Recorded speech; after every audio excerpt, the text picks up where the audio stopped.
of the Clockmaker's Daughter. Written by Kate Morton and read by Joanne Froggatt. To Didi, for being the sort of mother who took us to live on a mountaintop, and for giving me the best piece of writing advice I've ever received. Part 1. The Satchel. 1. We came to Birchwood Manor because Edward said that it was haunted. It wasn't, not then, but it's a dull man who lets truth stand in the way of a good story. And Edward was never that.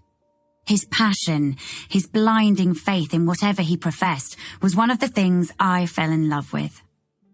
He had the preacher's zeal, a way of expressing opinions that minted them into gleaming currency, a habit of drawing people to him, of firing in them enthusiasms they hadn't known were theirs, making all but himself and his convictions fade.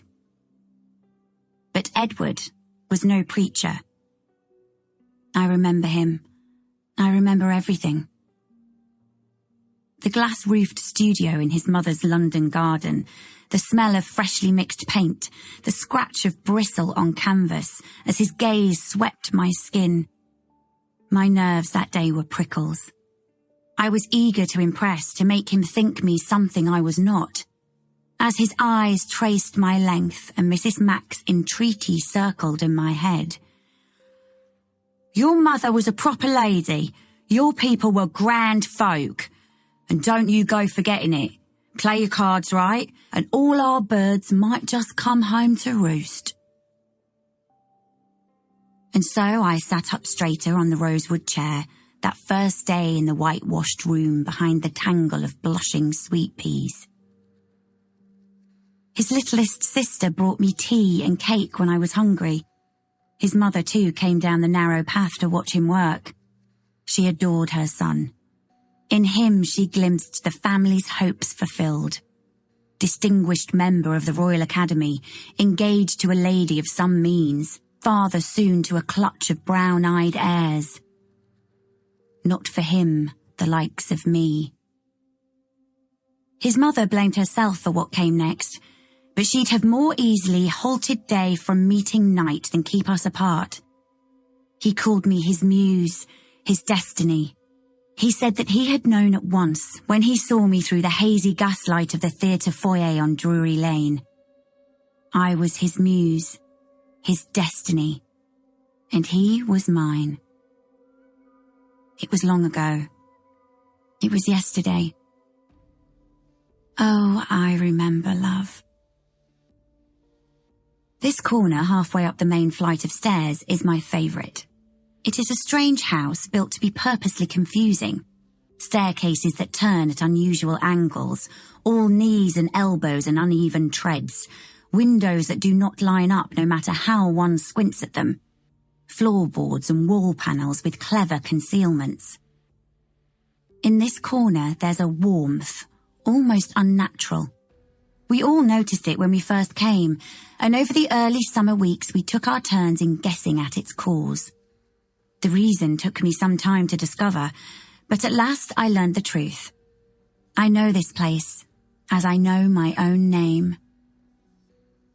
It was not the house itself, but the light that Edward used to tempt the others. On a clear day from the attic windows, one can see the River Thames and all the way to the Welsh mountains. Ribbons of mauve and green, crags of chalk that stagger towards the clouds, and warm air that lends the whole an iridescence. This was the proposal that he made. An entire summer month of paint and poetry and picnics, of stories and science and invention, of light heaven sent, away from London, away from prying eyes. Little wonder that the others accepted with alacrity. Edward could make the very devil pray, if such were his desire. Only to me did he confess his other reason for coming here, for although the lure of the light was real enough, Edward had a secret. We came on foot from the railway station. July, and the day was perfect. A breeze picked at my skirt hem.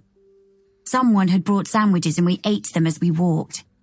What a sight we must have been, Men with loosened neckties, women with their long hair free. Laughter, teasing, sport. Such a grand beginning.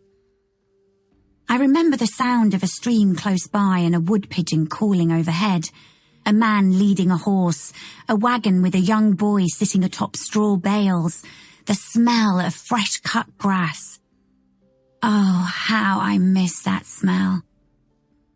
A clutch of fat country geese regarded us beadily when we reached the river, before honking bravely once we had passed.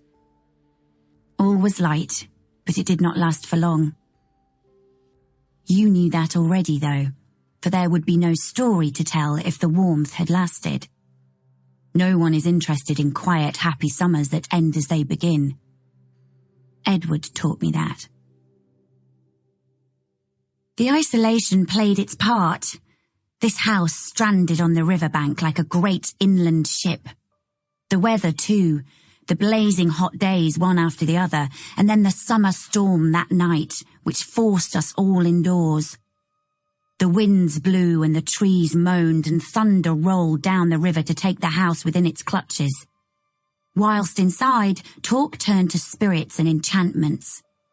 There was a fire crackling in the grate, and the candle flames quivered, and in the darkness, in that atmosphere of delicious fear and confession, something ill was conjured. Not a ghost. Oh no, not that. The deed, when done, was entirely human. 2 unexpected guests. 2 long-kept secrets. A gunshot in the dark. The light went out, and everything was black. Summer was curdled. The first keen leaves began their fall, turning to rot in the puddles beneath the thinning hedgerows, and Edward, who loved this house, began to stalk its corridors, entrapped. At last he could stand it no longer. He packed his things to leave, and I could not make him stop. The others followed as they always did. And I had no choice. I stayed behind. Chapter 1. Summer 2017. It was Elodie Winslow's favourite time of day. Summer in London, and at a certain point in the very late afternoon, the sun seemed to hesitate in its passage across the sky, and light spilled through the small glass tiles in the pavement directly onto her desk. Best of all, with Margot and Mr. Pendleton gone home for the day, the moment was Elodie's alone. The basement of Stratton Cadwell & Co., in its building on the Strand, was not an especially romantic place. Not like the muniment room at New College where Elodie had taken holiday work the year she completed her master's. It was not warm, ever, and even during a heatwave like this one, Elodie needed to wear a cardigan at her desk. But every so often, when the stars aligned, the office with its smell of dust and age and the seeping Thames was almost charming. In the narrow kitchenette behind the wall of filing cabinets, Elodie poured steaming water into a mug and flipped the timer. Margot thought this precision extreme, but Elodie preferred her tea when it had steeped for 3.5 minutes exactly. As she waited, grains of sand slipping through the glass, Elodie's thoughts returned to Pippa's message. She had picked it up on her phone when she ducked across the road to buy a sandwich for lunch. An invitation to a fashion launch party that sounded as tempting to Elodie as a stint in the doctor's waiting room. Thankfully, she already had plans. A visit to her father in Hampstead to collect the recordings he'd put aside for her, and was spared the task of inventing a reason to say no. Denying Pippa was not easy. She was Elodie's best friend, and had been since the first day of Year 3 at Pine Oaks Primary School. Elodie often gave silent thanks to Miss Perry for seating the two of them together. Elodie, the new girl with her unfamiliar uniform and the lopsided plaits her dad had wrestled into place, and Pippa, with her broad smile, dimpled cheeks and hands that were in constant motion when she spoke. They'd been inseparable ever since. Primary school, secondary school, and even afterwards when Elodie went up to Oxford and Pippa to Central St Martin's. They saw less of one another now, but that was to be expected. The art world was a busy, sociable place, and Pippa was responsible for a never-ending stream of invitations left on Elodie's phone as she made her way from this gallery opening or installation to the next. The world of archives, by contrast, was decidedly unbusy. That is, it was not busy in Pippa's sparkling sense. Elodie put in long hours and engaged frequently with other human beings. They just weren't the living, breathing sort. The original Messrs. Stratton and Cadwell had traversed the globe at a time when it was just beginning to shrink, and the invention of the telephone hadn't yet reduced reliance on written correspondence. So it was, Elodie spent her days communing with the foxed and dusty artefacts of the long dead. Stepping into this account of a soirée on the Orient Express, or that encounter between Victorian adventurers in search of the Northwest Passage. Such social engagement across time made Elodie very happy. It was true that she didn't have many friends, not of the flesh and blood variety, but the fact did not upset her. It was tiring, all that smiling and sharing and speculating about the weather, and she always left a gathering, no matter how intimate, feeling depleted, as if she'd accidentally left behind some vital layers of herself she'd never get back. Elodie removed the tea bag, squeezed the last drips into the sink, and added a half-second pour of milk. She carried the mug back to her desk, where the prisms of afternoon sunlight were just beginning their daily creep, and as steam curled voluptuously and her palms warmed, Elodie surveyed the day's remaining tasks. She had been midway through compiling an index on the younger James Stratton's account of his 1893 journey to the west coast of Africa. There was an article to write for the next edition of Stratton Cadwell & Co. Monthly, and Mr. Pendleton had left her with a catalogue for the upcoming exhibition to proofread before it went to the printer. But Elodie had been making decisions about words and their order all day, and her brain was stretched. Her gaze fell to the waxed cardboard box on the floor beneath her desk. It had been there since Monday afternoon, when a plumbing disaster in the offices above had required immediate evacuation of the old cloakroom, a low-ceilinged architectural afterthought that Elodie couldn't remember entering in the 10 years since she'd started work in the building. The box had turned up beneath a stack of dusty brocade curtains in the bottom of an antique chiffonier, a handwritten label on its lid reading, "Contents of Attic Desk Drawer, 1966, Unlisted." Finding archival materials in the disused cloakroom, let alone so many decades after they'd apparently been delivered, was disquieting, and Mr. Pendleton's reaction had been predictably explosive.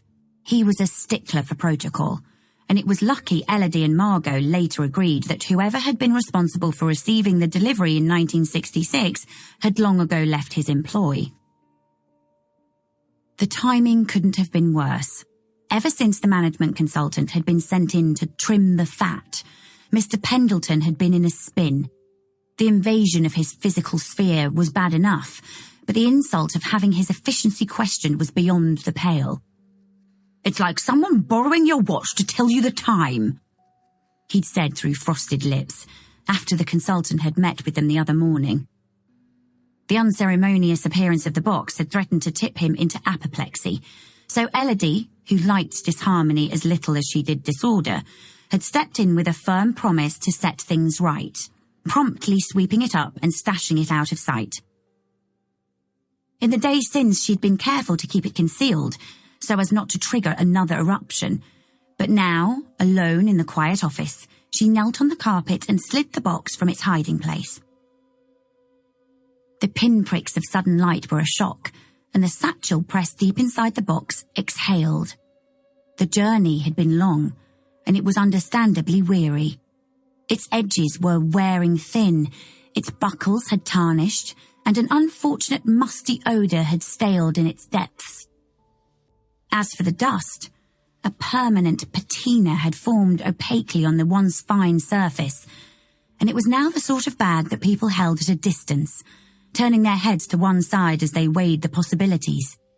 Too old to be of use, but bearing an indefinable air of historic quality, precluding its disposal. The satchel had been loved once, admired for its elegance, more importantly, its function. It had been indispensable to a particular person at a particular time when such attributes were highly prized. Since then, it had been hidden and ignored, recovered and disparaged, lost, found, and forgotten. Now, though, one by one, the items that for decades had sat atop the satchel were being lifted, and the satchel too was resurfacing finally in this room of faint electrical humming and ticking pipes, of diffuse yellow light and papery smells and soft white gloves. At the other end of the gloves was a woman, young, with fawn-like arms leading to a delicate neck supporting a face framed by short black hair. She held the satchel at a distance, but not with distaste. Her touch was gentle. Her mouth had gathered in a small, neat purse of interest, and her grey eyes narrowed slightly before widening as she took in the hand-sewn joins, the fine Indian cotton, and the precise stitching. She ran a soft thumb over the initials on the front flap, faded and sad, and the satchel felt a frisson of pleasure. Somehow this young woman's attention hinted that what had turned out to be an unexpectedly long journey might just be nearing its end. "Open me," the satchel urged. "Look inside." Once upon a time, the satchel had been shiny and new, made to order by Mr. Sims himself at the Royal Warrant Manufactory of W. Sims & Son on Bond Street. The gilt initials had been hand-tooled and heat-sealed with enormous pomp. Each silver rivet and buckle had been selected, inspected and polished. The fine quality leather had been cut and stitched with care, oiled and buffed with pride. Spices from the Far East, clove and sandalwood and saffron, had drifted through the building's veins from the perfumery next door, infusing the satchel with a hint of faraway places. "Open me." The woman in the white gloves unlatched the dull silver buckle, and the satchel held its breath. "Open me, open me, open me." She pushed back its leather strap, and for the first time in over a century, light swept into the satchel's dark corners. An onslaught of memories, fragmented, confused, arrived with it. A bell tinkling above the door at W. Sims & Son, the swish of a young woman's skirts, the thud of horses' hooves, the smell of fresh paint and turpentine, heat, lust, whispering. Gaslight in railway stations, a long winding river, the wheat fragrance of summer. The gloved hands withdrew, and with them went the satchel's load. The old sensations, voices, imprints fell away, and everything, at last, was blank and quiet. It was over. Elodie rested the contents on her lap and set the satchel to one side. It was a beautiful piece that did not fit with the other items she'd taken from the box. They had comprised a collection of rather humdrum office supplies, a hole punch, an inkwell, a wooden desk insert for sorting pens and paper clips, and a crocodile leather spectacle case, which the manufacturer's label announced as the property of LSW. This fact suggested to Elodie that the desk and everything inside had once belonged to Leslie Stratton Wood, a great niece of the original James Stratton. The vintage was right. Leslie Stratton Wood had died in the 1960s, and it would explain the box's delivery to Stratton Cadwell & Co. The satchel, though, unless it was a replica of the highest order, was far too old to have belonged to Ms. Stratton Wood. The items inside looked pre-20th century.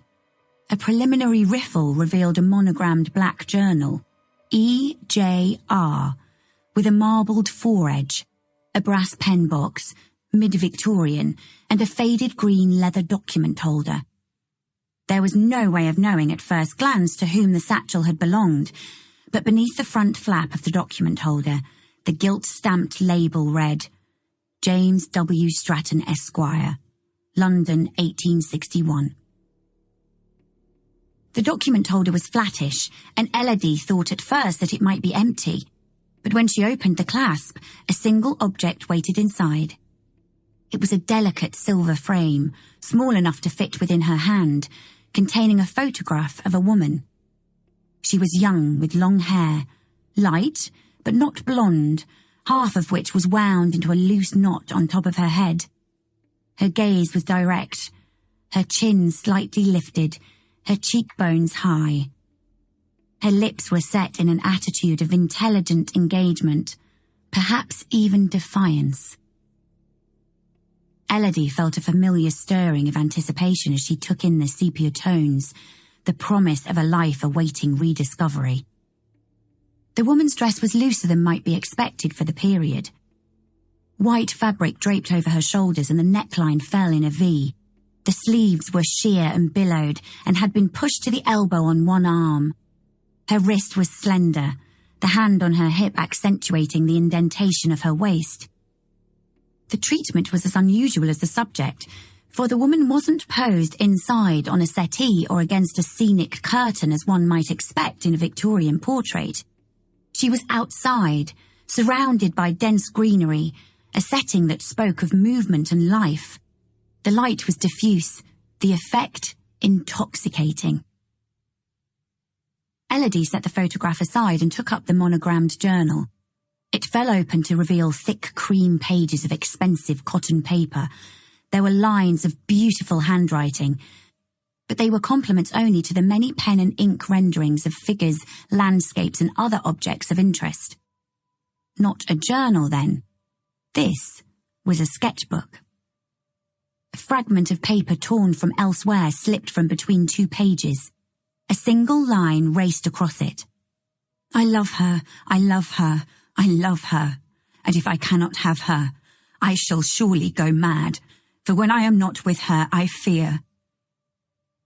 The words leapt off the paper as if they'd been spoken aloud, but when Elodie turned over the page, whatever the writer had feared was not revealed.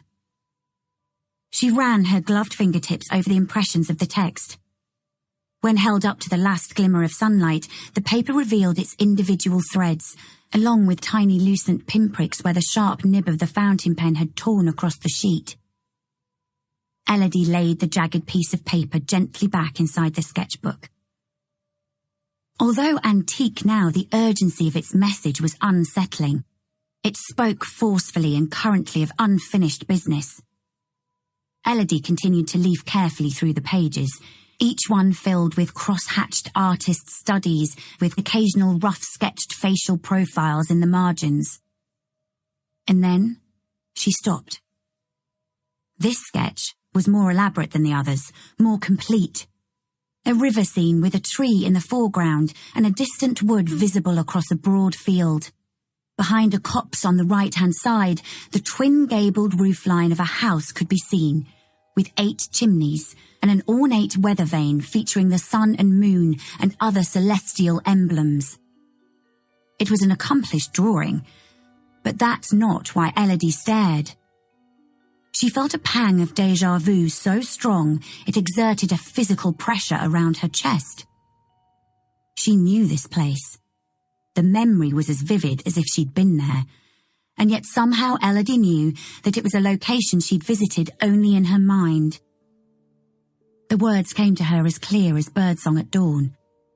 Down the winding lane and across the meadow broad, to the river they went with their secrets and their sword. And she remembered.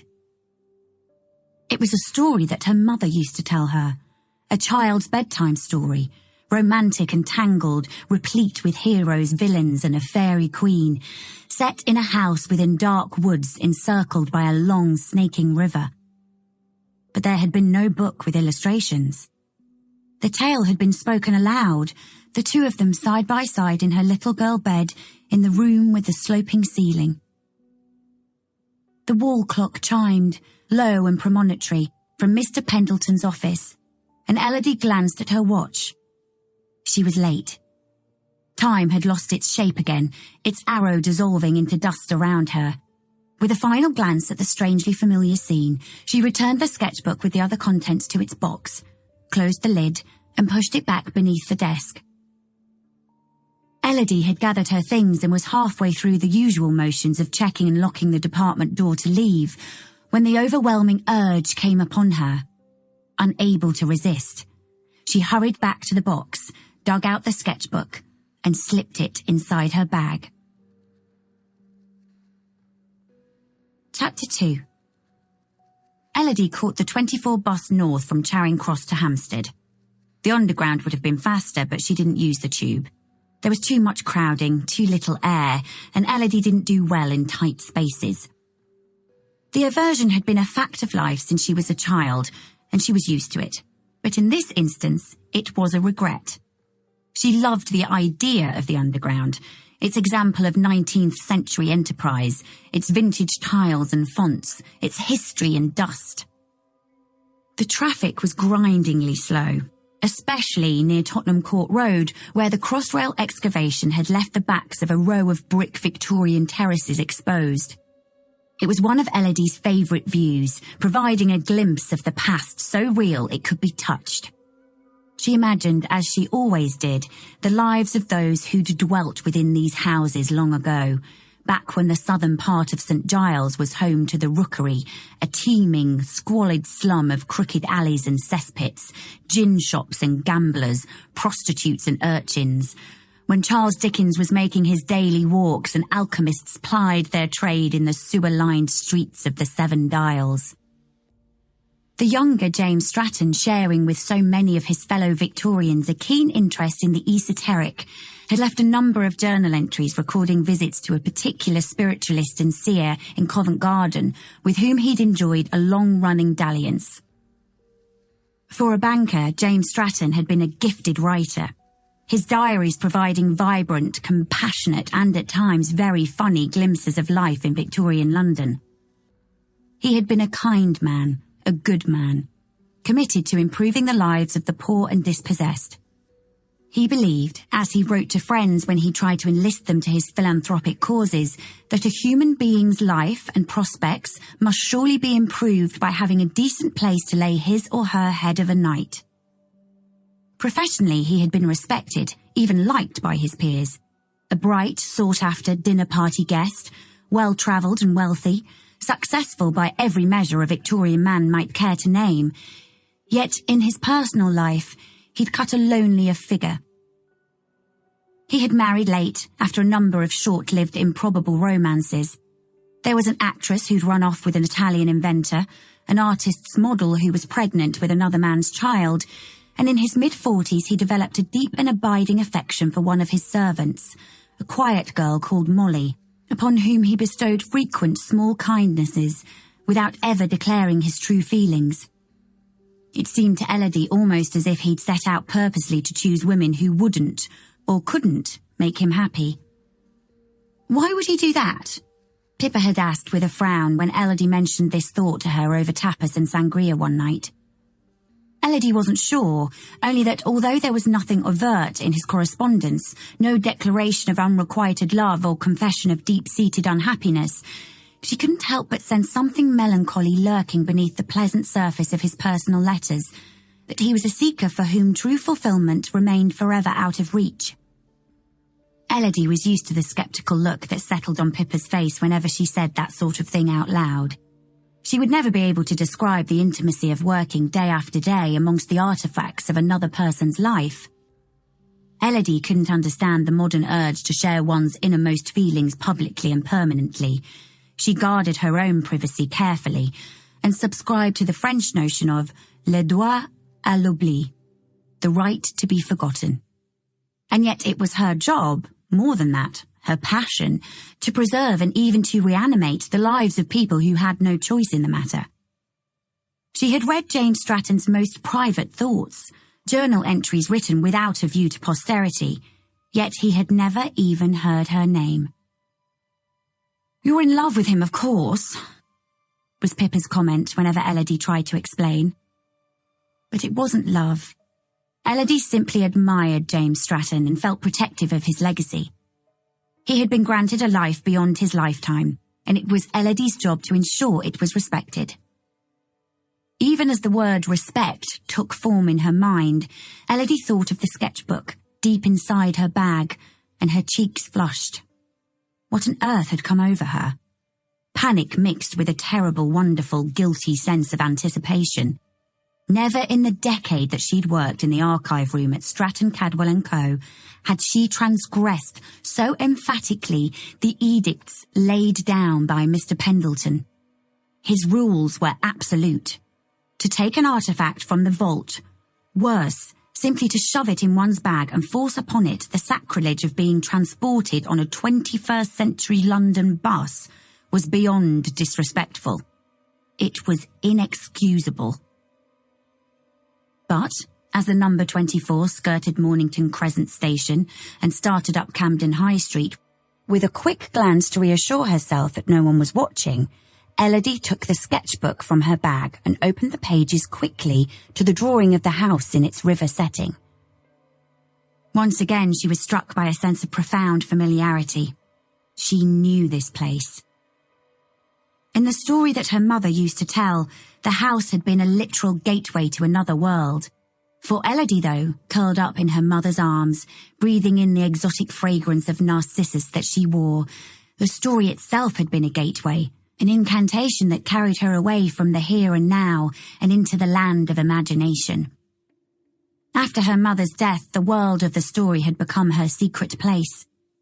Whether at lunchtime in her new school, or at home in the long quiet afternoons, or at night when the darkness threatened suffocation, all she had to do was hide herself away and close her eyes, and she could cross the river, brave the woods, and enter the enchanted house.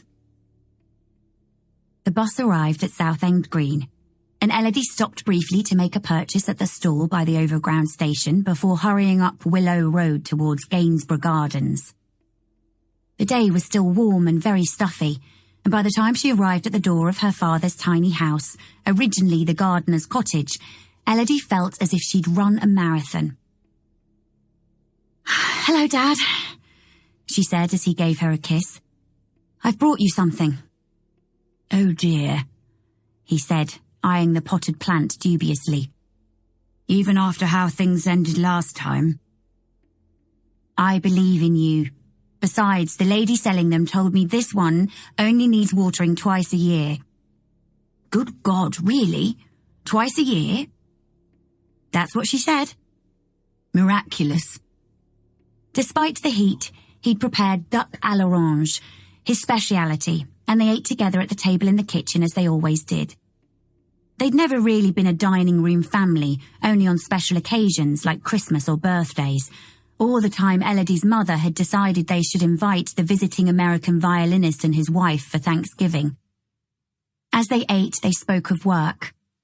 Elodie's curation of the upcoming exhibition and her father's choir, the music lessons he'd been giving recently at one of the local primary schools. His face lit up when he described the little girl whose violin was almost as long as her arm, and the bright-eyed boy who'd come to the practice room of his own accord and begged for cello lessons. "His parents aren't musical, you see." "Let me guess. The two of you came to your own arrangement." "I hadn't the heart to say no." Elodie smiled. Her father was a soft touch when it came to music, and wouldn't have dreamed of denying a child the opportunity to share his great love. He believed that music had the power to alter people's lives. Their very minds, Elodie. And nothing made him quite as excited as discussing brain plasticity and MRI scans showing a connection between music and empathy. It made Elodie's heart clench to watch him watching a concert, the utter transfixion of his face beside her in the theatre. He had been a professional musician once himself. "Only second violinist," he always qualified when the subject arose, a trace of reverence entering his voice as he continued predictably. "Nothing like she was." She. Elodie's gaze drifted to the dining room on the other side of the hall. From where she was sitting, only the edges of a few frames were visible, but Elodie didn't need to look upon the wall to know exactly which picture was hanging where. Their positions never altered. It was her mother's wall. That is, it was Lauren Adler's wall. striking black and white photographs of a vibrant young woman with long, straight hair and a cello in her embrace. Elodie had made a study of the photographs when she was a child, and they were thus printed indelibly on her mind's eye. Her mother, in various attitudes of performance, concentration fine-tuning her features, those high cheekbones, the focused gaze, her clever articulated fingers on strings that gleamed beneath the lights. Fancy a bit of pudding? Her father had taken a quivering strawberry concoction from the refrigerator, and Elodie noticed suddenly how old he was compared with the images of her mother, whose youth and beauty were locked in the amber of her memory. Because the weather was glorious, they took their wine glasses and dessert upstairs to the rooftop terrace that overlooked the green. A trio of brothers were tossing a frisbee, the smallest one running back and forth across the grass between the others, while a pair of adults sat together nearby, their heads bent close in conversation. The summer twilight cast a soporific glow, and Elodie was reluctant to spoil things. Nonetheless, after a few minutes of the easy, companionable silence in which she and her father had always specialised, she ventured, "Do you know what I was thinking of today?" "What's that?" He had a spot of cream on his chin. "That bedtime story from when I was little, the one about the river and the house with the moon and stars weather vane. Do you remember it?" He laughed with a soft surprise. "Goodness, that's taken me back. Yes, of course. You used to love that one. It's been a long time since I've thought of it. I always wondered that it might not be a bit too scary for a child, but your mother believed that children were much braver than they were given credit for.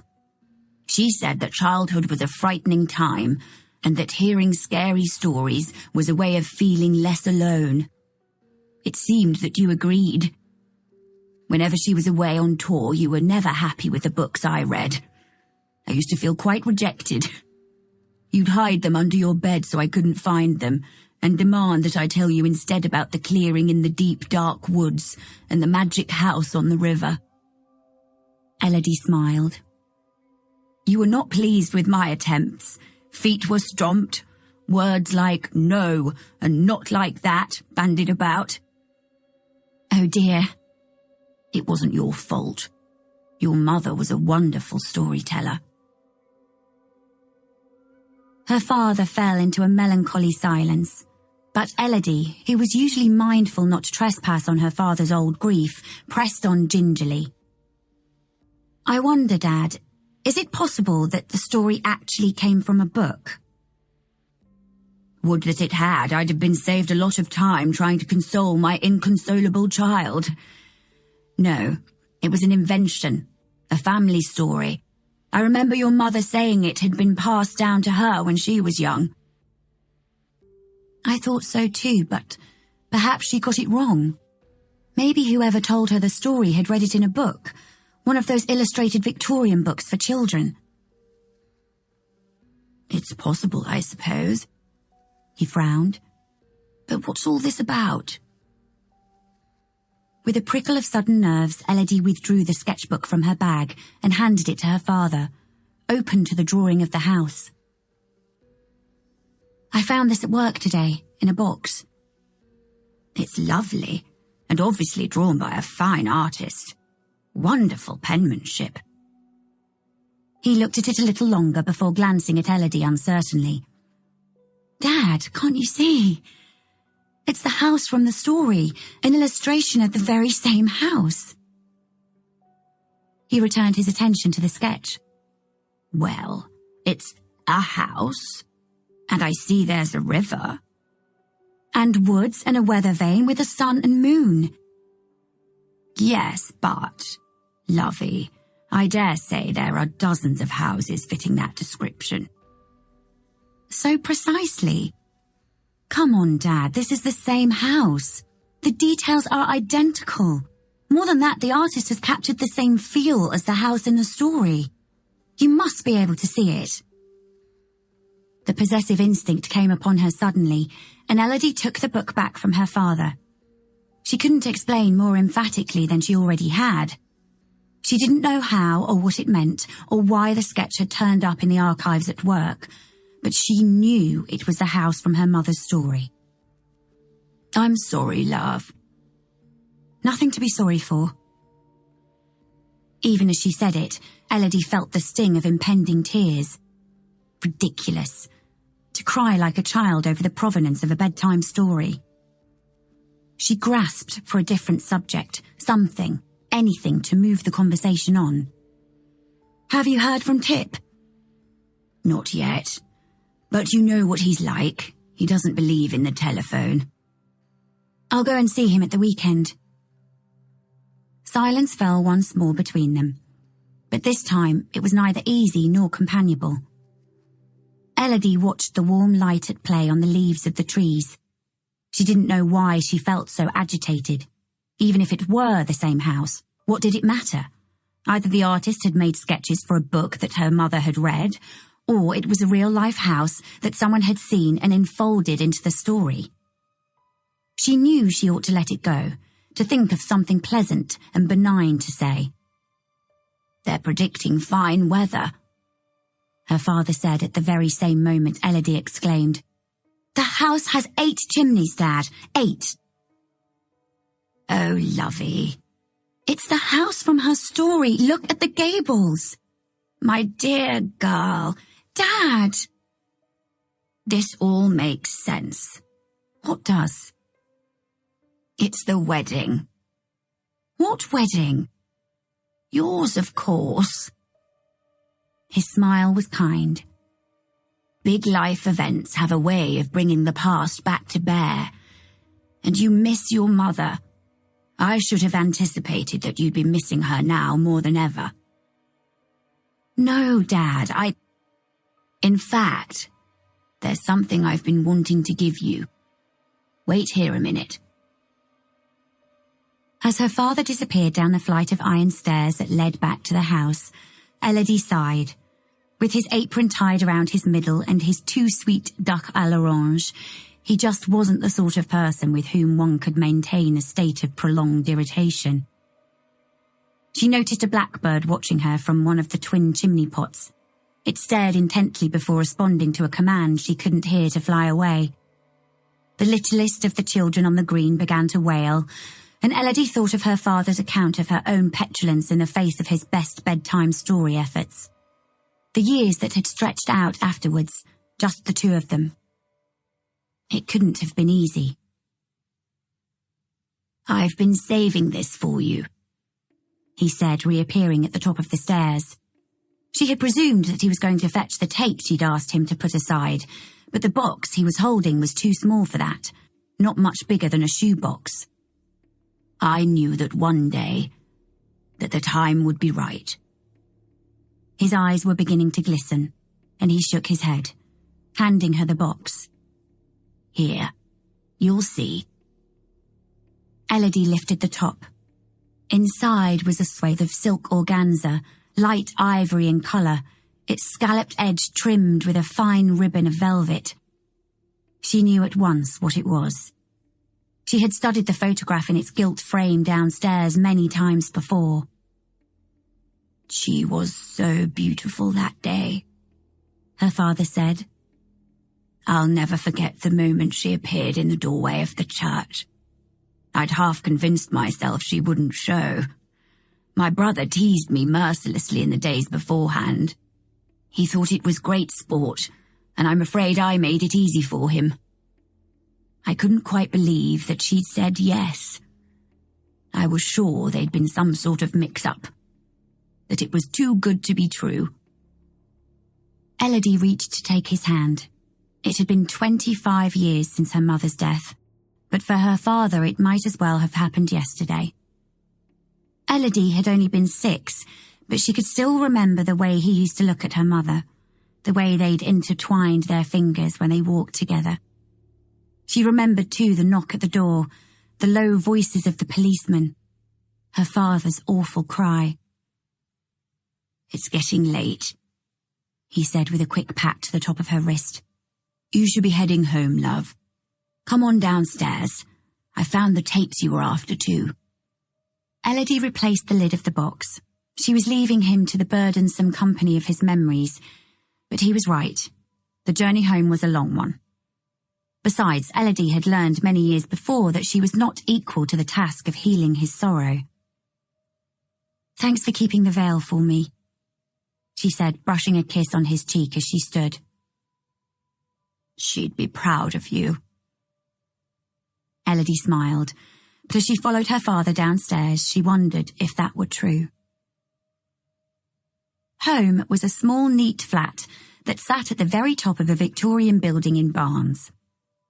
The communal stairwell smelled like chip grease, courtesy of the fish and chip shop below, but only the merest hint remained on Elodie's landing. The flat itself was little more than an open-plan sitting room and kitchenette, and an oddly shaped bedroom with a tacked-on bathroom. The view, though, made Elodie's heart sing. One of her bedroom windows overlooked the back of a row of other Victorians. Old bricks, white sash windows, and truncated roofs with terracotta chimney pots. In the gaps between drain pipes she could glimpse the Thames. Better yet, if she sat right up on the sill, she could look all the way upriver to the bend where the railway bridge made its crossing.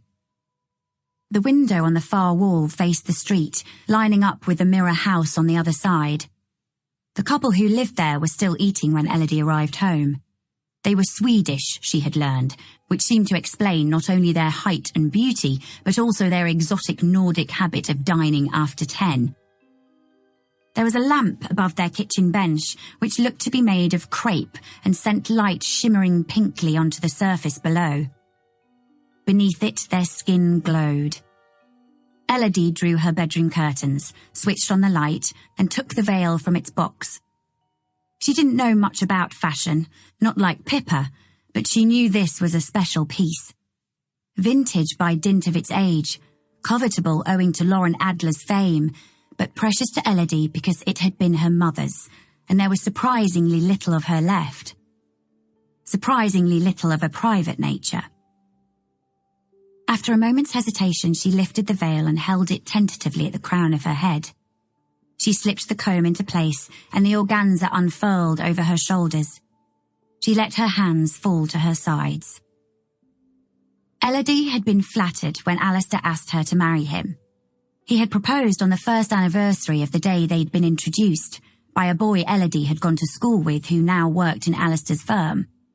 Alistair had taken her to the theatre and then to dinner in a fancy Soho restaurant, whispering into her ear as the cloakroom attendants stowed their coats that it took most people weeks to get a reservation.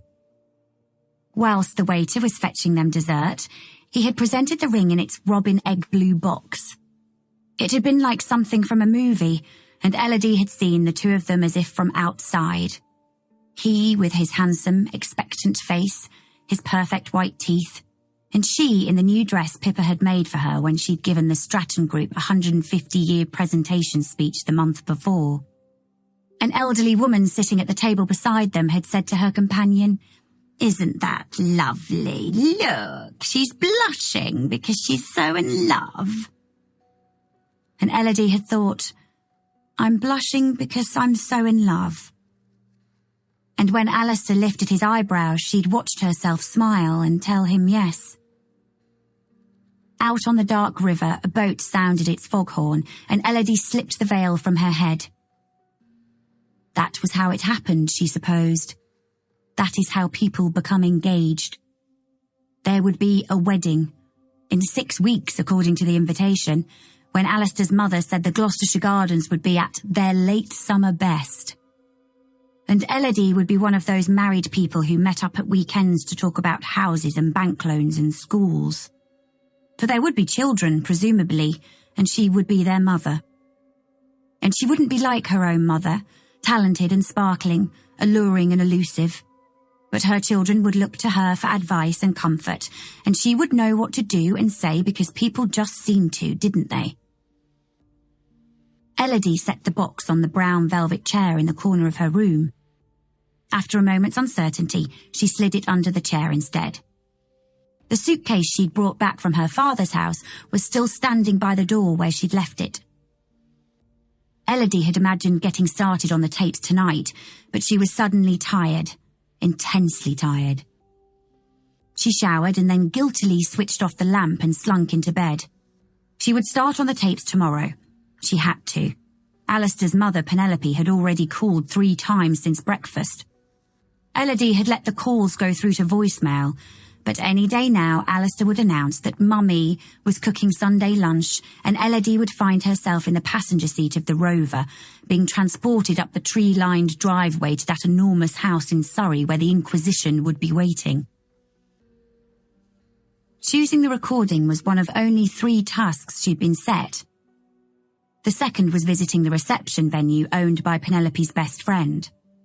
"Just to introduce yourself, of course. Leave the rest to me." The third was liaising with Pippa, who'd offered to design her dress. So far, Elodie had completed none. Tomorrow, she promised, pushing all thought of the wedding aside. Tomorrow. She closed her eyes, the faint sound of late-night customers buying battered cod and chips drifting up from downstairs, and without warning her thoughts returned to the other box, the one beneath her desk at work, the framed photograph of the young woman with the direct gaze, the sketch of the house. Again, that strange sensation, like the glimpse of a memory she couldn't grasp, disquieted her. She saw the sketch in her mind's eye and heard a voice that was her mother's, but somehow also wasn't. Down the winding lane and across the meadow broad, to the river they went with their secrets and their sword. And when she finally fell asleep, at the very moment that consciousness slid away, the pen-drawn picture in her mind dissolved into sunlit trees and the silver-tipped Thames, and a warm wind brushed her cheeks in an unknown place she somehow knew like home. 2. It has been a quiet existence here at Birchwood. Many summers have passed since ours, and I've become a creature of habit, following the same gentle rhythms from one day to the next. I haven't a lot of choice. I rarely have visitors, and those that do come these days don't stay long. I am not a good host. This is not an easy place to live. People, by and large, are fearful of old buildings, just as they fear the elderly themselves. The Thames path has become a favourite rambling route, and sometimes in the evenings and early mornings, people stop in the laneway and peer over the garden wall. I see them, but I do not let them see me. I rarely leave the house.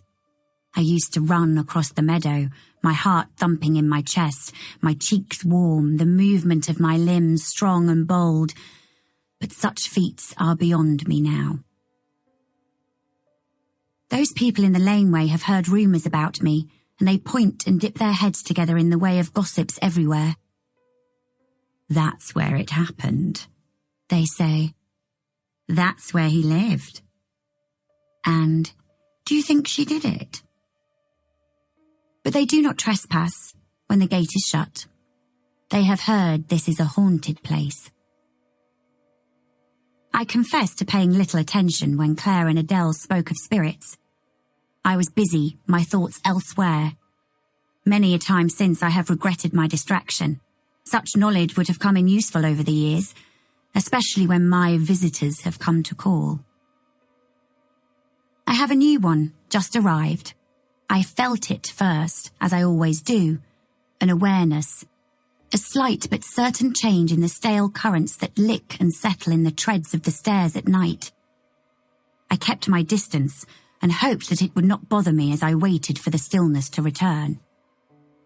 Only the stillness did not return, nor the silence. He, for I have glimpsed him now, is not noisy, not like some of them. But I have learned how to listen, what to listen for, and when the movements took on a regular rhythm, I knew that he intended to stay. It has been a long time since I've had a visitor. They used to bother me with their whispering and thumping, the chilling sense that my things, my spaces were no longer my own. I kept about my business, but I studied them, one after the other, just as Edward might have done, and with time I learned how best to move them on. They are simple creatures, after all, and I have become practiced at helping them on their way. Not all of them, mind you, for there are some to whom I have warmed, the special ones. The poor, sad soldier shouting in the night, the widow whose angry weeping fell between the floorboards, and of course, the children. The lonely schoolgirl who wanted to go home, the solemn little lad who sought to mend his mother's heart. I like the children. They are always more perceptive. They have not yet learned how not to see. I am still deciding about this new one, whether or not the two of us can live peaceably together, and for how long. He, for his part, has not yet noticed me. He is much intent on his own activity, the same each day, traipsing a path across the Malthouse kitchen, always with that brown canvas bag slung over one shoulder. They are all like that at first, unobservant, caught in their own loop, absorbed by whatever it is they believe they must get done. I am patient, though. I have little else to do besides watch and wait. I can see him now through the window, making his way towards the little churchyard on the edge of the village. He stops and seems to read the headstones as if he is searching for someone. I wonder for whom. There are so many buried there. I have always been curious. My father used to say that I was born wondering. Mrs. Mack said that it was only a matter of time before I ended up as flat as the curious cat. There. He is gone now. Over the top of the rise so that I can no longer tell which way he walks, or what it is that he carries inside his bag, or what he intends to do here. I think I might be excited. As I said, it has been a while, and wondering about a new visitor is always buoying. It takes my thoughts away from the bones of habit upon which they usually pick. Bones like these. When they all packed up and fled as the carriages tore like demons from hell along the coachway, did Edward glance behind him and glimpse in the dusk-lit window a sight to replace his nightmare? Repaired to London and back behind his easel, did he blink sometimes to clear my image from his sight? Did he dream of me during the long nights as my thoughts have dwelt on him? Did he remember then, as I do now, candlelight flickering on the mulberry wall? There are others too, bones that I have forbidden myself to polish further. There is little use wondering when there is no one left to ask. They have all gone. They are all long gone. And the questions remain mine, knots that can never be untied, turned over and over again, forgotten by all but me. For I forget nothing, no matter how I try. Chapter 3. Summer 2017. The odd, unsettled feeling was still with Elodie the following day, and she spent the train ride into work jotting down everything she could remember of her mother's bedtime tale. As London blurred on the other side of the window and a group of schoolboys further down the carriage sniggered at a phone screen, she rested a notepad on her knee and let the real world disappear. Her pen raced across the page, but as the train drew nearer to Waterloo, her enthusiasm began to wane, her pace to slow. She glanced over what she'd written, the tale of the house with its celestial weather vane, and the mercurial wending river and the wonderful, terrible things that happened in the woods at night, and Elodie felt slightly embarrassed. It was a children's tale, after all, and she a grown woman. The train stopped at the platform and Elodie gathered her bag from the floor beside her feet. She eyed the sketchbook, wrapped now in a clean cotton tea towel, and a wave of uncertainty washed over her as she recalled her recklessness the afternoon before, the sudden compulsion she'd felt to take it, her growing conviction that the sketch presaged some sort of mystery. She'd even harboured a suspicion. Thank God she'd had enough sense not to share it with her father, that the sketch had been waiting for her all of these years. Elodie's phone rang as she was passing St Mary Le Strand, and Penelope's name appeared on screen. As a butterfly swooped in Elodie's stomach, it occurred to her that her father might have had a point. that perhaps it was the wedding after all and not the sketch of the house that was stirring up these strange feelings. She ignored Penelope's call, tucking the phone away in her pocket. She would log in with her formidable mother-in-law-to-be that afternoon, after she'd met with Pippa and had something concrete to report. For the many thousandth time, Elodie wished that her own mother were still alive to create some balance in the force. She had it on good authority, and not just from her father, that Lauren Adler had been extraordinary. Elodie had gone on a research binge when she was 17, the internet first, and then beyond that by applying for a reader pass at the British Library, collecting every article and interview that she could find relating to Lauren Adler's glittering career. In her bedroom at night, she'd read all of the articles, forming a picture of an exuberant young woman with a stunning talent, a virtuoso whose mastery of her instrument was complete. But it was the interviews that Elodie had savoured, for there, between the inverted commas, she'd discovered her mother's own words, her thoughts, her voice, her very turns of phrase. Elodie had read a book once, found beneath the bed in a hotel room in Greece, about a dying woman who wrote her children a series of letters about life and how to live it in order that she might continue to guide them from beyond the grave. But Elodie's mother had had no warning as to her impending death, and had thus left no such sage advice for her only daughter. The interviews, though, were the next best thing, and 17-year-old Elodie had studied each one, learning them by heart and whispering certain choice phrases to the oval mirror above her dressing table. They had become like revered lines of poetry, her very own list of life commandments. Because, unlike Elodie, who'd been struggling with bad skin and a hopeless case of teenage insecurity, 17-year-old Lauren Adler had been radiant. As modest as she was talented, she'd already played solo at the proms, cementing herself forever as the nation's musical sweetheart. Even Penelope, whose self-confidence was as old and established as the string of perfect pearls around her neck, spoke of Elodie's mother in tones of nervous awe. She never referred to your mother. It was always Lauren Adler. Did Lauren Adler have a favourite concert piece? Was there a venue that Lauren Adler preferred above all others?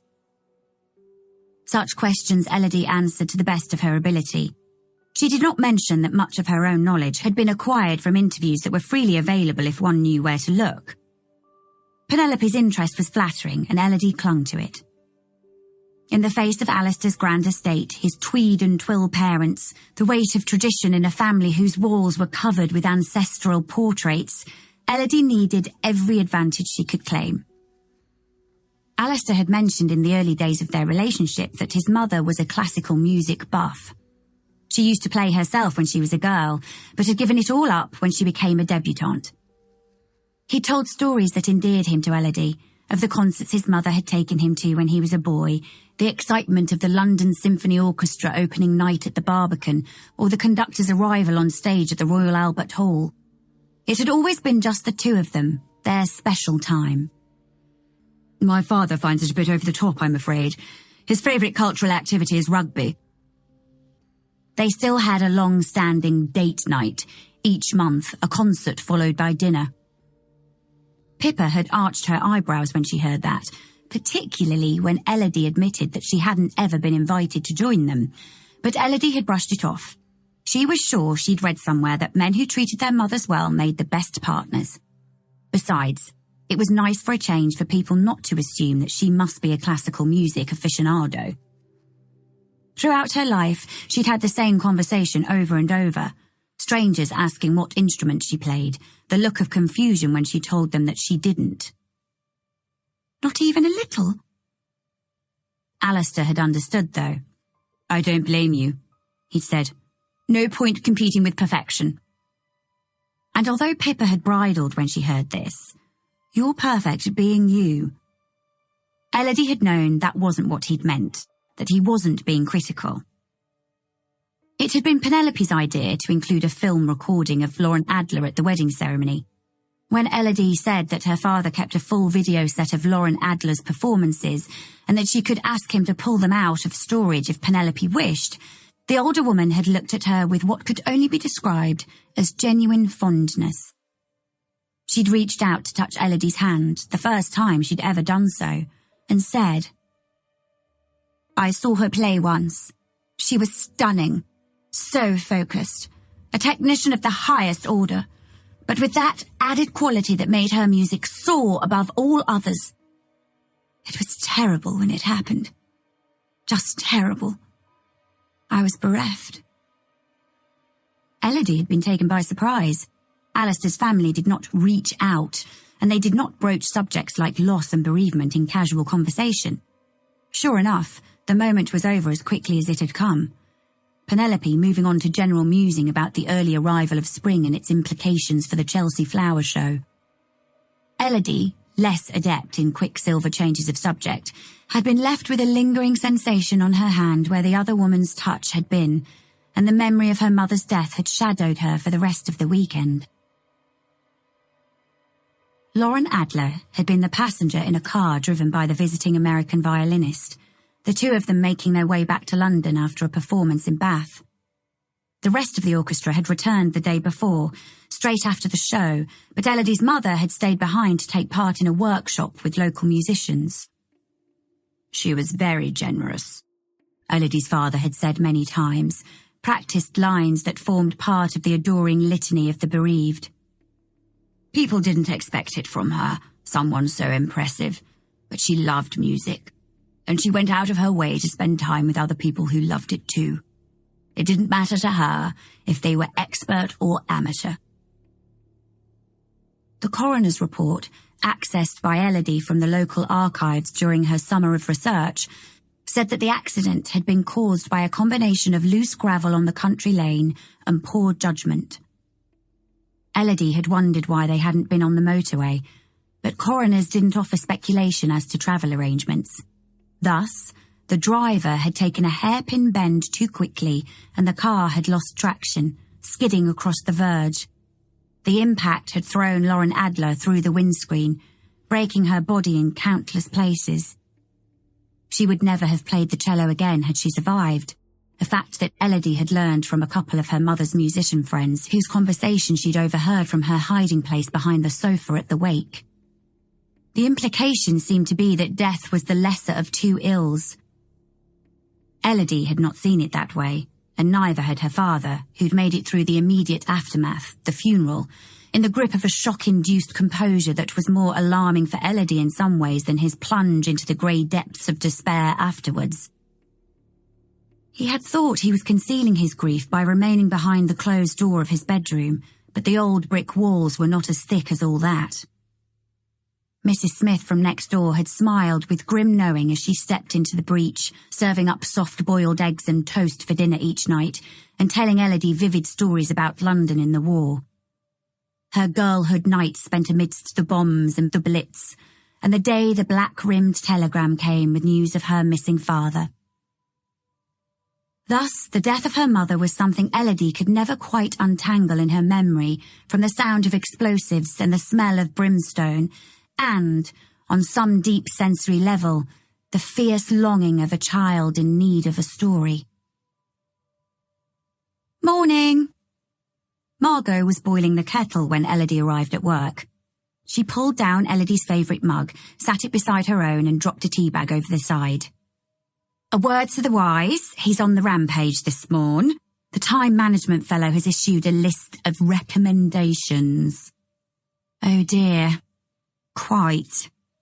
Elodie took the tea to her desk, careful not to catch Mr. Pendleton's eye as she passed his office. She felt a collegial affection for her crotchety old boss, but when the mood took him he could be punitive, and Elodie had enough to get done, without the assignment of a gratuitous index revision. She needn't have worried. Mr. Pendleton was well and truly distracted, glaring blackly at something on his monitor.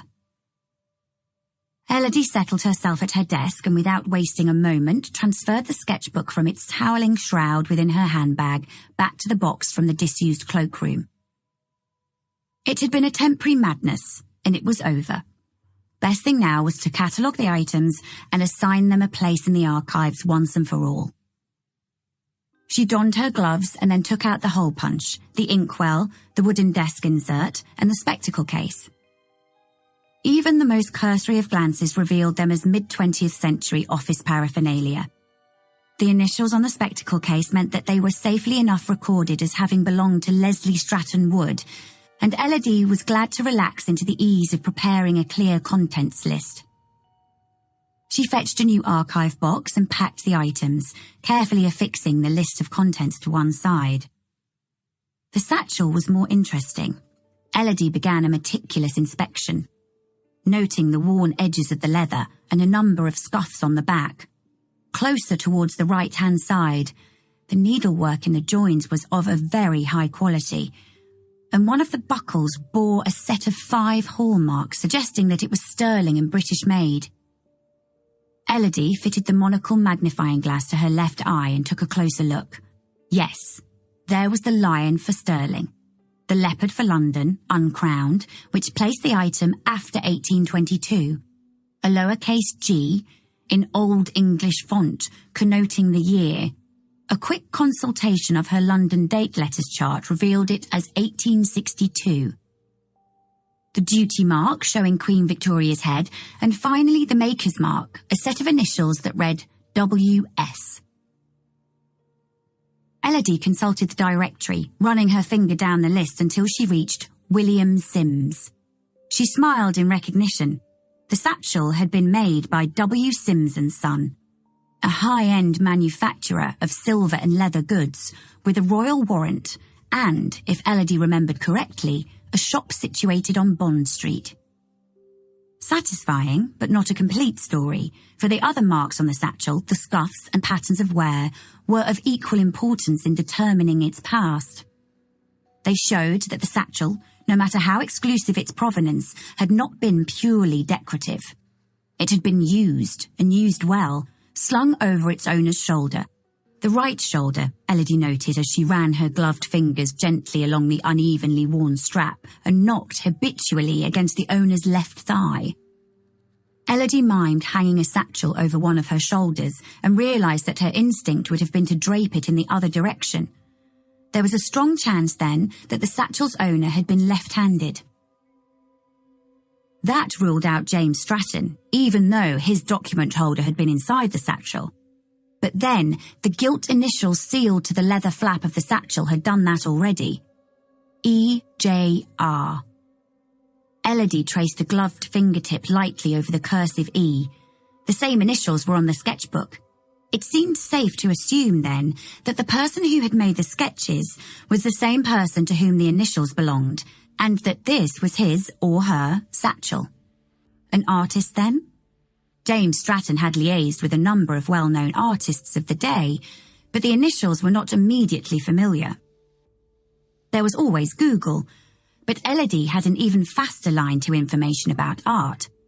She pulled out her phone, quelled a heart flutter as she noticed that Penelope had left a second message, and then sent a text to Pippa. Morning. Can you think of an artist, probably mid-Vic, with the initials E.J.R.? The response was immediate. Edward Radcliffe. Still on for today? Can we make it 11 instead of 12? We'll text address. Edward Radcliffe. The name was vaguely familiar, though he was not one of the artists with whom James Stratton had kept up a regular correspondence. Now Elodie typed him into Google and clicked on the Wikipedia page. The entry was brief, and she skimmed the first half, noting that Edward Radcliffe's birth year of 1840 made him a close peer to James Stratton, and that he had been born in London but spent some of his childhood in Wiltshire. He'd been the eldest of 3 children, the only son of a man who sounded like something of a dilettante, and a woman with artistic pretensions, and had been raised for a number of years by his grandparents, Lord and Lady Radcliffe, while his parents were away in the Far East collecting Japanese ceramics.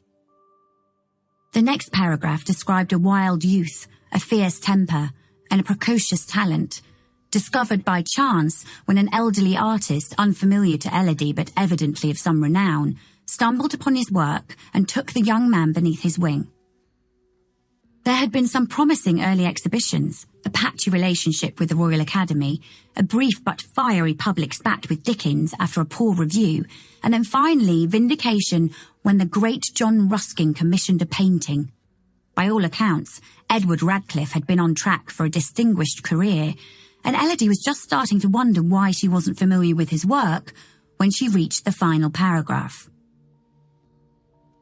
Edward Radcliffe was engaged to be married to Miss Frances Brown, the daughter of a Sheffield factory owner. However, she was killed tragically during a robbery at the tender age of 20. He withdrew from public life. Rumours abound that Radcliffe was working on a masterpiece at the time, but if so, neither the painting nor any bona fide preliminary work has ever seen the light of day. Radcliffe drowned off the coast of southern Portugal in 1881, but his body was returned to England for burial. Although his artistic output was not as prodigious as it might have been, Radcliffe remains an important figure in mid-19th century art for his role as a founding member of the Magenta Brotherhood. The Magenta Brotherhood. The name rang a distant work-related bell, and Elodie made a note to cross-reference it with her Stratton correspondence database. She reread the paragraph, lingering this time over the violent, untimely death of Frances Brown, Radcliffe's withdrawal from public life, his lonely death in Portugal. Her mind stitched links of cause and effect between these points, arriving at a picture of a man whose promising career had been cut short by a broken heart and whose constitution had been weakened ultimately to the point of physical exhaustion. Elodie took up the sketchbook and turned over its pages until she found the loose sheet containing the scrawled love note. I love her, I love her, I love her, and if I cannot have her, I shall surely go mad, for when I am not with her, I fear. Was it true that there was a love so powerful that its loss could drive a person mad? Did people really feel like that? Her mind went to Alistair and she blushed, because of course to lose him would be devastating. But to be driven mad? Could she honestly imagine herself sliding into irredeemable despair? And what if she were the one to go? Elodie pictured her fiancé in one of the immaculate bespoke suits made by the same tailor his father used. The smooth, handsome face that drew admiring glances wherever they went. The voice warmed by inherited authority. He was so assured, so clean-cut and contained, that Elodie couldn't imagine him being driven mad by anything. Indeed, it was sobering to reflect on how quickly and quietly the gap made by her absence might close over, like the surface of a pond after a pebble is dropped. Not like the turbulent aftermath of her mother's death, the high emotion and public grieving, the newspaper columns that ran alluring black and white photographs of Lauren Adler and used words like tragedy and sparkling and fallen star. Perhaps Frances Brown had also been a sparkling person. A thought occurred to Elodie. The document holder that had once belonged to James Stratton was still inside the satchel, and now she took the framed photograph from inside. Was this Frances Brown? The age was about right, for this face could not belong to a person much older than 20. Elodie stared closely, captured by the young woman's gaze, her direct expression, self-possession, that's what it was. This was someone who knew her own mind, her own worth, the sort of woman about whom a passionate young artist might write, "If I cannot have her, I shall surely go mad." She typed Frances Brown into Google, and an image search brought up multiple copies of the same portrait, a young woman in a green dress, also beautiful, but predictably so. Not the person whose likeness had been captured by the photograph. Elodie felt a dull wash of disappointment. The feeling was not unfamiliar. It was the archivist's lot, for they were treasure hunters, in a way, sifting through the everyday detritus of their subject's life, sorting it methodically, constructing records, always hoping for that rare, precious find. It had been a long shot. The sketchbook and note had been found in the same satchel as the document holder containing the photograph, but there was no apparent connection beyond that. The satchel and sketchbook had belonged to Edward Radcliffe, the document holder to James Stratton. At this point, there was no evidence that the two men had even been acquainted. Elodie took up the photograph once more. The frame itself was of a high quality, sterling silver, intricately patterned. James Stratton's document holder was dated 1861, and it seemed reasonable to assume that the photograph inside it had belonged to him and that it had been acquired after that time. Also that the woman in it had meant enough for him to keep it. But who was she? A secret romance? Elodie couldn't think that she had ever come across any of the telltale references in his journals or letters. She looked again at the beautiful face, searching it for clues. The longer she stared at the image, the stronger the pull it exerted. The photograph was over 100 years old, more likely 150, and yet the woman in it was unmarked by time. Her face was strangely contemporary, as if she might have been one of those girls outside now on the summery streets of London, laughing with her friends and enjoying the sun's warmth on her bare skin. She was confident and amused, staring at the photographer with a familiarity that was almost uncomfortable to perceive, as if Elodie were trespassing on a private moment. "Who are you?" she said beneath her breath. "And who were you to him?" There was something more, something difficult to articulate. The woman in the photograph was illuminated. It was that face, of course, with its beautiful features and the enlivened expression, but it was the styling of the image too, the long, unfussy hair, the romantic dress, loose and earthy, but also alluring where it caught her waist, where a sleeve had been pushed up her arm to reveal sunlit skin. Elodie could almost feel the warm breeze coming off the river to brush against the woman's face, to lift her hair and heat the white cotton of her dress. And yet that was her mind playing tricks, for there was no river in the picture. It was the freedom of the photograph she was responding to, its atmosphere. Now that was the sort of dress Elodie would like to wear at her wedding. Her wedding. Elodie glanced at the clock and saw that it was already 10:15. She hadn't even responded to Pippa's message, but she was going to have to get moving if she expected to be at King's Cross by 11. Gathering her phone and notebook, her diary and sunglasses, Elodie loaded her bag. She surveyed the desktop for anything she might have forgotten and, on a whim, picked up the framed photograph, the woman in that wonderful dress. With a glance at where Margot was hunched over the filing cabinet, she wrapped it in a tea towel and tucked it in her bag. Making her way through the office door and up the stairs into the warm summer's day, Elodie started texting her reply. 11 is fine, she typed. Leaving now, send me the address and I'll see you soon. Chapter 4. Pippa was working that day at a publishing house on New Wharf Road, putting together an installation in the foyer. When Elodie arrived at 11:15, her friend was perched at the top of a very tall ladder in the centre of the contemporary white room. She'd been stringing long dresses and other antique items of clothing, skirts and bloomers and corsets, from the high ceiling, and the effect was enchanting. As if a dance floor of ivory ghosts had swept in on the breeze. Words came to Elodie's mind from one of her favourite Wilde poems. We caught the tread of dancing feet, we loitered down the moonlit street, and stopped beneath the harlot's house. We watched the ghostly dancers spin, to sound of horn and violin, like black leaves wheeling in the wind. Pippa spotted Elodie and exclaimed around the wooden ruler clenched horizontally in her teeth. Elodie waved back and held her breath while her friend leaned to fasten a petticoat strap to a thread of fishing line.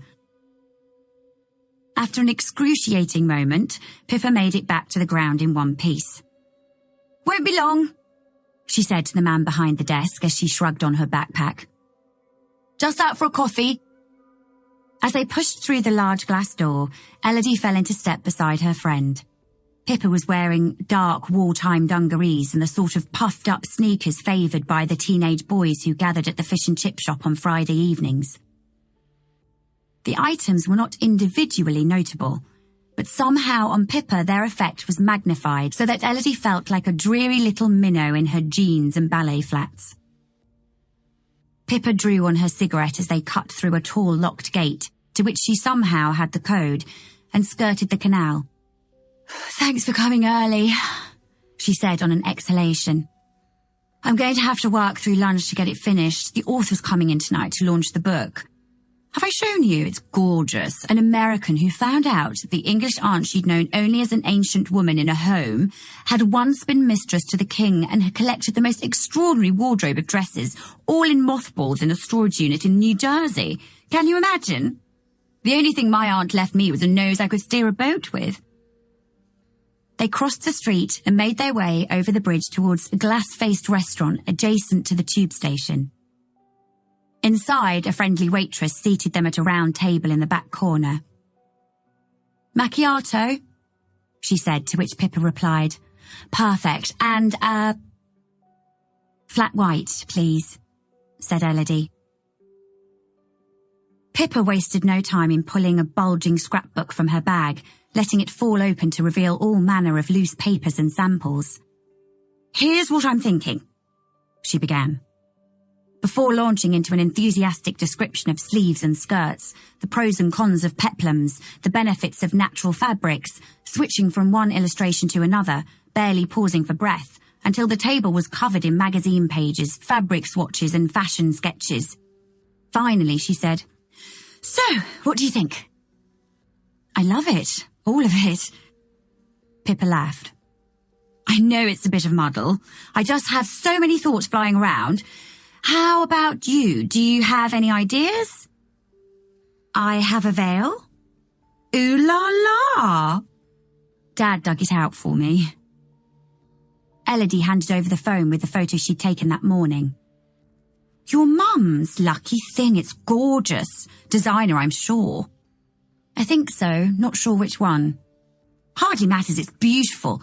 Now, we just have to make sure the dress deserves it." "I found a photograph of something I like." "Come on then, give us a look." Elodie took the tea towel out of her bag and slid the silver frame from inside. Pippa lifted a single amused brow. "Have to admit, I was expecting a torn page from Vogue." Elodie handed the frame across the table and waited, a flutter of unplaceable nerves at the pit of her stomach. "Wow, she's beautiful." "I found her at work. She'd spent the past 50 years in a leather bag at the bottom of a box under some curtains in a cabinet beneath the stairs." "No wonder she looked so pleased to be out." Pippa brought the photograph closer. "The dress is divine. The whole thing is divine. It's more of an art shot than a portrait, like something Julia Margaret Cameron might have taken." He looked up. "Does this have anything to do with the text you sent me this morning? Edward Radcliffe?" "I'm still trying to figure that out." "I wouldn't be surprised. This photo is classic aestheticism. The engaging expression, the loose dress and fluid posture, early to mid-1860s, if I had to guess. It reminded me of the pre-Raphaelites." "Related, definitely, and of course the artists of the time were all inspired by one another. They obsessed over things like nature and truth, colour, composition and the meaning of beauty. But where the pre-Raphaelites strove for realism and detail, the painters and the photographers of the Magenta Brotherhood were devoted to sensuality and motion." "There's something moving about the quality of light, don't you think?" "The photographer would be thrilled to hear you say so. Light was of principal concern to them. They took their name from Goethe's colour wheel theories, the interplay of light and dark, the idea that there was a hidden colour in the spectrum between red and violet that closed the circle. You have to remember it was right in the middle of a period when science and art were exploding in all directions. Photographers were able to use technology in ways they hadn't before, to manipulate light and experiment with exposure times to create new effects." She paused while the waitress delivered their coffees. "Edward Radcliffe was very well regarded, but not as famous as some of the other members of the Magenta Brotherhood went on to become." "Remind me?" Thurston Holmes, Felix and Adele Bernard, they all met at the Royal Academy and bonded over their anti-establishment ideas, tight-knit, but with all the lies, lust and split loyalties you'd expect in a cutthroat 19th century art world.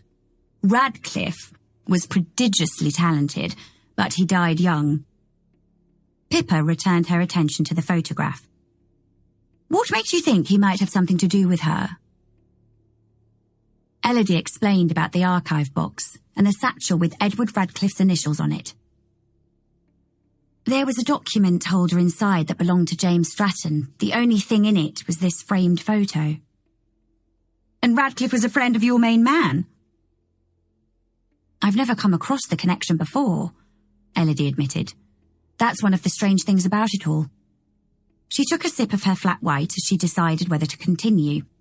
She was torn between two opposing urges, a desire to tell Pippa everything and draw on her best friend's knowledge of art history, and an odd sensation that had come over her when she'd handed the photograph to Pippa.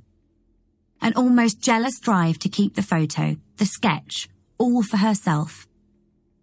It was an inexplicable and not particularly worthy impulse, and so she made herself continue. The photo wasn't the only item inside the satchel. There was a sketchbook. What sort of sketchbook? Leather cover, about so big. She demonstrated with her hands. Page after page of pen and ink sketches, handwritten notes. I think it belonged to Edward Radcliffe. Pippa, who was never surprised by anything, drew breath. She caught herself quickly. Was there anything in it you could use to date the work? I haven't been all the way through, not carefully, but Stratton's document holder was made in 1861. I've no way of knowing if they're related, of course, she reminded Pippa. Beyond somehow having wound up in the same satchel over the course of 150 years. What were the drawings like? What were they of? Figures, profiles, landscapes, a house? Why? There were rumours of an abandoned work. After Radcliffe's fiancée's death, he continued to paint, but not with the same spirit as before, and very different subjects, and then he drowned abroad. It was all very tragic. The idea of this abandoned work, something he was working on before her death, has taken on a sort of mythology in art history circles. People keep hoping and guessing and positing theories. Every so often, an academic takes it seriously enough to write a paper, even though to this point there hasn't been a lot of evidence to support the idea. It's one of those whispers that's so tantalizing it refuses to die. You think the sketchbook might have something to do with it? Hard to say for sure without seeing it. I don't suppose you've got any more tea-towel surprises in that bag of yours. Elodie's cheeks warmed. I could never take the sketchbook out of the archive. Well, why don't I drop in next week and have a look? Something tightened unpleasantly in Elodie's stomach. You'd better call first. Mr. Pendleton's on the warpath. Pippa flapped her hand, unperturbed. Course. She leaned back in her chair. In the meantime, I'll get started on your dress. I can already picture it. Romantic, gorgeous, very now, in an 1860s sort of way. I've never been particularly fashionable. Hey, nostalgia's very much in vogue, you know. Pippa was being affectionate, but today it rankled. Elodie was a nostalgic person, but she hated the charge. The word was terribly maligned. People used it as a stand-in for sentimentality, when it wasn't that at all. Sentimentality was mawkish and cloying, where nostalgia was acute and aching. It described yearning of the most profound kind, an awareness that time's passage could not be stopped and there was no going back to reclaim a moment or a person or to do things differently. Of course, Pippa had only meant to make a light, humorous comment and had no idea, as she gathered up her scrapbook, that Elodie was thinking along such lines. Why was she so sensitive today? Ever since she'd looked inside the satchel, she'd been unsettled. She felt constantly distracted, as if there was something she was supposed to do that had slipped her mind. Last night, she'd even had the dream again. She'd been at the house in the sketch when suddenly it turned into a church, and she realised that she was late for a wedding. her own, and she started to run, but her legs wouldn't work properly. They kept collapsing as if they were made of string, and when she finally arrived, she found that it was no longer a wedding at all. She was too late. It was now a concert, and her mother, still only 30 years old, was on stage playing her cello. "How are the rest of the wedding plans coming along?" "Fine. They're fine." It had come out crisply, and Pippa noticed. The last thing Elodie wanted was to get mired in a deep and meaningful that might expose her malaise, so she added airily, "Of course, if it's details you're after, you'd best speak with Penelope. I'm told it's going to be beautiful. Just make sure she remembers to tell you where and when to show up." They smiled at one another, allies again, and then Pippa continued with blistering politeness. "And how is the fiancé?" Pippa and Alistair had got off on the wrong foot, which wasn't entirely surprising as Pippa had strong opinions and a sharp tongue and didn't suffer fools gladly. Not that Alistair was a fool. Elodie winced at her own mental slip of the tongue, only that he and Pippa weren't at all alike. Regretting her earlier sharpness, Elodie decided to wear some disloyalty to let her friend score a point. "He seems reassured that Mother is calling the shots." Pippa grinned. "And your dad?" "Oh, you know Dad. He's happy if I'm happy." "And are you?" Elodie gave a firm look. Okay, you're happy." "He's given me the recordings." "He was okay with it then?" "Seemed to be. He didn't say much.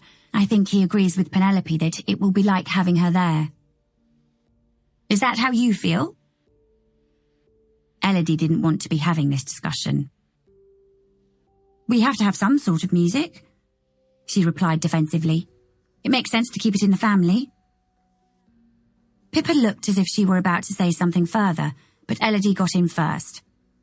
"Did I ever tell you that my parents had a shotgun wedding? They were married in July, and I was born in November. A little stowaway." "You know how I feel about parties, always looking for somewhere to hide." Pippa smiled. "You do realise you're going to have to attend this one, that your guests will be expecting to see you." "Speaking of my guests, do you think you could be a dear and send back your RSVP?" "What? In the post? With a stamp?" "Apparently it's important. It's a thing." "Well, if it's a thing." "It is, and I've been reliably informed that my friends and family are bucking the system. Tip's next on my list." "Tip? How is he?" "I'm off to see him tomorrow. Don't suppose you want to come?" Pippa wrinkled her nose in disappointment. "I have a gallery event. Speaking of which..." She signalled the waitress to bring the bill and pulled a £10 note from her wallet. While she was waiting, she indicated the framed photograph lying beside Elodie's empty coffee cup. "I'm going to need a copy so I can start thinking about your dress." Elodie was seized again by the odd possessive urge. "I can't lend it to you." "Course not. I'll take a pic now with my phone." She lifted the frame, angling the picture to make sure her shadow didn't fall across it. Elodie sat on her hands, willing her friend to finish quickly, and then she rewrapped the photo in its cotton shroud. "You know what?" said Pippa, inspecting the shot on her phone screen. "I'm going to run this by Caroline. She wrote her masters on Julia Margaret Cameron and Adele Bernard. I bet she'll be able to tell us something about the model, perhaps even who it was that took the photo." Caroline was Pippa's mentor from art school. A filmmaker and photographer, renowned for her ability to find moments of beauty where they were least expected. Her images were wild and alluring, with lots of lean trees and houses and wistful landscapes. She was 60 or so, with the lithe movements and energy of a much younger woman. She had no children of her own and seemed to look upon Pippa as a daughter of sorts. Elodie had met her a couple of times socially.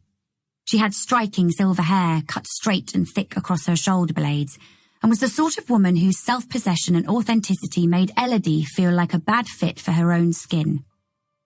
"No," she said quickly. "Don't do that." "Why not?" There was no way of explaining that the photo had been hers alone and now it wasn't, without sounding petty and, frankly, a bit unhinged. "I just meant there's no need to bother Caroline. She's so busy." "Are you kidding? She'd love to see it." Elodie managed a weak smile and told herself that it would be helpful to have Caroline's input. Unpleasant personal feelings aside, it was her job to learn as much as she could about the photograph and the sketchbook. And if a genuine tie to Radcliffe heralded any new information on James Stratton, it would be a very good thing for the archive team at Stratton Cadwell & Co. New information on well-known Victorians did not surface often. Chapter 5. Elodie walked the long way back, detouring down Lamb's Conduit Street because it was pretty, and the dove-grey chocolate box of the Persephone shopfront always managed to lift her spirits. She ducked inside, force of habit, and it was there, while she was leafing through the war diaries of Vere Hodgson, soaking up a 1930s swing dance track, that her phone began to shrill. It was Penelope, again, and Elodie suffered an immediate clutch of panic. She left the bookstore, cutting quickly across Theobald's Road and then High Holborn, through to Lincoln's Inn Fields. Elodie picked up her pace as she passed the Royal Courts of Justice, darted behind a red bus to cross the street, and was almost jogging as she made her way along the Strand.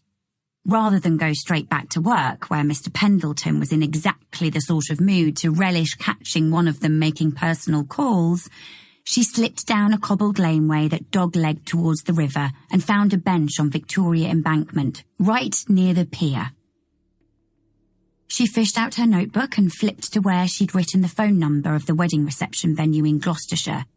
Elodie dialed and made an appointment to visit the following weekend, leaving no time for her commitment to call. She telephoned Penelope, apologised for having missed her calls, and launched into a report of the progress she'd made with respect to the venue, the veil, the dress, and the videos. After she hung up, Elodie sat for a few minutes.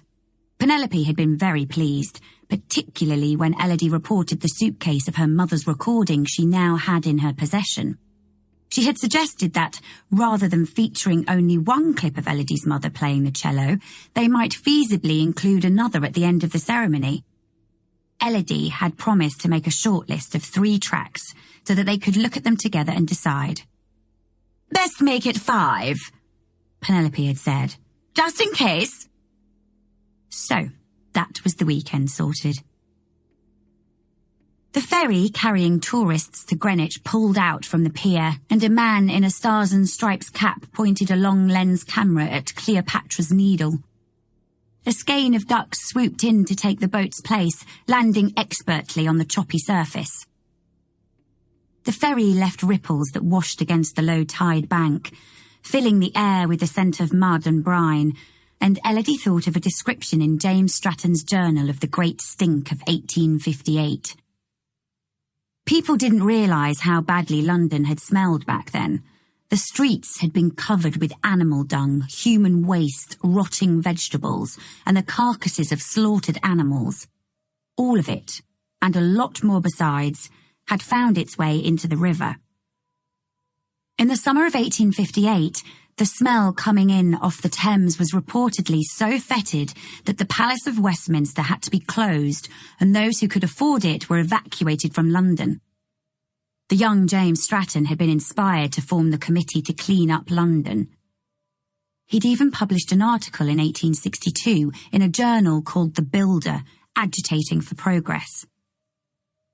Amongst the archives were letters exchanged between Stratton and Sir Joseph Bazalgette, whose London sewer system was one of the great triumphs of Victorian England, funneling excrement away from the built-up centre so that not only was the smell improved, but the incidence of waterborne disease was significantly reduced. The thought of Stratton reminded Elodie that she had a workplace she was supposed to be at, and a job she was meant to be doing. She went quickly, mindful of how long it had been since she'd left to meet Pippa, and was glad when she arrived to find that Mr. Pendleton had been called away and would be out of the office for the rest of the day. Eager to capitalise on her return to efficiency, Elodie spent the afternoon cataloguing the remaining items from the lost archive box. The sooner it was filed and finished, the better. She started by running a database search for Radcliffe and was surprised when the results delivered 2 items. One of the first jobs that Elodie had been assigned when she started at the firm was transferring the index card system onto the computer. She prided herself on having a near-photographic memory for the people and places that James Stratton had known, and couldn't remember ever having come across the name Radcliffe before. Curious, she fetched the corresponding documents from the file room and brought them back to her desk. The first was an 1861 letter from James Stratton to the art dealer John Haverstock, with whom he'd had plans to dine the following week. In the final paragraph of the letter, Stratton expressed a desire to find out what you know about a painter whose name I came across recently, Edward Radcliffe. I am told he is a man of rare talent, although having had an opportunity to glimpse samples of his work, I observe that his talent, at least in part, is an ability to charm his young female subjects into revealing more than they otherwise might. All in the name of art, naturally. As far as Elodie could remember, James Stratton did not own any of Radcliffe's paintings, though she made a note to confirm that fact. So despite his interest in the painter, he must ultimately have been disinclined to acquire Radcliffe's work. The second mention occurred some years later in Stratton's 1867 journal. At the end of a day's entry, he had written, "The painter, Radcliffe, called to see me this evening. His arrival was unexpected and the hour was very late. I confess to having fallen asleep with my book in hand when the knocker startled me awake. Poor Mabel was abed, and I had to ring to summon her so that refreshments might be brought. I may as well not have bothered and let the weary girl sleep, for Radcliffe did not deign to touch one crumb of the supper provided. He fell, upon arrival, to treading this way and that across the carpet in a most harried state, and could not be calmed. His manner was that of a crazed beast, his eyes wild, and his long hair dishevelled by the constant raking to which it was subjected by his fine pale fingers. He emanated a captured energy, like a man possessed. He muttered as he paced, something incomprehensible about curses and fate, a sorry state of affairs indeed, and one that gave me cause for grave concern. I know the loss that he has suffered, better than most. But his grief is wretched to watch. He is a reminder of what heartbreak can do to the most sensitive of souls. I confess that I had heard tell of his ruinous state, but I would not have believed the description had I not seen it with my own eyes. I have determined to do what I can, for it will surely right the scales in some way if I can help him to regain his former self. I encouraged him to stay, assuring him that it was no hardship at all to have a room made up, but he refused. He asked instead that I keep a couple of his personal effects for him, and of course I agreed. He was nervous to make the request, and I sensed that he had not come to see me with the intention of leaving the items. Rather, that the idea had come to him on the spur of the moment. It is only a leather satchel, empty but for a single book of sketches. I would never have broken a confidence to look inside, but he insisted on showing me before he left. He made me swear to keep the bag and sketchbook safe. Poor soul. I did not press him on the question of from whom it is to be kept, and he gave me no answer when I asked as to when he might return. He only looked at me sadly, before thanking me for the supper he did not eat, and leaving. His wretched presence stayed with me afterwards, and is with me even now, as I sit by the dying fire writing this record. The journal extract painted a melancholy picture, and the wretched presence described within its pages lingered with Elodie too. The account answered her question as to how James Stratton came to possess Edward Radcliffe's satchel, but there was still the intriguing question of how Radcliffe had come to know James Stratton well enough in the space of 6 years to turn up at his door in the middle of the night when beset by his private demons. Also, why he had chosen Stratton, of all people, to safeguard his bag and book. Elodie made a note to cross-reference some of the archives of Stratton's friends and associates to see whether Radcliffe's name appeared there. Another wrinkle was Stratton's reference to wanting to right the scales. It was an odd turn of phrase, almost suggesting he had played some part in the man's decline, which made no sense at all. Stratton couldn't have known Edward Radcliffe well. He'd made no mention of the other man in any of the private or public documents within the archive at any time between 1861 and 1867. And it was established fact, according to Pippa and Wikipedia, that Radcliffe had slipped into despair after the death of his fiancée, Frances Brown. The name was not familiar to her within the context of Stratton's archives, but Elodie made another note to cross-reference his associates' papers. She opened a new archive form on her computer and typed in a description of the satchel and sketchbook, adding a brief summary of the letter and journal entry and the corresponding file reference details. Elodie leaned back in her chair and stretched. 2 down, 1 to go. The identity of the woman in the photo, however, was going to be more difficult. There was just so little to work with. The frame was of a fine quality, but then James Stratton had owned very few items that weren't. Elodie attached her magnifying eyepiece and searched the frame for silver markings. She jotted them down on a piece of scrap paper, even as she knew they were unlikely to yield any clues as to the subject of the photo and her relationship to James Stratton. She wondered how the photograph had found its way into Radcliffe's satchel. Was the placement accidental, or was there some meaning to it? It all depended, she supposed, on the identity of the woman. It was possible, of course, that she had not been special to Stratton, and that the frame had, in fact, been placed within the satchel by the great niece to whom the desk had belonged. A random act of storage at some point during the decades after Stratton's death. But it was an outside chance. The way the woman was dressed, the styling, and the look of the photo itself suggested that it, and she, had been contemporaneous with Stratton. Far more likely that he had stored, even concealed the photograph inside his document holder and slipped it inside the satchel himself. Elodie finished her inspection of the frame, making notes so that she could provide a description of its condition on the archive sheet. A dent at the top, as if it had been dropped, some fine, feathery scratches on the back, and then she returned her attention to the woman. Again, the word that came to mind was illuminated.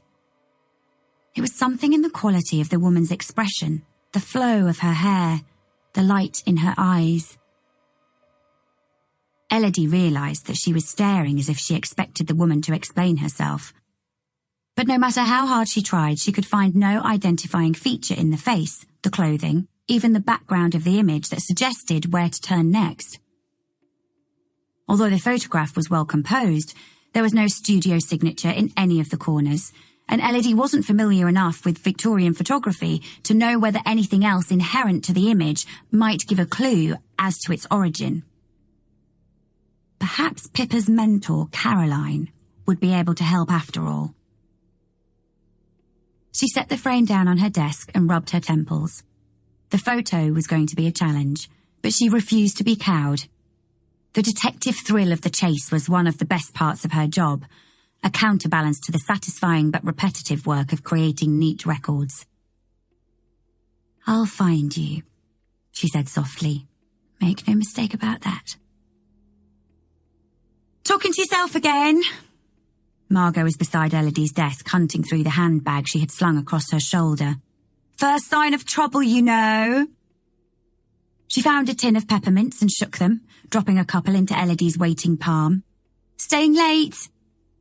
Elodie glanced at the clock, surprised to find that it was already 5:30. "Not tonight." "Alistair picking you up?" "He's in New York." "Again? You must be missing him. Don't know what I'd do without Gary to go home to." Elodie agreed that she was missing her fiancé, and Margot gave her a sympathetic smile which turned swiftly into a cheery farewell. Fishing her neon earbuds out of her bag, she swiped her iPhone and sashayed off into the weekend. The office resettled into papery silence. The strip of sunlight had arrived on the far wall and was beginning its daily approach towards her desk. Elodie cracked one of the mints open with her back teeth and hit print on the archive label she'd made for the new box. She started to tidy her desk, a task she performed religiously on Friday afternoons so that she could begin the upcoming week with a clean slate. Not that she'd admit it, and certainly not to Margot, but there was a small part of Elodie that looked forward to Alistair's weeks in New York. She missed him, of course, but it was restful in some way knowing that for 6 whole nights she could stay at her own place in her own bed with her own books and her favourite teacup without having to negotiate and explain herself. It was true what he said. Her flat was tiny, and there was that old chip grease smell in the stairwell, whereas his was large with 2 bathrooms and always enough hot water and never any need to listen to the neighbours' television through the whisper-thin floors. But Elodie was fond of her little flat. Yes, there was a trick to getting the kitchen sink to drain properly, and the shower only ever managed a half flow when the washing machine was running a cycle, but it felt like the sort of place where real human lives could be and had been led. There was history in its natty old cupboards and creaking floorboards, the loo that was reached only by climbing 3 carpeted stairs. Alistair seemed to consider it endearing that she found comfort in such diminished surrounds. "You should be staying at my place when I'm away," he always said, his place being a sleek apartment in Canary Wharf. "You don't need to go back to your lair." "I'm happy here." "Here? Really?" They'd had a variation on the same conversation at least 15 times, and he always reserved his most sceptical glance for deployment at this point. Its target invariably the corner in which Elodie had arranged her dad's old velvet armchair beneath the fairy-lighted shelf of treasures. The painting Mrs. Berry had presented to her when she turned 30. The charm box Tip gave her after her mother died. A framed strip of funfair photos taken with Pippa when they were both 13. Alistair favoured mid-century Danish design and believed that if an item couldn't be purchased from the Conran shop, it had no business being on display at all. Elodie's flat was homely, he was willing to concede, but only before adding, "Of course, you'll have to give it up when we're married. We can't very well put the crib in the bathroom."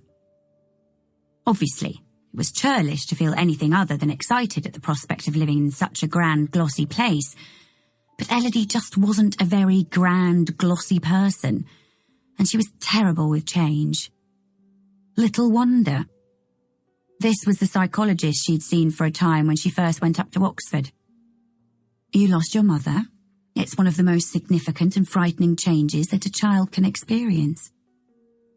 Such loss, Elodie was reliably informed by Dr. Judith Davies. "Call me Jude." After 3 months of weekly sessions in the warm front room of her Edwardian house, couldn't help but embed itself within a person's psyche. "You mean it's going to affect my every life decision?" Elodie had asked. "I do." "Forever?" "Most likely." She had stopped seeing Dr. Davies' "It's Jude" soon after that. There hadn't seemed much point, though she had missed the pot of citrus mint tea that appeared on the scuffed wooden table at the start of each session. The doctor had been right. Elodie had got no better with change. Picturing other people in her flat, hanging their pictures on the hooks she'd hammered into the wall, arranging their teacups on the sill where she grew her herbs, enjoying the view from her window, gave Elodie the same dread feeling she'd experienced sometimes on holiday when she woke in an unfamiliar room, utterly lost because none of her touchstones were there. She hadn't had the heart to break the news about the move to her landlady yet. Mrs. Berry was 84 years old and had grown up in the house in Barnes when it was still a family home and not 3.5 flats above a fish and chip shop. She lived now in the garden flat behind the shop. "This used to be my mother's morning room," she liked to reminisce after a glass or 2 of her favourite sherry. "Such a lady she was, such a fine lady. Oh, not in the aristocratic sense. I don't mean that. It was just her nature." Mrs. Berry's eyes took on a particular shine when she started to slip into the past, and she became less careful with her cards. "What are trumps?" she'd ask at the start of each round. "Spades, or was it curlies?" Elodie was going to have to cancel the game they'd penciled in for that evening. She'd promised Penelope a list of recordings and a selection of clips by Monday. Now she was on a roll, she couldn't let anything get in the way of ticking items off her list. She shut down the computer and capped her pen, lining it up against the top of the jotting pad. The desk was clear except for the satchel, the sketchbook, and the framed photograph. The first two could be reboxed and stored. The last faced another weekend amidst the jumble of office supplies within the lost box. Before tucking the photograph away, Elodie took a picture with her phone just as Pippa had done. She would need it if she were to give more thought to her dress. It wouldn't hurt to look at it beside the veil either. After a moment's hesitation, she took a photo of the house in the sketchbook too, not because she was allowing herself any longer to entertain the notion that it was somehow magically the house from her mother's fairy tale. She took the photo simply because she liked the sketch. It was beautiful, and it made her feel things, a connection to her mother and a tethering to the unbroken part of her childhood.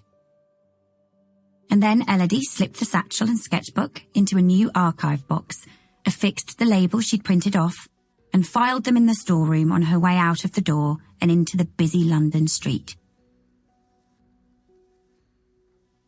3. Mrs. Mack used to say that a needy man's budget was full of schemes. She'd say that sort of thing whenever she wanted one of us to try a new scam. We kids that lived like rats in the runners within the set of small rooms above the bird shop on Little White Lion Street. I've been thinking about Mrs. Mack lately, and Martin, and Lily, and the captain, and even Pale Joe. He was the first person I ever truly loved. The second if you include my father, which I don't always. Mrs. Mack was kind enough in her way. It was a way that included plenty of beatings for those that got on her wrong side, and a tongue so sharp it lashed, but she was fairer than most. In her way. She was good to me. She took me in when I was desperate. I believe she even loved me. I betrayed her in the end, but only when I had to. It is different on this side. Human beings are curators. Each polishes his or her own favoured memories, arranging them in order to create a narrative that pleases. Some events are repaired and buffed for display. Others are deemed unworthy and cast aside, shelved below ground in the overflowing storeroom of the mind. There, with any luck, they are promptly forgotten. The process is not dishonest. It is the only way that people can live with themselves and the weight of their experiences. But it is different over here. I remember everything. Memories forming different pictures depending on the order in which they fall. Time passes differently when I'm alone in the house. I have no way of marking the years. I am aware that the sun continues to rise and set and the moon to take its place, but I no longer feel its passage. Past, present and future are meaningless. I am outside time. Here and there and here, at once. My visitor has been with me for 5 of his days now. I was surprised when he first arrived, with his scuffed suitcase and that brown bag over his shoulder, which makes me think of Edward's satchel, even more so when the doors were locked on the house that night and he remained. It has been a long while since anyone stayed here overnight. Ever since the Art Historians Association opened the house to the public, I have seen only weekend day trippers with sensible shoes and tour books. The people from the association have put the young man in the rooms of the old malt house, part of the closed area that was once used briefly to accommodate a caretaker and into which the visiting public are not permitted. It wouldn't do to have him take up residence inside the house, for it is set up like a museum now. Antique furniture, much of it from Edward's own collection, purchased with the house when he bought it, has been arranged taking care to leave room for the tourists to mill about on weekends. Bunches of lavender with velvet bows have been placed on the seats so that no one tries to use them as intended. Just before my clock strikes 10 each Saturday morning, a group of volunteers arrives, positioning themselves about the house so that there is one per room. They wear tags that read "Guide" around their necks, and it is their job to remind people, do not touch. They are primed with partially correct historical anecdotes, so that when they catch the eye of a half-willing tourist, they can ensnare them with their spiel. There is one in particular, Mildred Manning, who likes to sit on a Quaker-style chair at the top of the attic staircase, baring her teeth in a grim approximation of a smile. Nothing makes her happier than to catch an unwitting guest in the process of setting down their pamphlet on the table beside her. This infraction grants her the prized opportunity to intone that nothing should be placed upon Edward Radcliffe's furniture. Edward would have hated her. He couldn't bear the zealous overprotection of things. He believed that beautiful objects should be cherished but not revered. And so, with Edward in mind, some days, when the year is creeping towards autumn, I spend my afternoons draped around Mildred's shoulders. No amount of clothing can keep a person warm when I get too close. I have taken a preliminary inventory. My visitor's hair is dirty blonde in colour, and his skin is sun-browned. His hands are weathered and capable. They are not the fine hands of a painter. They are the hands of a man who knows how to use the tools that he carries with him when he heads out on his daily rounds. He has been very busy since he arrived.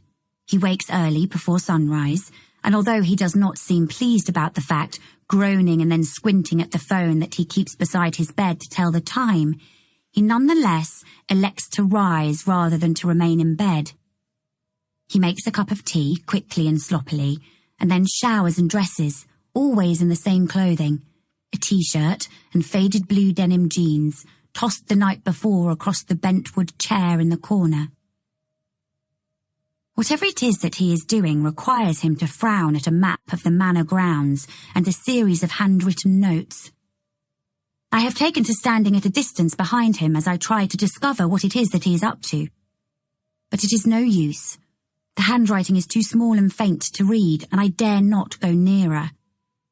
We have not yet been acquainted long enough for me to know how close I can get. I can be an oppressive companion, and I do not wish to scare him off. Yet. And so I wait. I do at least know what it is he keeps in that brown bag of his. He unpacked it last night. It is a camera. A proper camera of the sort that Felix might recognise were he to rematerialise suddenly in the here and now. Something that Felix would not recognise, however, is the way my visitor is able to connect the camera to a computer and have the images appear like magic upon the screen. No need anymore for a dark room or developing solutions with their acrid smell. I watched last night as he scrolled through picture after picture, photographs of the churchyard, headstones mainly. No one that I knew, but I was transfixed all the same. It was the first time in many years that I have been able to leave this place. What do his photographs tell me about his purpose here? I wonder. Not nearly enough. He is out there somewhere now. He has been gone since breakfast time.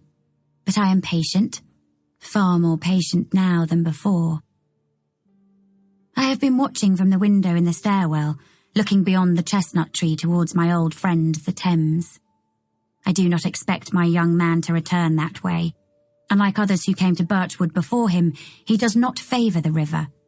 He considers it at times, as one might a painting, but only from a distance, and not, I think, with pleasure. No boat rides for him thus far. No, I watch the river for myself. The Thames flowed through my life just as surely as blood flows through a body. I can only go as far now as the wall of the field barn in the north, the Haffordstead Brook to the west, the orchard to the east, and the Japanese maple in the south. I have tried to travel further over the years, but alas, to no avail. The sensation, if I dare, is like an anchor being pulled. I do not understand the physics. I only know that it is so. My visitor is not as young as I first thought. He is muscular and able, with the pulsing physicality of an animal made to come inside against his will. But there is something that weighs on him. Hardships tell upon a man. My father aged by a decade during the months after my mother's death, when the landlord began to knock on our door, and the two of them engaged in tense discussions that became more and more heated over time, until at last, on a bleak wintry day, the landlord shouted that he'd been as patient as a saint, that he wasn't a charity, and it was high time my father found himself a new situation. My visitor's hardship is of a different nature. He keeps a printed photograph inside a scuffed leather wallet. I have seen him take it out late at night and pore over it.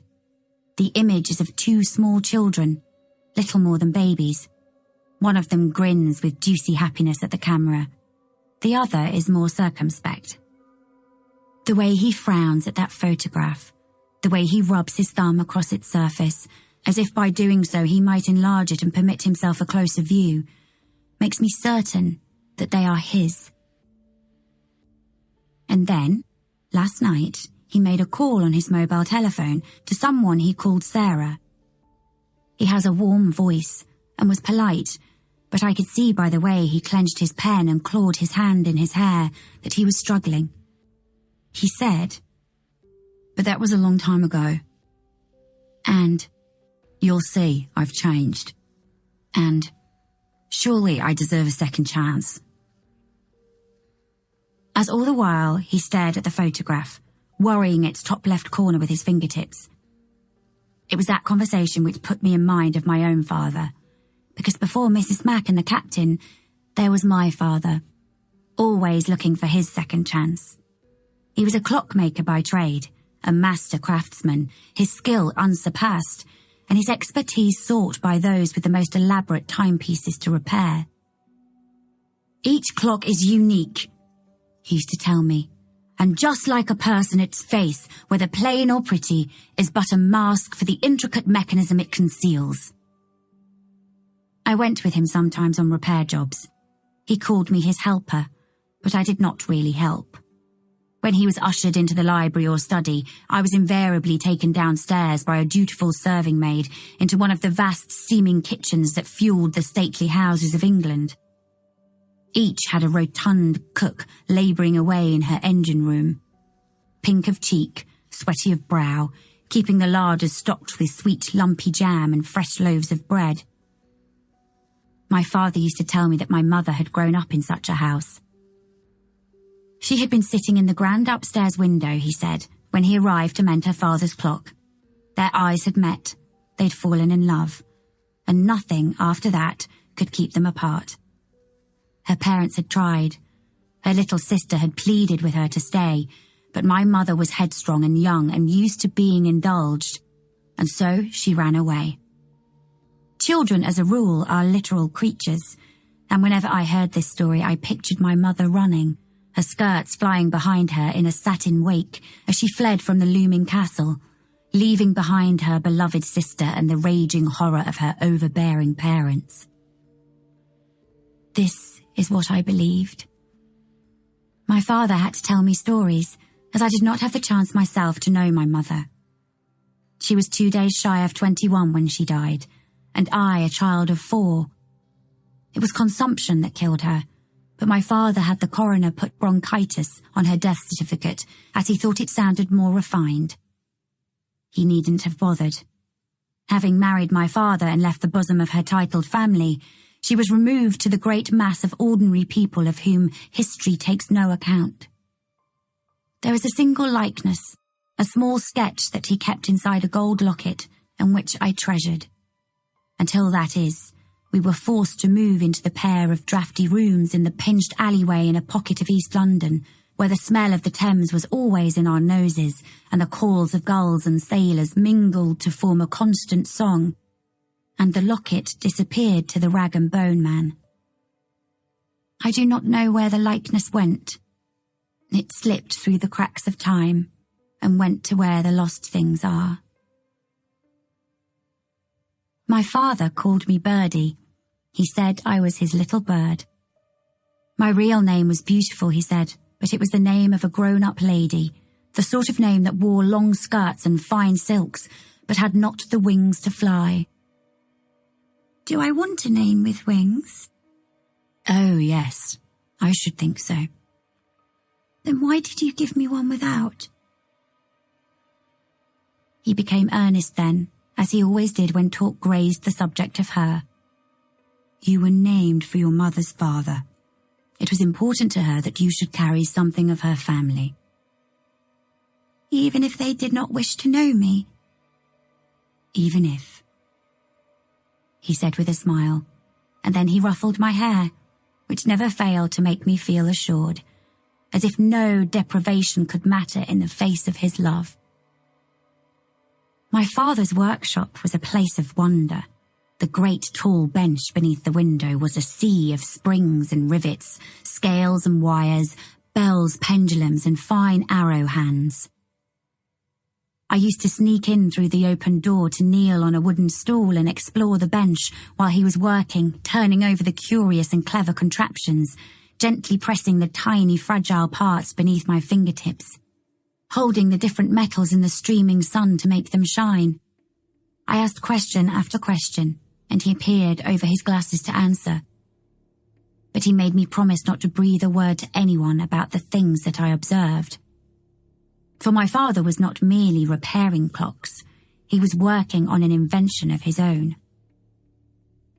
His great project was the creation of a mystery clock, the construction of which involved long sessions at his workbench and frequent surreptitious visits to the Court of Chancery where patents of invention were enrolled and issued.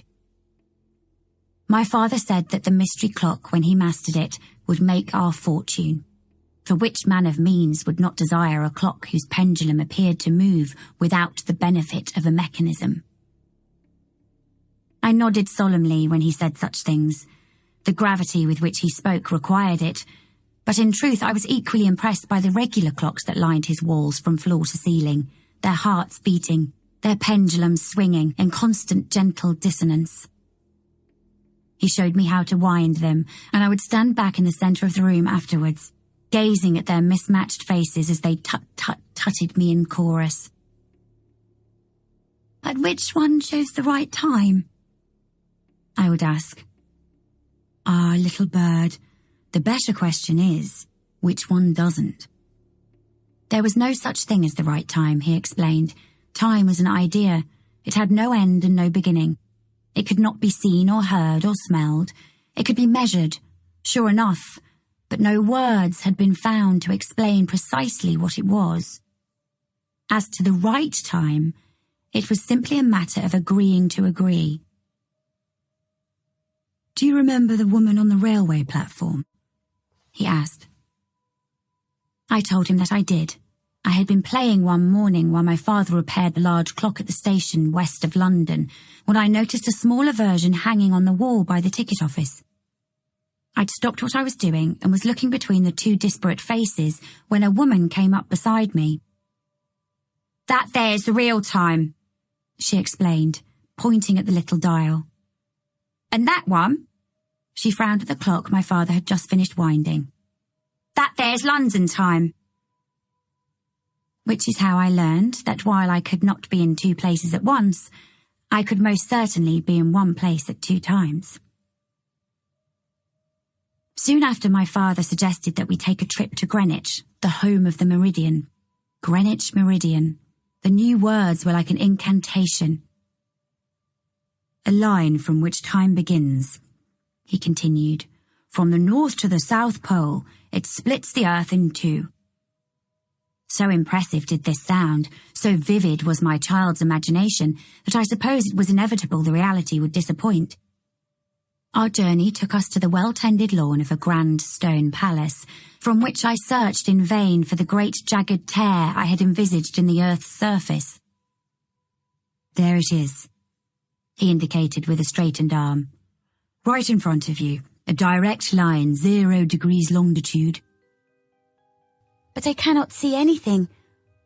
All I see is grass.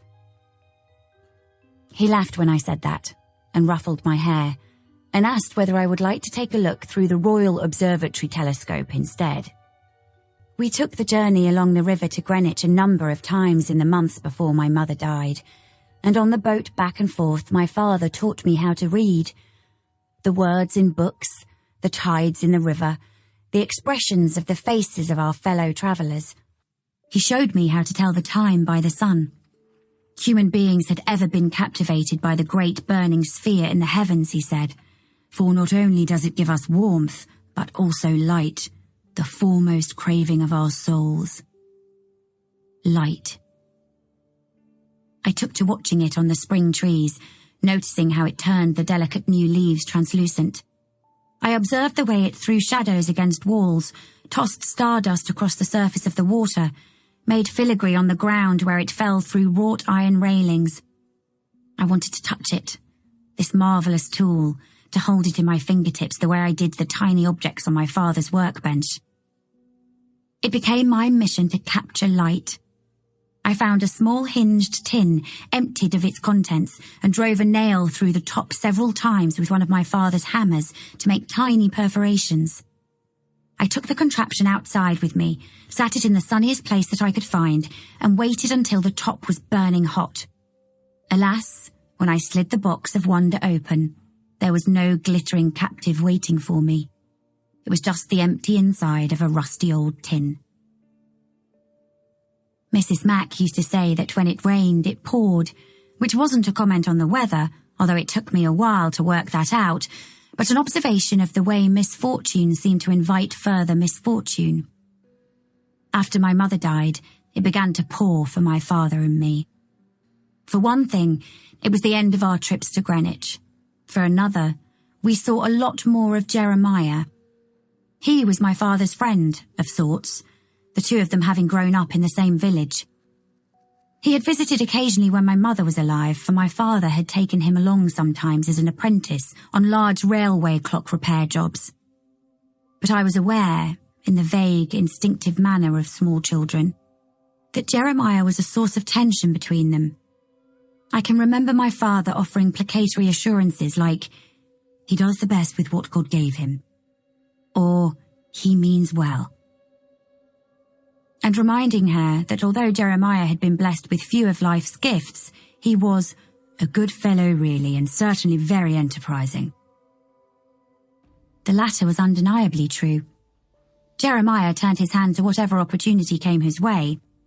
He was by turns a rag and bone man, a tanner, and at one time became convinced his fortune lay in the door-to-door distribution of Steele's aromatic lozenges, the professed benefits of which included magnificent male stamina. After my mother's death, when my father began his tumble into the dark crevasse of grief, Jeremiah started taking him out for long stretches in the afternoon. The pair of them stumbling back after dark, my father half asleep and slumped across his friend's shoulder. Jeremiah would then bed down for the night on the sofa in our drawing room, all the better to help us out the following day. And my father had longer days to fill by then. His hands had started to shake and he had lost the ability to concentrate. He received fewer offers of work, which in turn made him bitter. Jeremiah, though, was always there to prop him up. He convinced my father that he'd been wasting his time on repairs anyway, that his future lay in perfecting his mystery clock. That with Jeremiah as his agent, they couldn't help but make a fortune. When the landlord finally reached the end of his patience, it was Jeremiah, through his contacts, who helped my father to find rooms in a building that huddled in the shadows of the steeple of St. Anne's. He seemed to know a lot of people, and always had an opinion to venture and a bit of business to transact. It was Jeremiah who oversaw the sale of my father's patents, and Jeremiah who told me not to worry when the bailiff started knocking on the door at all hours, complaining that my father owed him money. He knew a man who ran a gambling outfit in the Limehouse, he said. All my father needed was a little bit of luck to see him right. and when my father took to spending every night down at the public house on Narrow Street, dragging himself back at first light smelling of tobacco and whiskey to collapse at the empty table with his pipe, when he sold off the last of his brass and rivets in order to pay his gambling debts, it was Jeremiah who shook his head sadly and said, "Your old man's just unlucky. I never did meet a man with an unluckier star." The bailiff continued to knock, but my father ignored him. He began instead to talk obsessively about America. In his battered state, the idea made perfect sense. We would leave behind the sorrow and unhappy memories and start afresh in a new place. "There's land, little bird," he said, "and sunshine for the taking, and rivers that run clean and soil that can be turned over without fear of unearthing bones from the past." He sold the last of Mother's dresses, pieces that he had been saving for me, and booked cheap passage for us both on the next ship to America. We packed our possessions, such as they were, in one small suitcase apiece. The week that we were due to leave was cold, the first snow of the season, and my father was eager that we should have as much extra coin as possible for the journey. We spent each day down by the river, where a supply ship had recently overturned and there were prizes hidden in the mud for those that wanted most to find them. We laboured each hour from dawn until dusk, through rain, sleet and snow. Mud-larking was ever-tiring work, but one evening I was more exhausted than usual. I fell upon my mattress, soaking wet, and was unable to rise. The dizziness came on suddenly, along with aches that made my bones feel cold and heavy. My teeth chattered even as my forehead burned, and the world began to darken as surely as if someone had pulled down its curtains. I was adrift, my perception as unsteady as a small wooden boat in rough seas. I heard my father's voice sometimes, and Jeremiah's, but they were brief snatches followed by long stretches of surrender to the vivid stories in my mind's eye, dreams, most fruity and peculiar. My fever raced, creating shadows and jagged monsters in the room. They lurched across the walls, widening their crazy eyes, reaching their taloned fingers to grab at my bedclothes. I turned and twisted away from them, my sheets wet from the exertion, my lips moving around incantations that seemed of vital importance.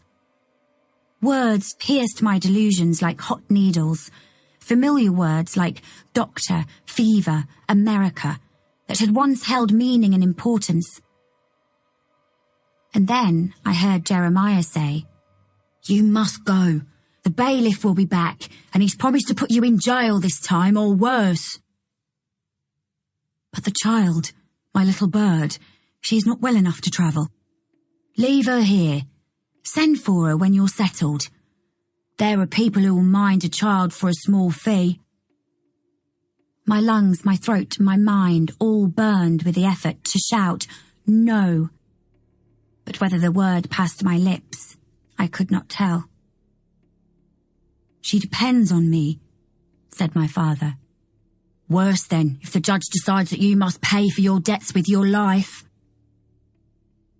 I wanted to shout, to reach out and grab my father, to cleave him to me so that we could never be parted. But it was no use. The monsters pulled me under again and I heard no more.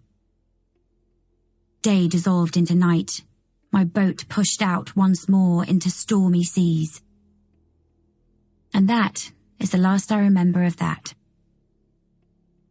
The next thing I knew, it was morning, bright, and the first sound to my ears was of birds calling outside the window. But these were not the birds that sing of morning's arrival here at Birchwood Manor, or those that used to nest beneath the sill in our little house in Fulham. This was a great cacophony of birds, hundreds of them squawking and jeering in languages foreign to my ears.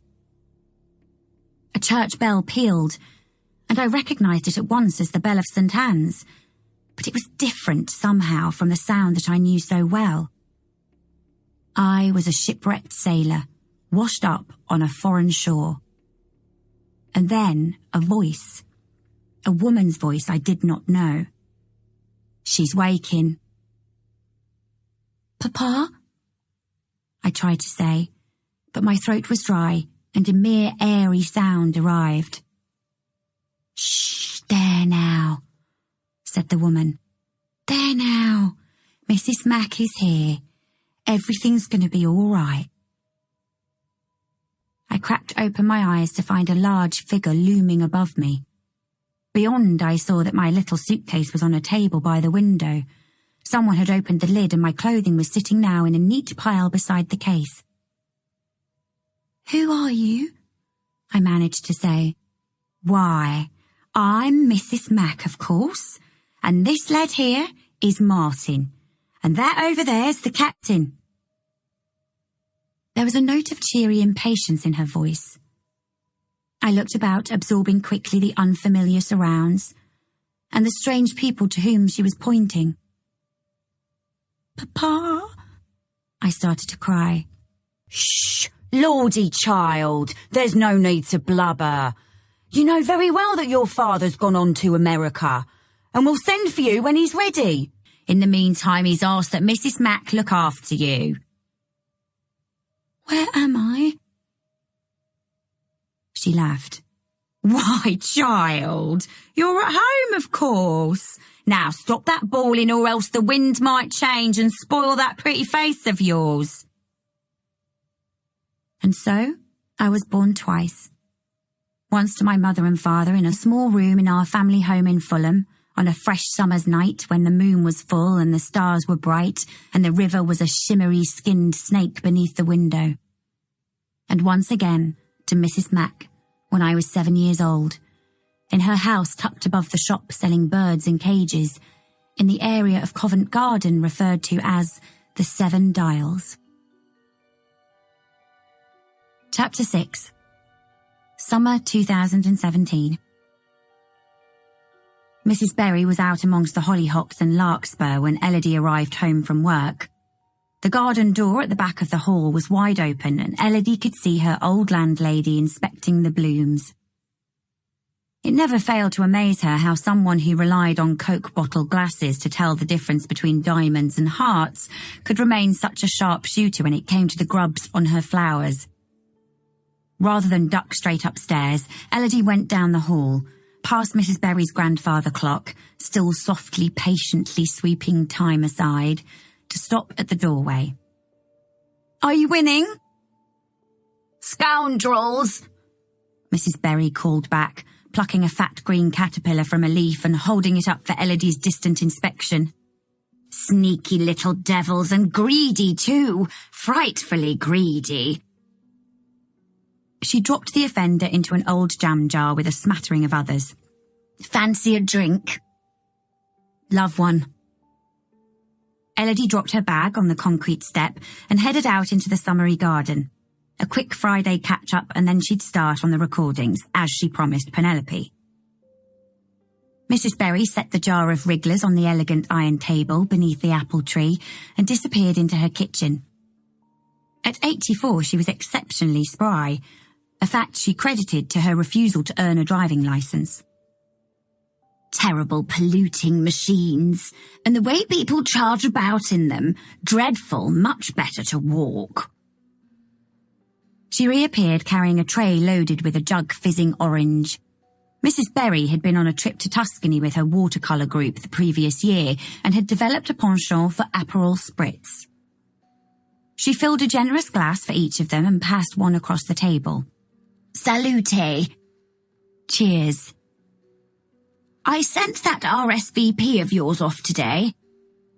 "Brilliant news. That's one at least for my side of the church." "And I've been giving more thought to my reading. There's a lovely Rossetti. Reads like a piece of Morris fabric. All peacocks and fruit and halcyon seas." "Sounds divine." "But trivial. Too trivial for you. I prefer the Tennyson. If I were loved as I desire to be, what is there in the great sphere of the earth and range of evil between death and birth that I should fear, if I were loved by thee?" She was smiling beatifically, a small hand planted on her heart. "Oh, Elodie, what truth! What liberty! What joy to be released from life's fear by the simple knowledge of love. Elodie found herself nodding with equal enthusiasm. It's beautiful, Isn't it? There's the small matter of what Alistair's mother will think of a wedding reading that describes life as a range of evil between death and birth. Pah! What business is it of hers? Well, none, I suppose. It's not the point of the poem anyway.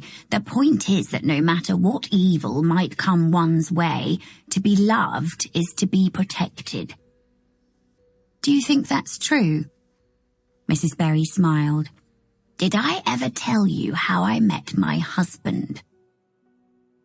Elodie shook her head. Mr. Berry had died before she moved into the attic flat. She'd seen photos of him, though, lots of photos of a beaming man with glasses and a rim of white hair around an otherwise smooth pate. They were all over the walls and atop the sideboards in Mrs. Berry's flat. We were children. His name was Bernstein back then. He came to England on one of the trains from Germany at the start of the Second War. The Kindertransport, you know. My mother and father had put their names down as foster parents, and in June 1939 we were St. Thomas. I still remember the night he arrived. We opened the door, and there he was, all alone, skinny legs, and a battered suitcase in hand. Funny little thing, with his very dark hair and eyes, and not a word of English. Ever so polite. He sat at the dinner table and endured my mother's attempt at sauerkraut, and was then taken upstairs to the room they'd made up specially. I was fascinated, of course. I asked many times for a brother. And there was a fissure in the wall back then between my room and his, a mouse hole that my father had never got around to fixing. I used to spy through it, and that's how I knew he lay down each night in the bed my mother had prepared. But when the house got dark and quiet, he carried his blanket and pillow to the cupboard and climbed inside to sleep. I think it was this that made me love him. He had a single photograph with him when he arrived, wrapped up with a letter from his parents. He told me later that his mother had sewn the little parcel inside the lining of his jacket, so it couldn't get lost along the way. He kept it all his life, that photograph. His two smartly dressed parents, and he, a happy little lad between them, with no idea of what was coming. They died at Auschwitz, both of them. We found that out later. We got married as soon as I turned 16, and the two of us went off to Germany together. There was so much confusion after the war, still so much horror to be sorted through, even then. He was very brave. I kept waiting for it to hit him, all that he'd lost. When we learned that we couldn't have children, when his best friend and business partner swindled him and it looked like we might be bankrupted, when I discovered a lump in my breast, he was always so brave, so resilient, I suppose. That seems to be the word du jour. It wasn't that he didn't feel things. Many's the time I saw him weep. But he dealt with his disappointment, with his hardship and grief. He picked himself up and went on, every time. And not like a mad person who refuses to recognize adversity, but like someone who accepts that life is inherently unfair, that the only truly fair thing about it is the randomness of its unfairness. She topped up their glasses. I'm telling you all this, not because I feel like a stroll down memory lane or because I like to tell my young friends sad stories on sunny Friday evenings. I just wanted you to understand. I wanted you to see what a balm love is, what it is to share one's life, to really share it, so that very little matters outside the certainty of its walls. Because the world is very noisy, Elodie, and although life is filled with joy and wonder, there's evil and sorrow and injustice too. There was little Elodie could think to say. To utter agreement in the face of such hard-won wisdom sounded glib, and really, what of life's experience did she have to add to the thoughts of her 84-year-old friend anyway? Mrs. Berry didn't appear to expect a response. She was sipping from her drink, her attention focused on something beyond Elodie's shoulder, and so Elodie fell to her own musing. She realised that she hadn't heard from Alistair all day. Penelope had mentioned on the phone that he'd had the meeting with the New York board and that it had all gone very well. Perhaps he was out with his colleagues celebrating the merger. Elodie was still not entirely sure what it was that Alistair's company did, something to do with acquisitions. He had explained it more than once. It was all about consolidation, he said, the joining of two entities so that their combined value might be increased. But Elodie was always left with the sort of questions a child might think to ask. In her line of work, an acquisition referred to the delivery and possession of an object. Something solid and real that could be held in one's hands and which told a story through its every mark. When Thomas was dying, said Mrs. Berry, picking up the thread of her story, right towards the very end, I started to fret. I was so worried that he'd be frightened. I didn't want him to have to go alone. At night, my dreams were filled with the image of that little boy, alone on our doorstep. I didn't say anything, but we'd always been able to read each other's thoughts, and one day he turned his head towards me, unprompted, and told me that he'd never been frightened of anything in life since the day we met. Her eyes glistened, and her voice filled with wonder. Do you hear that? Nothing in life had had the power to frighten him, because he knew how much I loved him. Elodie had a lump in her throat. I wish I'd known him. I wish you had too. He'd have liked you. Mrs. Berry took a large sip of her drink. A starling swooped down to land on the table between them, eyeing the jar of grubs keenly before giving a loud call and removing himself to a bough of the apple tree for a further inspection. Elodie smiled and Mrs. Berry laughed. How about you stay for dinner? She said. I'll tell you a happier story about the time Thomas and I accidentally bought a farm. Then I'm planning to beat your socks off. I have my deck shuffled and ready to go. Oh, Mrs. Berry, I'd really love to, but I can't tonight. Not even cards?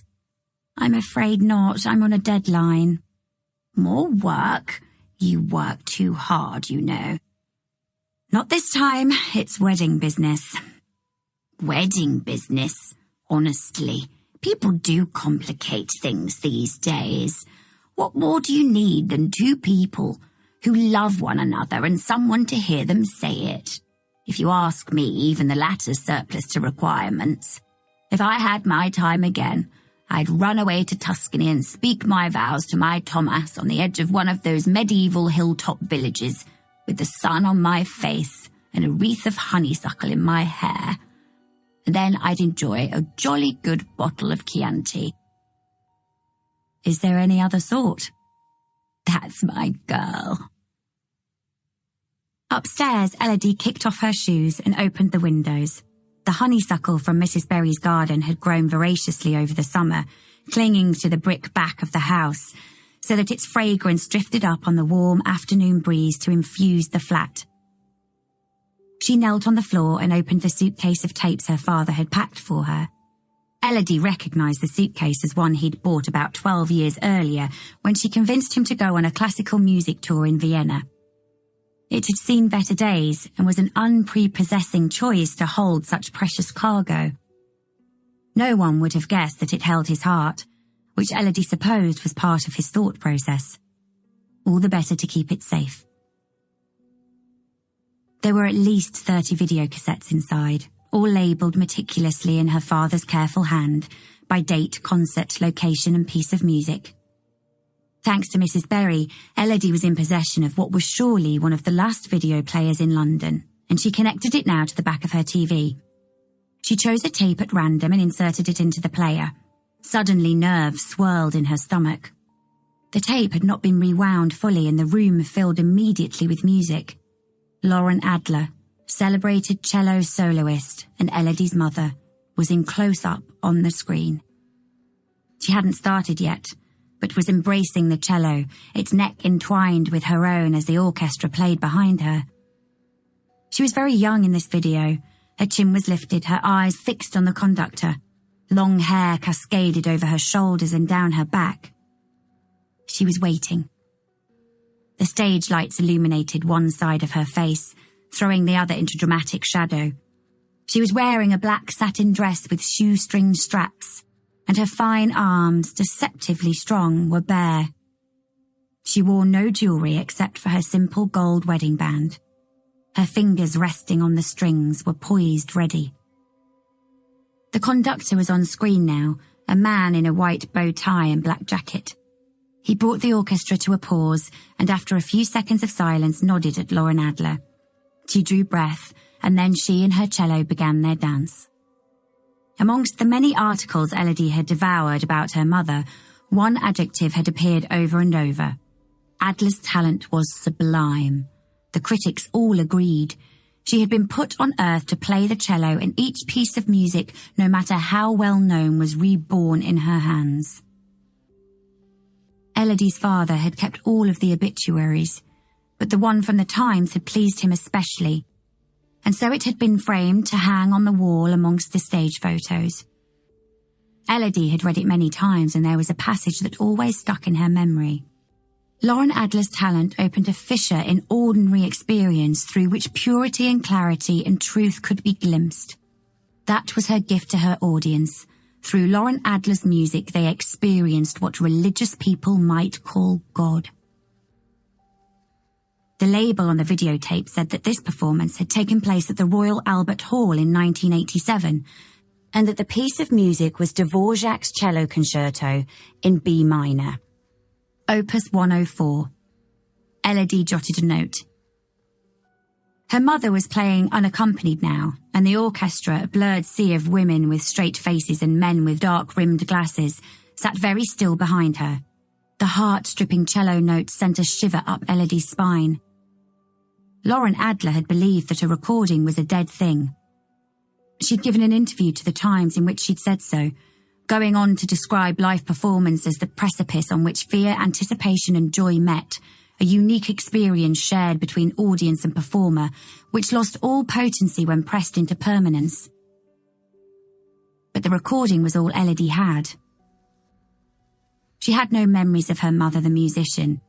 She'd been taken to see her play once or twice when she was a very small child, and of course she'd heard her practicing at home, but Elodie couldn't actually remember hearing her mother play professionally. Not that she could separate her from her experience of other concerts performed by other musicians. She would never have confessed as much to her father, who was wholly invested in the idea that Elodie carried those memories inside her, moreover that they were an intrinsic part of who she was. "Your mother used to play for you when she was pregnant," he'd told her more times than she could count. "She used to say that the human heartbeat was the first music that a person heard, and that every child was born knowing the rhythm of her mother's song." He often spoke to Elodie as if she shared his memories. "Remember when she played for the Queen and the audience stood in ovation at the end for over 3 minutes? Remember the night she performed all 6 Bach cello suites at the proms?" Elodie didn't remember. She didn't know her mother at all. She closed her eyes. Her father was part of the problem. His grief was just so pervasive. Rather than allowing the chasm left when Lauren Adler died to close, even to help it close, his own sorrow, his refusal to let her go, had kept it wide open. One day in the weeks following the accident, Elodie had been in the garden when she overheard a couple of well-meaning women who'd come to offer consolation and were now returning to their car. "Good thing the child's so young," one of them had said to the other as they reached the front gate. "She'll grow up and forget, and she'll never know what she's missing." They were right in part. Elodie had forgotten. She simply had too few memories of her own with which to fill the hole made by her mother's death. But they were wrong too, for Elodie knew exactly what she was missing. She hadn't been allowed to forget. Now she opened her eyes. It was dark outside. Night had swept the dusk aside. Inside, the television screen was fizzing with static. Elodie hadn't noticed when the music stopped. She climbed off the window seat and ejected the tape, selecting another to replace it. This one was labelled Mozart String Quintet No. 3 in C major. K515, Carnegie Hall, 1985. And Elodie stood watching the preamble for a few minutes. The video had been shot documentary style, starting with a biographical introduction to the 5 young string players, 3 women and 2 men coming together in New York to perform together. As the narrator spoke about each one in turn, the footage showed her mother in a rehearsal room, laughing with the others while a violinist with dark curly hair joked around with his bow. Elodie recognised him as her mother's friend, the American violinist who had been driving the car from Bath to London on the day they were both killed. She remembered him vaguely. His family had come to dinner once or twice when they were visiting London from the States. And, of course, she'd seen his photograph in some of the newspaper articles published after the accident. There'd been a couple, too, amongst the boxes of loose photos at home that her father had never got around to sorting. She watched him for a moment as the camera followed his movements, trying to decide how she felt about this man who had unwittingly taken her mother from her. He would remain linked to Lauren Adler forever by the circumstances of their deaths. But all she could think was how impossibly young he looked, and how much talent he possessed, and how right Mrs. Berry was that life's only nod to fairness was the blindness with which it dealt unfair blows. After all, he had left a young family behind too. Lauren Adler was on the screen now. It was true what all the newspaper columns said. She had been breathtaking. Elodie watched as the group performed in concert, jotting down notes as she considered whether the piece would be a good choice for the wedding ceremony, and, if so, which portions they might decide to use. When the tape ended, she started another. She was halfway through her mother's 1982 performance of the Elgar Cello Concerto, Opus 85, with the London Symphony Orchestra, when her phone rang.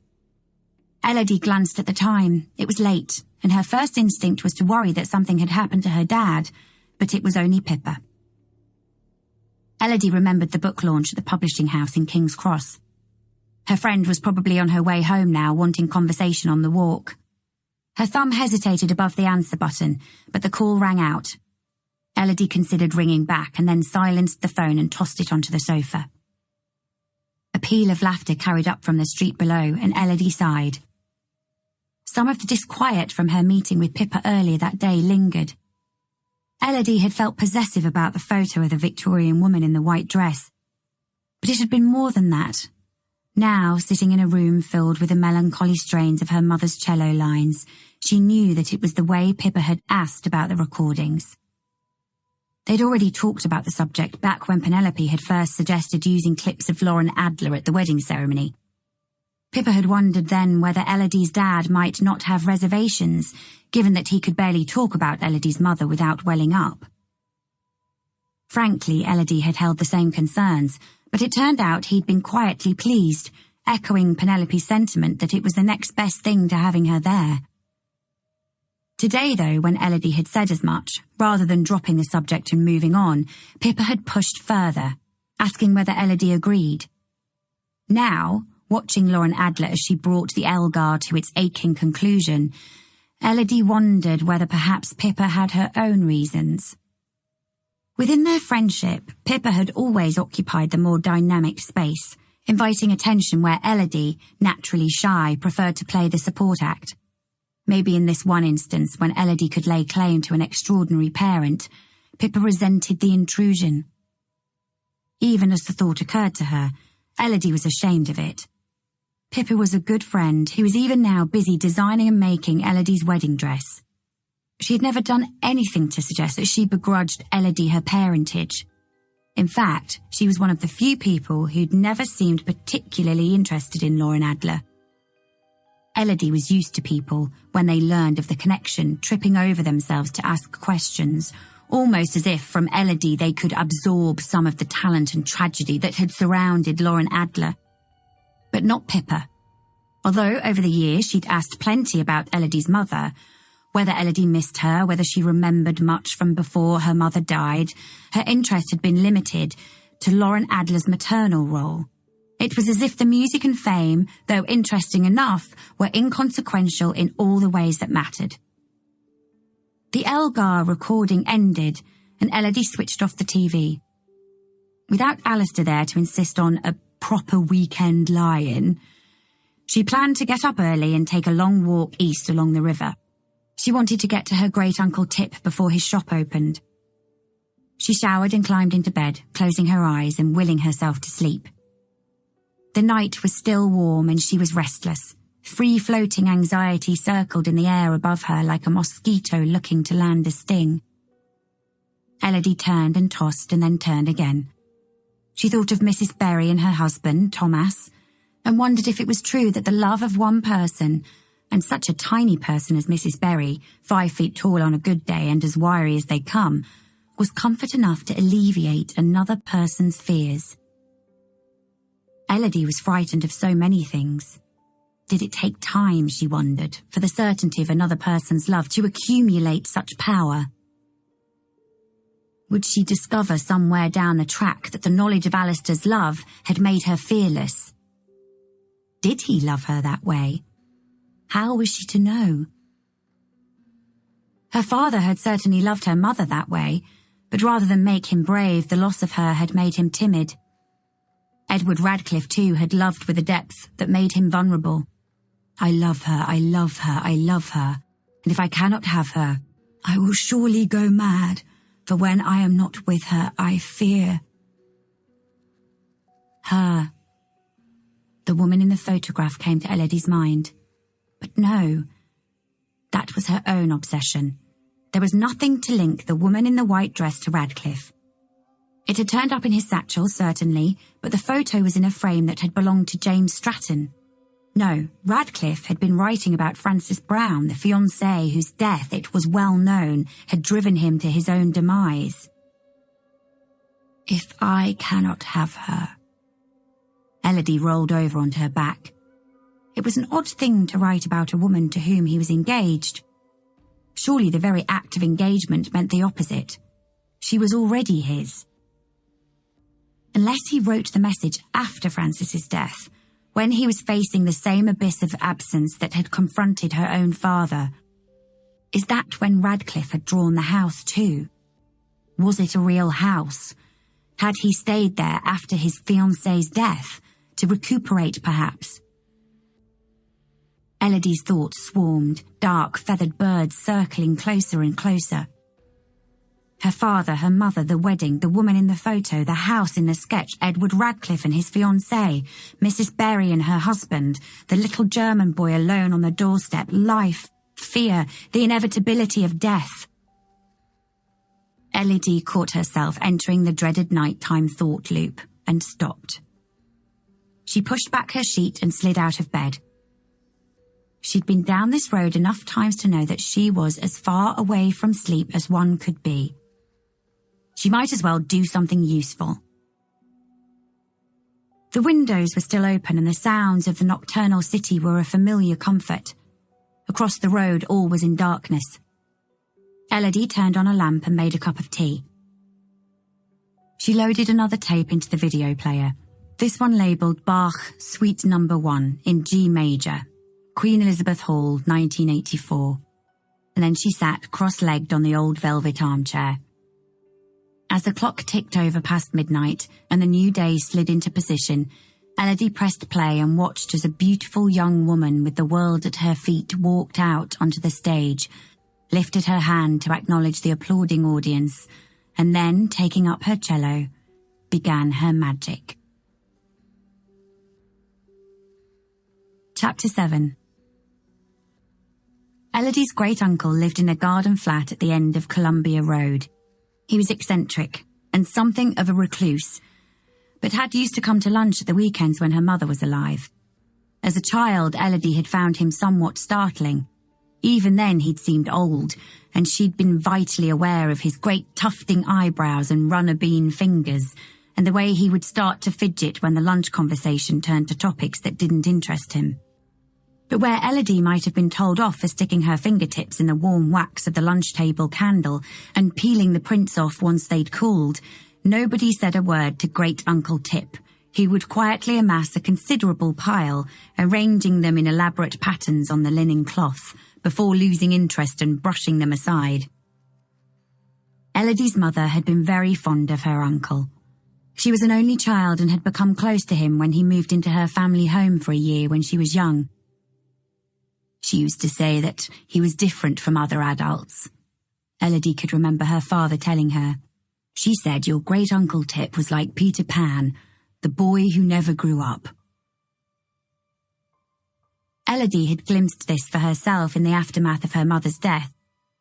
Amidst all the adult well-wishes, there had been Tip and his pottery charm box, its surface covered with a wondrous array of shells and pebbles, broken tiles and shiny pieces of glass, all the things that children noticed but grown-ups walked right by. "What's a charm box?" Elodie had asked him. "A little bit of magic," he'd replied, with no hint of the indulgent smile adults usually adopted when speaking on such themes. "And this one's just for you. Do you have any treasures?" Elodie had nodded, thinking of the little gold signet ring her mother had given her for Christmas. "Well, now you have a place to keep them safe." It had been kind of Tip to make an effort to seek her out when everyone else was focused on their own grief. They hadn't had a lot to do with one another since, but Elodie had never forgotten the kindness and hoped that he would come to the wedding. It was a bright morning, and as she walked along the river path, Elodie was glad to be out in it. She had fallen asleep eventually on the brown velvet chair, and the night had passed in a series of fractured dreams and stirrings until she woke with the dawn birds. Now, as she neared Hammersmith Bridge, she realised that she still hadn't shaken it off. She had a stiff neck and a haunting cello line stuck in her mind. A clutch of gulls wheeled above a nearby patch of water, and by the distant boathouses, rowers were making the most of the fine weather to get out early. Elodie stopped at one of the bridge's grey-green pillars and leaned against the railing to watch the swirling Thames below. This was the spot from which Lieutenant Charles Wood had leapt in 1919 to rescue a woman who was drowning. Elodie thought of him every time she crossed the bridge. The woman had survived, but Wood had died from tetanus due to injuries sustained in the rescue.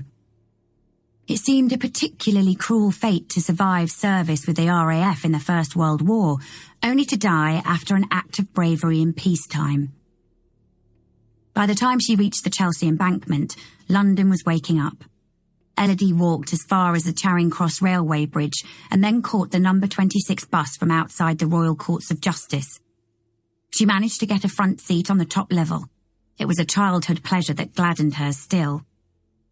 The bus route followed Fleet Street all the way into the City of London, past the Old Bailey and St Paul's, along Threadneedle Street, before turning towards the north at Bishopsgate.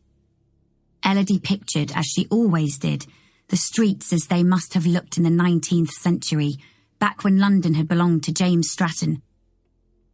Elodie hopped off at Shoreditch High Street. Beneath the railway bridge, a group of kids were having a hip-hop dance lesson while their parents stood around cradling cups of takeaway coffee. She crossed the road and then cut through the back streets, turning the corner into Columbia Road, where the shops were just starting to open. Columbia Road was one of those vibrant hidden streets in which London specialised, a run of short brick terraces with colourful shop fronts of turquoise, yellow, red, green and black, in which vintage clothing, artisan jewellery, handcrafted treasures and tastefully distressed miscellanea could be bought. On Sundays, when the flower market took over and fragrance filled the air, it was difficult to move for the abundance of bright blooms and bustle. But today, at this time, The street was almost empty. There was an iron gate on the side of Tip's building, behind which a path overgrown with violets led to the back garden. Black letters and a pointed finger had been stencilled on the white brick pillar out front, indicating that the garden flat was accessed that way. The gate was unlatched, and Elodie let herself through. At the end of the path, in the back corner of the garden, was a shed with a carved sign above the door which read, "The Studio." The studio door was ajar. Elodie pushed it open and was met as ever by an incredible collection of intriguing objects. A blue racing bicycle was propped against a Victorian printing press, and a series of wooden work desks braced the walls. Their surfaces were covered with old-fashioned contraptions, lamps and clocks, radios and typewriters, jostling for space with metal trays of vintage typeset letters. The cabinets beneath overflowed with oddly shaped spare parts and mysterious tools, and the walls were hung with an array of oil paints and ink pens that would have put any art shop to shame. "Hello?" she called as she stepped inside. She spotted her great-uncle at his tall desk at the back of the studio. "Tip, hello?" He glanced over the top of his glasses, but otherwise registered no sign of surprise at the arrival of his great-niece on his doorstep. "Good timing. Could you pass me the smallest file tool?" Elodie fetched it from the wall where he was pointing and handed it across the workbench. "That's better," he said, making a fine cut. "So, what's new in your world?" As if Elodie had just stepped out an hour ago to fetch groceries. "I'm getting married." "Married? Aren't you 10 years old?" "A little older than that now. I was hoping you could come. I sent you an invitation." "Did you? Did I receive it?" He gestured towards a pile of papers at the end of the bench nearest the door. Amongst a stack of energy bills and estate agents' flyers, Elodie spotted the cream cotton thread envelope selected and addressed by Penelope. It had not been opened. "Shall I?" she said, holding it aloft. "You're here now. You might as well give me the highlights in person." Elodie sat at the bench opposite Tip. "It's next month, Saturday, the 26th. Nothing to do but turn up. Dad said he'd be happy to drive you there and back." "Drive?" "It's in a place called Southrop, a village in the Cotswolds." "Southrop?" Tip focused on a line he was about to cut. "How did you settle on Southrop?" "My fiancé's mother knows someone who owns a venue. I've never actually been there, but I'm heading out to have a look next weekend.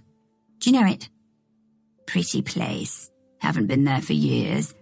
Hopefully they haven't ruined it with progress." He sharpened his blade on a Japanese stone, holding it up to the hanging light to inspect his work. "Still, that same fellow, is it? David, Daniel?" "Danny, no." "Shame. I liked him. Interesting ideas about healthcare, I seem to remember. Is he still working on that thesis of his?" "As far as I know." "Something to do with adopting the same system as Peru?" "Brazil." "That's it. And this one, what's his name?" "Alistair." "Alistair? Is he a doctor too?" "No, he works in the city." "Banking?" "Acquisitions." "Ah." He ran a soft cloth across his blade. "I take it he's a good fellow, though." "Yes." "Kind?" "Yes." "Funny?" "He likes a joke." "Good. It's important to pick someone who can make you laugh. My mother told me that, and she knew a thing or two about everything." Tip ran his blade along a sweeping curve of his design. He was working on a river scene.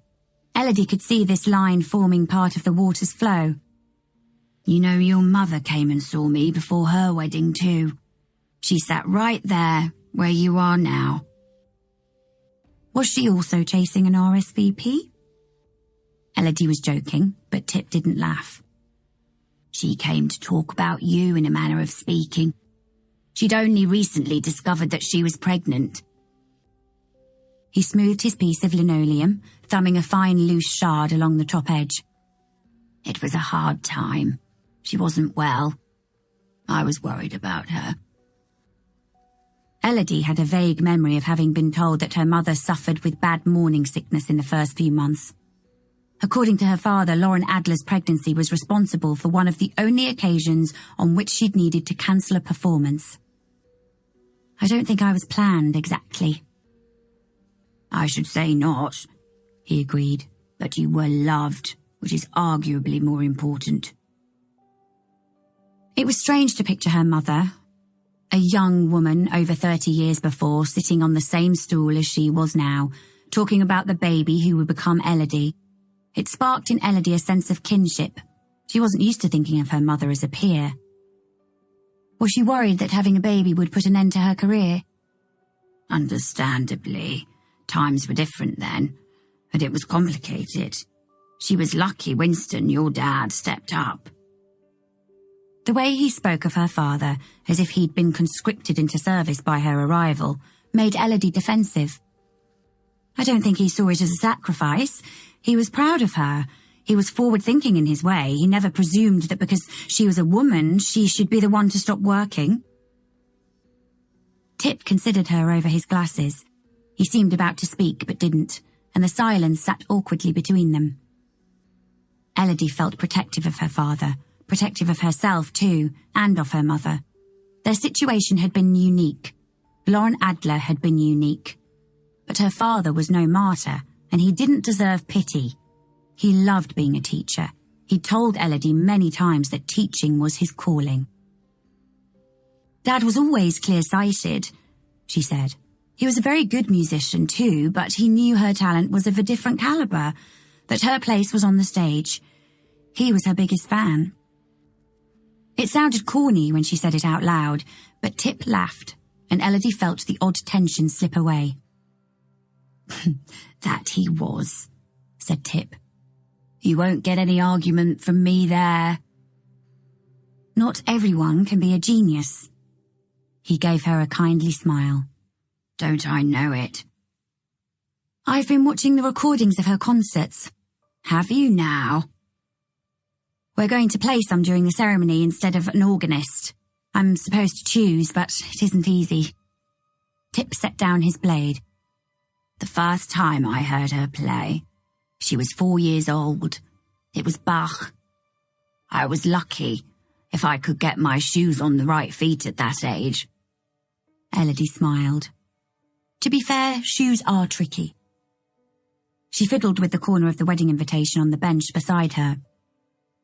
It's strange watching the videos. I thought I'd feel a connection, some sort of recognition. You were very young when she died. Older than she was when you first heard her playing Bach. Elodie shook her head. No, she was my mother. I should remember more. Some memories aren't the obvious sort. My dad died when I was 5, and I don't remember a lot. But even now, 77 years later, I can't walk past someone smoking a pipe without being hit with the strongest memory of hearing typewriter keys being struck. He used to smoke while he typed. He used to smoke while my mother typed. Of course. Elodie's great-grandmother had been a journalist. Before the war, on nights when my father wasn't working, the two of them used to sit together at a round wooden table in our kitchen. He'd have a glass of beer and she a whiskey, and they'd talk and laugh, and she'd work on whatever article it was she was writing. He shrugged. I don't remember any of that with pictures like a film. So much has happened since to take its place. But I can't smell pipe smoke without being overwhelmed by a visceral sense of being small and content, and knowing that my mother and father were together in our house while I was drifting off to sleep. He eyed his blade. You'll have memories in there somewhere. It's just a matter of working out how to trigger them. Elodie considered this. I can remember her telling me stories before I went to bed at night. There you are, then. There was one in particular. I remember it so vividly. I thought it must have come from a book, but my dad said it was one she'd been told when she was young.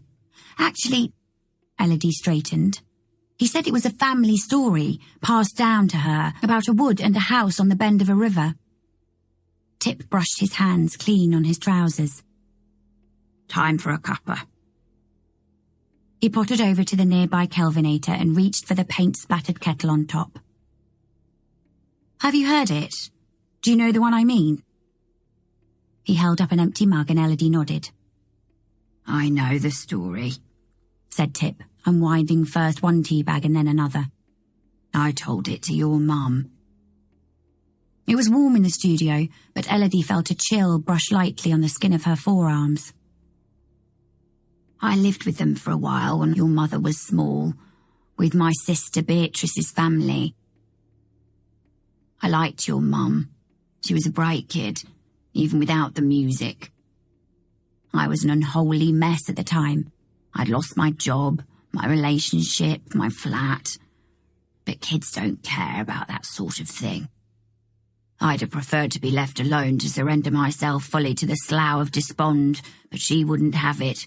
She followed me around the place like the chirpiest bad smell you could imagine. I begged my sister to call her off. Bea always did know best. I told your mum the story about the river and the wood so I could have a moment's reprieve from the chipper little voice with its constant comments and questions. He smiled fondly. I'm glad to think that she told it to you. Stories have to be told or else they die. It was my favourite, said Elodie. It was real to me. I used to think about it when she was away and dream about it at night. The kettle started to sing. It was the same for me when I was a lad. Did your mum tell the story to you? No. Tip fetched the glass bottle of milk from the fridge and poured some into each mug. I was evacuated from London when I was a boy. We all were. My mum, my brother, and my sister and me. Not officially. My mum organised it. Our house was bombed, and she managed to find us a place in the country. Wonderful old house it was, filled with the most incredible furniture. Almost like the people who'd lived there before had left for a stroll and never come back. Elodie's mind went to the sketch she'd found in the archives. Her idea that the tale might have come originally from an illustrated book for which the sketch was an early draft. An old furnished house in the country seemed like just the sort of place where a Victorian book might have been tossed onto a shelf, forgotten until a little boy unearthed it midway through the next century. She could almost picture the boy, Tip, finding it. You read the story there? I didn't read it. It wasn't from a book. Someone told it to you. Who? Elodie noticed just the merest hesitation before he answered. A friend. Someone you met in the country? Sugar? No thanks. Elodie remembered the photo that she'd taken on her phone. While Tip was finishing preparing the tea, she pulled it out, swiping past another missed call from Pippa and scrolling to the photo of the sketch. She handed it to him as he set down her mug. His woolly brows lifted and he took the phone. Where did you get this? Elodie explained about the archives, the box discovered beneath the curtains in the antique chiffonier, the satchel. As soon as I saw the sketch, I felt a jolt of familiarity, as if it was somewhere that I'd been, and then I realised it was the house, the one from the story. She was watching his face. It is, isn't it? That's it, all right. It's also the house my family and I lived in during the war. Deep inside her, Elodie felt something lighten. So she'd been right. It was the house from the story, and it was a real house. Her great-uncle Tip had lived there as a boy during the war, where a local person had invented a story that had captured his imagination and which in turn he'd told many years later to his little niece. You know, said Tip, still inspecting the sketch. Your mother came to ask me about the house too. When? A week or so before she died. We had lunch together and then went for a walk, and when we got back here, she asked me about the house in the country where I'd stayed during the Blitz. What did she want to know? At first, she just wanted to hear me speak about it. She said that she remembered me telling her about it, that it had taken on magical proportions in her mind, and then she asked me if I could tell her where it was exactly, the address, the closest village. She wanted to go there. Why? I only know for certain what I've told you. She came to see me. She wanted to know about the house from the story. I never saw her again. Emotion had made him gruff, and he moved to clear the photo of the sketch from the phone screen. Instead, the picture swiped backwards, as Elodie watched every bit of colour drain from his face. What is it? She said. Where did you get this? He was holding out the phone to show the picture she'd taken, the Victorian woman in the white dress. I found the original at work, she said. It was with the sketchbook. Why? Do you know who she is? Tip didn't answer. He was staring at the image and didn't appear to have heard. Uncle Tip? Do you know the woman's name? He looked up. His eyes met hers, but all the openness had gone. They were the defensive eyes of a child caught lying. Don't be ridiculous, he said. How could I? I've never seen her before in my life. 4. It is just before first light, and I am sitting on the foot of my visitor's bed. It is an intimate thing to do, to watch another person sleep. Once upon a time, I might have said that there was no other moment in which a human being was more vulnerable. But I know now from experience that's not true. I can remember the first time that I stayed overnight in Edward's studio.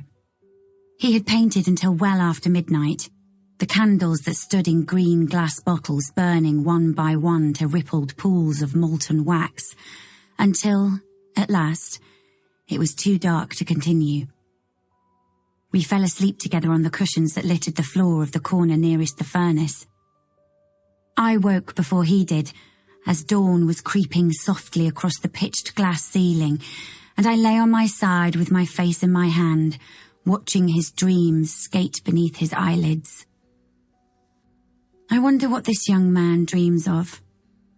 He returned just prior to dusk last night, and I felt the energy inside the house shift instantly. He went straight to the malthouse room, where he has set up camp, and I was with him in a flash. He peeled off his shirt in one liquid movement, and I found myself unable to look away. He is handsome in the way of men who do not think about being handsome. He has a broad chest and the arms a man gets from working hard and lifting heavy things. The men on the wharves along the Thames had bodies like that. Once upon a time, I would have left the room or turned away when a man I did not know undressed. The learned privacies go surprisingly deep, but my observation can take nothing away from him, and so I watched.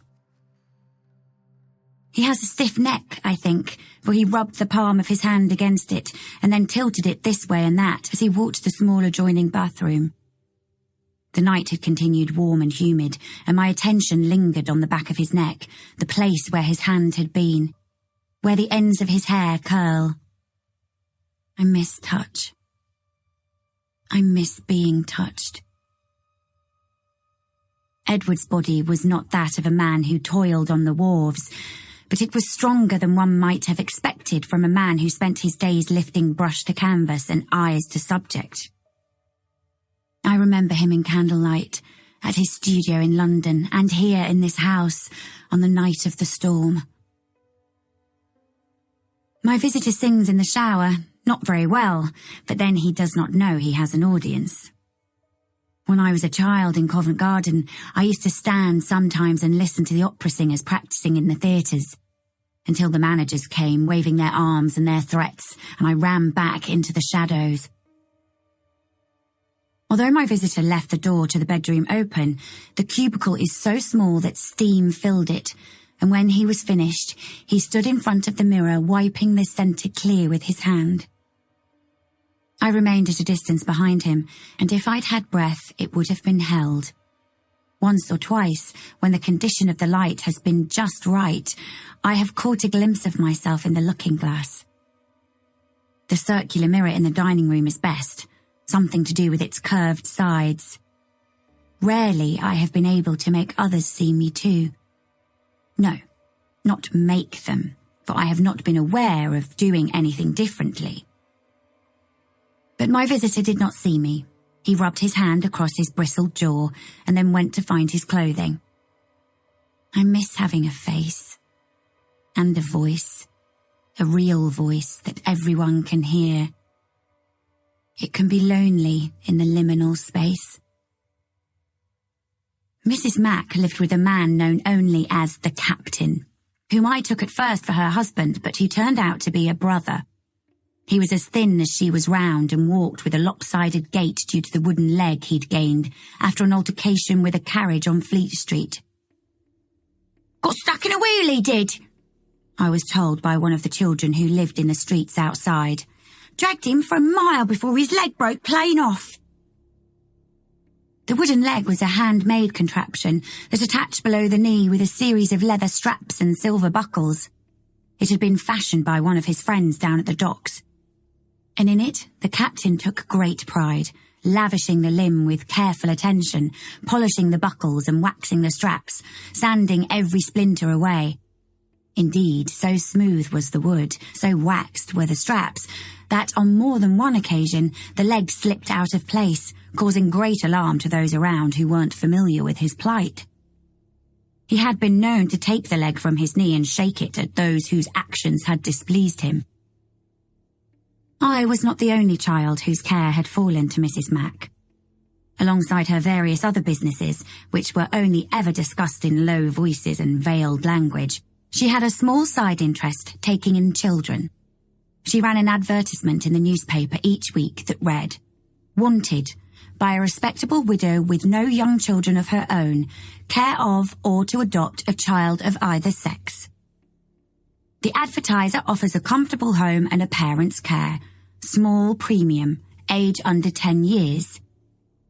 Terms, 5 shillings a week, or would adopt entirely infants under 3 months for the sum of £13.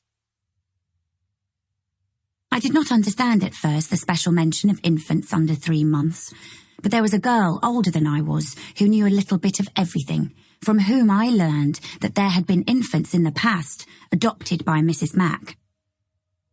Lily Millington was that girl's name, and she told me of a baby boy called David, a girl called Bessie, and a set of twins whose names no one remembered anymore. Sadly, though, they had all been sickly and died. This had seemed to me then like terribly bad luck, but when I said as much, Lily Millington merely raised her brows and said there wasn't much luck about it, good or bad. Mrs. Mack explained that she had taken me in as a favour to my father and to Jeremiah, whom it turned out she knew well. She had special plans for me and was certain that I wasn't going to disappoint. In fact, she said, eyeing me sternly, my father had assured her that I was a good girl who would do as I'd been told and make him proud. "Are you a good girl?" she'd asked. "Is your father right in that?" I told her that I was. The way it worked, she continued, was that everyone did their bit to afford their upkeep. Anything left over, she would send to my father to help him with his new start. "And then he'll be able to send for me?" "Yes," she agreed with a wave of her hand. Yes, then he'll be able to send for you." Lily Millington laughed when I told her that Mrs. Mack had special plans for me. "Oh, she'll find you something to do, all right. Make no mistake about that. She's nothing if not creative, and she demands her pound of flesh." And then I'm going to America with my father. Lily tousled my hair whenever I said that, just as my father had always done, which made me even more disposed to like her. Are you, Puppet? She said. What a lark that'll be. And when she was in an especially good mood, do you think you'll have room for me in that suitcase of yours? Her own father had been no good, she said, and she was better off without him. Her mother, though, had been an actress. That's a fancy way of putting it, Mrs. Mack snorted, if ever she heard this claim. And when she was littler, Lily herself had been in the pageants at Christmas time. Gaslight fairies, they called us, because we glowed yellow on the front of the stage. I could imagine Lily as a fairy, as an actress, which is what she planned to be. An actor-manager like Eliza Vestris or Sarah Lane, she would say, as she strutted across the kitchen, chin up, arms wide. Mrs. Mack, should she hear such utterances, could always be counted on to toss a damp cloth across the room and huff, "Best be managing those dirty dishes back into the kitchen racks if you know what's good for you." Lily Millington had a sharp tongue and a hot temper, and a knack for provoking Mrs. Mack's ire. But she was funny and clever, and in the first weeks after I woke to find myself in the rooms above the shop selling birds and cages in the 7 Dials, she was my salvation. Lily Millington made everything brighter. She made me braver. Without her, I do not think I would have survived my father's absence, for I was so used to being the clockmaker's daughter that I did not know myself without him.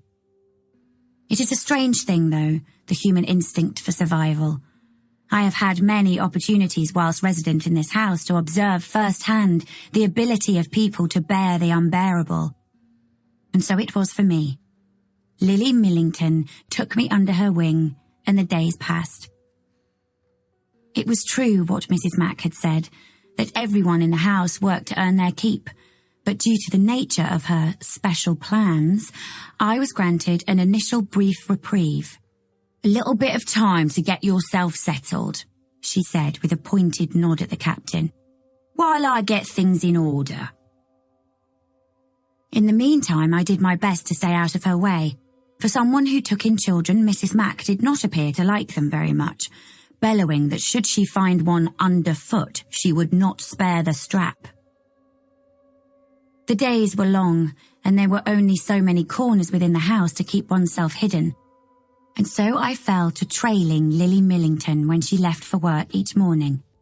She was unimpressed at first, worried that I'd get her caught, but then she sighed and said that I was as green as grass, and it was just as well for someone to show me the ropes before I got myself into trouble.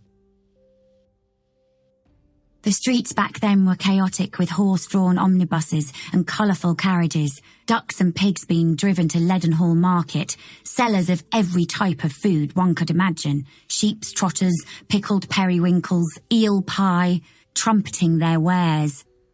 Further south, were we to steal down the shadowy cobbled lanes of Covent Garden, was the Market Square, where costermongers lined up by the dozen to buy the best strawberries from the delivery cart.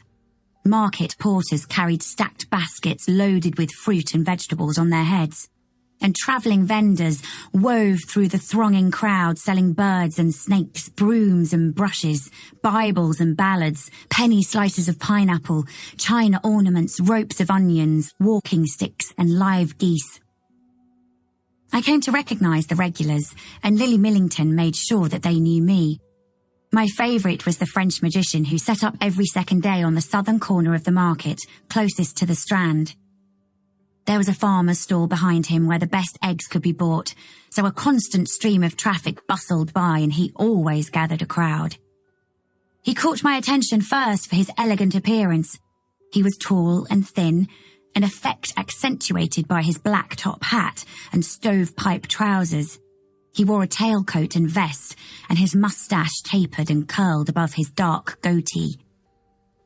He said little, communicating instead with his large coal-rimmed eyes as he made coins disappear from the table in front of him, only to reappear within the bonnets and scarves of people in his audience. He was able, too, to conjure wallets and items of jewellery from members of the crowd who were amazed and indignant in equal measure to discover their valuables in the hands of this exotic stranger. "Did you see Lily?" I exclaimed the first time I observed him pull a coin from behind a child's ear. "Magic!" Lily Millington only bit into a carrot she'd procured from somewhere and told me to watch more closely next time. "Illusion," she said, flicking a long plait over her shoulder. "Magic's for those that can afford it, and that's not the likes of us." I was still coming to understand exactly who us was, and just what Lily Millington and the others did for work. They were good at it, I suppose, and that's the point. I knew only that it involved hours of loitering, occasional instances when I was instructed to wait, while Lily mingled briefly with the crowd, and then sometimes a hot-cheeked flight, from whom I was not sure, through a tangle of cluttered lanes. Some days, though, were different. From the moment that we set out from Mrs. Mack's place, Lily Millington would be jumpier than usual, like a skinny cat that does not take kindly to petting. On such occasions, she would find me a spot to stand at the markets and make me promise to wait for her. "Don't you go nowhere, do you hear? And don't talk to nobody. Lily be back for you soon." Where she went then I did not know, only that she was always gone longer than usual, and often returned with a grim, secretive expression on her face. It was on such a day that I was approached by the man in the black coat. I'd been waiting for what felt to me then like an eternity, and, growing weary, had wandered from the spot where Lily had left me to crouch instead against a brick wall. I was half watching a shopgirl sell roses and didn't notice the man in the black coat until he was right above me. His voice made me startle.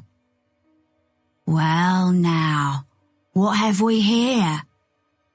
He reached down to take my chin roughly in his hand and turned my face towards him, eyes narrowing as he carried out his inspection. "What's your name then, girl? Who's your father?" I was about to answer when Lily appeared like a flash of light to stand between us. "There you are," she said, grabbing my arm in her strong, skinny fingers. "I've been looking all over for you. Ma's waiting on those eggs. It's time we got them home."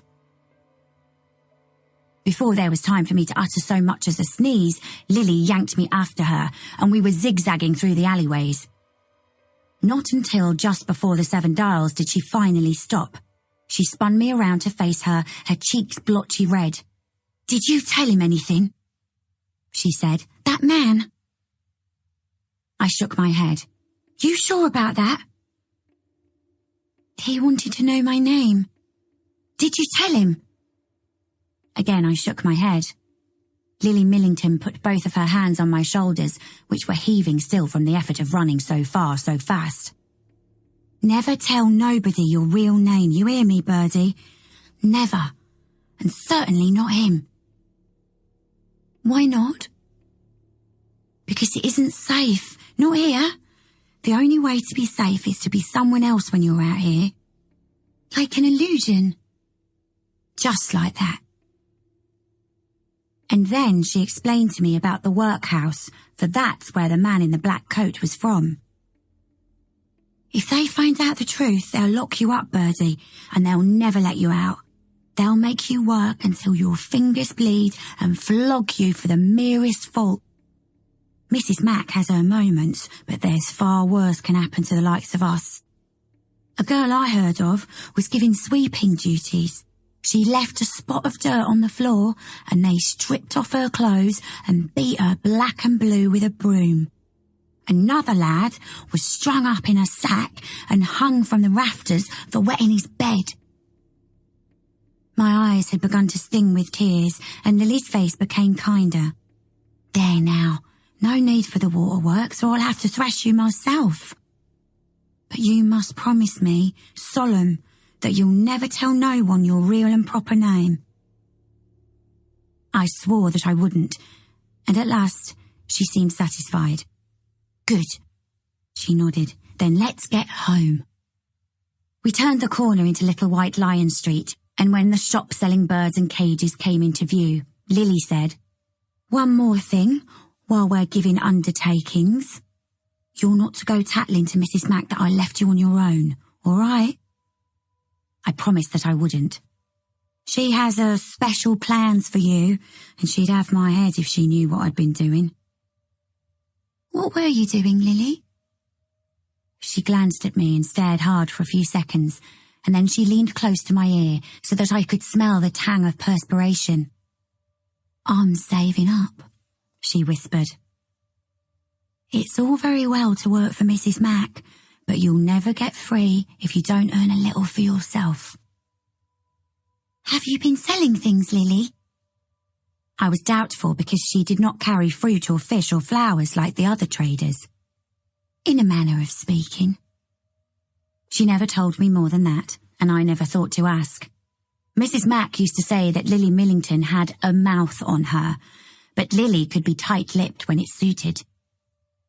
I never had the chance to ask her much anyway. I only knew Lily Millington for 6 weeks before she was killed by a sailor with too much whiskey under his belt, who didn't agree the price that she was asking for her services. The irony is not lost on me that I know so little about a girl to whom I tied myself for eternity. Yet she is precious to me, Lily Millington, for she gave me her name, the most valuable thing she had to give. Although she hadn't a spare 2 pennies to rub together, Mrs. Mac had a way about her that could almost be described as airs and graces. There was an abiding narrative in her household that the family had once been destined for better things, dislodged from their rightful place by an incident of cruel misfortune a couple of generations before. And so, as befitting a woman of such illustrious lineage, she kept a room at the front of the house that she referred to as her parlour, and into which she poured every bit of spare money that she possessed. Colourful cushions and mahogany furnishings, skewered butterflies on velvet backings, bell jars flaunting taxidermy squirrels, autographed images of the royal family and a collection of crystal oddments with only the merest cracks. It was a sacred place, and children were most certainly not permitted unless a specific invitation had been issued, which it wasn't, ever. Indeed, aside from Mrs. Mac, the only 2 people granted entree into the sanctum were the captain and Martin, and Mrs. Mac's dog, of course, a boarhound who had come off one of the boats and whom she named Grendel, because she had heard the word in a poem sometime and liked it. Mrs. Mac doted on the dog with the kind of cooing affection I do not recall ever hearing her bestow upon a human being.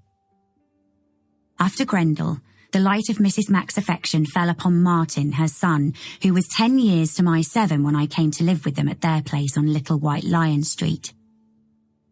Martin was large for his age, not merely tall but imposing, his presence being of the sort whereby he seemed to occupy more space than was his due. He was a boy of little intelligence and even less kindness, who had, however, been gifted with a great deal of natural slyness, an attribute which proved a blessing in that particular time and place, as, I dare say, it would now. I have had much opportunity to wonder over the years whether Martin might have turned out differently had he found himself within another situation. If he had been born into the family of Pale Joe, for instance, would he have become a gentleman of refined tastes and proper decorum?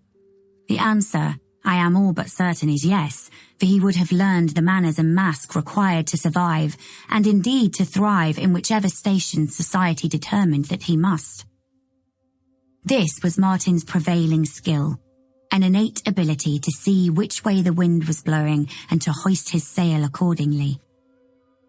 His conception had apparently been immaculate, for a father was never mentioned. He was only ever referred to proudly by Mrs. Mac as "my boy Martin." That she was his mother was as clear as the noses on their matching faces, but where Mrs. Mac was a woman of great optimism, Martin tended always towards the negative view of life. He saw losses everywhere and could not receive a gift without wondering at the alternatives he would now be forced to do without. Another trait, it must be said, that served him well in our particular knot of London. I had been with them in their house above the bird shop for 2 months, and Lily Millington had been dead 2 weeks when I was invited one night to visit the parlour after dinner. I was very worried as I made my approach, for I had seen by now what happened to children who displeased Mrs. Mack.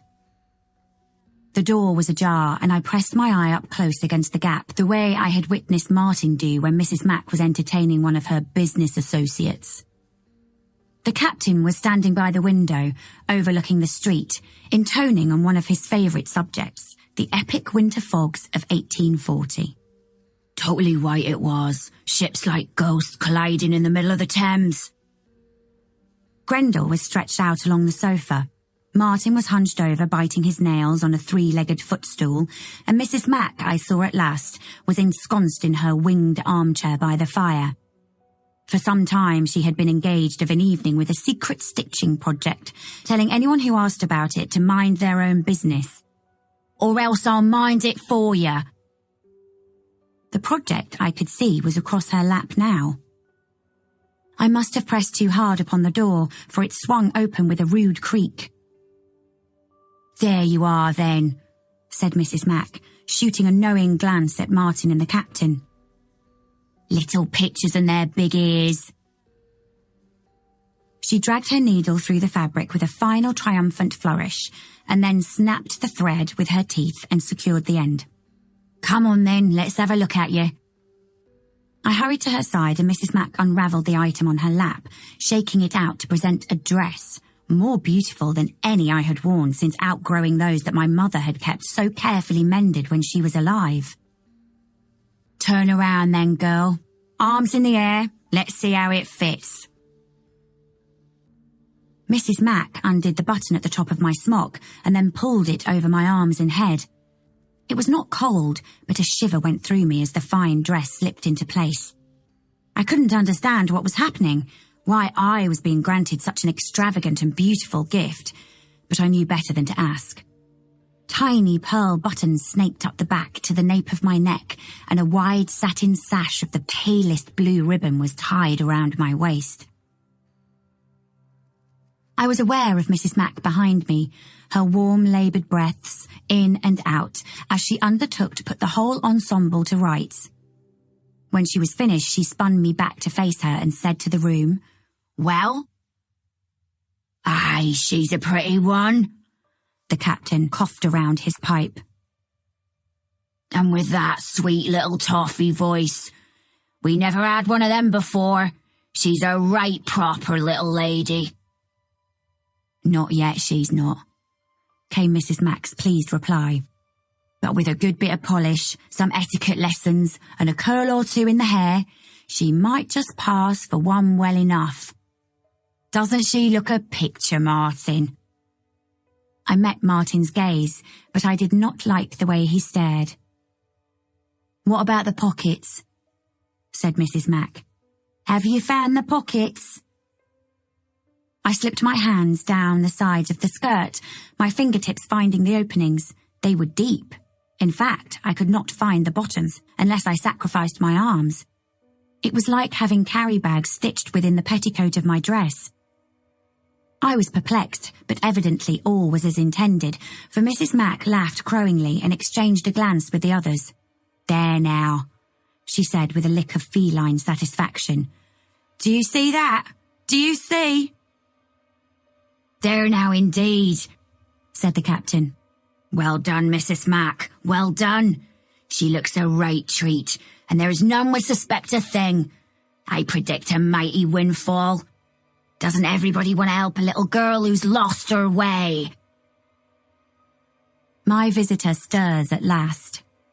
I do not think I have ever had a visitor so reluctant to rise and start the day as this one. Not even Juliet, who used to cling to the last few minutes when her children were already up and racing, before they finally came in to drag her to her feet. I will move closer to the head of the bed and see whether that helps. It is as well for me to know. Some of them are insensitive, and I can brush right by them and fail to raise a shiver. Others notice me without the slightest of prompts, like my little friend during the time of the bombs and planes, who reminded me so much of Pale Joe. And so, a test. I will just shift up the bed now, nice and slowly, and see what happens. What happens is this.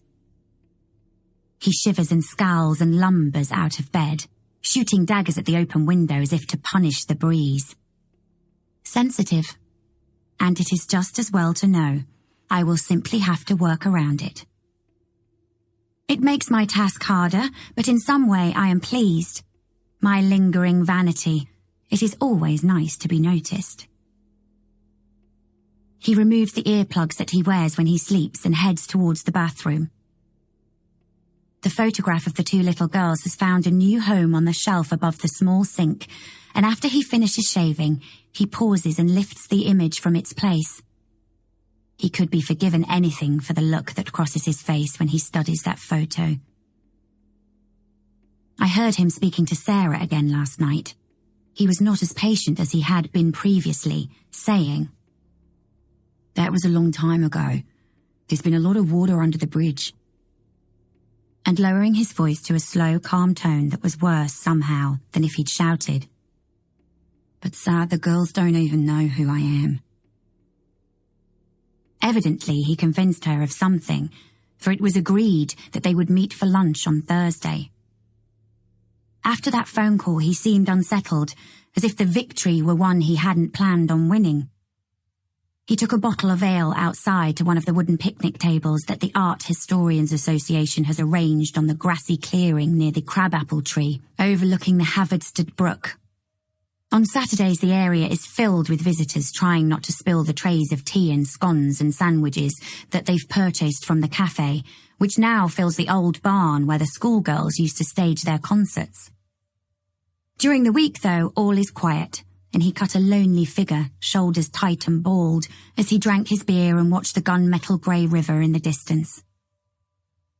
He reminded me of Leonard another summer long ago, back when Lucy was on the verge of handing over the house and its administration to the association. Leonard used to sit in the same place, a hat low down across one eye and a cigarette permanently on his lip. He carried a kit bag, rather than a suitcase, neatly packed, everything in it that he thought he would need. He had been a soldier, which explained a lot. My young man is off to the kitchen now to start the water boiling for his cup of breakfast tea. He will move too quickly and slop some over the bench and curse at himself, but not with any real malice, and then he will take a few deep slurping gulps, leaving the rest to sit and cool in its mug, forgotten on the windowsill while he has his shower. I want to know why he is here, what he does with the shovel and whether the photographs relate to his task. When he heads outside again with his shovel and his brown camera bag, I will wait. But I am becoming less patient, less content to observe. Something somewhere has changed. I can feel it, the way I used to be able to tell when the weather was turning. I feel it like a shift in atmospheric pressure. I feel connected, as if something or someone out there has flipped a switch, and although I do not know what to expect, it is coming. Chapter 8. Summer 2017. Elodie sat in the window of her flat, wearing her mother's veil and watching the river heave silently towards the sea. It was one of those rare, perfect afternoons when the air is infused with the scent of clean cotton and clipped grass, and 1,000 childhood memories glint in the lingering light. But Elodie wasn't thinking about childhood.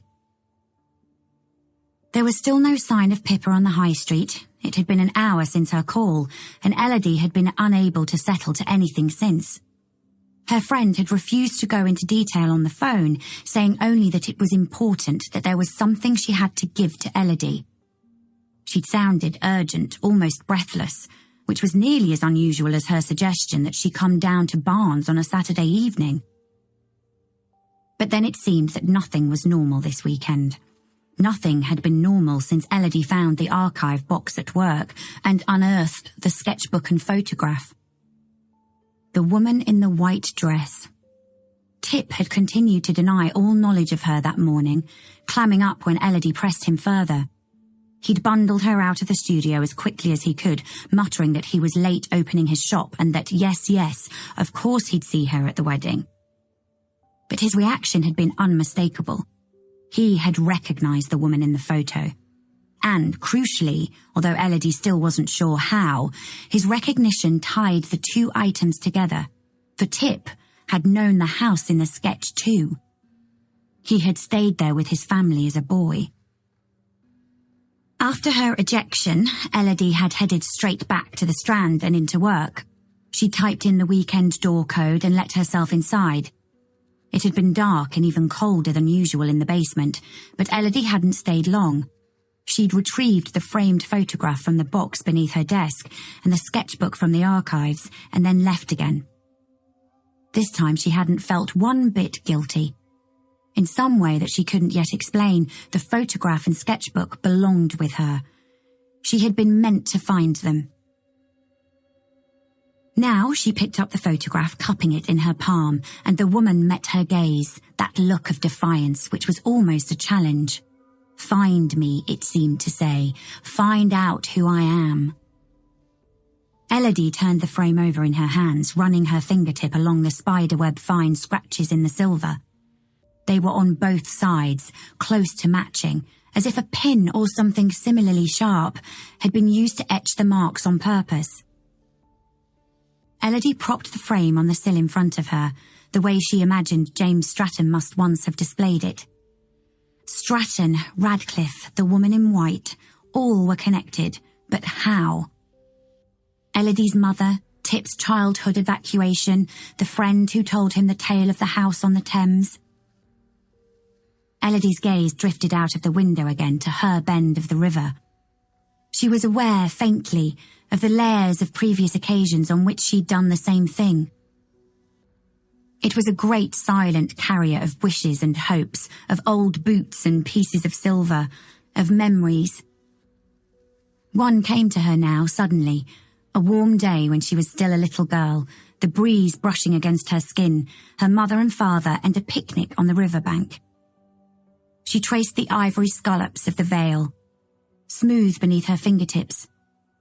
She supposed her mother might have done the very same thing 30 years before, perhaps as she stood outside the front of the church and prepared to walk towards Elodie's father. What song had played as Lauren Adler made her way down the aisle? Elodie didn't know. She'd never thought to ask. She had been watching the videos all afternoon, stopping only when Pippa called, and her thoughts swam now with cello melodies. "It will be as if she's there," Penelope had said. "The next best thing to having your mother by your side." But it wasn't like that at all. Elodie saw that now. Had her mother lived, she would have been a woman approaching 60. She would not have been young and dewy with a girlish smile and laugh. Her hair would have been silvering, her skin relaxing. Life would have left its marks on her body and soul, and the ebullience and emotion that leapt out from the videos would have calmed.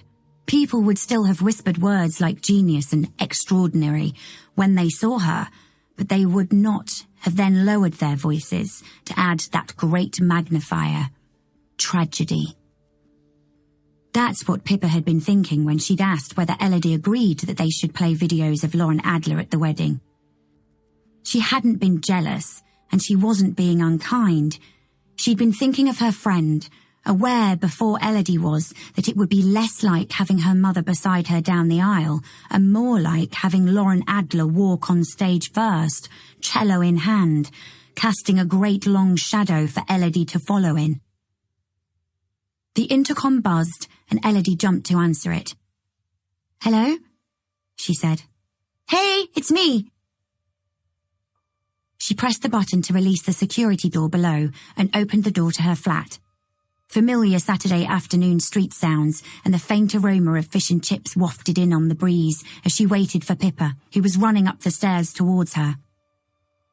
Pippa was out of breath when she reached the top. "Lord, this stairwell makes me hungry. Gorgeous veil." "Thanks, I'm still deciding. Cup of something?" Glass, please. Pippa thrust a bottle of wine into Elodie's hands. Elodie slipped the veil from her head and draped it over the end of the sofa. She poured 2 tumblers of Pinot Noir and brought them to where Pippa was perched now in the window. She'd picked up the framed photograph and was studying it. Elodie handed her a drink. So? Anticipation had burned up any small talk. So? Pippa set down the photo and focused on Elodie. I saw Caroline last night at the party. I showed her the photo on my phone, and she thought the woman looked familiar. She couldn't immediately place her, but she confirmed that the styling in the photo was definitely suggestive of the 1860s, more specifically, as we thought, the photographers associated with the Pre-Raphaelites and the Magenta Brotherhood. She said she'd need to see the original to date it with any degree of accuracy, but that the photographic paper might give some clue as to the photographer's identity. Then I mentioned Radcliffe. At that stage, I was thinking of the sketchbook you said you'd found with the photo, the possibility it might give us a hint as to a lost painting. And Caroline said she had a number of books about the Magenta Brotherhood, that I was welcome to come over and pick them up. And? Pippa dug into her backpack and pulled out an old book in a tattered dust jacket. Elodie tried not to wince as her friend cracked open the spine and flicked rapidly through the powdery yellowed pages. "Elodie, look!" she said, arriving at an illustrated plate in the centre and stabbing it with her fingertip. "It's her, the woman from the photo." The plate was foxed around the edges, but the painting at its centre was still intact. The annotation beneath gave the title as Sleeping Beauty and the artist's name, Edward Radcliffe. The woman in the painting was lying in a fantastical treetop bower of leaves and flower buds, all of which were waiting in stasis for the chance to bloom. Birds and insects were interspersed amongst the woven branches. Long red hair flowed in waves around her sleeping face, which was glorious in repose. Her eyes were closed, but the features of her face, the elegant cheekbones and bow lips, were unmistakable. She was his model, Elodie whispered. His model, his muse, and according to this book... Pippa turned the pages eagerly to reach a later chapter. His lover. Radcliffe's lover? What was her name? From what I could glean this morning, there seems to have been some mystery about it. She used a false name to model. It says here that she was known as Lily Millington. Why would she have used a false name? Pippa shrugged. She might have come from a respectable family who didn't approve, or maybe she was an actress with a stage name. A lot of actresses modelled as well. What happened to her? Does he say? I haven't had time to read it, but I've done a good bit of dipping. The author starts by saying that it's hard to know for certain when even her true name remains a mystery. But then he relates a new theory that she broke Radcliffe's heart by stealing some jewellery, a family heirloom, and running off to America with another man. Elodie thought back to the Wikipedia entry she'd read, the robbery in which Edward Radcliffe's fiancée was killed. She shared the outline quickly with Pippa and said, "Do you think it was the same robbery? That this woman, his model, was involved in some way?" "No idea. It's possible, though I'd be careful about taking the theories too literally. I did a quick JSTOR search this morning and found some criticism pointing out that the author relied on a single unidentified source for a lot of the new information.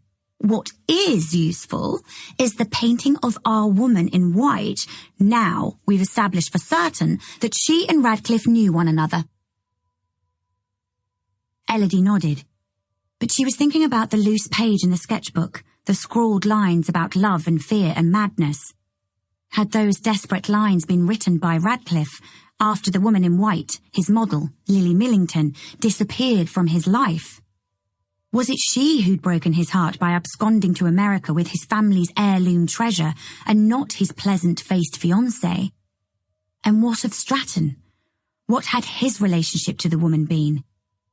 For it was he who'd kept her framed photograph, tucking it for safekeeping in the satchel belonging to Edward Radcliffe. Pippa had gone to the kitchen bench for the bottle of Pinot and was now topping up their glasses. "Elodie, there's something else I wanted to show you." "Another book?" "Not a book, no."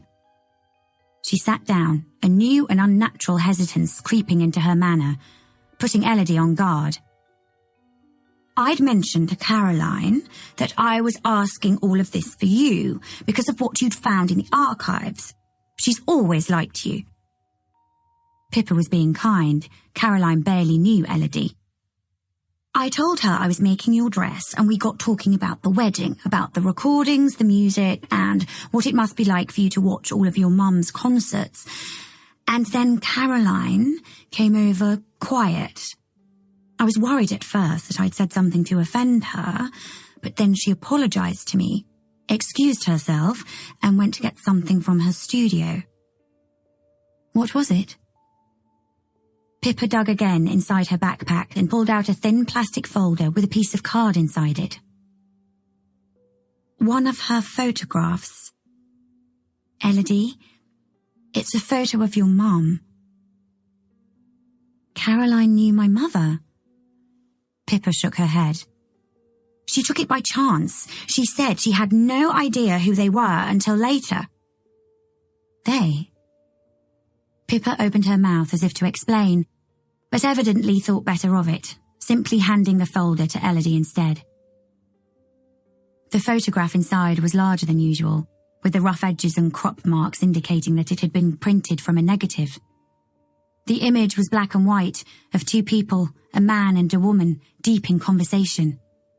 They were sitting together in a beautiful place outdoors, with masses of ivy and the very edge of a stone building in the background. There was a picnic blanket and a basket and detritus suggesting lunch. The woman was wearing a long skirt and strappy sandals and was sitting with her legs crossed, leaning forward so that her elbow rested on one knee and her face was partly turned towards the man beside her. Her chin was lifted and the beginnings of a smile seemed to be playing at the corners of her mouth. A shard of sunlight had broken through a gap in the foliage to bathe the scene. The image was beautiful. "She took it in July 1992, said Pippa. Elodie didn't say anything. They both knew the importance of that date. Elodie's mother had died that month.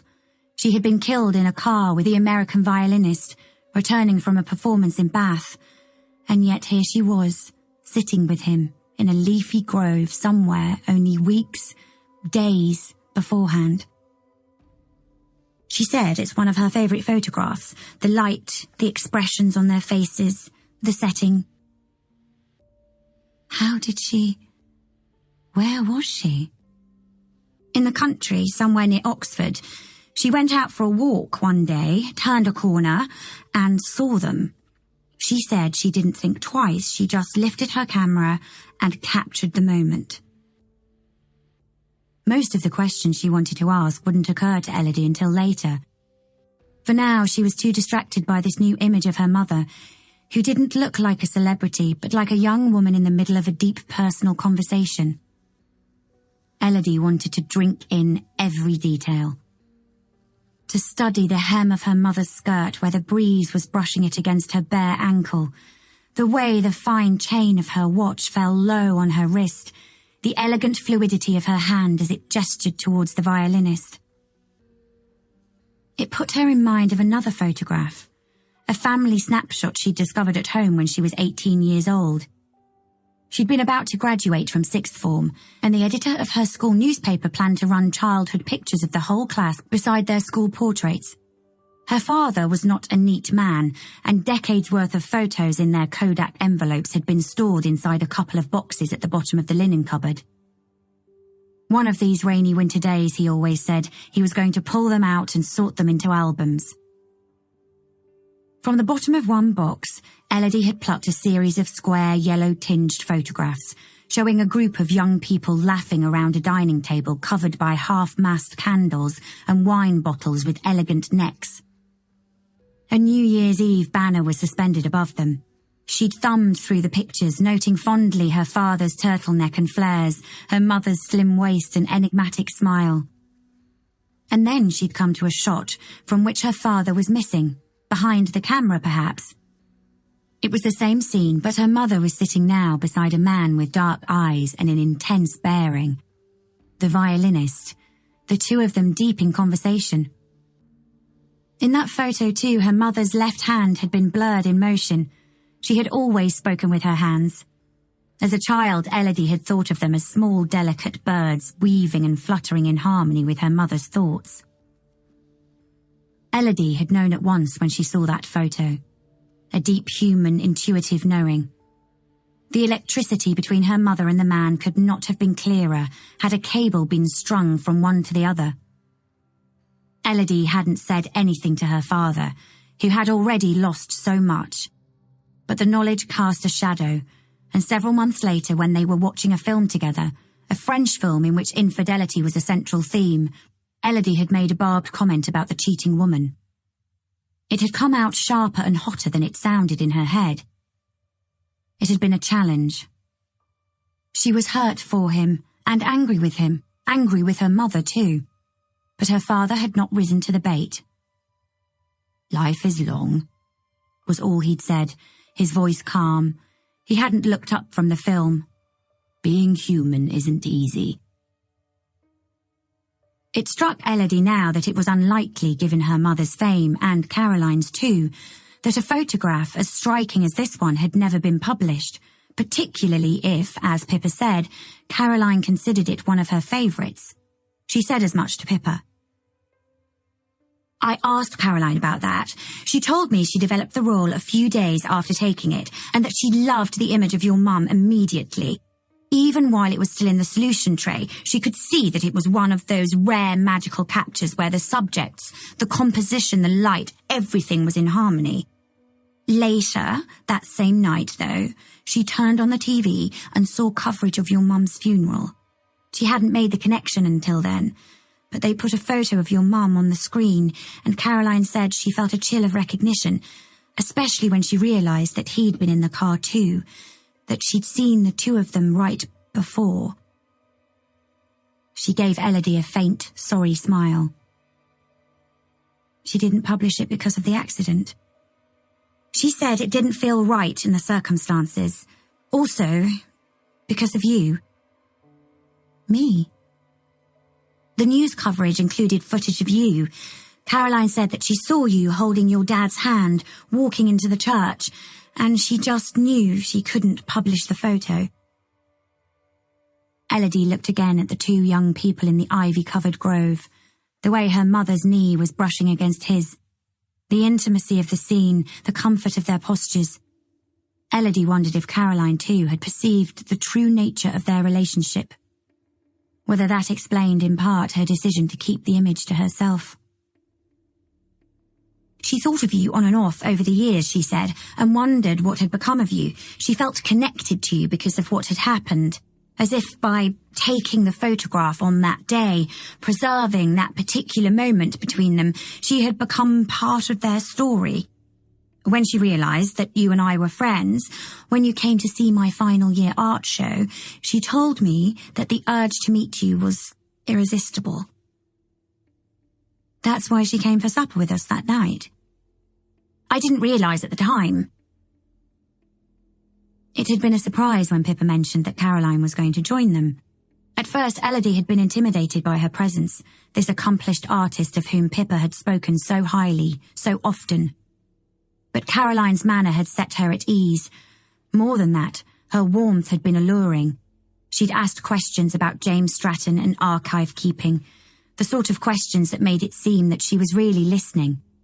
And she'd laughed, a spirited musical laugh that had made Elodie feel cleverer than she was, and more amusing. "She wanted to know me because of my mother." "Well, yes, but not like that. Caroline likes young people. She's interested in them and inspired by them. That's why she teaches. But with you, it was more. She felt bonded to you because of what she saw that day and everything that happened afterwards. She'd been wanting to tell you about the photo since the first moment you met." "Why didn't she?" "She was worried it might be overwhelming, that it might upset you. But when I mentioned you this morning, your wedding, the concert recordings, your mum, she asked me what I thought. Elodie studied the image again.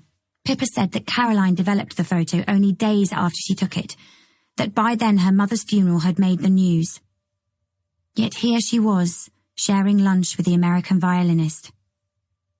They had performed in Bath on the 15th of July and died the following day.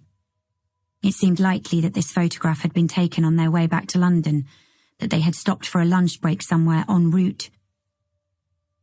It explained why they had been driving on the country roads instead of the motorway. I told Caroline that I thought you'd be glad to have it. Elodie was glad. Her mother had been much photographed, but this, she realised, was the last picture ever taken.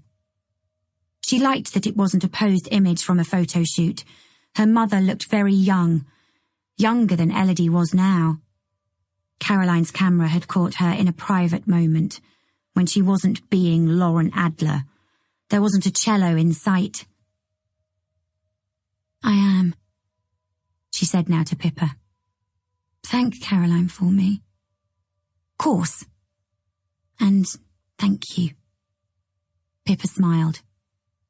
For the book too, not to mention bringing them all the way here. I know it's a trek. Yeah, well, turns out I'm going to miss this place, even if it is halfway to Cornwall. How did your landlady take the news? Elodie lifted the Pinot bottle. Top up? Oh dear, you haven't told her. I couldn't. I didn't want to upset her before the wedding. She's put so much thought into selecting the reading. You realise she's going to figure it out when the honeymoon's over and you don't come back. I know. I feel wretched. How much longer do you have on the lease? 2 months. So you're thinking, ride it out in complete denial and hope something comes to me in the meantime? A solid plan. Alternatively, I simply take out another lease and turn up twice weekly to collect my mail. I could come upstairs sometimes and sit right here. I could even leave my furniture in situ. My tatty old chair, my odd assortment of teacups. Pippa smiled sympathetically. Maybe Alistair will change his mind. Maybe. Elodie topped up her friend's glass. She didn't feel like another conversation about Alistair. They invariably turned into inquisitions that led to Elodie feeling like a pushover. Pippa didn't understand compromise. You know what? I'm hungry. Want to stay for a bite to eat? Sure, said Pippa. A tacit agreement to let the subject drop. Now you mention it, I've got a hankering for fish and chips. Chapter 9. Elodie had planned to spend Sunday listening to more recordings so that she could deliver the promised shortlist to Penelope. But sometime the night before, somewhere between the first and second bottles of red wine, she'd made a decision. She wasn't going to walk down the aisle to a video of Lauren Adler playing the cello. No matter how much Penelope, and Alistair too, loved the idea. It made Elodie feel uncomfortable to picture herself in a wedding dress, heading towards a large screen of her mother in performance. It was a bit weird, wasn't it? Yes, Pippa had said as they lounged by the river, finishing their fish and chips and watching the last of the day slip behind the horizon. I didn't think you liked classical music anyway. Which was true. Elodie preferred jazz. And so as the first pealing church bells of Sunday morning drifted through the open windows, Elodie packed the videotapes back into her father's suitcase and sat on the velvet chair. The new photograph of her mother was propped on the shelf of treasures between Mrs. Berry's watercolour of Montepulciano and Tip's charm box, and Elodie's thoughts had started to clarify into a list of things she wanted to ask her great-uncle about her mother and the house in the sketch, and the violinist too. In the meantime, she was going to dive into Caroline's book and learn as much as she could about the woman in the photograph. As she opened it on her lap, she felt an immensely satisfying sensation of coming home, as if this, right now, was the very thing that she was supposed to be doing. Edward Radcliffe, His Life and Loves. The title was a bit sappy, but then it had been originally published in 1931, and it didn't do to judge by contemporary standards. There is a photograph of the author, Dr. Leonard Gilbert, on the inside of the dust jacket, a black and white image of a serious young man in a light-coloured suit. It was hard to guess his age. The book was divided into 8 chapters. The first 2 gave an account of Radcliffe's childhood, his family background, his interest in folk tales, and his early artistic abilities, highlighting his particular affection for houses, and positing that the thematic focus on home and enclosed spaces in his art might have been the result of his fractured upbringing. The next 2 describe the formation of the Magenta Brotherhood, profiling its other members and outlining Radcliffe's early achievements at the Royal Academy. The 5th chapter took a turn for the personal, detailing his relationship with Frances Brown and their eventual engagement. The 6th arrived finally at the model known as Lily Millington and the period in Radcliffe's life during which he created his most extraordinary works. It went against her grain, but Elodie couldn't resist starting at chapter 6, sinking into Leonard Gilbert's account of a chance meeting in London between Edward Radcliffe and the woman whose face and bearing would inspire him to create some of the aesthetic movement's most striking pieces of art.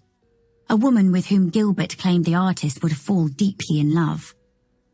He likened Lily Millington to the dark lady of Shakespeare's sonnets, making much of the mystery of her true identity. As Pippa had forewarned, a lot of the information, particularly that of a biographical nature, had come from a single anonymous source. A local woman who had enjoyed a close association with the Radcliffe family.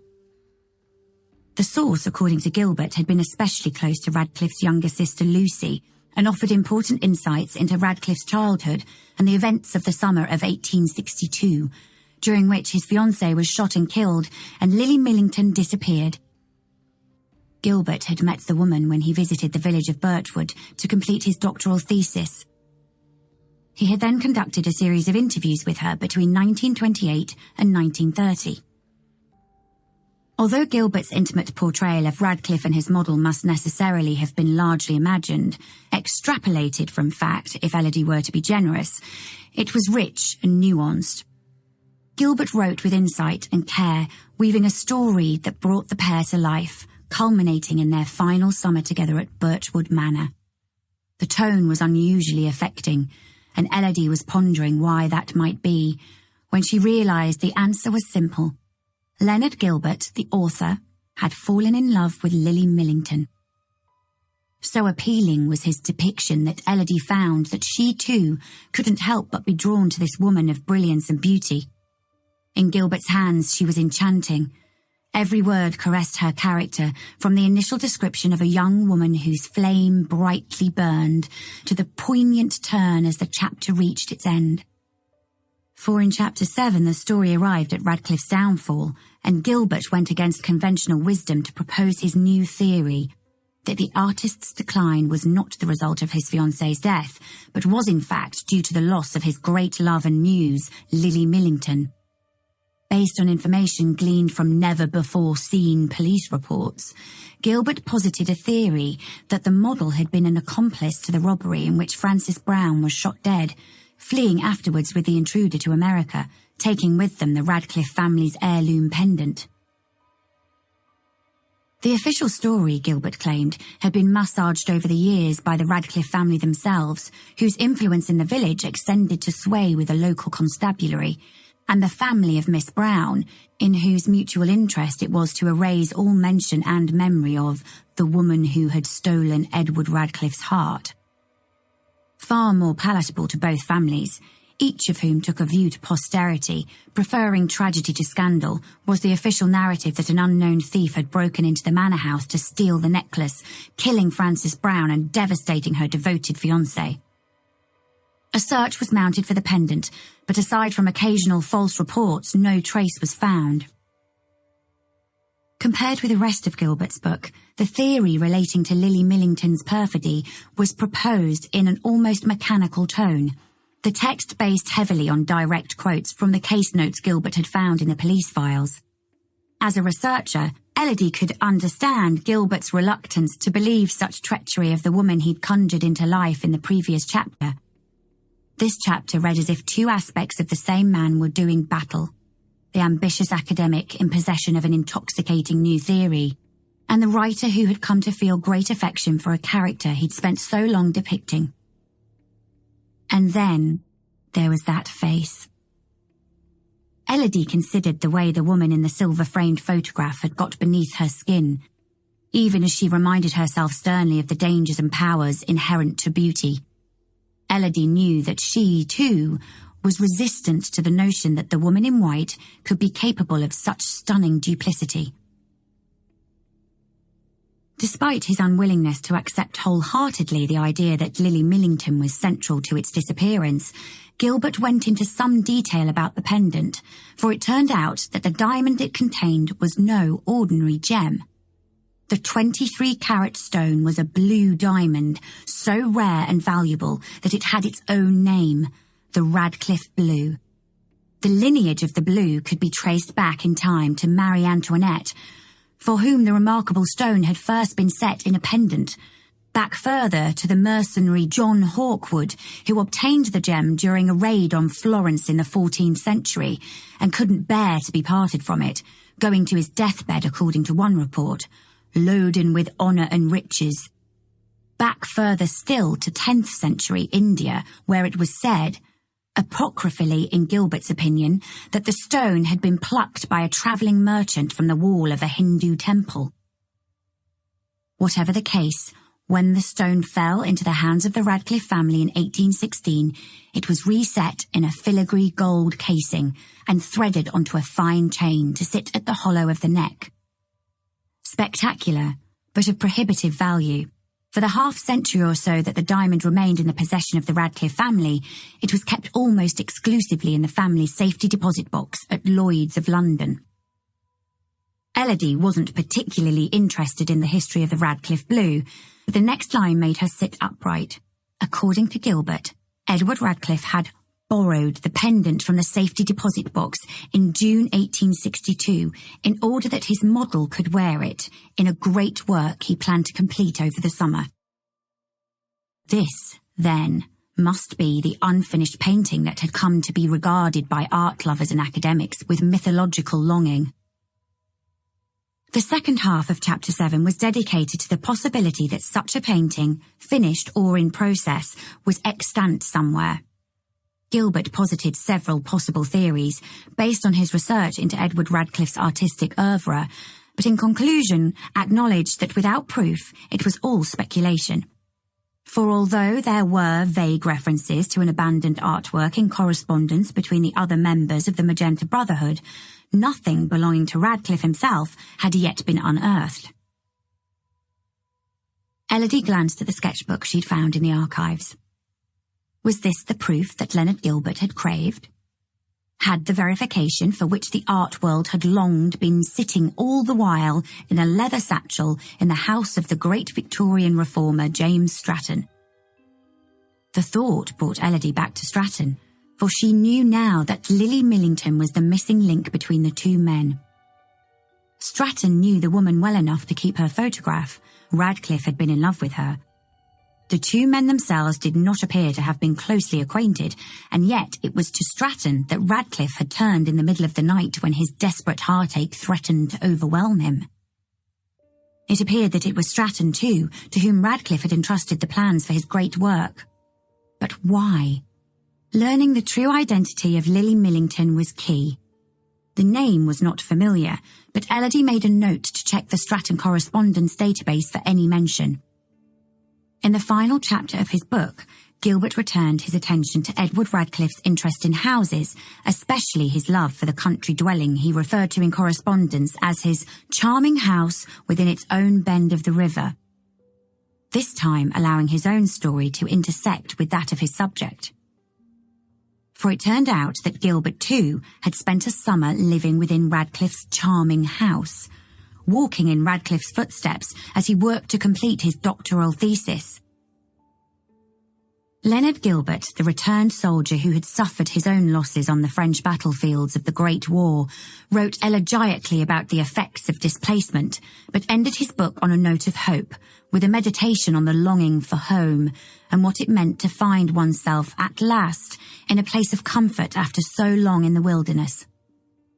He relied on one of Radcliffe's contemporaries, the greatest Victorian of them all, Charles Dickens, to convey the simple, enormous power of home. Home is a name, a word. It is a strong one, stronger than magician ever spoke or spirit answered to. For Edward Radcliffe, Gilbert wrote, this place was Birchwood Manor. Elodie read the line again. The house had a name. She typed it into the search engine on her phone and held her breath, and then there it was. A photograph, a description, an address.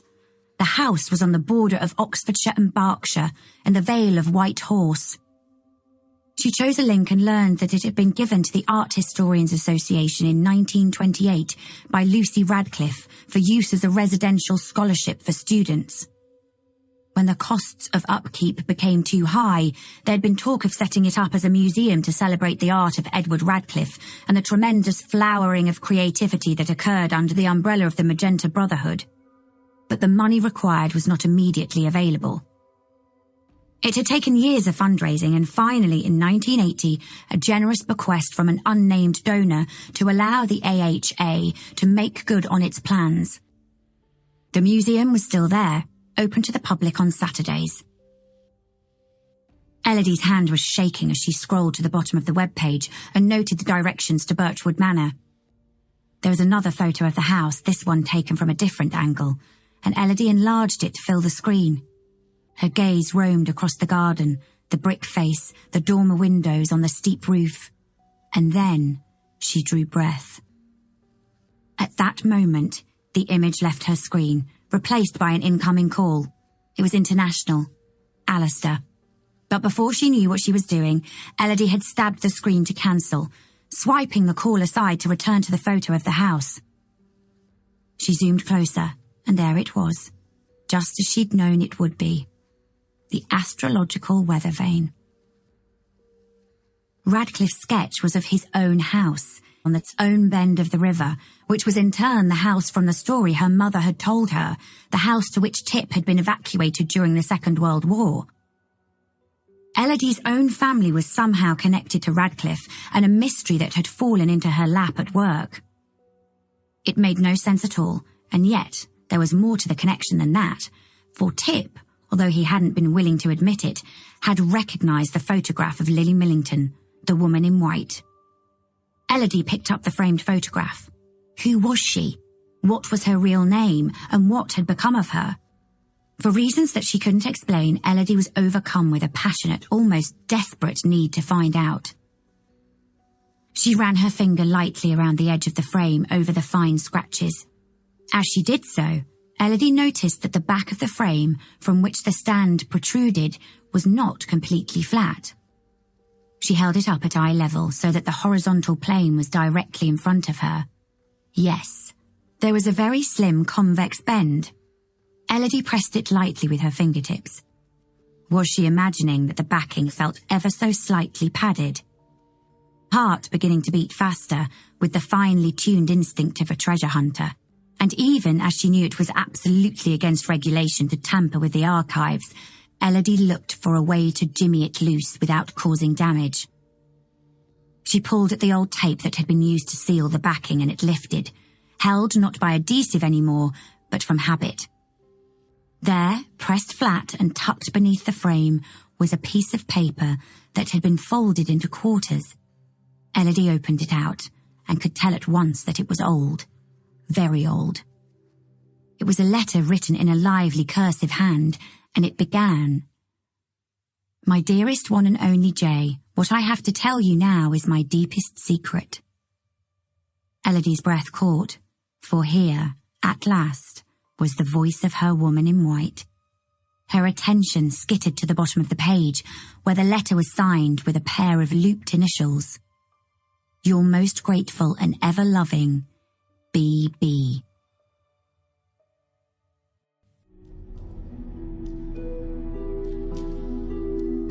Part 2. The Special Ones.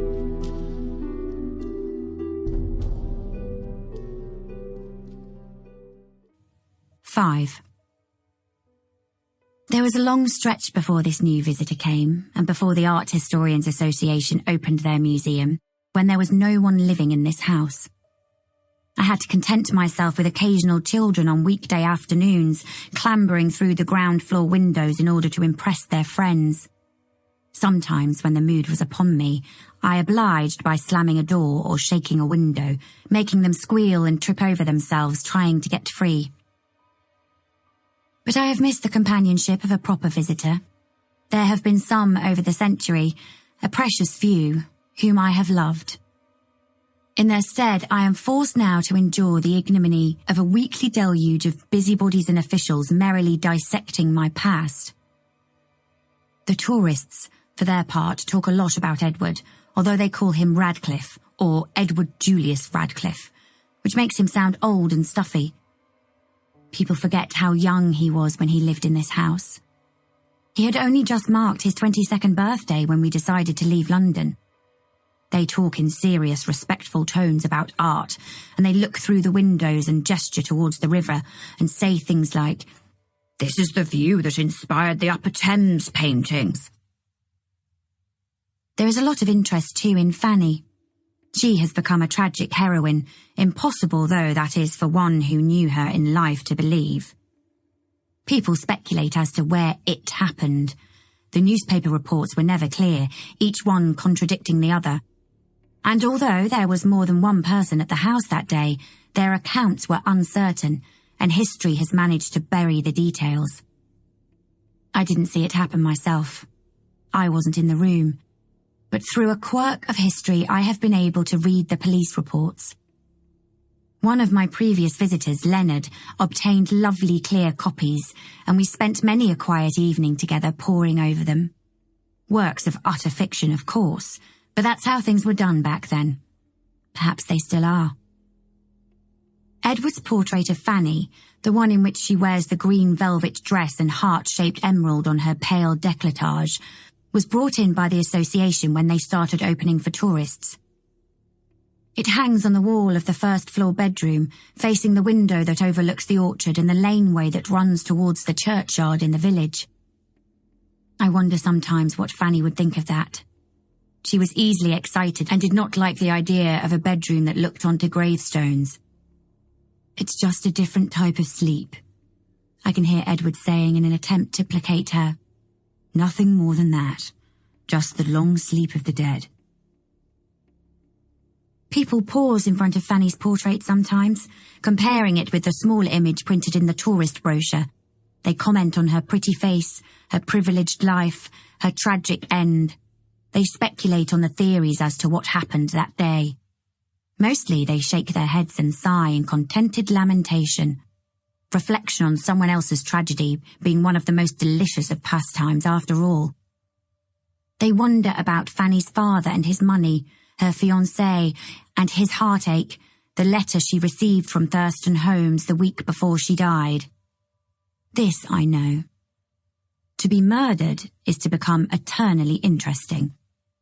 Unless, of course, you are a 10-year-old orphan living on Little White Lion Street, in which case to be murdered is simply to be dead.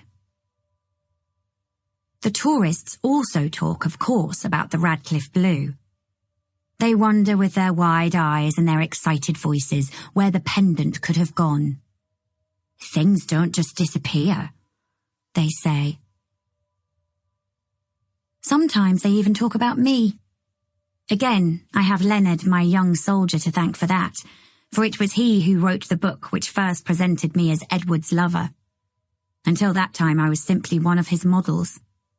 There are copies of the book for sale in the gift shop, and every so often I glimpse Leonard's face on the back cover and remember his time in the house, the cries of Tommy in the dead of night. The tourists who walk about the house on Saturdays with their arms behind their backs and studied expressions of self-conscious learning on their faces refer to me as Lily Millington, which is understandable given how things worked out. Some of them even wonder where I came from, where I went to, who I really was. I am inclined to like those ones, in spite of their wrong-headed speculation. It is nice to be considered. No matter how many times I hear the name Lily Millington spoken out loud by strangers, it is always a surprise.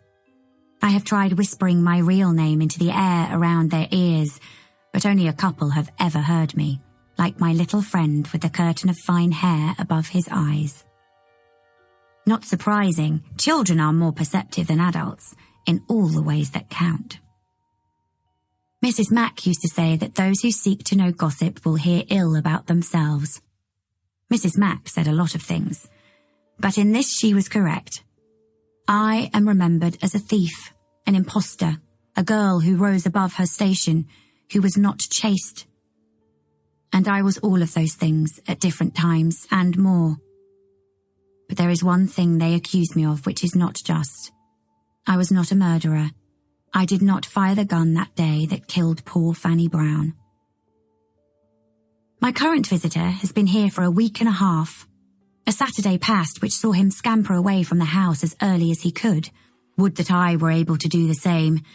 And another few days after that in which he continued with the same routines as last week. I had begun to despair of ever learning what it is he's up to, for he is not communicative, like some of the others have been. He never leaves papers lying around from which I might glean answers, nor does he reward me by carrying out long, informative conversations. But then, tonight, at last, a phone call, the upshot of which is that I now know why he is here. I also know his name. It is Jack Rowlands. He had spent the whole day out of the house, as is his habit, having set off in the morning with his shovel and camera bag. When he returned, though, I could see at once he was changed. For a start, he took that shovel of his down to the tap on the side of the old outhouse and washed it clean. Evidently, there was to be no more digging. There was something different in his attitude, too, a looseness to his joints, an air of resolution. He came inside and cooked a piece of fish for dinner, which was quite unlike him, having thus far proven himself more of a tinned soup sort of man.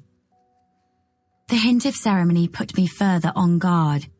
He has finished whatever it is that he came here to do, I thought. And then, as if to prove me right, there came the call. Jack had apparently been expecting it. He had glanced at his phone a couple of times while he ate his dinner, as if to check the time, and when he finally picked it up, he knew already who it was at the other end. I was worried at first it would be Sarah, telephoning to cancel their lunch appointment tomorrow, but it wasn't. It was, instead, a woman called Rosalind Wheeler, telephoning from Sydney, and the conversation had nothing at all to do with those two little girls in Jack's photograph. I listened from where I was sitting on the kitchen bench, and that is how I came to hear him speak a name that I know well. The conversation to that point had been a brief and somewhat stilted exchange of pleasantries, and then Jack, who doesn't strike me as one to mince words, said, "Look, I'm sorry to disappoint you. I've spent 10 days checking the places on your list.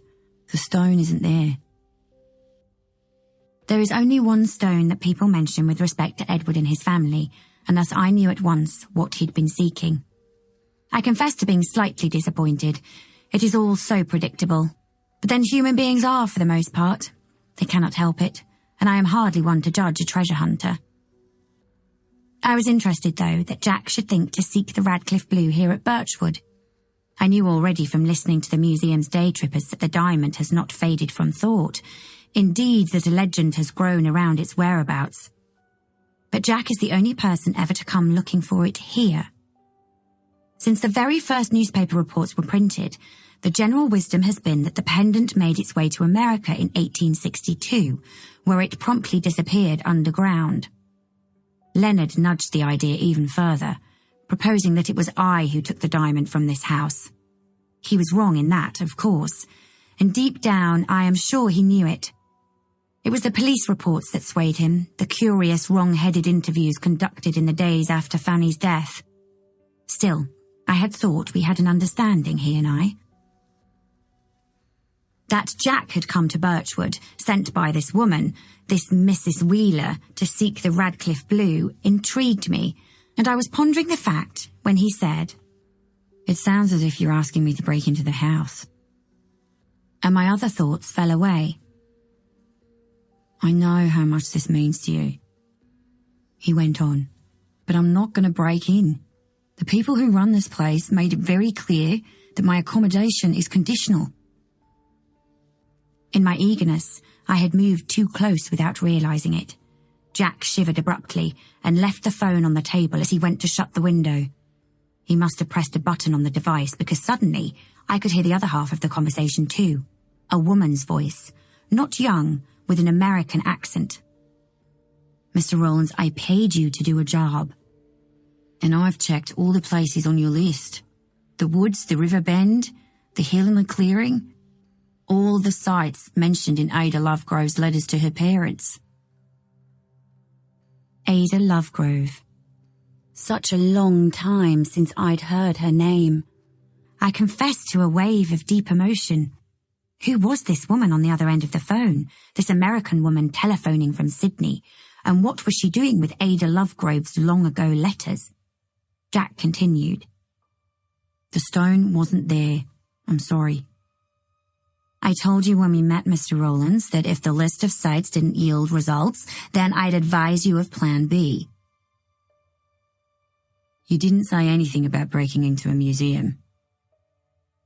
This is a matter of great urgency to me. As you know, I'd have gone myself if my condition didn't prevent my flying. Look, I'm sorry, but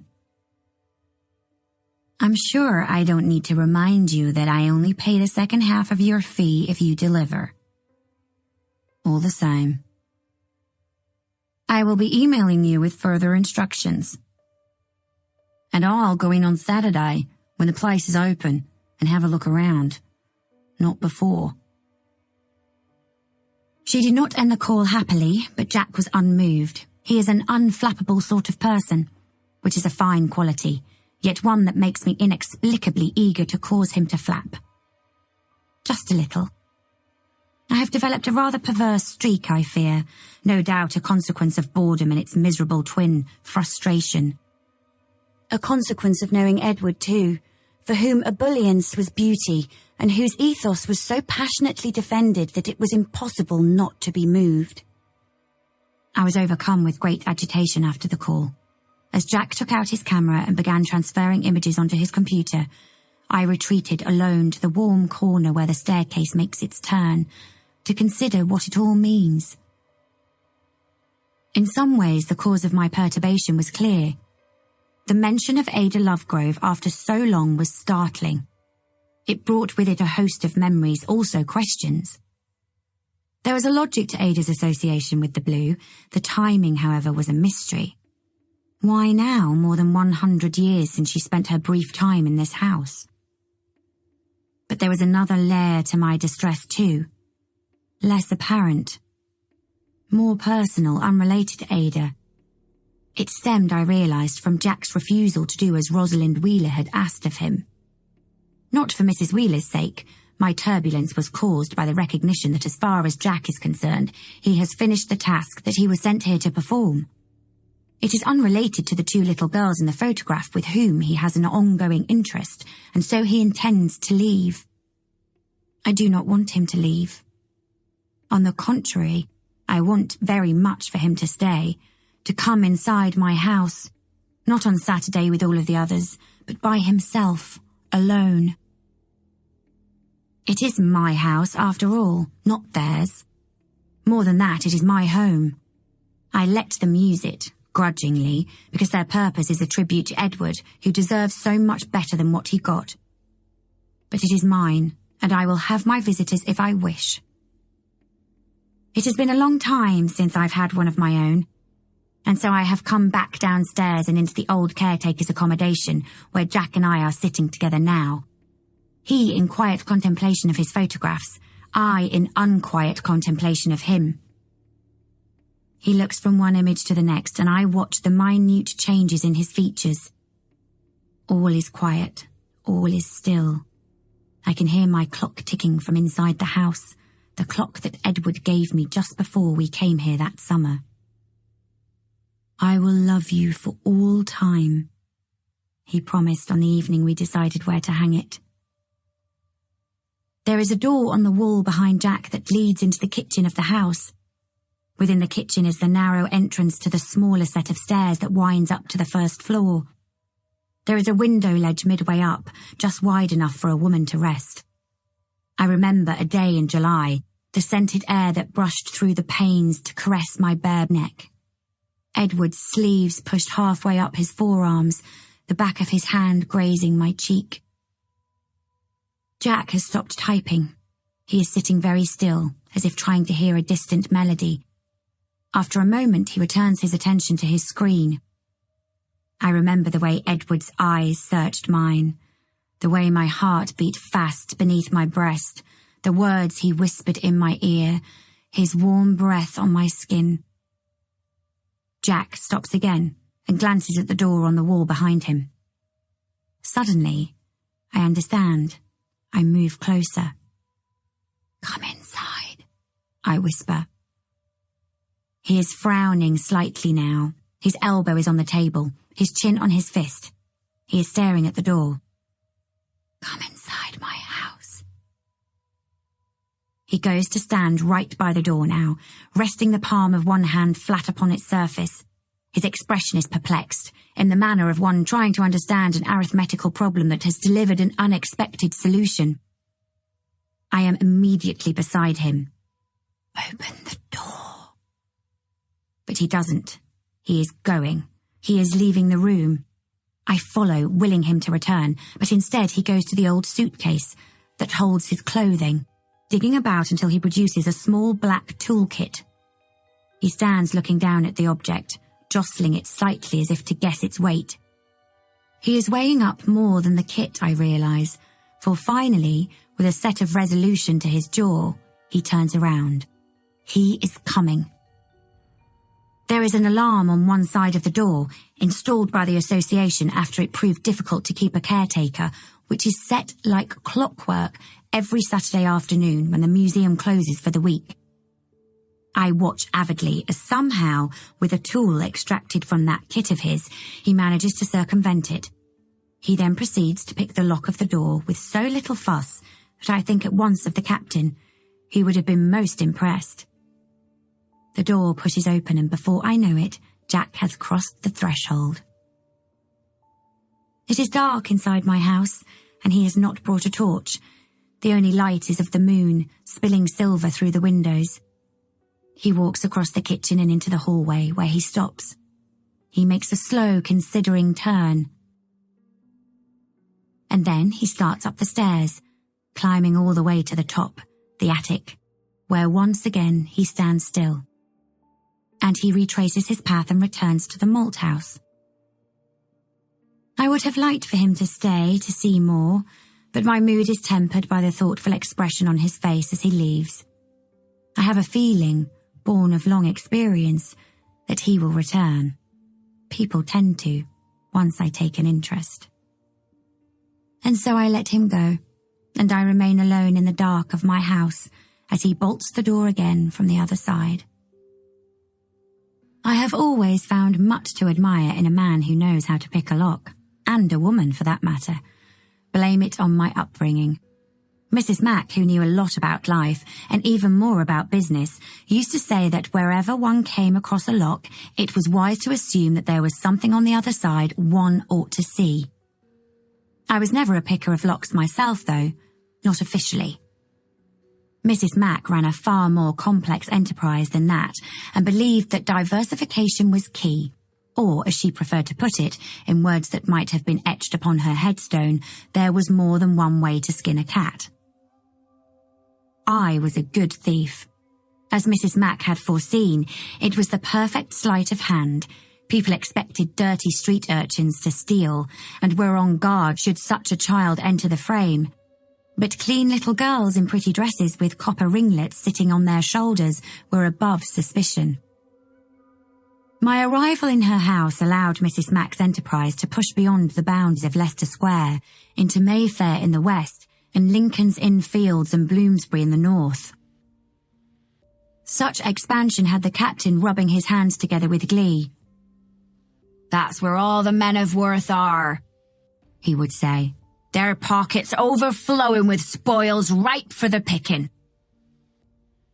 Little Girl Lost was a simple enough scheme, involving nothing more than for me to stand about conspicuously with a look of forlorn concern upon my face. Worried tears were helpful but not essential, and because they required significant additional energy and could not easily be reversed if I decided that the wrong fish had been hooked, I deployed them sparingly. It did not take me long to develop a sixth sense for knowing for whom I should make the effort. When the right sort of gentleman arrived at my side, as he always eventually did, inquiring as to where I lived and why I was alone, I would give him my sad story and suitably respectable address, though not so grand as to risk recognition, and then allow the fellow to put me in a cab with a fare. It was not difficult to slip my hand inside his pocket while he was being helpful. There is a very useful sense of righteous importance that overtakes the renderer of assistance. It tends to overwhelm his better judgment and leave him dull to everything else. But Little Girl Lost required a lot of standing around in the one place, which I found boring and, in the winter months, cold, wet and unpleasant. I soon realised that there was another way in which I could make the same profit from a position of relative comfort. It also solved the problem of what to do should the helpful gentleman insist on seeing me all the way home. Mrs. Mac appreciated ingenuity. She was a natural-born scammer and lit up with possibility when presented with a fresh scheme. She had also proven herself clever with a needle and thread, and so when I told her my idea, she was soon able to procure a pair of fine white kid gloves and alter them to fit my purpose. Thus was Little Girl Passenger born, and a quiet young thing she was too, for her job was the opposite of Little Girl Lost. Where the latter had sought attention, Little Girl Passenger's wish was to avoid it. She was a frequent traveller on the omnibuses, sitting quietly against the window, her delicate kid gloves folded demurely on her lap. Being small, clean and innocent, she was the natural choice of seating partner for a lady travelling alone. But once the lady had relaxed into the journey, distracted by conversation or sightseeing, a book or her posy, the little girl's hands, heretofore tucked well out of sight, would reach between the voluminous folds of merged skirts until they found her pocket or her bag. I can still remember how it felt, the slip of my hand into the pretty lady's skirt, the coolness of the silk, the smooth, swift sweep of my fingertips as all the while my false kid gloves sat well beyond reproach upon my lap. From some of the omnibus drivers, an all-day seat could be procured for a small price, and on days when the conductor couldn't be bought, Little Girl Lost reprised her role, bereft and frightened on a well-heeled street. I learned a lot about people during those days. Things like, 1. Privilege makes a person, especially a woman, trusting. Nothing in her experience prepares her for the possibility that anyone might mean her harm. 2. There is nothing so sure as that a gentleman likes to be seen to help. 3. The art of illusion is knowing precisely what people expect to see and then ensuring that they see it. The French magician in Covent Garden helped me with that final one, for I had done what Lily Millington bade me and watched him closely until I knew exactly how he made those coins appear. I also learned that should the worst thing happen and a call of "Stop thief" be raised behind me, then London was my greatest ally. For a slight child who knew her way, the thrum and throng of the streets provided the perfect cover. It was easy to disappear amongst the moving forest of legs, particularly when one had friends. Once again, I had Lily Millington to thank for that. There was the man with the sandwich board who could always be counted on to turn it back and forth into the shins of an inconvenient policeman. The organ grinder whose contraption had an uncanny habit of rolling on its wheels to block my pursuer's path. And of course the French magician, who along with his coins had a knack for producing the right wallet at the right time, leaving my chaser indignant and reduced as I slipped away to freedom. And so I was a thief. A good thief. Earning my keep. As long as I returned each day with a few pilfered spoils, Mrs. Mac and the captain were kept happy. She told me many times that my mother had been a real and proper lady, that the ladies I picked from were no better than I was, that it was right that I should feel the weight of quality beneath my fingertips. I suppose she meant to counter the rise in me of any pesky conscience. She needn't have bothered. We all do things in life that we regret. Stealing trifles from the rich is not high on my list. I was restless after Jack left my house last night, and he slept fitfully too, surrendering finally to wakefulness in the light moment of dawn. It is the day of his meeting with Sarah, and he has been dressed for hours. He has made a special effort with his clothing, and the items sit uncomfortably on him. There was a carefulness to the way he readied himself. I noticed him stop to rub at an imagined spot on his sleeve, and he spent longer than usual in front of the mirror. He shaved and even ran a brush through his wet hair. I have not seen him do that before. When he was finished, he stood for a moment as if sizing up his own reflection. I saw his eyes shift in the mirror, and for a split second, I thought that he was looking at me. My heart skipped a beat before I realized that he was looking at the photograph of the two babies. He reached out to touch each one's face in turn with his thumb. I assumed at first that his unsettlement was due to today's meeting, and no doubt, for the most part it is. But I wonder now whether there might be more to it than that. He made his cup of tea, spilling half, as is his wont, and then, with a piece of toast in hand, went to his computer on the small round table in the middle of the room. A couple of new emails had appeared in the night, one from Rosalind Wheeler, as promised, threatened, which seemed to comprise a rather lengthy list and a sketch of some kind. Jack's reaction was to stick a small black contraption in the side of the laptop and press a few buttons before removing the tiny object to his pocket. I cannot know for certain whether what he found in Rosalind Wheeler's email is responsible for sending him back inside my house this morning. I went closer after he left the table and saw that the subject line read, "Further instructions, Ada Lovegrove notes." But I could not learn anything more because the email above was open, an advertisement for a subscription to the New Yorker. Whatever the case, soon after checking his computer, he fetched his miniature toolkit and unlocked the door to my house again. He is in here with me now. He has not done much since his arrival. There is little of determined industry in his movements.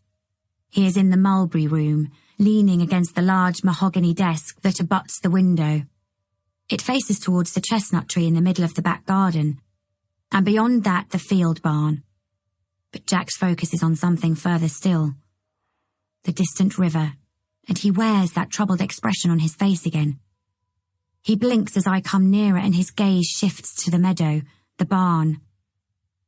I remember lying in the upper level of the barn with Edward that summer, watching the sun stream through the pinprick holes between the roof slates as he whispered to me of all the places in the world he'd like to go.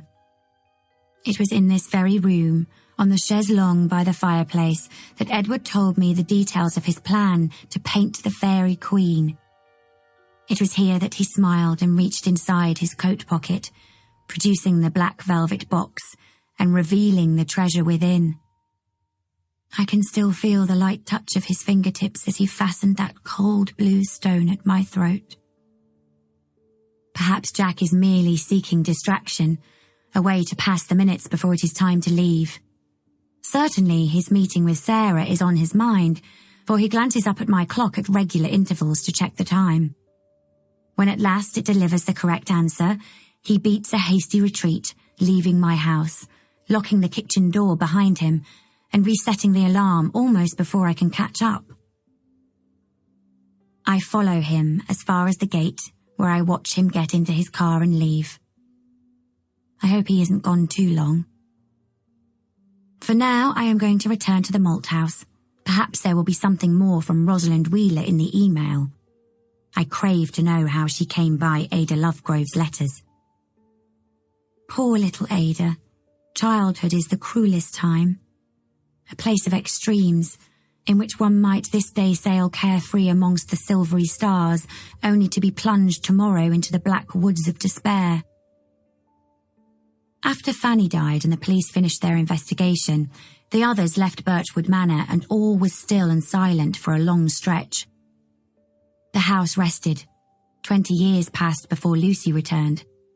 That is how and when I learned that Edward was dead and that he'd left this house, his most beloved possession, to his youngest sister. It was a quintessentially Edward thing to do, for he adored his sisters, and they him. I know why he chose Lucy, though. He would have reasoned that Claire could take care of herself by marrying well or convincing someone to look after her, but that Lucy was different. I will never forget my first glimpse of her, that pale, watchful face in the upstairs window of the dark brick house in Hampstead, when Edward brought me home to the studio in his mother's garden. She will always be that child to me, the girl I knew who resented the strictures of London but blossomed as soon as she was set loose in the countryside, free to explore and dig and collect to her heart's content. I have such a clear memory of her when we arrived at the house that summer. The walk from the railway, Lucy lagged behind because her trunk was loaded with precious books and she refused to send it on the carriage with the others. What a surprise it was to see her when she turned up to inspect the house. Little Lucy turned into an austere and serious woman, 33 years old and no longer young by the standards of the day. But still Lucy, wearing a long practical skirt, the most unflattering shade of olive green, and a dreadful hat that caused me to suffer a wave of overwhelming fondness. Her hair beneath it was already coming loose. She never could keep a pin in place, and her boots were thick with mud. She did not view all of the rooms, but then she didn't need to. She knew the house and its secrets as well as I do. She only went as far as the kitchen before shaking the lawyer's hand and telling him that he could leave. "But, Miss Radcliffe?" A hint of bewilderment flecked his words. "Would you not like me to show you the property?" "It won't be necessary, Mr. Matthews." She waited, watching him disappear along the coachway, and then she turned back towards the kitchen and stood very still. I went right up close to her, reading the fine lines now written upon her face. Behind them I could see the little Lucy that I knew, for people do not change. They remain, as they age, the people that they were when they were young, only frailer and sadder. I wished nothing more than to put my arms around her, Lucy, who had always been my ally.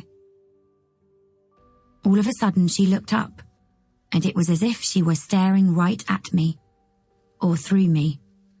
Something had disturbed her from her contemplation, and she brushed me aside, crossing the hallway and starting up the staircase. I wondered if she intended to live here at Birchwood Manor. I hoped against hope that she would stay. And then the deliveries began to arrive.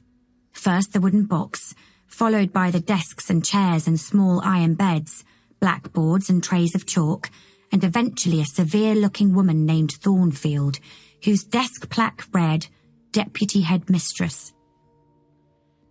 A school, and I was pleased to see it. Little Lucy had always quested for knowledge. Edward would have been glad, for he was forever stopping in the street, dragging me with him into this bookshop or that, in order to choose a new tome for Lucy. Her curiosity was unquenchable. Sometimes I can still hear those schoolgirls, faint, far-away voices singing, arguing, laughing, crying into their pillows, pleading for a mother or father to have a change of heart, to come back and reclaim her. Their voices became trapped in the weave of the house. During the years that I lived with Mrs. Mac and Martin and the captain, I longed for my father to return for me, but I did not cry. The letter left with Mrs. Mac had been very clear. I was to be brave, my father instructed, and to do my best to be good. I was to pull my weight and to make myself helpful. I was to do as Mrs. Mac told me, for she had his complete confidence and could be relied upon to protect my best interests. "When is he coming back?" I asked. He will send for you when he's established in his new situation. There is a wound that never heals in the heart of an abandoned child. It is something that I recognised in Edward, and I wonder sometimes if it is that which first drew us together. For, of course, he was abandoned too as a boy. He and his sisters left with their disapproving grandparents while their mother and father travelled the world. It is something that I recognise too in Ada Lovegrove. I have thought often of her over the years, the unkindness of children, the way she pined, that day in the river. So long ago, and yet it was yesterday. With only the merest effort I can see her now, sitting cross-legged on the bed in the attic, hot tears of anger on her cheeks, scribbling faster than her pen will permit, entreating her parents to please, please, please come back for her. Chapter 10. Summer 1899.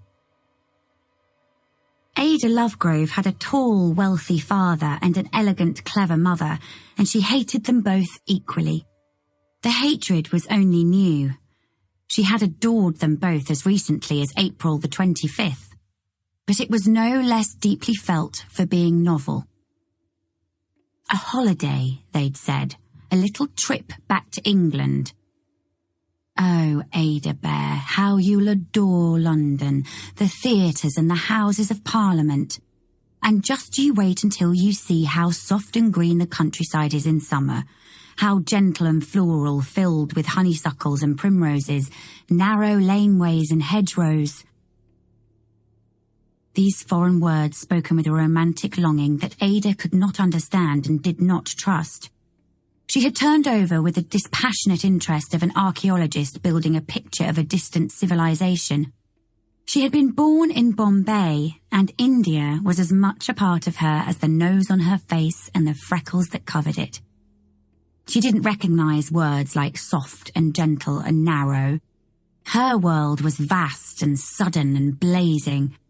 It was a place of unspeakable beauty, of brilliant flowers on the terrace and sweet, swooning fragrance in the dead of night, but also of mercurial cruelty. It was her home. Her mother had broken the news about the upcoming holiday one afternoon in March when Ada was having her evening meal. She had been eating in the library because Mamma and Papa were hosting a dinner that evening, and the grand mahogany dining table, shipped from London, was being set. The library was lined with books, also shipped from London, on whose spines were printed names like Dickens and Bronte and Keats, and at the end of the desk was the playbook from which Mamma had been teaching her The Tempest. The heat had made her hair stick to her forehead, and a lazy fly was turning loops around the room, its song droning like a barbless threat. Ada had been thinking about Caliban and Prospero, wondering why Mamma's forehead had creased disapprovingly when Ada said that she felt sorry for Caliban when the words "little trip back to England" broke her concentration. As the lace curtains shrugged off a hot, moist breeze, Ada said, "How long will it take to get there?" "A lot less time than it took before the canal was opened. We used to have to go by rail, you know." Rail sounded preferable to Ada, who could not swim. "What shall we do there?" "All sorts of things. Visit family and friends, take in the sights. I'm looking forward to showing you the places I knew as a girl, the galleries and parks, the palace and gardens." "We have gardens here." "We do." "And a palace?" "Not with a king and queen inside it." "How long will we be away?" "Long enough to do what needs to be done and not a moment more or less." This answer, which was not really an answer at all, was not typical of Mamma, who was usually very good at meeting Ada's many questions. But Ada had no time then to unpick her mother's reticence.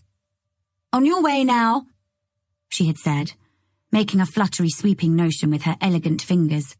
"Father will be home from his club any minute, and I still have the flowers to set. Lord Curzon is coming, as you know, and everything must be perfect." Afterwards, Ada turned slow cartwheels on the terrace, watching the world change kaleidoscopically from purple to orange as the Queen's crepe myrtles took turns with the hibiscus. The gardener was sweeping the lawn and his helper was cleaning down the curved cane chairs on the wide veranda. Ordinarily, cartwheeling was one of Ada's favourite things to do, but this afternoon her heart wasn't in it. Rather than enjoying the way the world spun around her, she felt dizzy, even queasy. After a time, she sat instead on the edge of the veranda near the spider lilies. Ada's father was an important man, and their mansion was on the very top of a hill in the centre of Bombay. From her vantage point, Ada could see all the way over the hanging gardens to where the Arabian Sea rolled its shoulders. She was busy peeling long white tentacles from an enormous spider lily flower, breathing in its sweet perfume, when her ayah, Shashi, found her. "There you are, Pila," said Shashi in careful English. "Come now, your mother wishes us to collect some extra fruits for the dessert." Ada stood up and took Shashi's outstretched hand.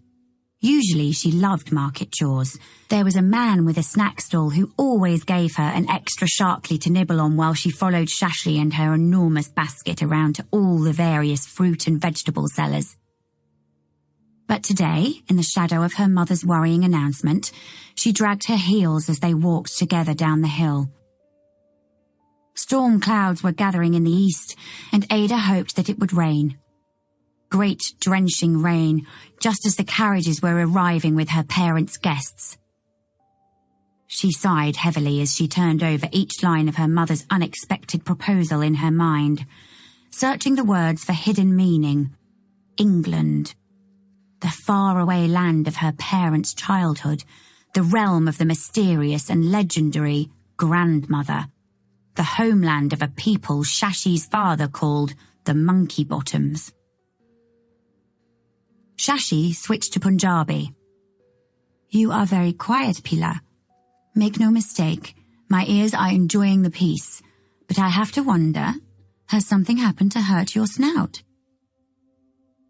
Ada hadn't yet finished her considering, but she heard herself blurting out a report of the conversation regardless. She drew breath as she finished. "And I don't want to go." Stubborn little mule. Such a fuss about a trip back home. "It is their home, not mine. I don't ever want to go to England, and I intend to tell Mama as soon as we get back from the markets." But Pila. The setting sun had balanced itself on the horizon and was leaching gold into the sea, which carried it back towards the shore in ripples.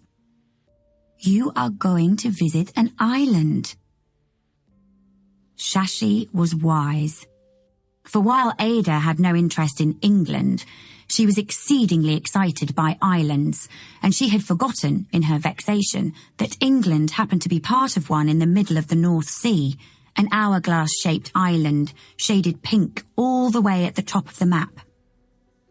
There was a globe in her father's study, a large cream-coloured sphere in a dark mahogany grip, that Ada spun sometimes when she was permitted entree into the cigar-scented domain, because it made a wonderful clicking noise that sounded like a giant swarm of cicadas. She had spotted the island called Great Britain and commented to her father that it did not look particularly great to her. He had laughed when she said that and told her that looks could be deceiving. "Within that small island," he'd said with a hint of personal pride that made Ada unaccountably flustered, "is the engine that drives the world." "Yes, well," she conceded now, "an island is good, I suppose.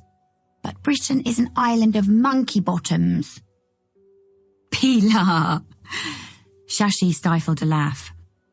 "You must not say such things, certainly not close to your mother and father's ears." "Mother and father are monkey bottoms," Ada blustered hotly. The delicious risk and irreverence of referring to her dignified parents in such a way was a spark that lit a flame, and Ada felt her commitment to being cross begin to melt. A surprise of laughter threatened. She took her Aya's free hand and squeezed it hard. "But you must come with me, Shashi." "I will be here when you return." "No, I will miss you too much. You must come with us. Mama and Papa will say yes." Shashi shook her head gently. "I cannot come to England with you, Pilar. I would wilt like a plucked flower. I belong here." "Well, I belong here too." They had reached the bottom of the hill and the line of palms that grew along the coast. The dhows bobbed mildly on the flat sea, their sails down as white-robed Parsis gathered along the shores to begin their sunset prayers. Ada stopped walking and faced the golden ocean, the dying sun still warm on her face. She was infused with a feeling for which she did not have a name, but which was exquisitely wonderful and painful at the same time. She repeated more softly now, "I belong here too, Shashi." Shashi smiled at her kindly, but said nothing further. This of itself was unusual, and Ada was troubled by her Aya's silence. In the space of an afternoon, it seemed that the world had tilted and everything had slid off-centre. All of the adults in her life had broken like once reliable clocks that had started showing the wrong time. She'd had that feeling a lot lately. She wondered whether it was something to do with having recently turned 8. Perhaps this was the way of adulthood. The breeze brought with it the scent of salt and overripe fruit, and a blind beggar held up his cup as they passed him. Shashi dropped him a coin, and Ada took a new tack, saying airily, "They can't make me go." "They can." "It wouldn't be fair." "Wouldn't it?" "Not a bit." "Do you remember the story of the rat's wedding?" "Of course." Was it fair that the rat who had done no wrong ended with nothing but a singed bottom? It was not. And what about the bear's bad bargain? Was it fair that the poor bear did everything asked of him, but ended up with no kitchery and no pears either? Certainly not. Well then. Ada frowned. It had never occurred to her how many of the stories Shashi told contained the moral that life was not fair. "That bear was Bevkuth. Stupid. I would have punished the woodman's wife if I were him." "Very stupid," Shashi agreed, "and I know you would have." "She was a liar." "She was." "And a glutton." Speaking of gluttons. They had reached the edge of the busy marketplace, and Shashi led Ada by the hand towards her favourite snack stall. "It seems to me that we need to feed that little snout of yours. I cannot have complaints while I select the fruit." It was hard to stay cross with a warm, fresh, salty shakli in hand, with the songs of the Parsis drifting up from the water, with candles and hibiscus flowers floating on the sea and dotted around the market stalls, in a world that had turned orange and mauve with the dusk.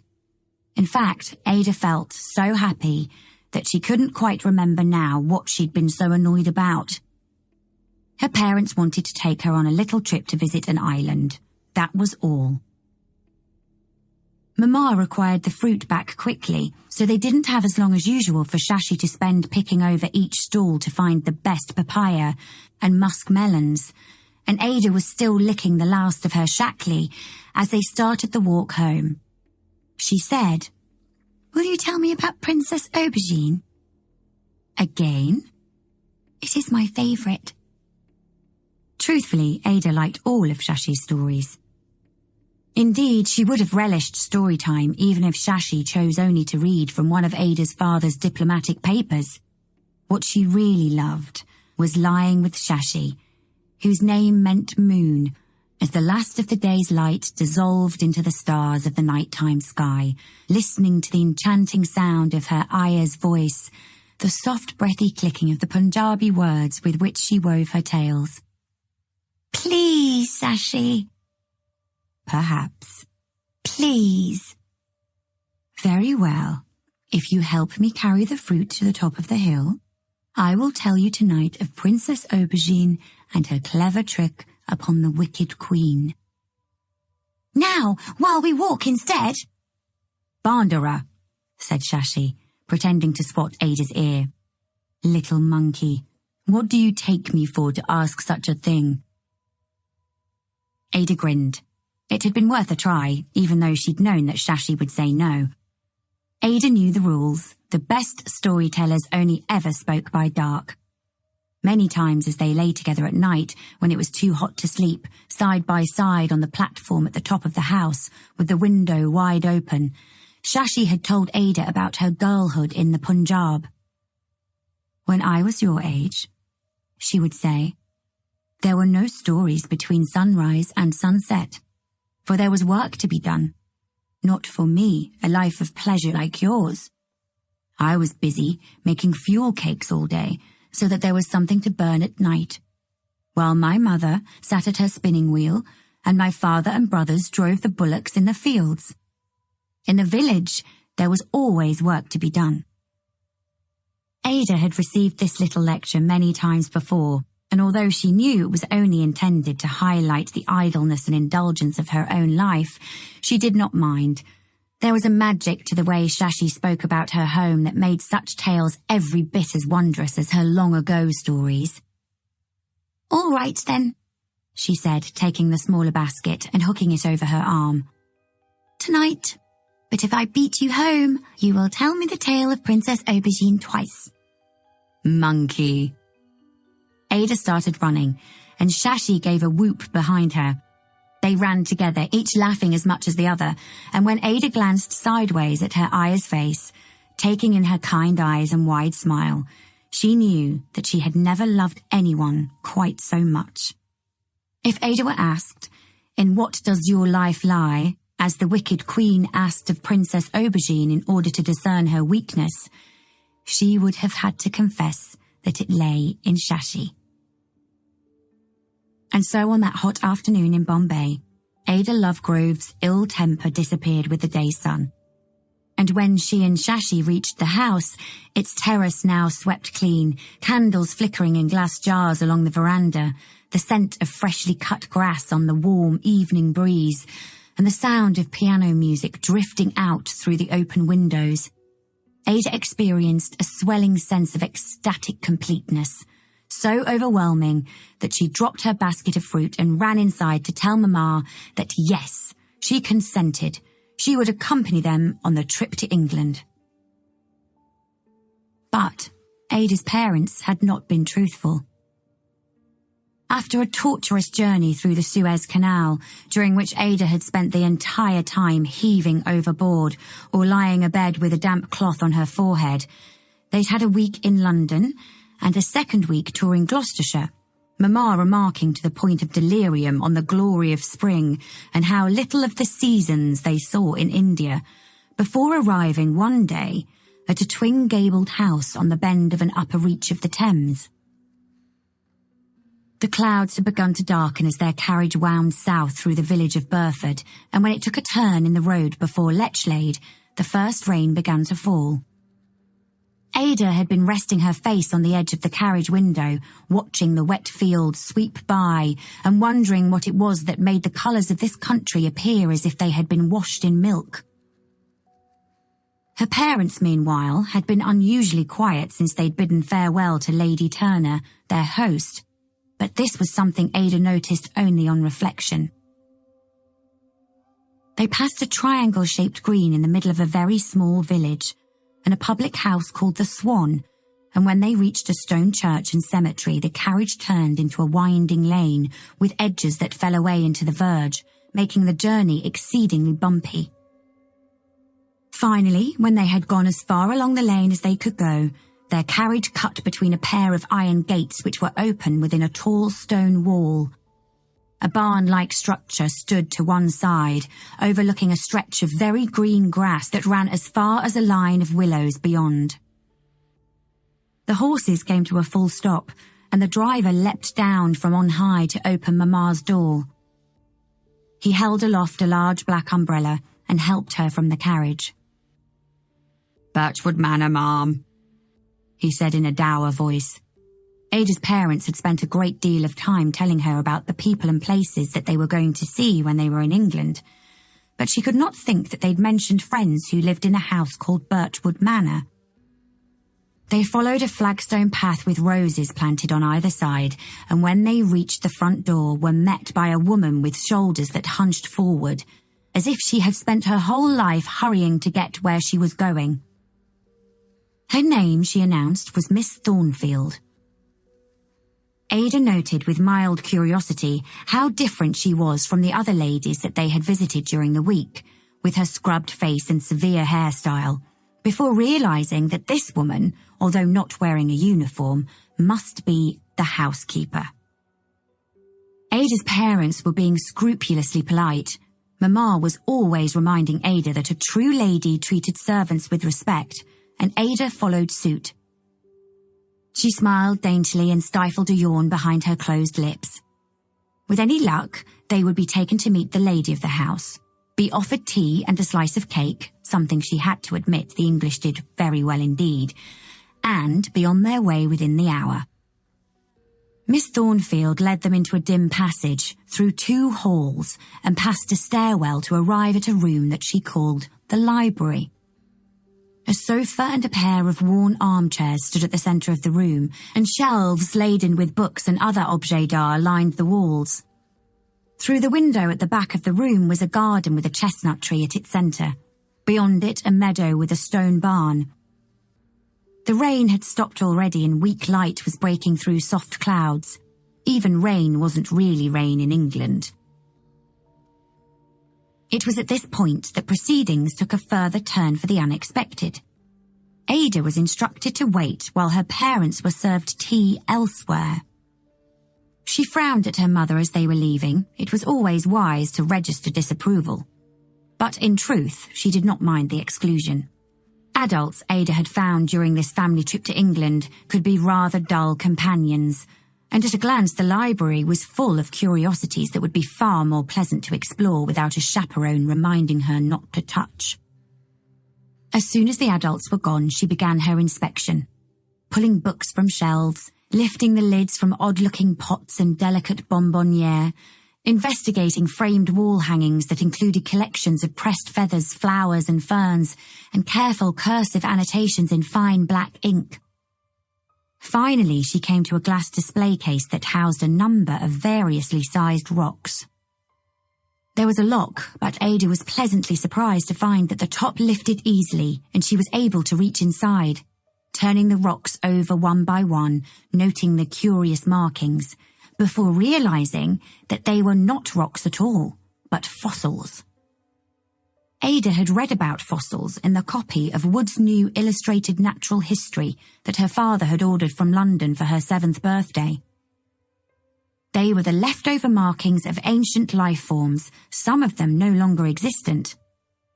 Mamma had read to Ada from a book by Mr. Charles Darwin during lessons back home in Bombay, so Ada knew all about the transmutation of species. On the glass shelf below the fossils was another rock, this one smaller and roughly triangular in shape. It was deep grey and smooth, carrying none of the telltale spiral markings of the fossils. There was a neat hole through one corner and faint linear etchings, mostly parallel on its side. Ada took it out and turned it over carefully in her hands. It was cold in her palm and holding it gave her a strange feeling. "Do you know what that is?" Ada gasped, fumbling not to drop the stone in her shock. She spun around, seeking the owner of the voice. There was no one on the sofa or the chairs, and the door was still closed. Movement at her peripheral vision made Ada turn her head sharply. A woman appeared from a nook to the left of the fireplace that Ada had not noticed when she first entered the room. "I didn't mean to touch," she said, closing her fingers tighter around the smooth stone. "Why ever not? I should have thought such treasures would prove irresistible. And you haven't answered me. Do you know what that is?" Ada shook her head, even though Mamma was forever telling her that it was rude to do so. The woman came near enough to take the stone. Up close, Ada could see that she was younger than she'd first appeared. Mamma's age, perhaps, though not like Mamma in any other way. The woman's skirt, for one thing, was as dirty at the hem as Ada's got when she had been playing in the chicken run behind the kitchen garden in Bombay. The pins in her hair had been put in quickly, too, and not by a proper lady's maid, as they'd wriggled out in many places, and she wore not a jot of paint or powder on her remarkably freckled nose. "It is an amulet," the woman said, cupping the stone in the palm of her hand. "Thousands of years ago, it would have been worn around someone's neck for protection. That's what this hole is for." She twisted her smallest finger as far in as it would go. Twine of some sort. It rotted away long ago. "Protection from what?" said Ada. "Harm, in all its many forms." Ada could tell when adults were being truthful. It was one of her special powers. This woman, whoever she was, believed what she was saying. "Where does one find such a thing?" "I found it years ago, in the woods beyond the house." The woman slipped the stone back onto its shelf within the glass cabinet, withdrew a key from her pocket and turned it in the cabinet's lock. "Though there are those who say it is the amulet that finds its owner, that the earth knows best when and with whom to share her secrets." She met Ada's gaze. "You are the girl from India, I suppose?" Ada answered yes, that she had come to visit England from her home in Bombay. "Bombay," said the woman, seeming to taste the word as she said it. "Tell me, what does the sea smell like in Bombay? Is the sand of the Arabian Sea granular or stony? And what of the light? Is it truly much brighter than ours?" She indicated that they should sit, and Ada obliged, answering these questions and more with the wary compliance of a child who is not accustomed to adults showing genuine interest. The woman beside her now on the sofa listened carefully and made occasional small noises signalling surprise or satisfaction, sometimes a mix of both. Finally, she said, "Yes, good, thank you. I will remember everything you have told me, Miss Lovegrove? Ada Lovegrove?" The woman reached out her hand and Ada shook it, as if they were a pair of grown women meeting in the street. "It is good to meet you, Miss Lovegrove. My name is Lucy Radcliffe, and this is my—" The door opened just then, and Ada's mother swept into the room on the wave of effervescence that she carried with her everywhere. Ada's father and Miss Thornfield were close behind, and Ada jumped to her feet, ready to leave. But, "No, dearest," said her mother with a smile. "You are to stay here for the afternoon." Ada frowned. "Alone?" Mamma laughed. "Oh, darling, you are hardly alone. There's Miss Thornfield and Miss Radcliffe, and look behind you, all those lovely girls." Ada glanced over her shoulder through the window, and as if on cue, a slew of girls, English girls with long blonde curls tied back with ribbons, appeared in the garden.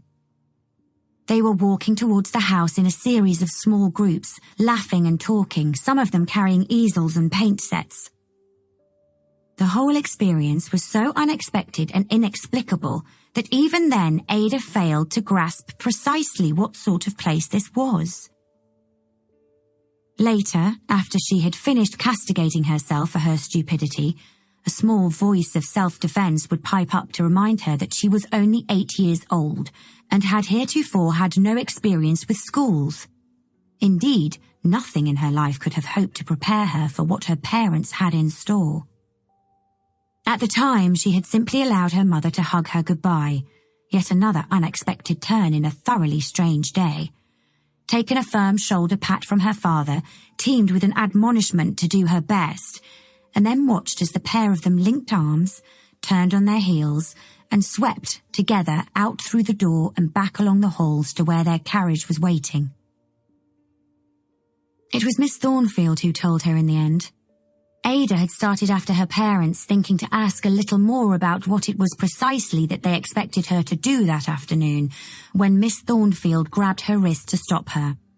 "Welcome, Miss Lovegrove," she said with a pained smile. "To Miss Radcliffe's School for Young Ladies." School?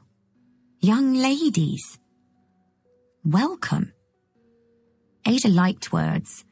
She collected them. But those four hit her like bricks. Panic ensued, and she quite forgot the manners that Mamma was always reminding her to use. She called Miss Thornfield a liar and a baboon. She said that she was a wicked old woman. She might even have shouted Bevcuff at the top of her lungs. Then she pulled her arm free and ran like a cheetah from the house, past the other girls still milling in the corridors, straight into a tall, golden-haired girl who exclaimed loudly. Ada hissed through her teeth and pushed the bigger girl aside, running down the passage, through the front door and all the way to the drive where the carriage had deposited her with her parents not an hour before. The carriage was gone now, and Ada let out a cry of angry frustration. What did it all mean? Her mother had said that she was to stay for the afternoon, but Miss Thornfield had made it sound as if she were to stay here, at this school, for how long? Longer than the afternoon. Ada spent the next few hours stalking along the river, pulling reeds from their sheaths and slaying the tall grasses that lined the bank. She observed the horrible house from a distance, hating it with all of her might. She shed hot, angry tears when she thought of Shashi. Only when the sun began to set and Ada realized that she was alone in the middle of a darkening copse of trees did she start to head back across the meadow, skirting the stone wall that surrounded the house, to arrive at the front gate. She sat cross-legged on the ground where she could keep an eye on the lane that led from the village. That way she would be able to see the carriage as soon as it turned towards Birchwood Manor. She watched the light turn from yellow to less yellow, and her heart ached when she pictured the jagged scars of palm trees on the purple and orange horizon at home. The sharp smells and the bustle, the hymns of the praying Parsees. It was almost dark when she sensed someone behind her. "Come now, Miss Lovegrove." Miss Thornfield stepped from the shadows. "Dinner is being served. It would not do to go hungry on your first night." "I will dine with my mother and father when they return," said Ada. "They will be back for me." "No, they will not. Not tonight. As I tried to explain, they have left you here to go to school." "I don't want to stay here." "Be that as it may." "I won't." "Miss Lovegrove." "I want to go home." "You are home, and the sooner you start to accept that fact, the better." Miss Thornfield stiffened then and seemed to grow in length, drawing herself up like a ladder all the way to her hunched shoulders, so that Ada was put in mind of an alligator stretching its scales. "Now then, shall we try again? Dinner," she enunciated, "is being served, and no matter what you might have become accustomed to on the subcontinent, Miss Lovegrove, I assure you that here we do not serve dinner twice." Chapter 11. And so here she was, 63 days later, crouched in the dark in a secret damp-smelling space in the lining between walls in the first-floor hallway of Miss Radcliffe's School for Young Ladies. Her parents, as she understood it, were now back in Bombay, although she had not heard the news directly, because as Miss Thornfield had explained, they wished to give Ada time to settle in before sending any post. "Very considerate of them," was Miss Thornfield's determination. "They wish to give you no cause for upset." Ada pressed her ear to the wooden panel and closed her eyes.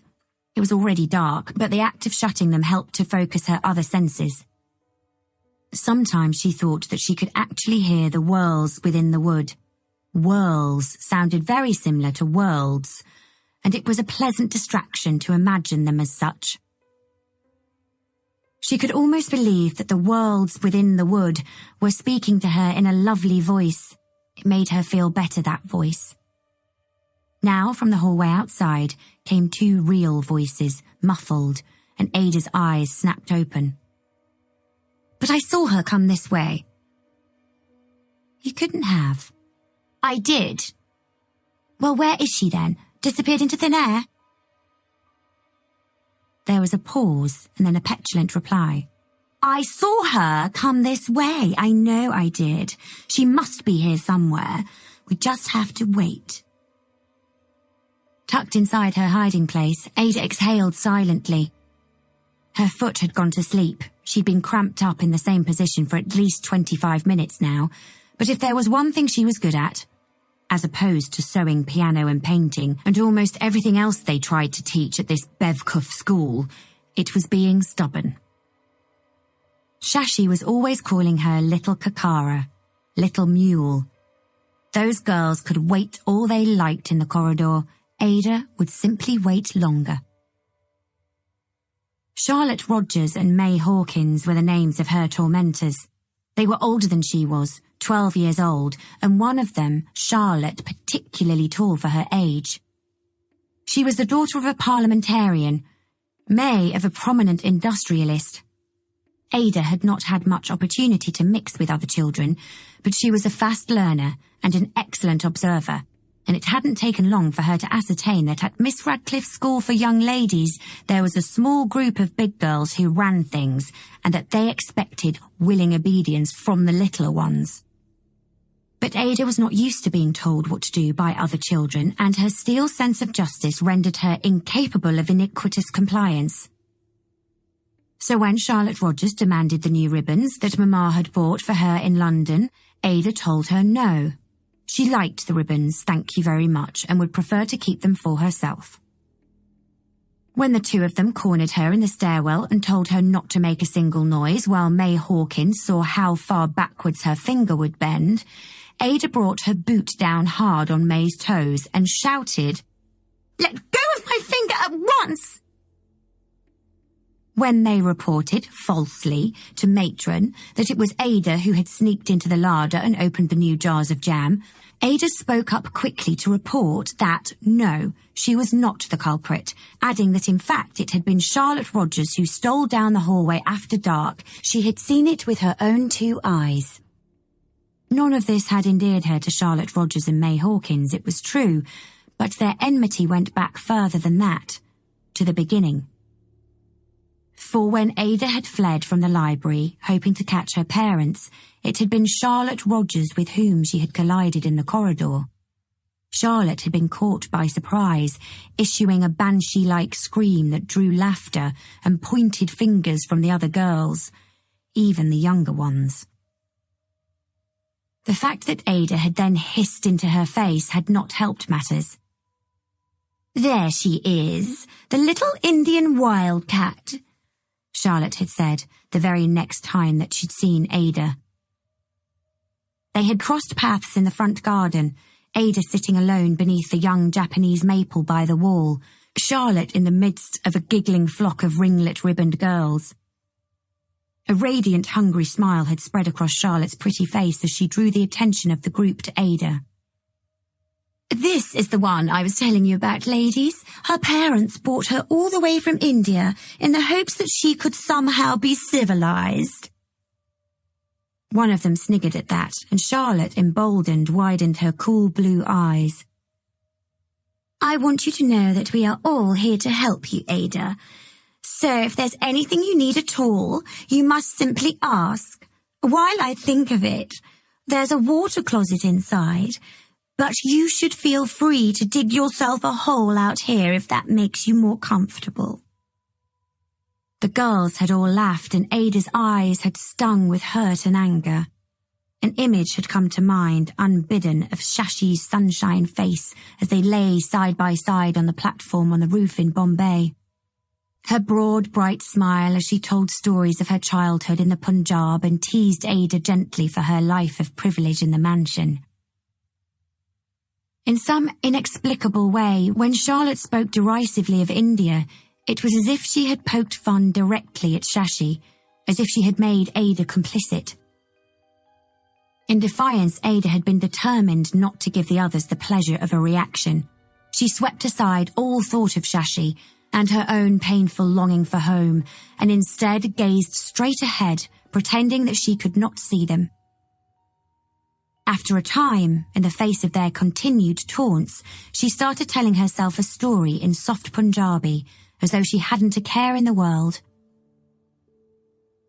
Charlotte had not liked that. Her gleeful smile had slipped, and even as she ordered the others to leave with her, she'd fixed Ada with a puzzled frown, as if Ada were a problem that needed to be solved.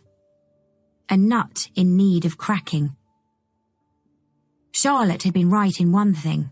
Ada's parents had left her at Miss Radcliffe's School for Young Ladies in the misguided expectation that she would be magically transformed into a proper English schoolgirl. But while Ada was quite familiar with a water closet, she was not a young lady and had no intention of being turned into one. She had never mastered stitching, she asked far too many questions that did not have ready answers, and her piano skills were non-existent. In India, while her mother had played beautifully, melodies floating from the library on the warm breeze, Ada had only ever managed to torment the keys such that even her father, traditionally disposed to appreciate her every misstep, had hunched down into his collar so his ears might be protected. Most lessons at Miss Radcliffe's School for Young Ladies were thus a misery.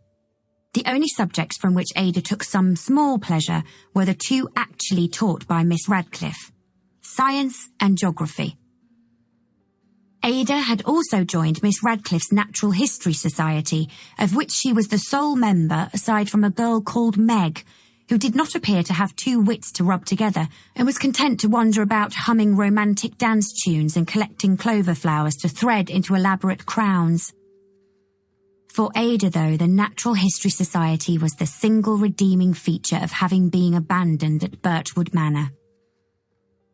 Every Saturday morning and Thursday afternoon, Miss Radcliffe would lead them on a brisk walk across country, sometimes for hours at a time, through muddy fields and flowing streams, over hills and into woods. Sometimes they bicycled further afield to Uffington to see the White Horse, or Barbary to climb the Iron Age hill fort, or even on occasion as far as the Avebury stone circles. They became quite expert at spotting the round hollows Miss Radcliffe referred to as dew ponds. They were made by prehistoric people, she said, in order to ensure that they always had sufficient water. According to Miss Radcliffe, there were signs of ancient communities everywhere, if one only knew where to look. Even the woods behind the school were filled with secrets from the past. Miss Radcliffe had shown them beyond the clearing to a small hill she called the Dragon Mound. There is every possibility that this was an Anglo-Saxon burial site, she'd said, going on to explain that it was so named because the Anglo-Saxons believed that dragons watched over their treasure. Of course, the Celts would have disagreed. They would have called this a fairy mound and said that beneath it lay the entrance to fairyland. Ada had thought then of the amulet in the library and wondered whether this was where Miss Radcliffe had found her protection charm. "Not far from here," Miss Radcliffe had replied. "Not far from here at all." To Ada, being a member of the Natural History Society was like being a detective, looking for clues and solving mysteries. Every relic they unearthed came with a story, a secret life led long before the object reached their hands. It became a game of sorts to come up with the most exciting, yet plausible, for they were scientists and not creative writers, history for each find. Miss Radcliffe always let them keep their treasures. She was adamant about it. The earth gives up its secrets in good time, she liked to say, and always to the person it intends. "What about the river?" Ada had asked one Saturday morning, when their adventures had taken them close to the water's edge. She had been thinking about a story Shashi had told her, about a flood that came to her village and washed away her precious childhood possessions. She realised too late her terrible faux pas, for Ada had heard whispers by then that Miss Radcliffe's brother had died by drowning. "Rivers are different," the headmistress said at last, her voice steady, but her face paler than usual beneath her freckles. "Rivers are always on the move. They take their secrets and mysteries with them to the sea." Miss Radcliffe herself was something of a mystery. For a woman who put her name to a school proposing to turn young girls into civilized ladies, she was not particularly ladylike. Though she had all of the manners that Mamma liked to talk about, she didn't chew with her mouth open or burp at the table. But in other ways she reminded Ada far more of Papa. Her purposeful stride when they were out in the open air, her willingness to talk about subjects like politics and religion, her insistence that it was incumbent on one to strive always for the attainment of knowledge, to demand better information to do so. She spent most of her time outside and had no care for fashion, always dressing in precisely the same way. Dark leather button-up boots and a green walking suit, the long skirt of which was always caked with mud about the hem. She had a large woven basket that reminded Ada of Shashi's, and she carried it wherever she went. But where Shashi filled her basket with fruit and vegetables, Miss Radcliffe's was used for carrying sticks and stones and birds' eggs and feathers and all manner of other natural objects that had piqued her interest. Ada was not the only person to have noticed Miss Radcliffe's eccentricities. The school was hers, and yet, aside from delivering occasional fierce and imploring speeches about the duty of you girls to learn as much as possible, and offering the general admonishment that time is your most precious commodity, girls, and there's none so foolish as those that waste their minutes. She left matters of administration and discipline to the deputy headmistress, Miss Thornfield. Amongst the other girls, it was rumoured that she was a witch. To start with, there were all those plant samples and oddities, not to mention the room in which she kept them. It was a small chamber adjoining her bedroom that students were forbidden from entering on pain of death. "That's where she does her spells," Angelica Barry insisted. "I've heard her from the other side, chanting and intoning." And Meredith Sykes swore that she had glimpsed inside the door one day and, amongst the stones and fossils, seen a human skull upon the bureau top. One thing was certain. Miss Radcliffe loved her house. The only time she ever raised her voice was in castigation of a girl caught sliding on the banisters or kicking along the skirting boards. On one of their walks across Wiltshire, talk had turned to loneliness and special places, and Miss Radcliffe had explained to Ada that Birchwood Manor had once belonged to her brother, that he had died many years before, and that, although she still missed him more than anything else she'd ever lost, she felt close to him when she was inside his house. "He was an artist," Ada's fellow rambler Meg had said once, apropos of nothing, looking up from the clover necklace she was threading. "Miss Radcliffe's brother, a famous artist, but his fiancée was killed with a rifle, and afterwards he went mad with grief." Now her reverie interrupted by the proximity of her tormentors, Ada shifted carefully in her hiding place within the wall, mindful not to make even the tiniest of noises. She did not know much about lovers or fiancés, but she knew how much it hurt to be separated from a loved one, and she felt immensely sorry for Miss Radcliffe. Ada had decided that it was the loss of her brother that explained the expression of deep unhappiness that came upon her headmistress's face sometimes when she thought no one was watching. As if she had somehow read Ada's thoughts, there came now a familiar voice on the other side of the wall panel. "Girls, what are you doing in the hallway? You know how Miss Thornfield feels about skulking." "Yes, Miss Radcliffe," they chorused. "I cannot think what could be keeping you so interested in here." "Nothing, Miss Radcliffe." "I hope you are not dragging those hockey sticks along my wall."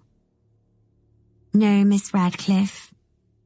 "Well then, off you go, and I will consider not mentioning this infraction to Miss Thornfield for her detention list."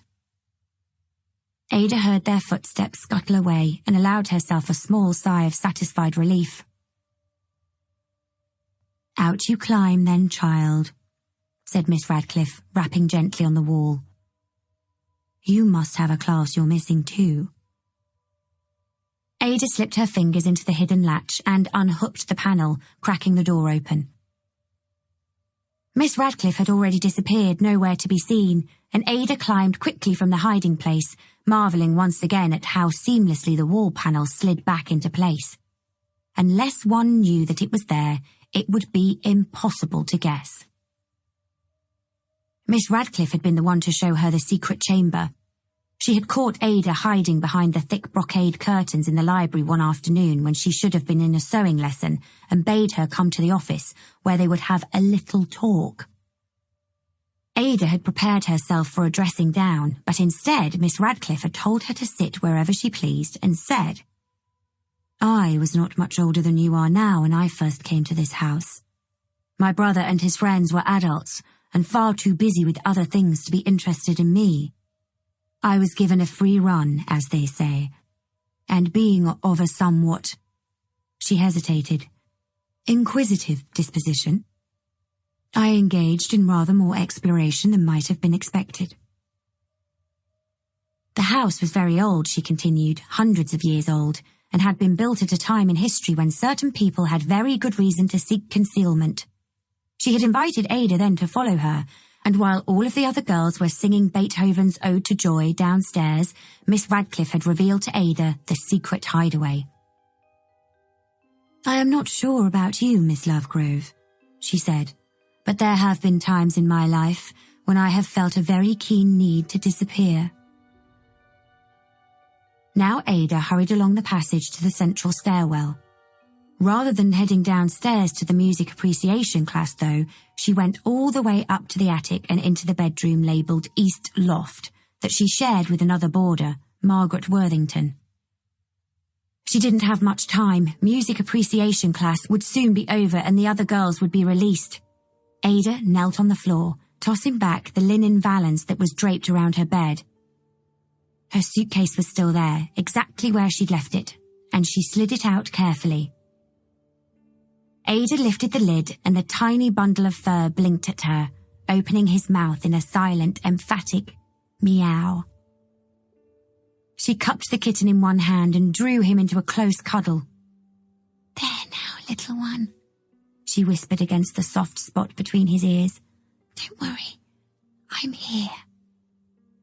The kitten pawed at her dress with his velvet pads and launched into an indignant tale of hunger and need. Ada smiled and dug inside the deep pocket of the pinafore that Mamma had chosen for her at Harrods, retrieving the jar of sardines she'd pilfered earlier from the kitchen.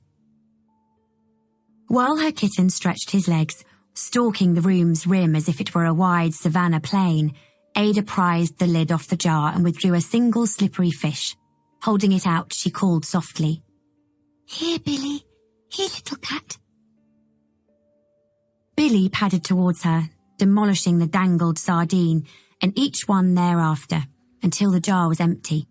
He then meowed plaintively until Ada set the jar down on its side and let him lick the juice delicately from within. "Greedy little fellow," she said with deepest admiration. "You've gone and got your snout thoroughly wet." A week ago, Ada saved Billy's life. She had been avoiding Charlotte and May and had found herself on the far side of the meadow beyond the house where the river bend turned around the copse and disappeared from sight.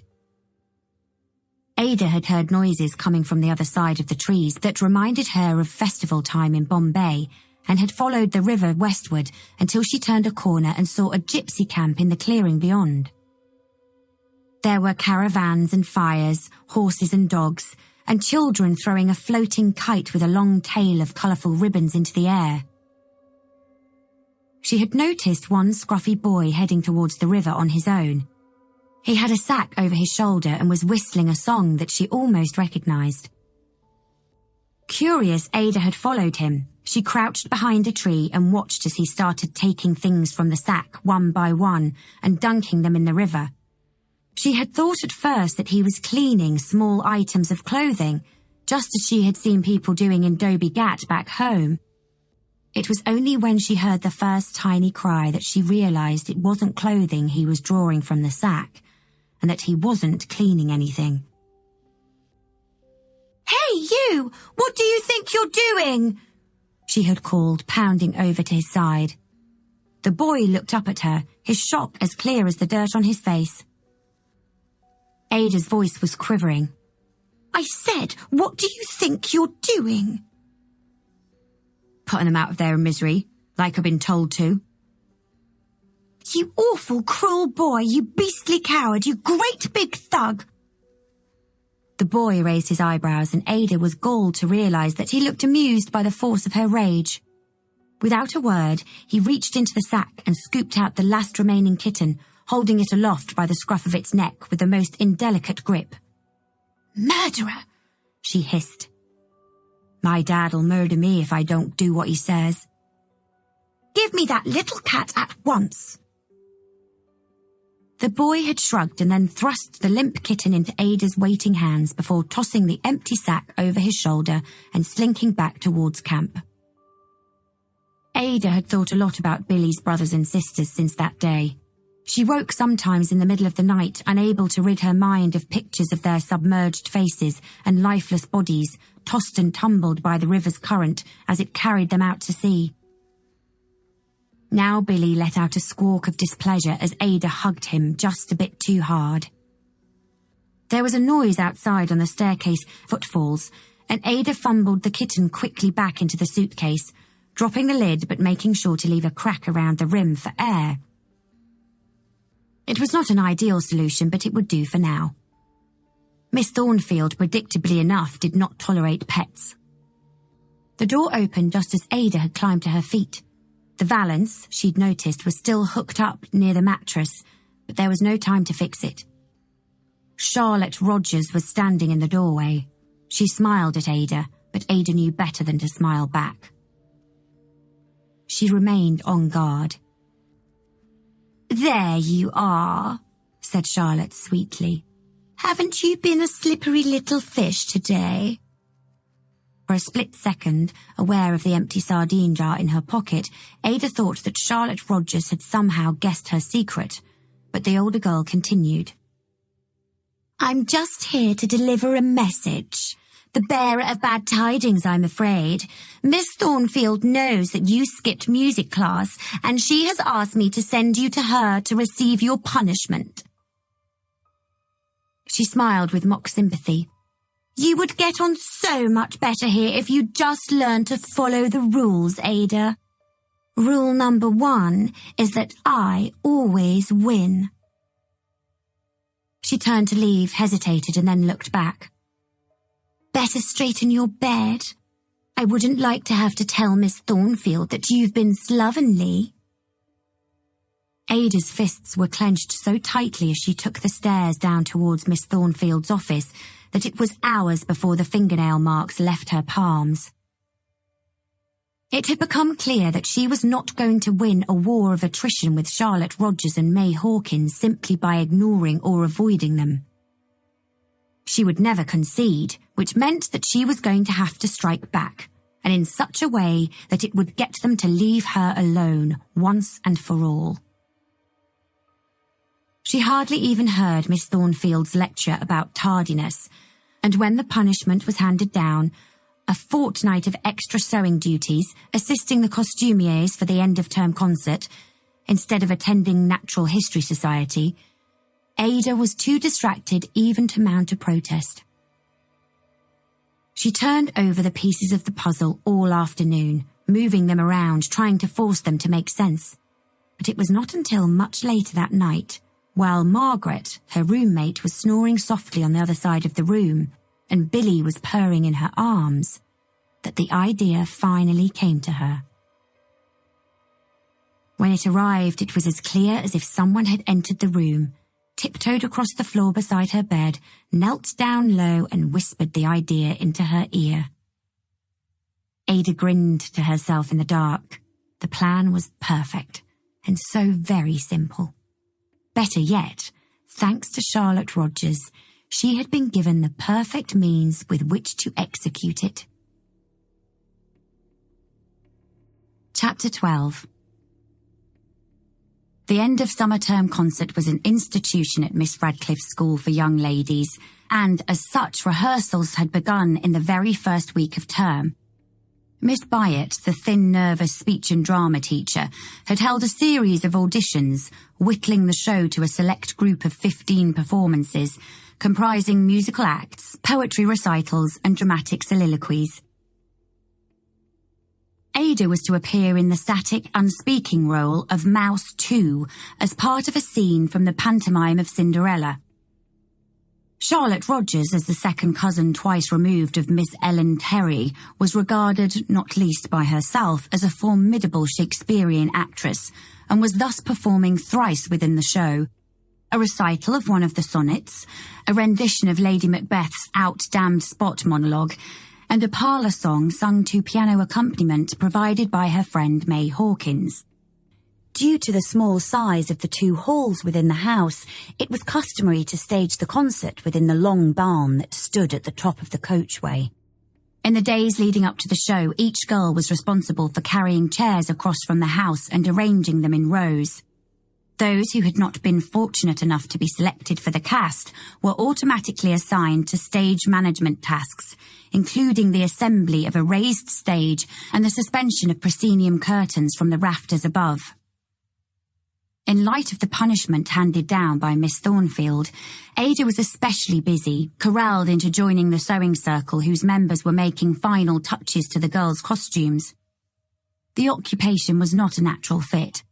Ada was terrible at sewing, certainly not capable of making the rows of strong, neat backstitches necessary to anchor two pieces of fabric together. She had, however, been able to demonstrate that she was adept at trimming loose threads, and was thus handed a small pair of silver scissors and tasked with neatening the edges.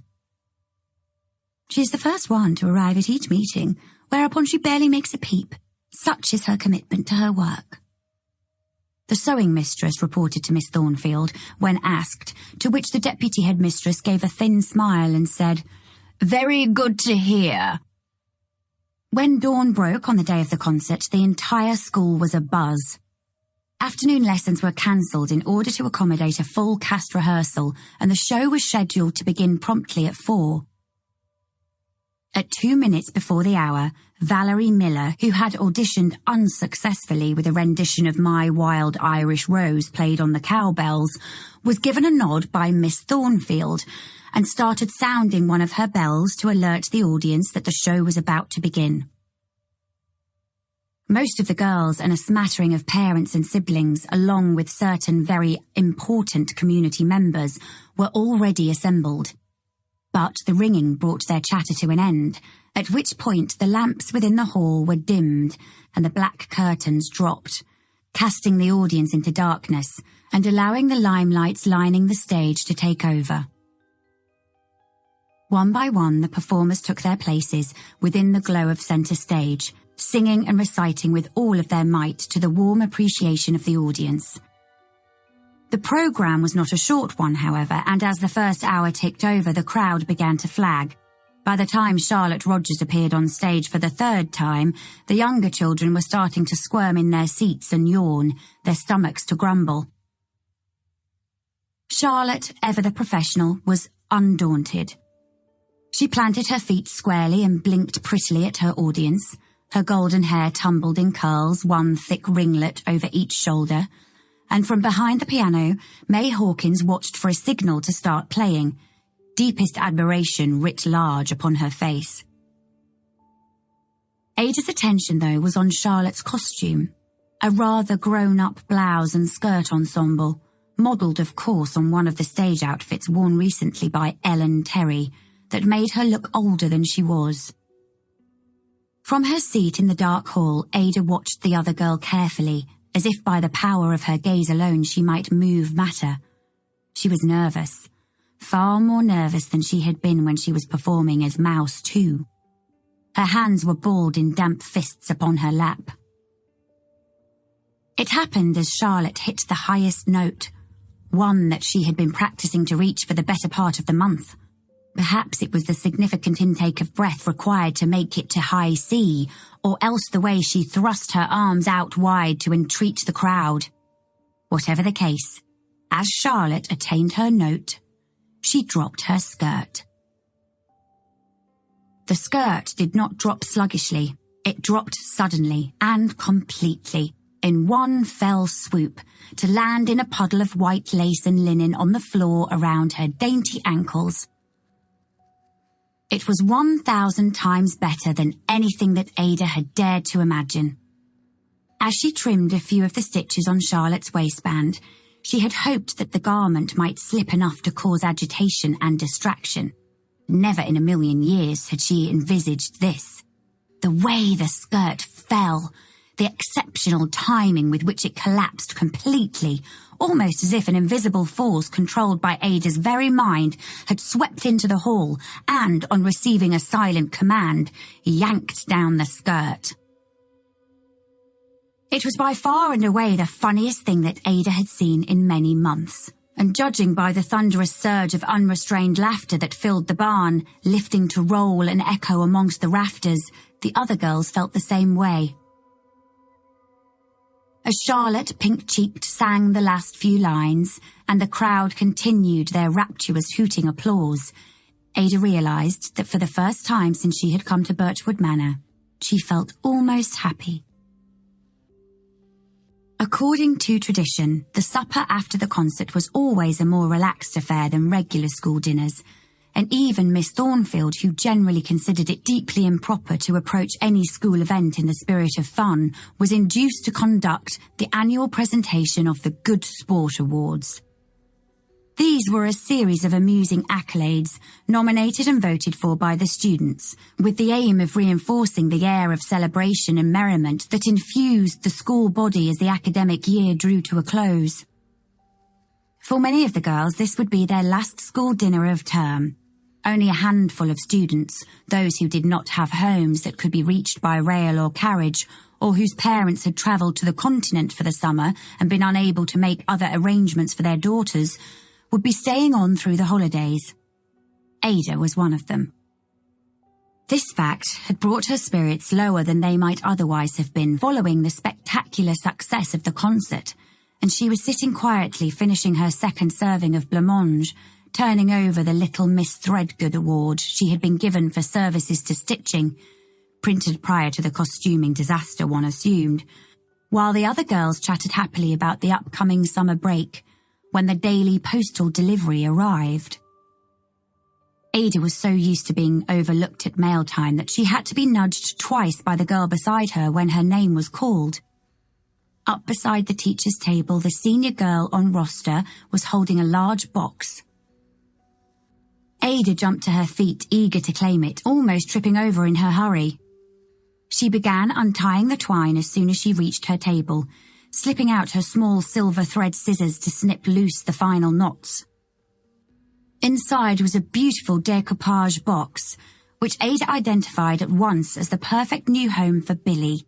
Within the box was a thick envelope promising a letter from Mamma, a new sun hat, 2 dresses, and a smaller package that made Ada's heart leap. She recognised Shashi's handwriting on the gift card at once.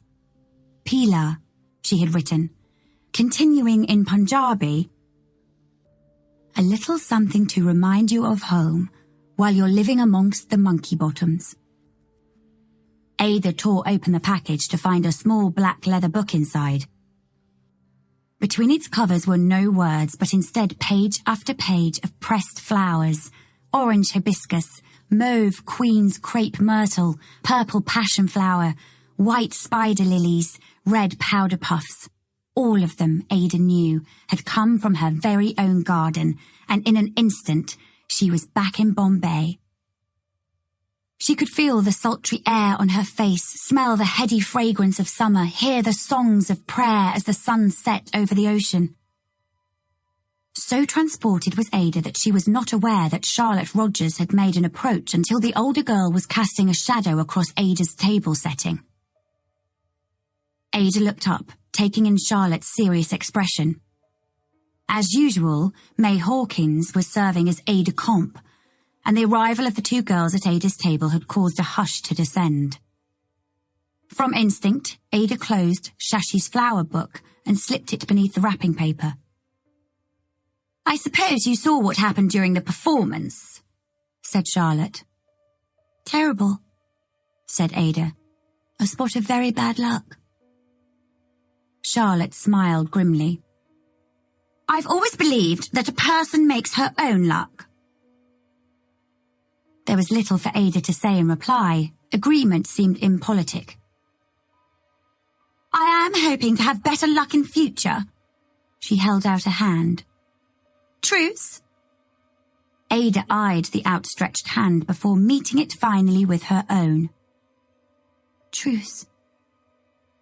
They shook solemnly, and when Charlotte gave a small smile, after a moment's consideration, Ada allowed herself to match it. And so, although Ada had not expected to be anticipating the end of summer term picnic with enthusiasm, in light of her recent reconciliation with Charlotte Rogers, she found herself rather looking forward to the day. There were to be games like battledore and shuttlecock, quoits and skipping, and some of the older girls had even managed to convince Miss Radcliffe to allow them to carry down the small wooden rowing boat that was usually kept stored within the field barn behind the house. The groundsman had looked it over the previous week and, after making a few small repairs, declared the vessel riverworthy. The day when it dawned was warm and clear. An early summer's haze burned off so that by midday the sky was deep blue and the garden glittered. Down by the river, a series of tablecloths were arranged along a stretch of grassy bank that fell beneath two willows, and the teachers were already lounging on them, enjoying the day. Some had brought large white parasols, while others wore sun hats, and a number of woven hampers containing the lunchtime spread were arranged in the shade around the edges of the group. On Miss Radcliffe's instructions, the groundsman had carried a single wooden table over from the house, and it now wore a lace cloth, topped with a vase of delicate pink and yellow roses, jugs of cold lemonade, and a porcelain teapot with assorted glasses, cups and saucers. Shashi had always teased Ada for being a greedy little snout, and it was true. She loved and looked forward to meal times. Happily, the picnic did not disappoint. She sat on a square of fabric near Miss Radcliffe, who ate a number of hearty cheese sandwiches whilst pointing out the copse of trees and telling Ada about the first time she had seen Birchwood Manor, when her brother Edward had made them walk from the railway station in Swindon, and they had traipsed all the way through the woods before emerging finally to discover the house like a vision before them.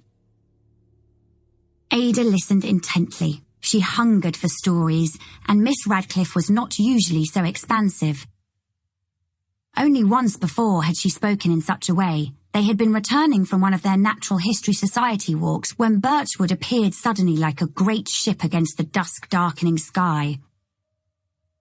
One of the top windows had caught the last of the day's sun glowing orange, and from nowhere a story had unravelled of magical children and a fairy queen.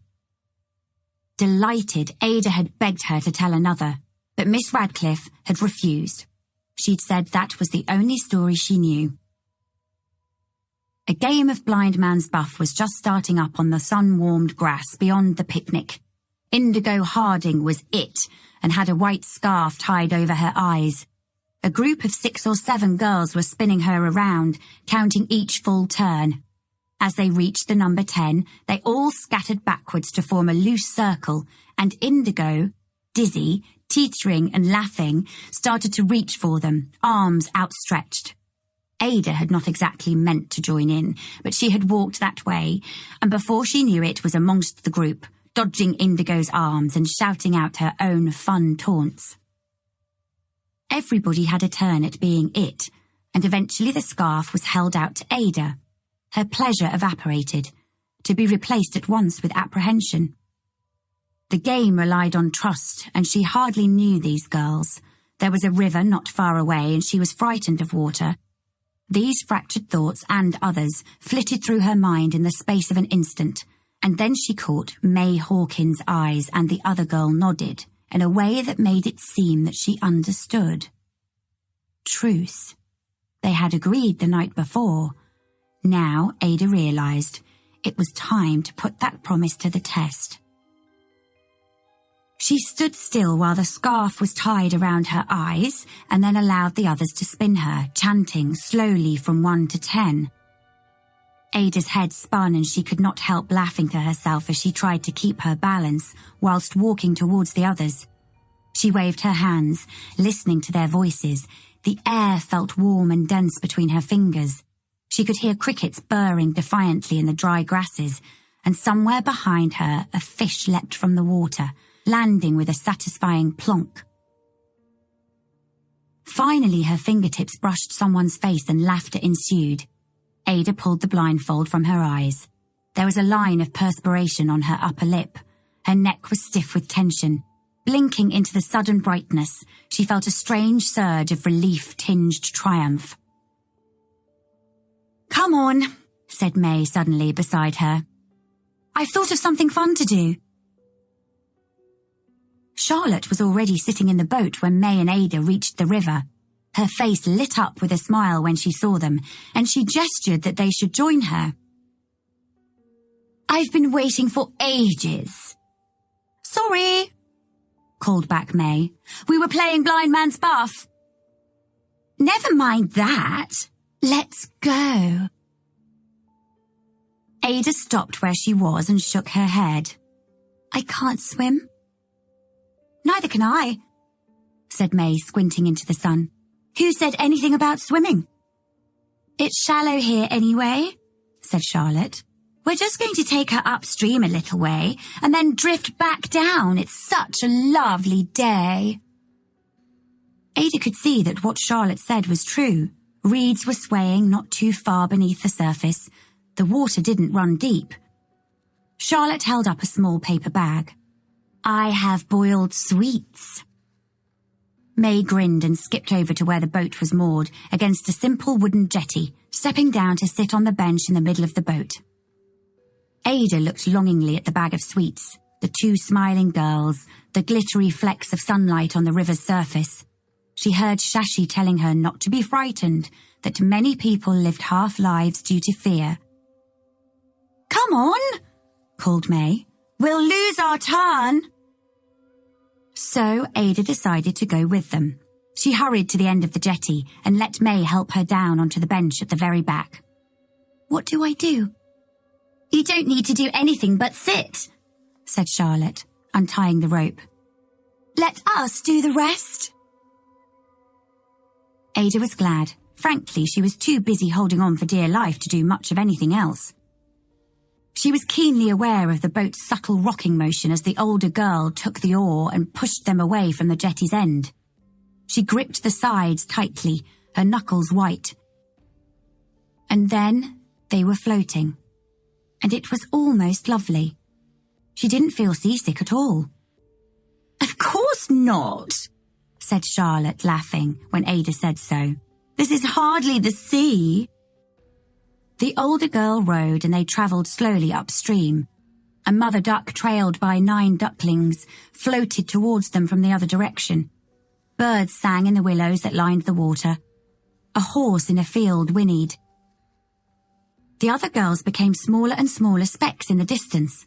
At last the boat rounded a bend and they were alone.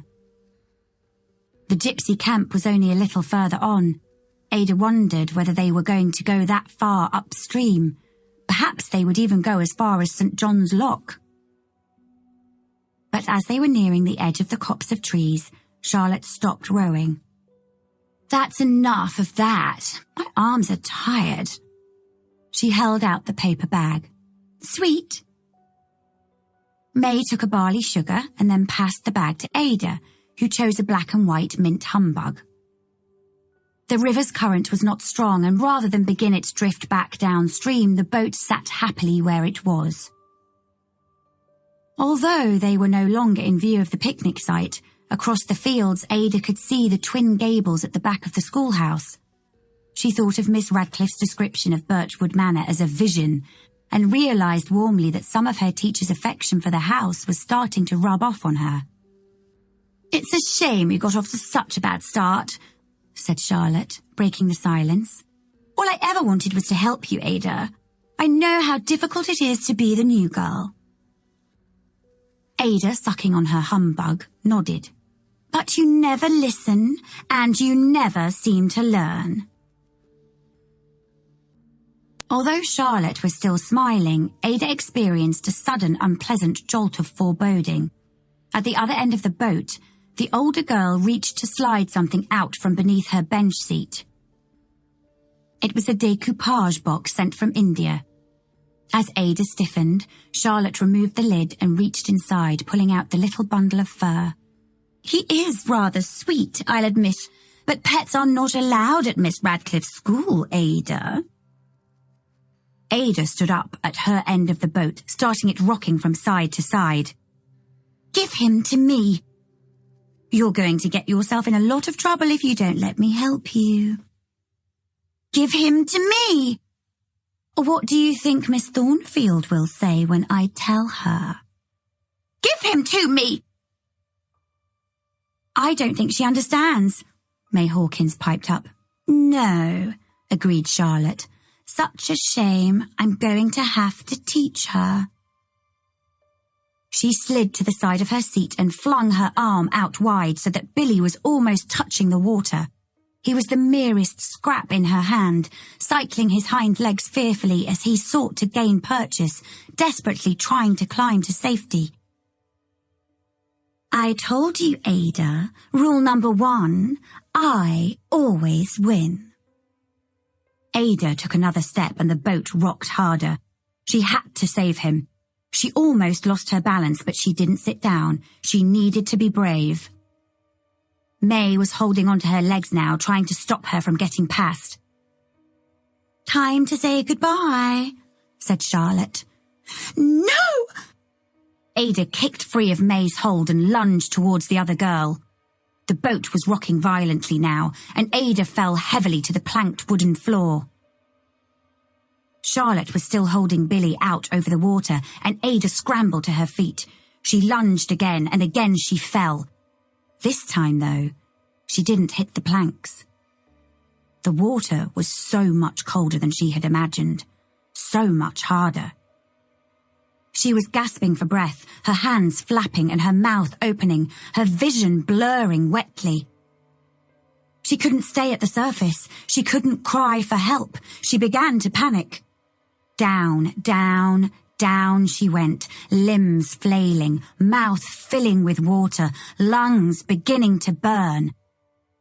Everything was different under here. The world sounded different, and it was getting darker. The sun was a tiny silvery disk beyond the surface, but Ada was falling further away, like a girl in space, surrounded by stars that slipped between her fingers when she reached for them. Through the silty water, amongst the furry reeds, she saw Shashi on the terrace, smiling her wide white smile, and Mama at the desk in the library, and Papa in his study with the spinning globe. Tick, tick, tick, it went when it was spun. Tick, tick, tick. She was going to have a Shackley when they reached the market. But where was Shashi? She was gone. Candles flickering. Ada was lost. But she was not alone. There was someone in the water with her. She was sure of it. She couldn't see who it was, but she knew that someone was there. A shadow, a sense. The last thing Ada felt was her body hitting the bottom of the river, her arms and legs impacting against the gentle rocks and slippery weeds as her lungs grew larger than her torso, pushing their way into her throat and filling her head. And then, the strangest thing. As her brain was burning, she saw something ahead of her, a bright blue shining light, a jewel, a moon, and she knew, somehow, that if she just reached out and grabbed it, the bright blue light would show her the way. 6. Something very interesting has happened. This afternoon we had another visitor. Jack spent the morning in the malt house poring over a stack of papers that he brought in with him when he got home last night. I glanced over them when he went to put a pie in the oven for lunch and gleaned that they replicate the contents of the email sent yesterday by Rosalind Wheeler. For the most part they are text, but one appears to be a map. A floor plan, more properly, hand-drawn and corresponding largely to the layout of the house, presumably produced by the mysterious Mrs. Wheeler. I suspect that in combination with the written notes, it is designed to lead Jack to the Radcliffe Blue. He came back into the house just before midday, and we passed a contented hour as he tried to make sense of the plan, staring at it and then measuring out footsteps along the lengths of each room, stopping every so often to make a small adjustment with his pen. It was around 1 when the knock came at the door. He was surprised, but I was not, for I had noticed the slight, elegant woman earlier, standing on the edge of the lane that runs alongside the front wall. She had been staring up at the house, arms folded across her middle, and there was something in her bearing that made me wonder whether I had met her before. I hadn't. I knew that when she came closer. I never forget a face. I never forget anything. Not anymore. People often stand in the laneway and look up at the house. People with dogs and muddy boots, guidebooks and pointed fingers. So there was nothing unusual in that. To venture into the garden and knock on the door, though, is not usual. Jack, despite his initial surprise, took the interruption in his stride, glancing through the kitchen window and then thudding down the hallway towards the door in that heavy, purposeful manner of his, opening it with characteristic might. He has been in a black mood ever since he returned from his meeting with Sarah yesterday. Not angry, rather sad and frustrated.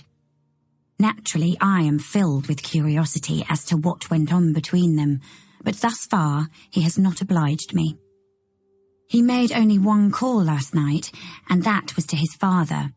They were marking an anniversary of some sort, because Jack said, 25 years today. Hard to believe, isn't it? Oh, said the woman, taken aback by the opening door. Hello, I thought the museum was shut during the week. And yet you knocked? Yes. Force of habit? I suppose so. She collected herself and then reached into her bag to retrieve an ivory-coloured piece of card, holding out a small, fine hand to present it to Jack. My name is Elodie Winslow. I'm an archivist with Stratton, Cadwell & Co. in London. I look after the archives of James William Stratton. It was my turn then for surprise, and let me assure you, that does not happen often. While Jack's utterance of Ada Lovegrove's name the other night had given me some defence against the return of my past, I was nonetheless momentarily struck. I had not encountered his name in years, and had no reason to think that I would ever hear it again. Never heard of him, said Jack, turning the card over. Should I have? Not really. He was a reformer back in Victorian times, improving the plight of the poor, that sort of thing. Are you the person I should speak to about the museum? She sounded doubtful, as well she might. There is little of Jack that gives any impression of the guides who usually man the door, foisting their rehearsed patter upon visitors no matter how many times they have spouted it before. In a manner of speaking, I'm the only person here. She looked unconvinced, but said, I know you're not usually open on Fridays, but I've come from London. I didn't expect to find anyone here. I was just going to peek over the wall, but... You want to look around the house? If you wouldn't mind. Invite her in. After a moment's consideration, Jack stepped aside and gestured in that generous, physical way of his, indicating that she should come inside. He closed the door quickly behind her. She stepped into the dim hall and glanced about her, as most people do, leaning close to view one of the framed photographs that the Art Historians Association has hung along the walls. Some days when I'm in need of amusement, I haunt the entrance hallway, enjoying the reverent comments made by visitors of a certain type while they postulate as to the events behind the photo. "It was at this time, of course," the sensibly outfitted man of advanced years will intone, "that the Magenta Brotherhood were engaged in fierce debate with respect to the artistic worth of photography, wondering whether it might in fact be more properly considered a science than an art." To which the long-suffering companion beside him will invariably reply, "Oh, I see." "Make yourself at home," said Jack, in a careful sort of way. She smiled. "Don't worry, I'm an archivist. I spend my life taking care of precious things." "You'll have to excuse me a minute. I have a pie in the oven and I can smell it burning." He was already backing away towards the malt house kitchen, and I left him uttering his expletives to follow our visitor. She walked from room to room downstairs, an enigmatic expression on her face. Only once did she stop and stifle a small shiver, glancing over her shoulder as if she sensed that she might not be alone.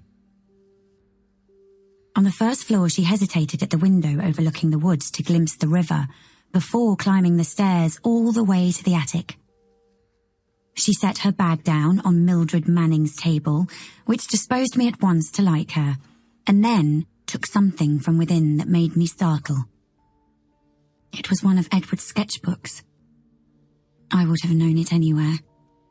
The shock was almost physical. More than anything, I wanted to grab her by the wrists and implore her to tell me everything. Who she is and how she came by Edward's book. She had mentioned James William Stratton, a company called Stratton Cadwell & Co., and a collection of archives. Is that where the sketchbooks have been stored all of this time? But how on earth could that be? The two men did not know each other. As far as I'm aware, they never even met. After turning through the pages of the sketchbook quickly, as if she had done so many times before and knew precisely what she was searching for, she stopped at an illustration and studied it closely. She then went to the window overlooking the back meadow and stood on tiptoe, craning her neck to see. The sketchbook was still open on the table, and I rushed to it. It was the one that Edward used over the summer of 1862. I had sat beside him while he made those very lines on that piece of cotton paper, studies for the painting he had planned, something he had been thinking about for years. On the following pages I knew were his sketches of the clearing in the woods and the fairy mound and a stone croft by the river, and at the bottom corner of one, in loose, scratched lines, the heart he had penned and the ship on the wide sea as we spoke excitedly of our plans. I wanted nothing more than to be able to turn those pages, to see the other drawings, to touch the memory of those days. But alas, after much experimentation over the years, I have had to accept that my abilities in that respect are limited. I can make a door slam or a window rattle. I can yank the loosened skirt of a nasty schoolgirl. But when it comes to finer manipulations, the pulling of a thread or the turning of a page, I do not have the necessary control. I need to know what brought her to the house today. Is she simply an art lover, or is there more to it than that? It is remarkable enough that after so many years, I should have at once a visitor mention the name Ada Lovegrove and now another speak of James Stratton. But for the latter then to produce Edward's sketchbook from the summer of 1862 is uncanny. I cannot help but think there is unseen mischief at work. My young man Jack was curious too, in his own way, for when she went back downstairs and ducked her head around the door into the malt house kitchen to call out, "Thank you," he looked up over the top of the blackened dish that he was scraping into the sink and said, "Found what you were looking for?" There came then the most infuriating of non-answers. "You've been very kind," she said. "Thanks so much for letting me in on a Friday." Not so much as a hint as to her purpose. "Are you staying nearby?" he asked, as she started down the hallway towards the front door. "Or heading back to London now?" "I have a room booked at the Swan, the pub down the road, just for the weekend." I shifted closer and concentrated all of my might on sending him my message. Invite her to stay. Invite her to come back. "Feel free to drop in any time," he said, a look of brief confusion settling on his face. "I'm here every day." "I might just do that." It was, as they say, when they must because they've been denied their heart's desire, better than a kick in the teeth. Her visit was brief, but the disturbance sat in the house all afternoon. It left me flummoxed and excited, and so while Jack got on with his inspection of the house, he is in the hallway on the first floor now, running his hand lightly along the wall, I retreated to my spot at the bend of the stairs, from which I distracted myself by ruminating on the old days. Mostly, I thought of Pale Joe and the morning that we met. For while I was a good thief, I was not above making mistakes. Ordinarily, they were inconsequential and easily resolved. I chose to target the wrong person. I was forced to give a policeman the slip. I picked a wallet only to find it as empty as a fool's promise. On one occasion, though, when I was 12 years old, I made a mistake with more far-reaching consequences. It was one of those London mornings when the sun does not rise so much as the fog changes colour from black to pewter to a yellow-tinged gunmetal grey. The air was thick with factory smog and the oily smell rising from the river. It had been thus for days, and I had suffered a poor week's takings. There were simply fewer fine ladies willing to ride alone in London when the sullen fogs came in. That morning I had taken little girl passenger on the omnibus that ran between the Regent's Park and Holborn, in the hope that I might find the wife or daughter of a lawyer returning from her morning stroll around the park. The plan was sound, but my technique was not, for I was distracted by a conversation I'd had with Mrs. Mack the night before. Although she was of an optimistic disposition, Mrs. Mack had an image to uphold and was thus never happier than when she had a gripe in her mouth. One of her frequent laments, owing to the expense of keeping me in fine dresses, was that I grew like a weed. "No sooner do I finish letting out the seams or drop in the hems than I have to go back and start all over again." This time, however, she had not left the comment there. "The captain and I have been saying it might be time we made some changes to your work. You're getting too old to be little girl lost. Won't be long, and those helpful gentlemen are gonna be getting other ideas about how they might like to help a pretty girl like you. More so, how you might be able to help them." I didn't want to make changes to my work, and I was quite sure that I didn't like Mrs. Mack's insinuation as to the sort of help I might be able to render the gentleman. I had started to perceive a change in the way the barflies at the Anchor and Whistle looked at me when I was sent in to drag the captain home for dinner, and I knew enough to realise that it had more than a bit to do with the nice little pair of buds that Mrs. Mack had noted when she was measuring me up for recent alterations. Martin, too, had begun to observe me more closely. He lingered in the hallway outside the room where I slept, and when I dressed in the mornings, where light should spill through the keyhole, it was dark instead. I was finding it almost impossible to escape his watch. It had always been a part of his role within his mother's enterprise to keep an overseeing eye on things, to make sure that none of us kids mistakenly dragged home trouble in the evenings. But this was different. And so as I rode the omnibus that morning, as I slipped my hand into the pocket of the lady beside me and felt her purse beneath my fingertips, I was not concentrating as I should have been. I was turning over Mrs. Mack's worrying pronouncement, probing it for implications and wondering for the umpteenth time why my father still had not sent for me. Every month or so, Jeremiah would arrive to collect from Mrs. Mack the money to be forwarded on to America. And Mrs. Mack would read me my father's most recent letter.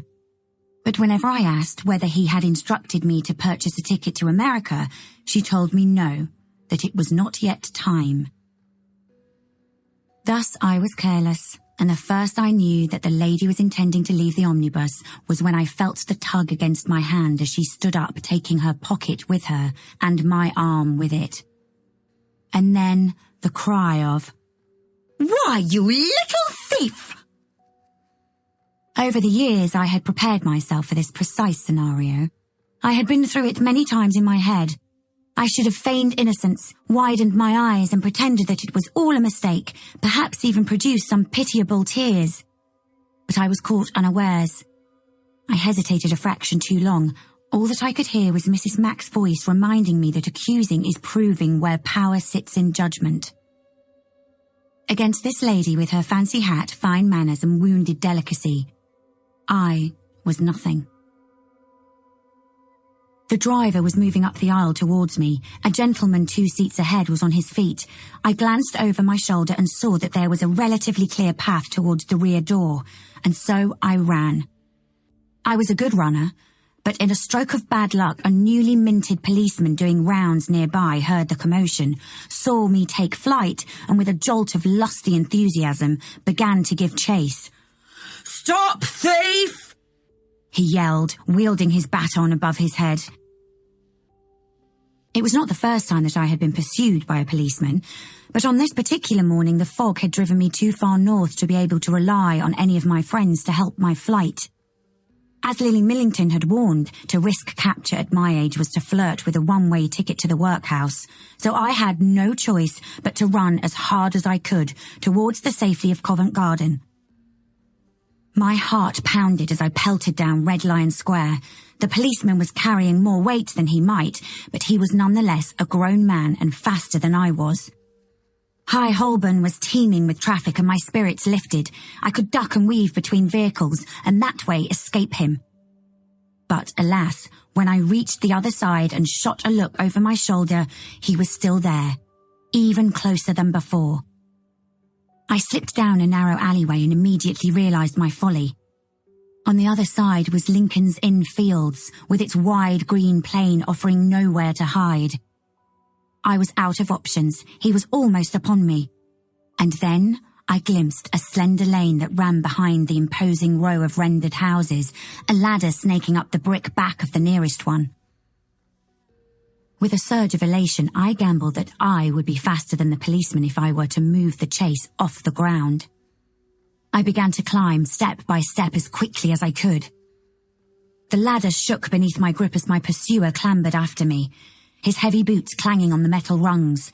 Higher and higher I went, past 1, 2, 3 rows of windows, and when I had gone as high as the ladder would take me, I scrambled off and onto the slate tiles of the rooftop. I picked my way along the guttering, arms out wide to keep my balance, and when one house gave way to the next, I climbed over the partitions between them and shimmied past the chimneys. I had been correct in my assumption that I would have an advantage at height, for although he was still behind me, I had gained a small amount of breathing space. But my relief was short-lived. I was already well along the row of houses, and once I reached the other side, there was nowhere further for me to go. Just as the dire realization was dawning, I saw it. One of the windows in a rooftop dormer was pushed halfway open in its sash. I didn't think twice. I forced it higher still and slipped beneath. I fell hard to the floor, but there was not a spare second to admit injury. I scurried to fit under the wide sill, pressing myself against the wall in a tight crouch. My pulse was roaring such that I was sure the policeman would be able to hear it. I needed to silence it so that I could hear him pass, for only then would I know that it was safe to climb out again and start making my way home. It had been such a blessed relief to find the window open that I hadn't given a single moment's thought as to what sort of room I was leaping into. Now, though, as I began to catch my breath, I turned my head to take stock and saw that I was in the bedroom of a child, which was not a disaster in itself, except that the child in question was in current occupation of the bed and looking directly at me. He was the palest creature I had ever seen. About my age, with a wan face and hair the colour of bleached straw, propped up against enormous white feather pillows, his waxen arms draped limply over the smooth linen sheets. I tried to smile reassuringly and had opened my mouth to speak when I realised that there was nothing I could say or do to make the moment seem normal. What was more, the policeman would be upon us at any minute, and really, it would be best if neither of us were to say anything. I lifted my finger to my lips to implore the boy to silence, aware that he held my fate in his hands, and then he spoke. "If you come any nearer..." His vowels were so crystal sharp that they sliced through the room's thick, stale air. "I shall call for my father, and you will be on a transport ship to Australia before you can utter even the hint of an apology."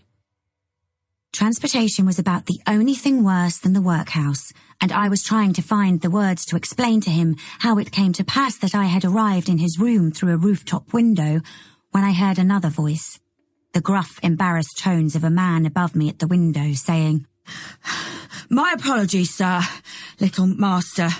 There was a girl I was chasing, you see, a young girl running away from me." "A young girl on the rooftop? Have you gone mad?" Not at all, little master. She climbed, you see, like a monkey, straight up the ladder." "You expect me to believe that a young girl outran you?" "Well, yes, sir." "And you a grown man?" A slight pause. "Yes, sir." "Remove yourself from my bedroom window this minute, or I shall call out at the top of my lungs. Do you know who my father is?" "Yes, sir, but you see, sir, there was a girl..." "This minute." "Sir? Yes, sir. Very good, sir." There was a scuffling noise on the roof, followed by the sound of something heavy sliding along tiles, and then a diminishing yelp. The boy turned his attention to me. It was my experience that when there was nothing to be said, it was best to say nothing, and so I waited to see which way the wind was going to blow.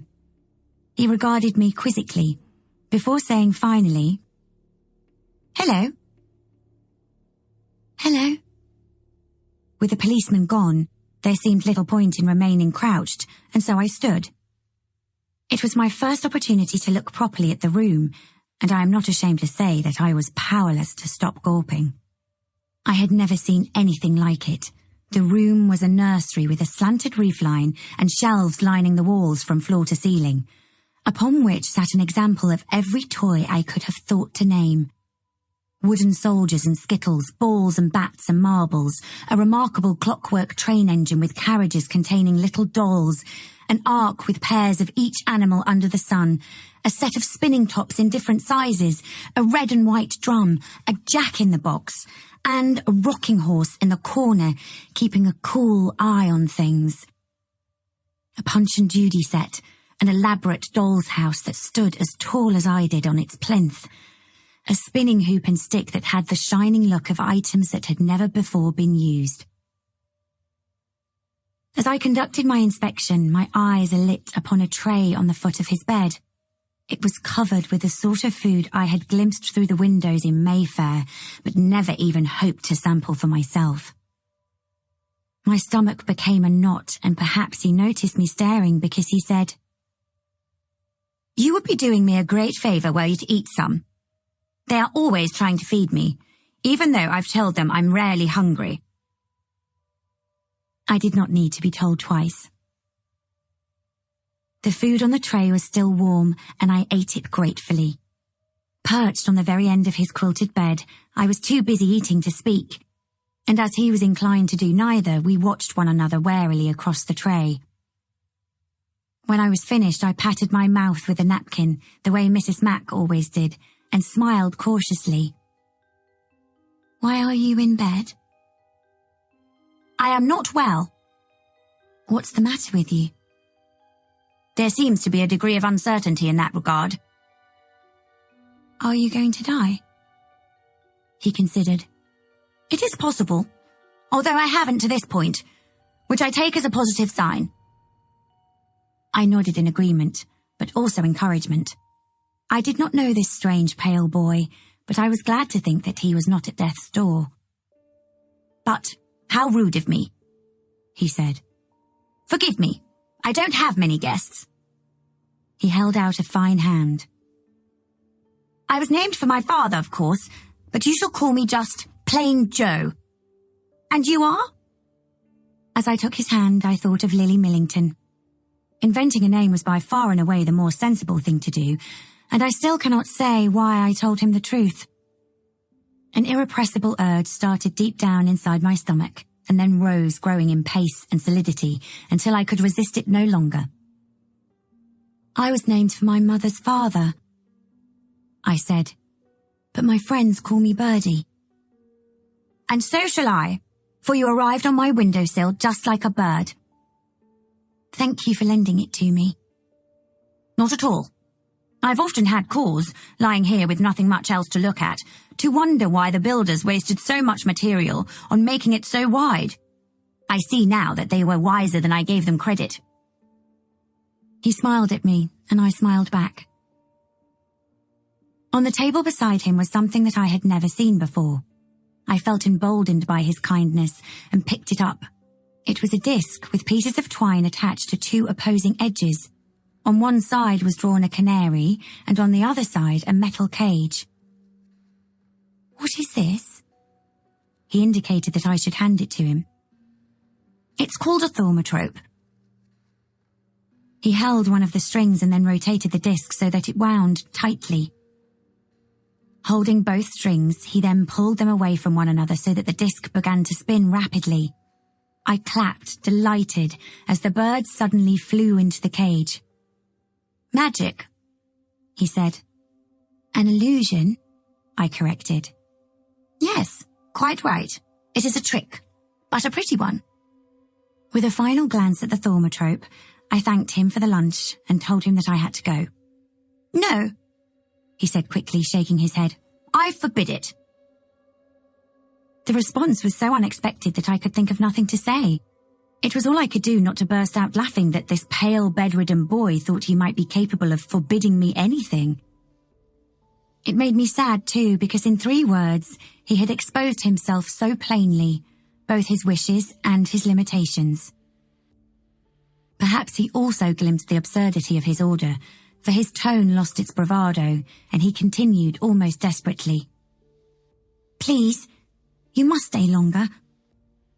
I will be in trouble if I stay out after dark. There's plenty of time until sunset, 2 hours at least. But I haven't done my work. I've nothing to show for the day. Pale Joe was confused by this and asked what sort of work I meant. Did I mean schoolwork? And if so, where were my books and slate, and where did I intend to meet my governess? I told him that I did not mean schoolwork, that I had never been to school, and I explained to him about my omnibus route and the gloves and the dresses with the deep pockets. He listened to this account with widening eyes and then asked me to show him the gloves. I sat closer to him on the edge of the bed, pulled them from my pocket and arranged them on my lap, acting the part of the little lady in her carriage. You see that my hands are here, I said, nodding at the gloves, to which he agreed. And yet, I continued, what is this? He gasped, because without appearing to alter my position, I had slipped my actual hand beneath the covers to tickle his knee. And that is how it works, I said, jumping off the bed and smoothing my skirts. But that is wonderful, he said, a quick smile spreading across his face, restoring to him, briefly, a welcome look of life. And you do this every day? I was at the window now, surveying the climb back down. Mostly. Sometimes I just pretend to be lost and then pick the pocket of the gentleman who helps me. And the things you take, purses, jewellery, you deliver them home to your mother? My mother is dead. An orphan, he said reverently. I have read books about them. No, not an orphan. My father is away for a time, but he is going to send for me as soon as he's settled. I hoisted myself onto the sill. Don't go, said the boy. Not yet. I have to. Then come again, please. Say you will. I hesitated. To agree, I knew would be foolish. This was not an area that a young girl without a chaperone would go unnoticed for long, and the policeman at the end of the street knew me now. He might not have had a chance to see my face, but he had already given chase, and the next time I might not be so lucky. But then that food, I'd never tasted anything like it, and those shelves of toys and wonders. Take this, said Pale Joe, holding the thaumatrope towards me. It's yours, and next time you come, I promise I'll show you something far, far better. And that is how I came to meet Pale Joe, and he became my secret, just as surely as I became his. There has been a shift in the house's temperament. Something of importance has happened while I was thinking of my old friend Pale Joe. Sure enough, Jack is in the hallway, a look upon his face just like the cat that got the cream. It does not take me long to realize why. He is standing in front of the hiding hole, its concealed panel wide open. He has gone off now at a trot back to his room in order to fetch his torch, I imagine. Despite telling Rosalind Wheeler that he would not enter the house before Saturday, I understand curiosity and its demands and have no doubt that he has plans to search every square inch of the hiding hole, every groove within the boards, in the hope that he might find the diamond lurking. He won't. It isn't there. But all truths must not be told at all times. It will do him no harm to search. I rather like him when frustration makes him bearish. I am going to leave him to it and wait for him in the malt house. I have other things to think about, like Elodie Winslow's visit. There was something familiar in her bearing when she was here this afternoon. I couldn't place it at first, but I have since realized what it was. When she entered the house, as she walked about its rooms, she let out a sigh that no one else but I would have been able to detect, and I saw upon her face a look of satisfaction that could almost be termed completeness. It reminded me of Edward. It is the same way that he looked when we first came to this house. But Edward had a reason to feel such strong attachment. He was tethered to this place when just a boy by his night of terror in the nearby fields. Why is Elodie Winslow here? What is her connection to Birchwood Manor? I hope that she comes back. I wish it with a fervency that I have not felt in years.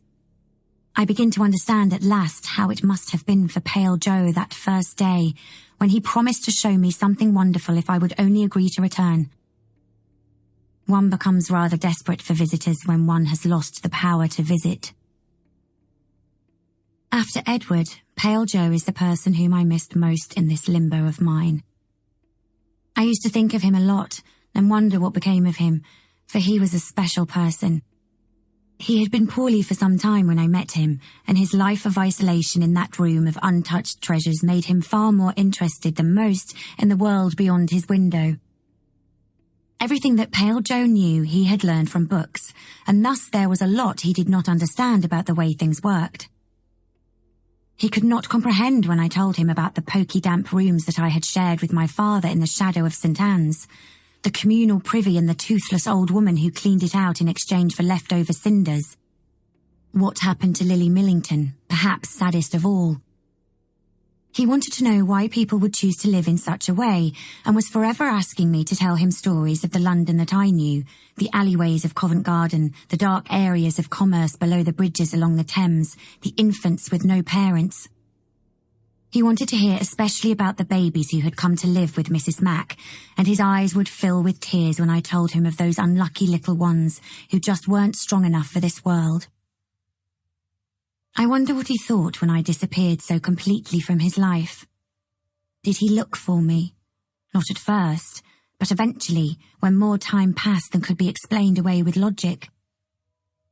Did he doubt and ask questions, or did he believe the worst? Pale Joe was the same age that I was, born in 1844. If he lived into old age, he would have been 87 years old when Leonard's book was published. Being such an avid reader, we read together often up there in his attic bedroom, the two of us sitting shoulder to shoulder in his white linen nest. He was always aware of what was being published and when. He was a lover of art, too, a passion acquired from his father, whose house on Lincoln's Inn Fields was filled with Turners. Yes, I feel sure that Pale Joe would have read Leonard's book.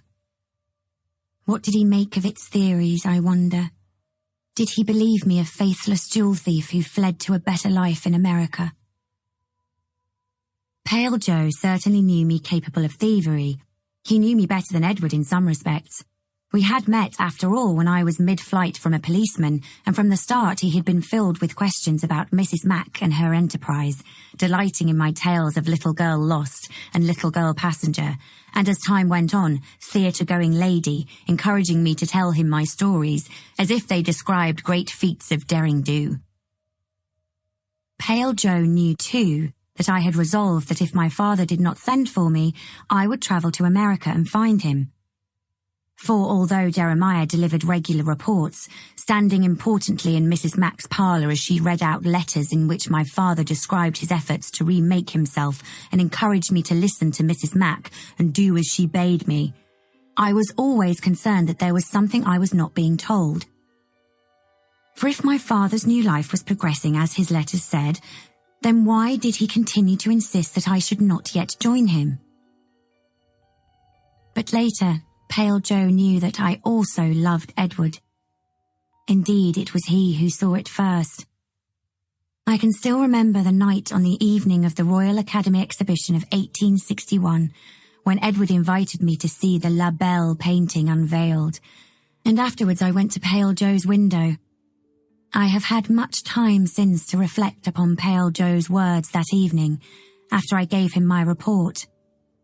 "You are in love," he said, "for that is exactly how love feels.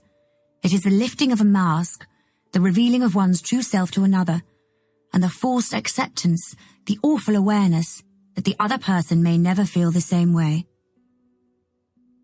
He was wise about love, Pale Joe, for a boy who rarely left his bower.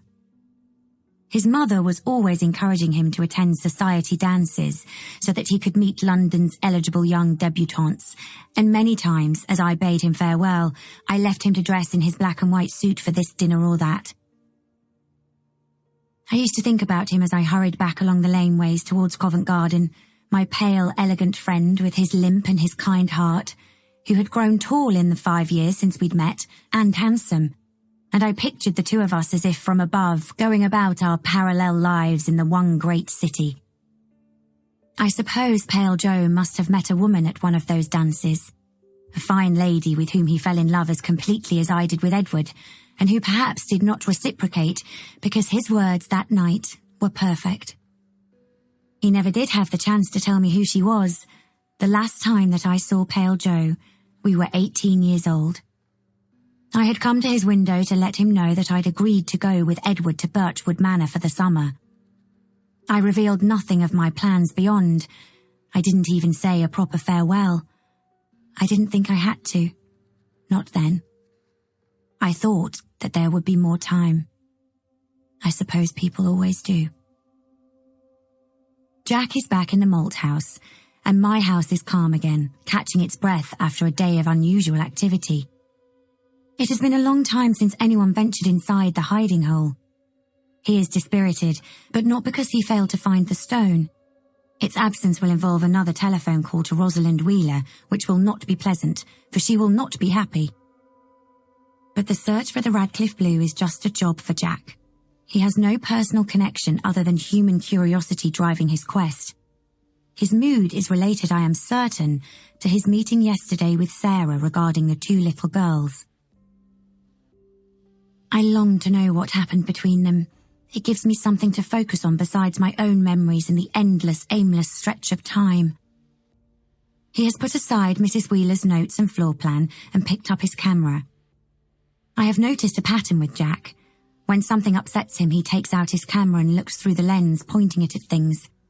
Anything, it seems, fiddling with the aperture and the focus, and bringing the zoom in close before retracting it again. Sometimes he takes the shot. More often than not, he doesn't.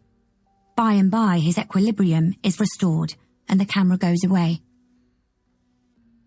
Today, however, he is not so easily mended. He returns the camera to its bag and then hangs the strap over his shoulder. He intends to go outside to take more photographs. I am going to wait for him in my favourite corner at the turn of the stairs. I like to look at the Thames between the trees beyond the meadow. The river is quiet up here. Only the canal boats go back and forth, dragging after them the faint plume of coal smoke. One can hear the plink of a fishing line being sunk, the skid of a duck coming into land on the surface, laughter sometimes in the summer if the day is warm enough to swim. What I said earlier was not entirely truthful, that I have never managed to go as far as the river. There was one time, and one time only. I did not mention it because I still cannot explain it. But, on the afternoon that Ada Lovegrove fell from the boat, I was there, in the river, watching as she sank to the bottom.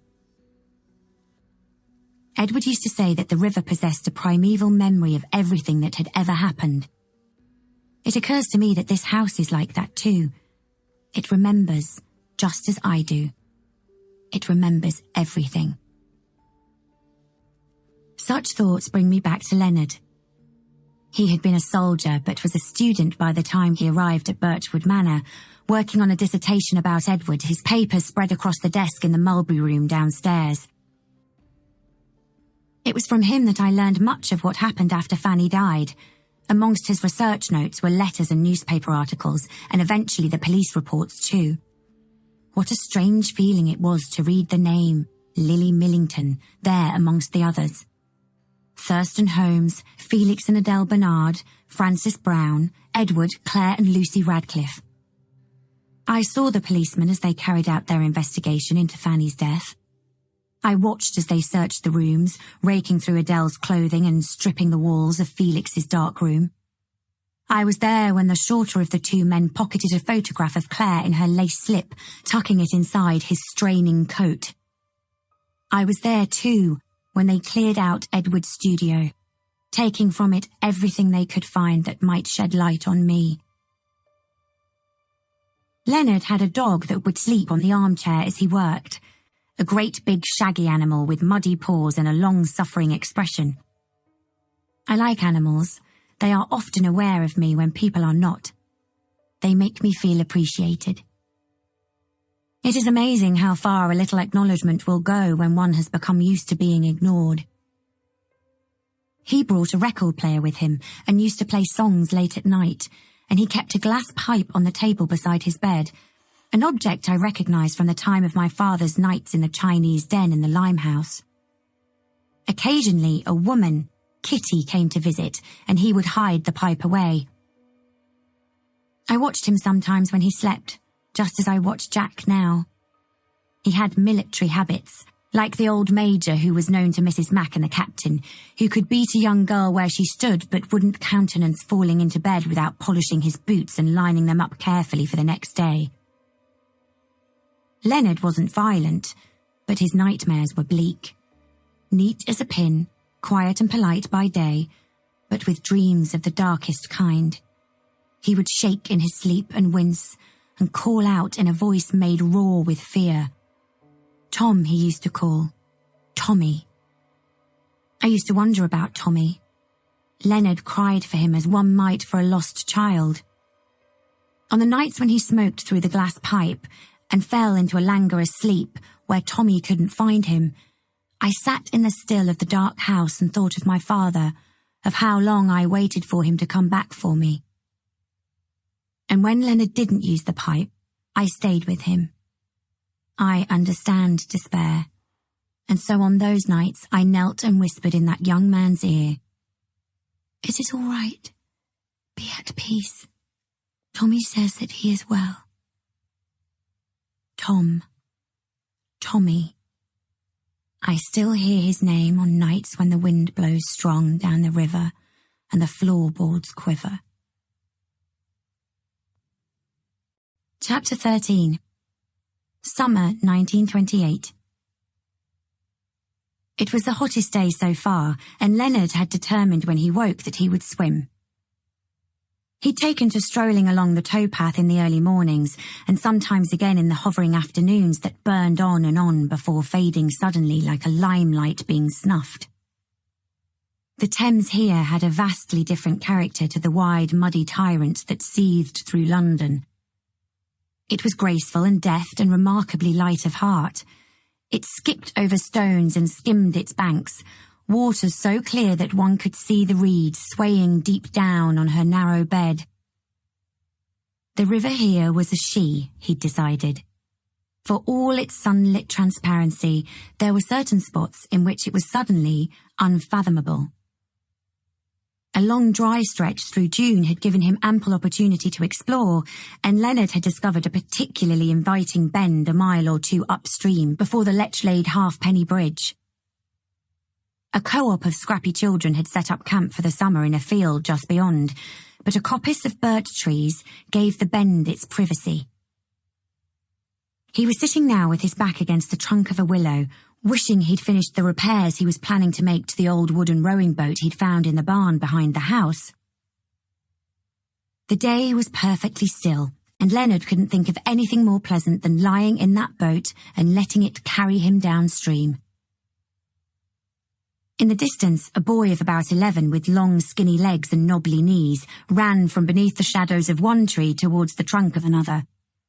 He streaked across the sunny clearing, circling his arms like a windmill, just for the hell of it, a wide grin lighting his face. For a split second, Leonard could remember the fluid joy of being young and fast and free. "Run with me, Lenny, run." He still heard it sometimes when the wind blew a certain way or a bird sailed overhead. "Run with me, Lenny." The boy hadn't seen Leonard. He and his mates were on a stick-gathering mission, collecting sword-like lengths and carrying them to a particular boy by the calico tent who then inspected the offerings, admitting some and shaking his head no to others. To Leonard's adult eyes, there was nothing about that boy that marked him out as the leader. He was a little taller perhaps than the others, a bit older, maybe, but children had an instinctive ability to discern power. Leonard got on well with children. With them there was none of the duplicity that adults relied upon to ease their way. They said what they meant and described what they saw, and when they disagreed they fought and then made amends. He and Tom had been like that. A tennis ball soared from nowhere, landing with a soft thud and rolling along the grass towards the river's edge. Dog raced after it before trotting back to drop the gift at his master's feet. Leonard accepted the sodden offering, weighing it in his palm briefly before hurling it back in the direction from which it had come. There was some warmth in the sun now. He took off his shirt and trousers and, wearing only his trunks, made his way to the water's edge. He dipped in a toe as a family of ducks drifted by. Without giving himself time to change his mind, Leonard dived beneath the surface. The early morning cold of the water made his skin tighten. He kept his eyes open as he swam down, down, down, as deep as he could go, reaching out when he met the bottom to clutch at the silt floor. He held on and started counting. Tom grinned back at him from within the clump of slippery weeds. Leonard couldn't remember a time before Tom. They'd only been 13 months between them. Their mother had lost a child prior to Leonard, a girl called June, who'd been stricken with scarlet fever in her second year, and she hadn't been about to take the chance that she'd be left short again. He'd heard her confess to his aunt one afternoon over tea that she'd have had 10 children if not for the women's problems that had stopped her. "You've an heir and a spare," the aunt had said with customary pragmatism, "and that's better than naught." It had occupied Leonard on and off for years, wondering whether he was the heir and whether that was a good or a bad thing.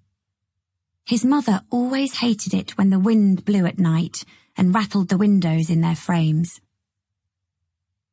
Tom was the younger one, but he'd been more physical than Leonard. By the time they were 5 and 4 years old, Tom was the taller of the pair. He was broader too, with strong shoulders, like a swimmer's, their dad used to say, with stilted masculine pride, and a charming character, open and easy, that drew people to him. Leonard, by contrast, was more internal. His mother liked to tell them that their personalities had been visible from the moment they were placed as newborns in her arms. You pulled your little limbs tight against you and tucked your chin into your chest like you were trying to escape the world. Tom, though, he clenched his fists, jutted his chin and stuck out his bottom lip as if to say, "Come and get me." Leonard's lungs ached in his chest, but he remained submerged. He met his brother's laughing gaze as a school of minnows swam between them. He kept counting. Women liked Tom. They always had. He was handsome, even Leonard could see that. But it was something else. He had a way about him. He was funny and generous, and when he laughed it was like the sky had cracked open and the sun was shining directly on your skin. Leonard, with plenty of time to reflect upon it since, had decided that it was an innate honesty that people responded to in Tom. Even when he was angry or fierce, there was a truthfulness in his emotion that drew people to him. Leonard's pulse was hammering hot in his ears now. It had expanded to fill his whole skull and he could stand it no longer. He pushed off the bottom and arrowed back through the water towards the glistening top, gasping sharply when he broke the surface. He squinted as the world turned briefly white and then rolled onto his back to catch his breath. Leonard floated star-shaped, the sun pleasingly hot on his stomach. 93 seconds. He was still well short of Tom's record, snatched during the summer of 1913, but he would try again tomorrow. A lark was singing nearby and Leonard closed his eyes. Water lapped gently. The boys whooped gleefully in the distance, mad on summer. Leonard swam slowly back to the bank. It was another day, just like the one before. Hora pars vitae. His Latin master had made them write it out in lines. Every hour is a part of life. Serius est quam cogitas, said the sundial in France. A modest construction in the garden of a small church where Leonard's unit had collapsed, spent during a muddy retreat. It's later than you think. Come on, dog. The hound leapt to his feet and Leonard noted again the animal's remarkable gift for optimism. He'd shown up on Leonard's first night at Birchwood Manor, almost a month ago now, and they'd adopted one another by unspoken mutual agreement. Hard to know what sort of dog he was, large, brownish, a strong, hairy tail with a mind of its own. They walked back to the house, Leonard's shirt damp where it pressed against his skin. A pair of red-tailed kites was hovering like a magic act in the air above a wheat field, and Leonard had a sudden flashback to the front. An enormous ruined mansion that they'd stayed at one night in France, collapsed on one side but intact on the other. There'd been a clock in the black and white hallway, a grandfather clock that tocked even louder at night, counting down the minutes, though to what he was never sure. There never seemed to be an end. One of the men had found a violin upstairs in a dusty room of books and peacetime pleasures, and he carried it down to the garden and started playing, a haunting piece that Leonard vaguely knew. War by its nature was surreal, events so shocking that they could never become normal, further shock when inevitably they did.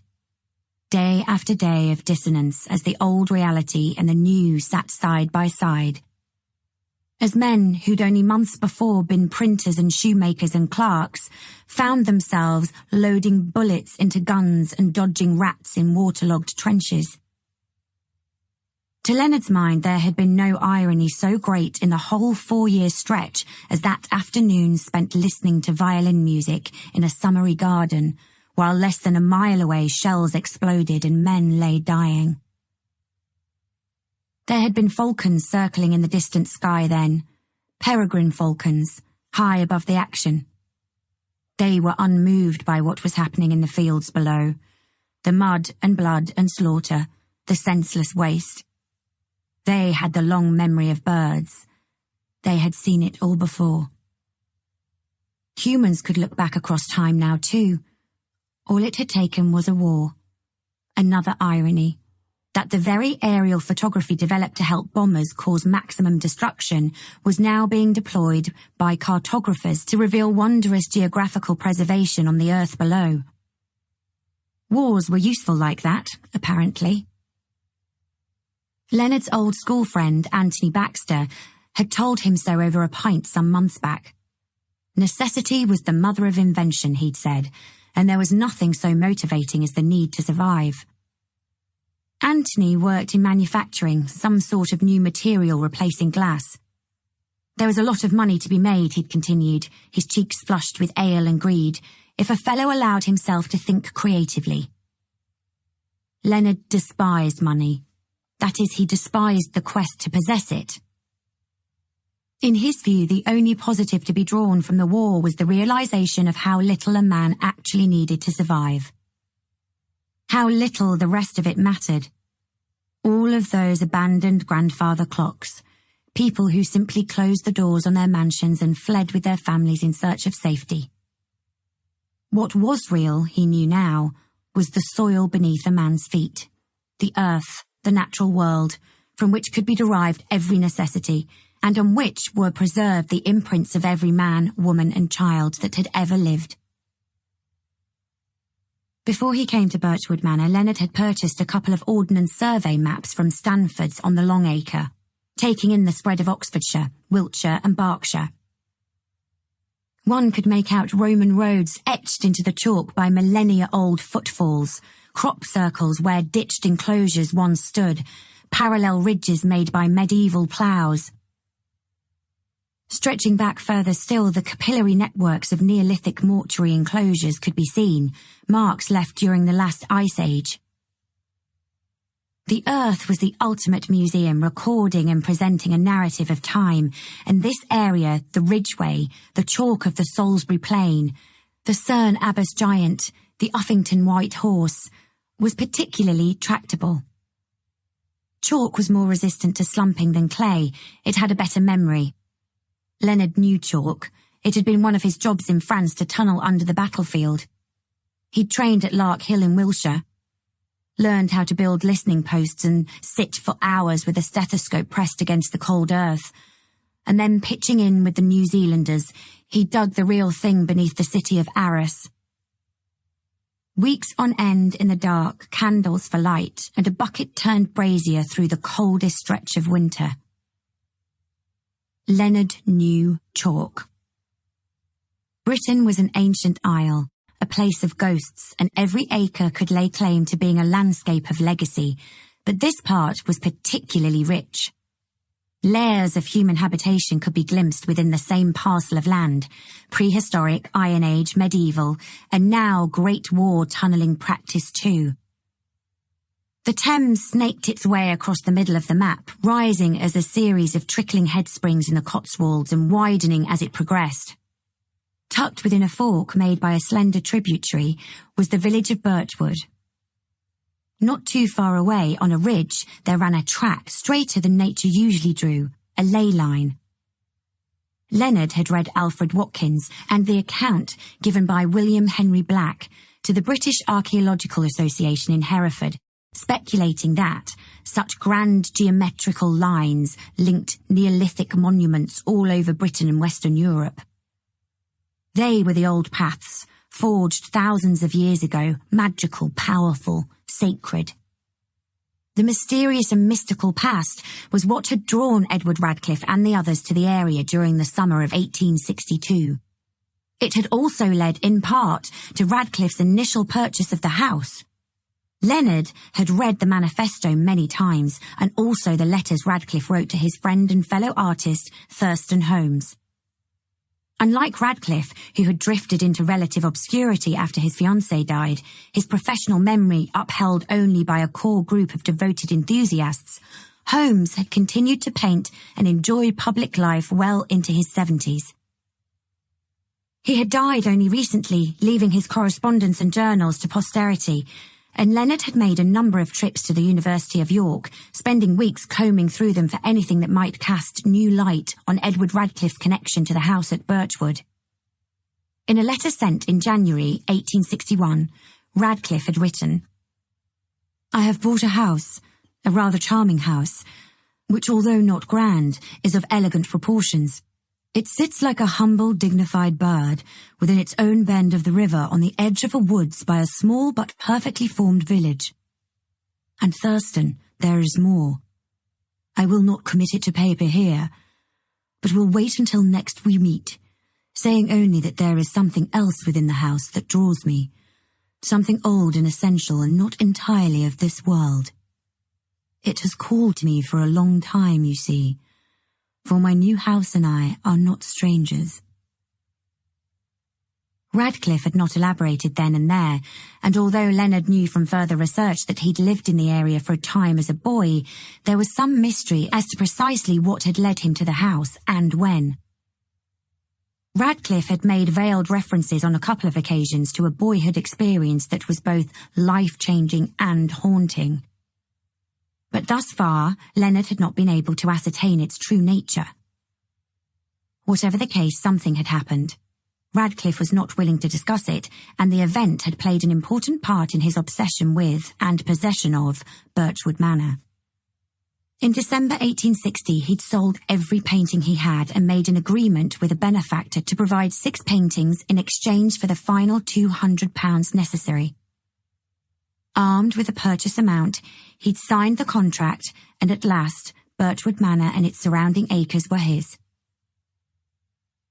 Dog let out a small bark of anticipation, and Leonard followed his gaze. He had been expecting to see a cluster of ducks or geese, but instead there was a couple walking towards them, a man and a woman. Lovers, that much was clear. As Leonard watched, the man laughed at something the woman had said. The hearty noise cut through the other morning sounds and earned him a sharp elbow to the ribs. The woman was smiling, and Leonard found himself smiling faintly too, as he observed them. They were so shiny and unbroken, the pair of them, their outlines so clear. They walked as if they had a perfect right to be in the world, as if they didn't doubt for a second that they belonged right here and now.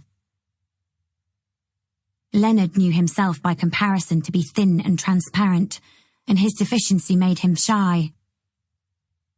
He didn't know that he could face a cheery good morning exchange. He wasn't sure that he'd be able to summon the words or whether a simple nod would suffice. He'd never been particularly easy in social situations, even before the war hollowed him out. There was a stick on the ground, a lovely piece of blonde wood, and Leonard picked it up, weighing it in his hand. "Hey, dog. Come on, boy. Fetch." Leonard hurled the stick across the meadow and Dog set off in delighted pursuit, the man and woman forgotten. Turning his back on the river, Leonard followed. The peaks of Birchwood Manor's twin gables were visible above the top of the willows lining the Haverstead Brook, and Leonard noticed that one of the attic windows was catching the sun, so that its glass panes looked to be alight. When Leonard went up to Oxford as an 18-year-old, he hadn't imagined for a second that he would end up focusing his research on Radcliffe and a 400-year-old house in a sleepy corner of the country. But then a lot of what had happened in the intervening 15 years went beyond the scope of Leonard's youthful imagination. Truth be told, in 1913, he hadn't imagined much of anything with respect to his academic studies. He'd gone up to Oxford because he was an intelligent boy from a certain class. There'd been little more to it than that.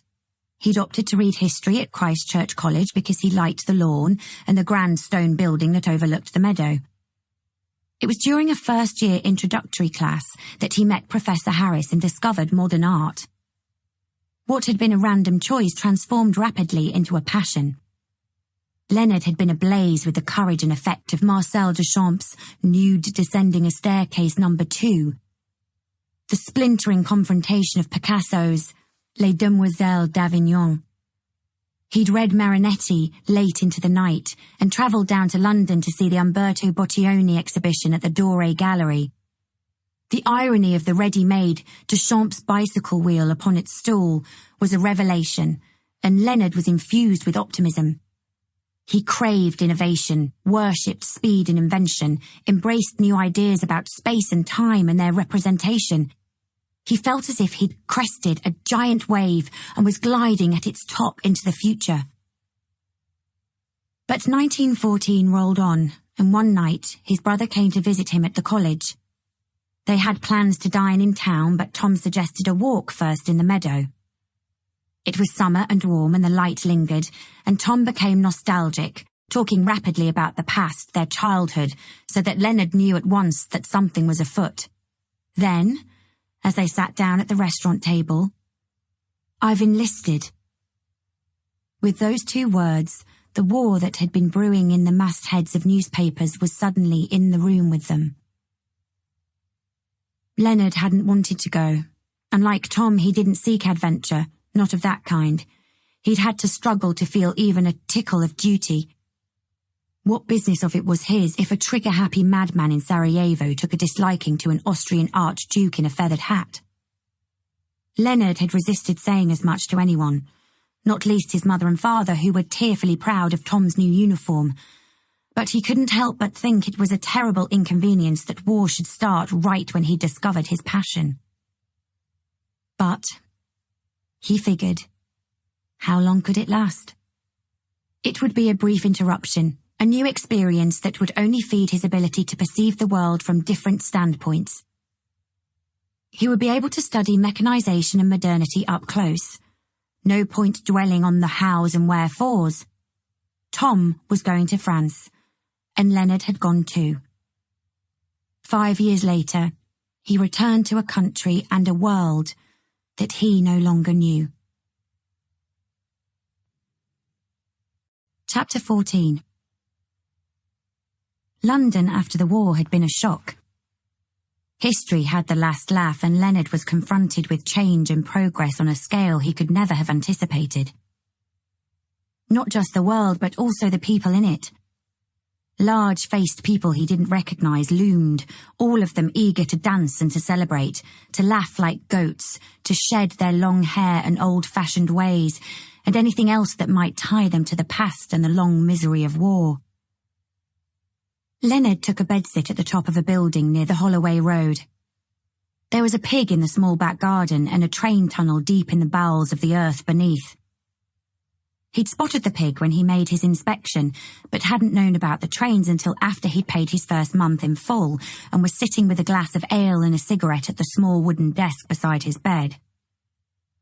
It was right on dusk, always a fidgety time for Leonard, when even the light could not be trusted, and he'd thought the place was being shelled, that there'd been a terrible mistake and the war wasn't over at all.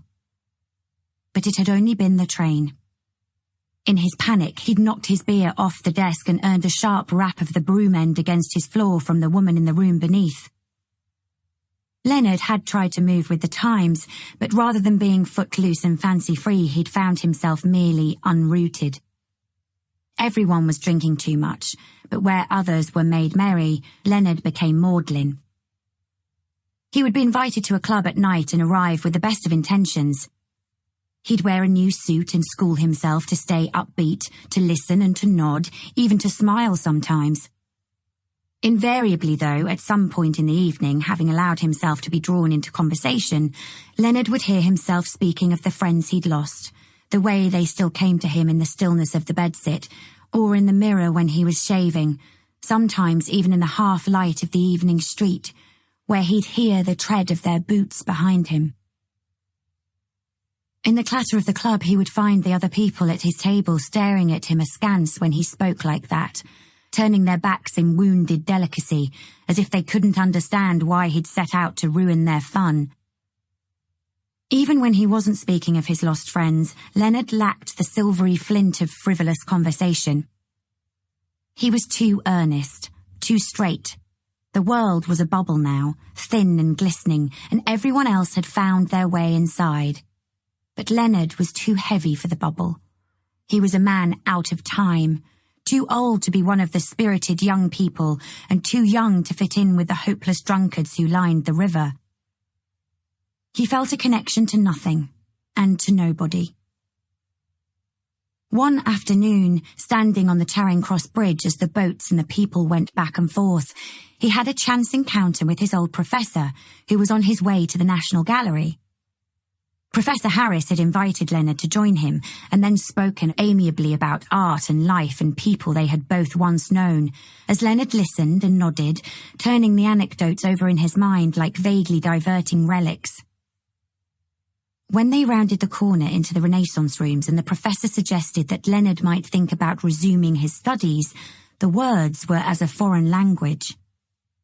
Even if Leonard could have seen his way back to the disconcertingly beautiful buildings of Oxford, modernism was dead. Boccioni had been killed in 1916, and French critics were agitating now for a return to order. All of the youth and vitality of the movement had ebbed away with Leonard's own, and lay buried now amidst the bones and mud. But he needed to do something. London was too fast and too loud, and an urgency grew within Leonard to escape. He felt it building like the pressure before a thunderstorm. His eardrums hurt with it, his legs became restless. He woke at night in a sweat as the night train shuddered his bedhead and the thin, painted woman in the room below slammed her door after a rowdy customer. The fine black wings of panic enwrapped his throat, and he prayed that they would squeeze harder and finish the job. He found himself tracing the paths in his mind that he had taken as a child, that he and Tom had taken together, over the brick wall at the bottom of the garden, through the shrubbery, along the lane that dwindled to nothing as it crossed the meadow towards the woods. "Run with me, Lenny." He heard it more and more often. But when he turned, he saw only men in bars, and young boys on street corners, and mean, skinny alley cats that followed him with their glass eyes. Before his lease was ended, he slipped 2 months' rent into the glass on the desk and left his bedsit. Left London on one of the trains that rattled past the little windows of other people's lives. His own family's house was smaller than he remembered, more down at heel, but it smelled the same, and that was no bad thing. His mother reopened his boyhood bedroom, but she didn't do anything about the empty bed on the far wall. Countless conversations hung in the corners, silent by day, but loud at night, so that Leonard sat bolt upright sometimes and turned on the lamp, certain that he'd catch his brother grinning at him from the other bed. He could hear the springs beneath its mattress creaking in the dark as the memory of his brother shifted in sleep. Their old toys and books were still on the shelf. The set of wooden soldiers, the spinning top, the well-worn box of Snakes and Ladders. And Leonard reread H.G. Wells's The Time Machine. It had been his favourite story when he was 13, Tom's too. Their dreams had all been of the future then, the two of them fantasising about climbing through time to see what wonders lay ahead. Now, though, Leonard found himself always looking backwards. Sometimes he simply sat with the book in his hands, marvelling at its solidity and shape. What a dignified object was a book, almost noble in its purpose. Some nights he took down the game of Snakes and Ladders. They'd always played with the same counters. Leonard's a perfectly rounded grey stone he'd found when their mother and father took them to the seaside at Salcombe. Tom's a silver coin, a twopence given to him one day by an old man he'd helped after a fall in the street. They'd been religious about their lucky counters, each insisting that his was the finer. But Leonard could remember being envious of Tom's, because 9 times out of 10 times his brother won the game. Tom had always been the luckier of the two. Except, of course, the one time it had mattered. One day in early 1924, Leonard's legs were especially restless. He packed some water in his kit bag and went out for a walk as he often did. But when darkness began to drop, he didn't turn around and head back towards the house. He kept walking. He didn't know where he was going and he didn't care. He slept eventually where he fell, in an open field, the half-moon gleaming above him in the cloudless sky. And when a lark at first light woke him, he gathered his things and set off again. He walked from one side of Dorset to the other, and on into Devon, finding and following the paths of Dartmoor, communing with its ghosts. He began to notice how many different shades of green there were, layers of foliage in the trees above him. The way strands of grass faded to white as they neared the earth. A beard grew and his skin browned. He gained blisters on his heels and toes that hardened so that his feet were those of another man, a man he preferred. He became expert at selecting a stick to walk with. He learned how to lay a fire and grew calluses on his fingers. He took work where he could get it, odd jobs that required no commitment and forged no connection, and when he finished the task, he took his meagre pay and walked on again. He met people sometimes, strangers on the same path, and they exchanged a nod or even a wave.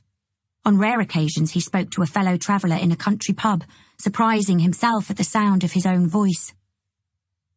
It was at one such pub he saw his first photograph of England taken from the air. It was a lunchtime on the Saturday and the pub was full. A man was sitting alone at one of the wooden tables out front, a dusty black bicycle leaning beside him and a leather cycling cap still on his head. He was poring over a large printed photograph, taking notes, and hadn't noticed at first that Leonard was observing him. He scowled when he saw, moving instinctively to cover his work with his arm, looking for all the world like he might have been about to snap at Leonard. But then something in his expression changed, and Leonard knew that he'd been recognised. Not that they knew one another, they'd never met before, but they were all of them branded in some way after where they'd been, the things they'd seen and done. The man's name was Crawford, and he'd served in the Royal Flying Corps. He'd been employed afterwards by the Ordnance Survey and was now travelling the counties of Wiltshire and Dorset, plotting the location of archaeological sites. He'd already identified several that were previously unknown. Leonard had always preferred to listen than to talk, and he drew comfort from the things that Crawford told him. They confirmed for Leonard a number of the vague, unformed notions he'd been feeling about time and its malleability. Crawford's photographs brought together time and space in a single image, showed the past coexisting with the present, and Leonard realised that he felt a greater connection to the ancient people who'd tracked the very paths across the land that he followed now than he did with the bright young things dancing the nights away in London. He was aware as he walked of belonging. In an essential way, he knew himself to be of the earth, and with each footstep he drew further solidity from it. Belonging. The word lodged in his mind, and when he resumed his travels that afternoon, he found his feet moving to the rhythm of its syllables. It was late that day, when Leonard was deciding where to set up camp for the evening, that a thought had come to him, a distant memory from his first-year history course at Oxford. A paper that he'd read about a Victorian movement, which included an artist called Edward Radcliffe. Although there were a number of artists in the self-termed Magenta Brotherhood, Radcliffe had been memorable due to the tragic story attached to him. The murder of his young fiancée and his subsequent spiral into decline. Even so, the group had not interested Leonard at the time. He'd been bored by the Victorians. He'd resented their certainties and scoffed at their fusty black lace and cluttered hallways. Like all modernists, like all children, he had sought to define himself in defiance of the looming granite stature of the establishment. But Professor Harris's introduction to the history of art had been thorough, and thus they'd been required to read the paper. It had referenced at one point a manifesto penned in 1861 by Edward Radcliffe and titled The Art of Belonging, in which the artist exulted about the connection he perceived between human beings and places, between places and art. The land does not forget, Leonard could remember reading. Place is a doorway through which one steps across time. The paper had gone on to mention a particular house that had obsessed the artist and in which he believed he had found his own belonging. To 18-year-old Leonard, Radcliffe's musings about place, the past, and belonging had seemed extraneous and dull. Now, though, a decade later, he couldn't get the words out of his head. When Leonard eventually made it back to his parents' house, he was thinner than before, and hairier. His skin had weathered, and his clothes had become worn. He'd expected his mother to recoil or shriek in horror at his deterioration, and to order him upstairs to wash. She did none of those things.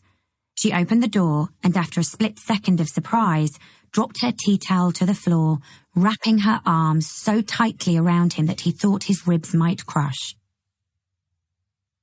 She ushered him inside wordlessly to his father's chair and fetched a bucket of warm, soapy water. She took off his old boots and the socks that had moulded to his skin and began to wash his feet. It was something he couldn't remember her doing before, not since he was a very small child, and silent tears appeared on her cheeks. Her head bowed, and Leonard was aware, as if for the first time, of her greying hair, its changed texture. Over her shoulder, a collection of family photographs stood side by side on the lace-cloaked table. Tom and Leonard in their sharp army kits, as little boys in shorts and caps, as babies in crocheted bonnets. Various uniforms across time. The water was so warm, the kindness so pure and unexpected, and Leonard so out of practice at receiving such things, that he realised he was crying too. They had a cup of tea together later, and his mother asked what he'd been doing these past months. "Walking," said Leonard. "Walking?" she repeated. "And did you enjoy yourself?" Leonard told her that he had. A little nervously, she said, "I had a caller the other day, someone you used to know." It turned out Leonard's professor had tracked him down using the records of his old college. Professor Harris had entered one of Leonard's papers in a competition at the university, and he'd been awarded a small stipend, enough to buy a new pair of walking boots and a couple of maps at Stanford's. With the change, he'd bought a train ticket. Leonard had come to feel a kinship with Radcliffe during his walkabout, and headed now to York to read Thurston Holmes's papers. It seemed to him that something must have happened to cause a young man, only 20 years old at the time, to write with such enthusiasm about place and belonging, to make him fall so wholeheartedly in love with a house. Surely only a man who knew himself to be an outsider would think along such lines. He hadn't had much luck. The Holmes archives contained many letters from Radcliffe, but there were none from the period in which Leonard was interested. Exceedingly frustrating, but curious too. Throughout 1859, 1860 and into 1861, Radcliffe and Holmes had corresponded regularly, their lengthy conversational letters making it clear that the two men saw a lot of one another and that each found his thinking and his art stimulated by the other. But Radcliffe was reticent to write further about the house, and then, after a brief, rather curt letter in which he requested the return of a borrowed paint set in January 1862, there appeared to have been only occasional, perfunctory exchanges between them. It was possible, of course, that there was no mystery, that the two men had simply drifted apart, or else that they'd continued corresponding, but the more fulsome letters had been lost to a winter fire, a poor filing system, a feverish session of spring cleaning. There was no way of knowing, and Leonard didn't spend too much time then wondering. Whatever the case, evidently in mid-1862 they had been close enough to go away together for the summer, with the other members of the Magenta Brotherhood, Felix and Adele Bernard, and Edward's sister Claire, who was modelling for Thurston Holmes, to Edward Radcliffe's house at Birchwood. And although Leonard hadn't found precisely what he'd come looking for, he didn't leave the archives empty-handed. He'd discovered a doorway, and on the other side was a group of young people from over half a century before who'd reached through time and taken him back with them. It was Edward Radcliffe whose charisma leapt most vividly from the pages of the letters. His energy and openness, his willingness to engage with life and everything it offered, the inclusiveness of his art, its readiness to grow and transmute and capture experiences was clear. Each line in each letter pulsed with youth, possibility and sensuality, and Leonard could picture the state of blissful domestic déshabillé in which Radcliffe lived, his perch on the edge of artistic poverty just as surely as if he were there. He understood their intimacy and ease, the camaraderie that others found both cliquish and alluring. They were a true brotherhood. It was the same way Leonard had felt about Tom, almost proprietorial, as if they were made of the same stuff, and therefore they were the same person. It allowed them to fight and wrestle and then to laugh it off as they lay on the ground panting, for one to lean across and slap a mosquito on the other's leg just as he would his own. Leonard perceived, too, the way the men, like brothers, had been stimulated by competition, each working feverishly to create works that would leave an indelible mark on the establishment, each seeking to attract the praise of John Ruskin, the glowing review of Charles Dickens, the patronage of a gentleman with deep pockets. It was intoxicating stuff, and reading the young men's letters, the joyful flowering of creativity and their attempts to put their thoughts and ideas into words, seemed to reanimate some deep forgotten part of Leonard. After he left the library in York, he kept reading and walking and thinking, wondering about the purpose of art, the importance of place, the fluidity of time. And Edward Radcliffe slipped further and deeper under his skin, so that one day he found himself back at the university, knocking on Professor Harris's door. The long barn near the house came into sight, and Dog raced ahead, straight through the cool flowing water of the Haverstead Brook, anticipating the breakfast he assumed would be coming his way when they made it back. For an interloper, he had a lot of faith in the kindness of strangers. Not that they were strangers anymore. Leonard's shirt was almost dry now as he left the sunlit field and made his way over the fallen log. He crossed the grass to arrive at the dusty coachway that ran along the stone wall surrounding the front garden of the house. Hard to imagine that this must once have been a busy thoroughfare where carriages arrived and glossy horses hoofed impatiently, anxious for a drink and a rest after the long journey from London. Today it was just Leonard, Dog, and the hum of early morning bee song. The iron gate was hanging off the latch just as he'd left it. Its powder green paint faded to the colour of lavender leaves. Tangled jasmine tendrils grew along the nubbly stone wall and over the arch, tiny pink and white flowers still falling in sprays, their fragrance heady. Leonard pinched himself as he did each time he approached the house. Birchwood Manor, Edward Radcliffe's pride and joy. It really had been a piece of extraordinary good luck. Almost immediately after his doctoral candidacy had been accepted, Leonard had found himself, for once, the right man in the right place at precisely the right time. A woman named Lucy Radcliffe had approached the Art Historians Association and announced that she was considering leaving them a significant gift. The house had come to Miss Radcliffe after her brother's death, and she had lived in it ever since. Now, though, only a couple of years off 80, she had decided to find herself a place with fewer staircases and corners, and wished to endow the house as part of a legacy in her brother's name. She envisaged it as a place where students pursuing the same interests might go to work, a locus for artists exploring notions of truth and beauty, of light and place and home. Her solicitor had suggested that before she commit to the plan, she give it a test run. Leonard had read about the new residential scholarship in Charwell and begun working immediately on an application. Some months after submitting his letter and resume, he'd received word that the award was his. A handwritten reply arrived, inviting him to take up residence at Birchwood Manor for a 3-month period during the summer of 1928. He'd flinched briefly at the cited lack of electricity and necessary reliance on candles and lamplight, but had shaken away thoughts of the gloomy chalk tunnels in France, telling himself that it would be summer and he would have no need to face the dark. He would live by nature's clock. Ad occasum tendimus omnes. He had read once on a grey pitted gravestone in Dorset, "We are travelling each towards his sunset." Leonard had arrived with a predisposition to love the place, but the reality in what he'd observed to be a very rare occurrence in life was infinitely better than the imagining.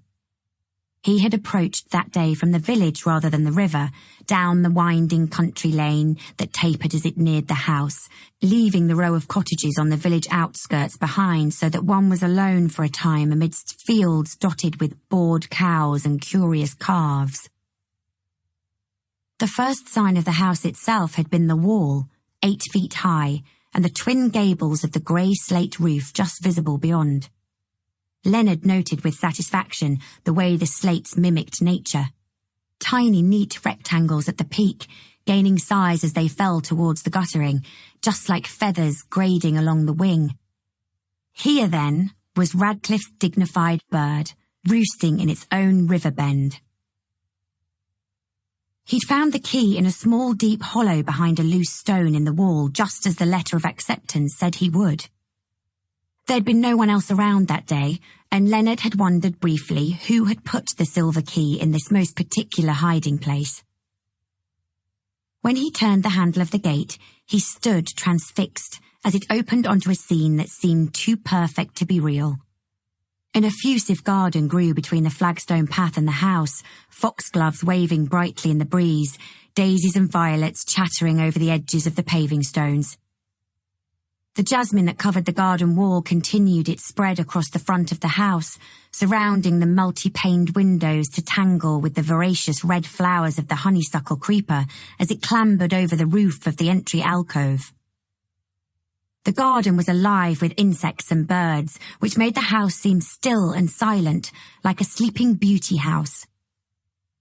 Leonard had felt as he took his first step onto the path, as if he were walking back through time. He could almost see Radcliffe and his friends with their paints and easels set up on the lawn, beyond the blackberry bramble. This morning, though, Leonard did not have time to picture ghosts from the past.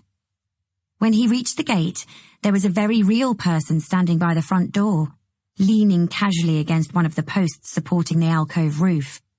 She was wearing his shirt, he noticed, and little else, smoking a cigarette as she gazed towards the Japanese maple tree against the far wall. She must have heard him, for she turned and her features rearranged themselves. A slight smile straightened her bow lips, and she raised a neat hand in greeting. He returned the gesture. "I thought you were due in London by midday." "Trying to get rid of me?" She closed one eye as she drew on her cigarette. "Oh, that's right, you're expecting company. Your old lady friend. Want me out of the way before she comes? Wouldn't be surprised if that's one of the house rules, no guests overnight." "She's not coming here. We're meeting at her place." "Should I be jealous?" She laughed, but the sound made Leonard sad. Kitty wasn't jealous. She was kidding. She kidded a lot. Kitty didn't love Leonard, and he never let himself think that she did, not even on those nights where she clung to him so tightly that it hurt. He gave her a kiss on the cheek as he reached the door, and she returned it with a small, unguarded smile. They'd known each other for a long time, since they were kids, she 16 to his 17. The Easter Fair of 1913. She'd been wearing a pale blue dress, he remembered, and carrying a small satin purse. A ribbon had come loose from somewhere and fallen to the ground. She hadn't realised, and no one else had seen. After a moment's hesitation, Leonard had reached down to pick it up for her. They'd all been kids back then. "Stay for breakfast?" he asked. "Dog has his heart set on eggs." She followed him into the kitchen, which was dark after the glaring morning light outside. "Too nervous to eat. I'll have a cup of tea, though, just to see me through." Leonard fetched the matches from the tin on the shelf behind the cooker. "I don't know how you can stay here by yourself." "It's peaceful." Leonard lit the tricky burner and scrambled some eggs while the kettle was boiling. "Tell me again where it happened, Lenny." Leonard sighed. He wished he'd never told her about Francis Brown. He wasn't sure what had come over him, only that it was so unusual to be asked about his work, and being here at Birchwood Manor had made it all so much more real to him. Kitty had lit up when he mentioned the jewel thief who'd crept into the house one day and shot Radcliffe's fiancée dead. "Murder?" she'd gasped. "How awful." Now she said, "I had a look in the drawing room, but I couldn't see any sign." Leonard had no desire to speak of murder or its markers again. Not now. Not with Kitty. "Could you pass me the butter?" Kitty handed it to him. "Was there a big police investigation? How did the thief disappear without a trace? Wouldn't a diamond as rare as that have been recognised when it resurfaced?" "You know as much as I do, Kit." Truthfully, Leonard was curious about the Radcliffe blue.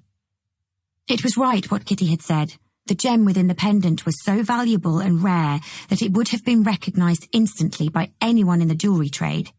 To keep its discovery and sale a secret would have taken an enormous amount of subterfuge. And gemstones didn't simply disappear. Even if it had been cut down into smaller diamonds, they were somewhere. Moreover, popular wisdom had it that it was the theft of the blue that led to the shooting of Radcliffe's fiancée and the death of Fanny Brown that had in turn broken Radcliffe's spirit and tipped him into a long, spiralling decline, all of which interested Leonard very much, not least because he was beginning to develop doubts about the theory. As Leonard cooked, Kitty fell to fiddling with the other items on the wooden table in the centre of the room. After a time, she disappeared, returning, bag in hand, as Leonard was loading everything onto the tray to take it outside. They sat together at the iron table and chairs beneath the crabapple tree. Kitty was dressed now in her own clothing, a smart suit that made her look older than she was. She had a job interview, a typist's position at an insurance agency in Holborn. She was going to walk to Lechlade, where she'd arranged for one of her father's friends to collect her in his motor car. She would have to move to London if she got the job. Leonard hoped that she did. It was her 4th interview in as many weeks. "Not your old lady friend, perhaps, but there is someone else." Leonard glanced up. Kitty's nerves had made her talkative, and he hadn't been listening. "I know you've met someone.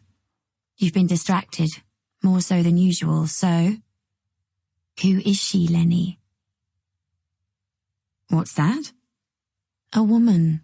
I heard you last night, talking in your sleep." Leonard felt his face grow hot. "You're blushing." "I'm not." "You're being evasive." "I'm busy, that's all." "If you say so." Kitty took out her cigarette case and lit one. She exhaled smoke and then waved her right hand through it absently. Leonard noticed the fine gold ring she wore catching the light. "Do you ever wish you could see into the future?" "No. Never." Dog nudged Leonard's knee and then dropped a ball at his feet. The last time he'd looked, Dog hadn't owned a ball. One of those kids by the river was going to be disappointed later.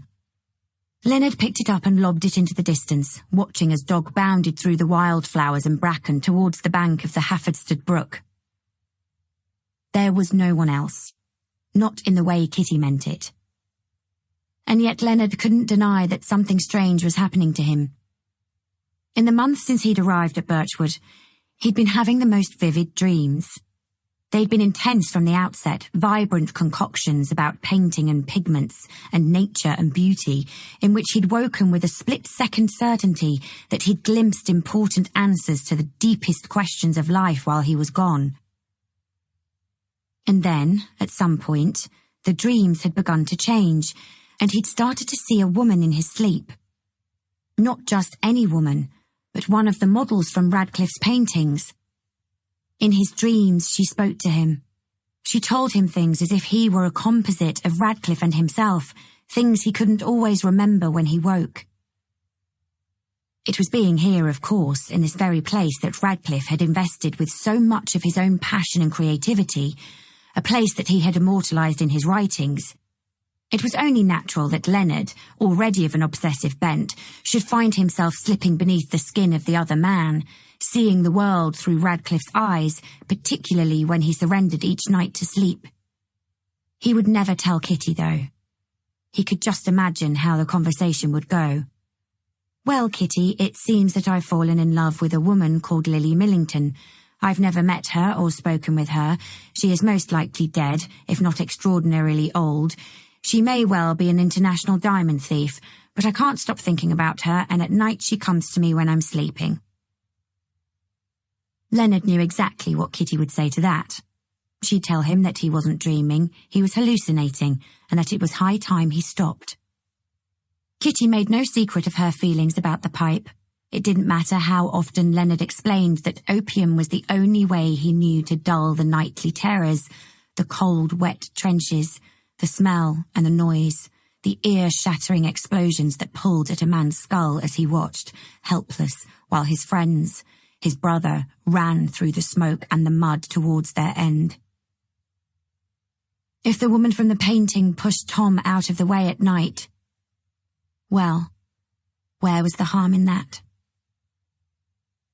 Kitty was standing now, her bag over her shoulder, and Leonard felt bad suddenly, because she had come all this way, and even though he hadn't asked or expected her to do so, they were bonded, the two of them, and she was his responsibility. "Shall I walk you to Lechlade?" "Don't bother. I'll let you know how I get on." "Are you sure?" "Always." "Well, all right, good luck." "Don't say it." "Break a leg, then." She smiled at him, but the smile didn't reach her eyes. They were filled with unsaid things. He watched her as she started along the coachway towards the barn. In a minute or two, she would reach the lane that led through the village to the Lechlade Road. She would disappear from sight until the next time. He told himself to do it now for both of their sakes, to break it off once and for all. He told himself that he would be setting her free. It was wrong what he was doing, holding on to her like this. "Kitty?" She turned back, an eyebrow lifted in response. Leonard swallowed his courage. "You'll be great," he said. "Break 2 legs." Chapter 15. The meeting that afternoon with Leonard's old lady friend had been arranged for 4 o'clock, or tea time as she'd insisted on calling it. Her manner had smacked of a privileged childhood in which tea time meant cucumber sandwiches and Battenberg cake, and was as natural a marker of daily life as sunrise and sunset. After spending the rest of the day poring over his notes to ensure that he had a clear list of questions to take with him, Leonard set off well ahead of time, partly because he was excited and partly because he wanted to walk the long way past the village churchyard at the end of the lane. Leonard had stumbled upon the headstone quite by accident a couple of weeks before. He'd been returning from a long walk across country, and Dog had raced ahead as they neared the village road, ducking beneath a gap at the bottom of the picket fence to nose about in the ivy that grew like ocean spray between the graves. Leonard had followed him into the churchyard, drawn by the modest beauty of the stone building nestled amidst greenery. There was a smaller, creeper-clad structure on the southern edge with a marble bench beneath it, and Leonard had sat there for a time contemplating the pleasing form of the 12th century church as he waited for Dog to finish exploring. The headstone, as chance would have it, had been right in front of him, and the familiar name, Edward Julius Radcliffe, chiselled in plain, elegant font, had leapt out. Leonard had taken to stopping in at some point most days. As far as resting places went, he had decided, it was a good one. Quiet and beautiful, close to the home Radcliffe had once loved. There would be enormous solace in that. He glanced at his wristwatch now as the churchyard came into view. It was only 3:30, still plenty of time to duck inside for a few minutes before circling back and making his way to the cottage on the other side of the village. The village was an overstatement. After all, Birchwood was little more than 3 quiet streets diverging from a triangular green. He tracked the familiar path to Radcliffe's grave and sat on the marble bench. Dog, who had followed him, sniffed at the few spots around the edge of the grave where the ground was slightly disturbed. Finding nothing to interest him further, he cocked his head in the direction of a noise in the underbrush, before darting off to investigate.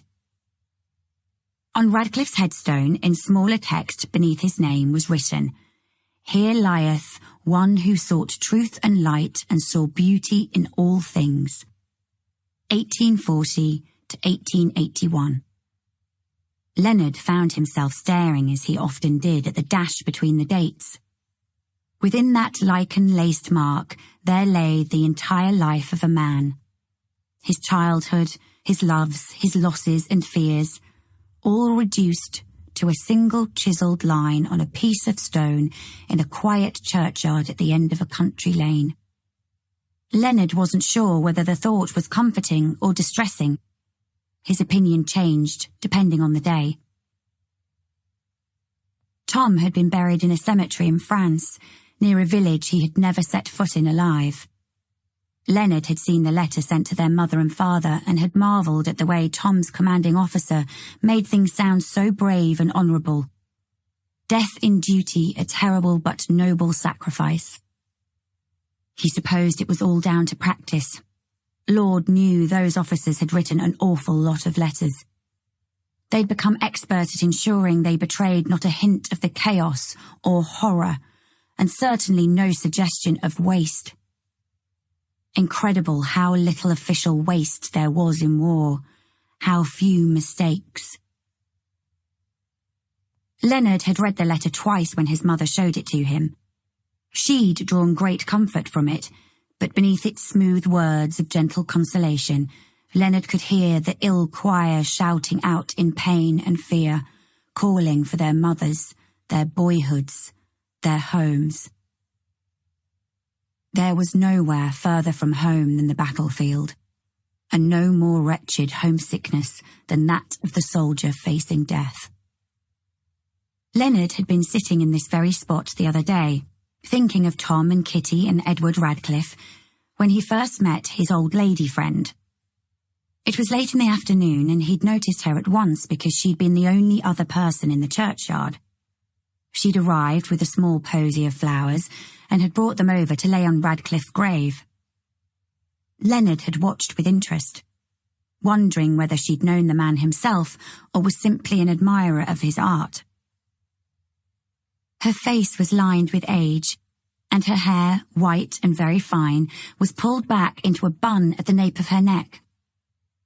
She was dressed in the sort of clothing one might wear to go on an African safari. She'd stood very still, leaning on a delicate silver-handled cane, her shoulders hunched in silent communion. There'd been a reverence to her posture, which seemed to Leonard to go beyond that of an admirer.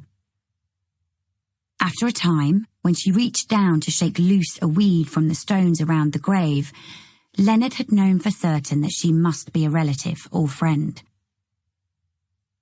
The opportunity to speak with someone who had known Edward Radcliffe was tantalising.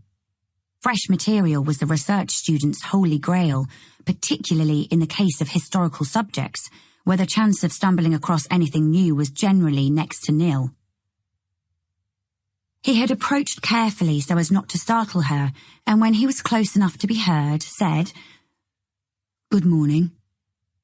She'd looked up swiftly, her movements and manner that of a wary bird. "I didn't mean to disturb you," he went on quickly. "I'm new to the village. I'm staying in the house on the river bend." She stood straighter and appraised him over the top of her fine wire spectacles. "Tell me, Mr. Gilbert, what do you think of Birchwood Manor?" It was Leonard's turn to be surprised. She knew his name. But then the village was small, and he had it on good authority that news travelled quickly in such circumstances. He told her he thought very highly of Birchwood Manor, that he'd read a lot about it before he arrived, but the reality had far surpassed his imaginings. She listened, blinking occasionally, but otherwise giving no indication that she approved or disapproved of what he was saying. When he stopped speaking, she said only, It was a school once, did you know? A school for girls. I'd heard that. It was a terrible shame what happened. It was going to be revolutionary, a new way of educating young women. Edward used to say that education was the key to salvation. Edward Radcliffe? Who else?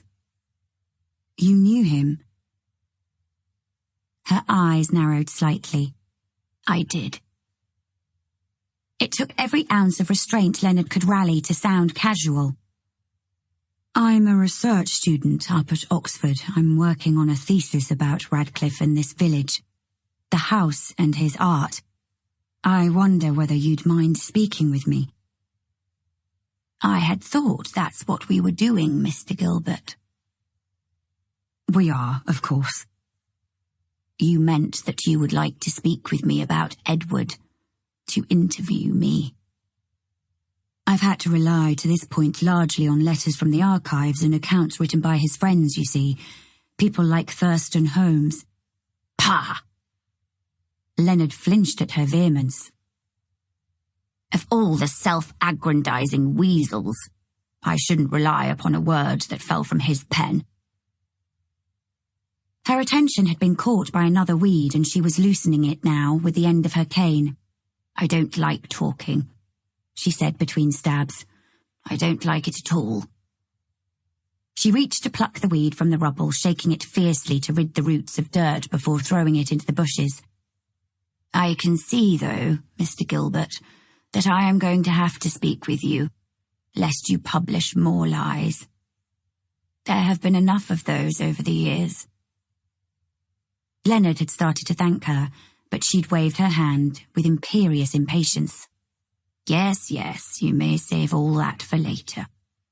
I am doing this against my better judgment, but I shall see you at tea time on Thursday.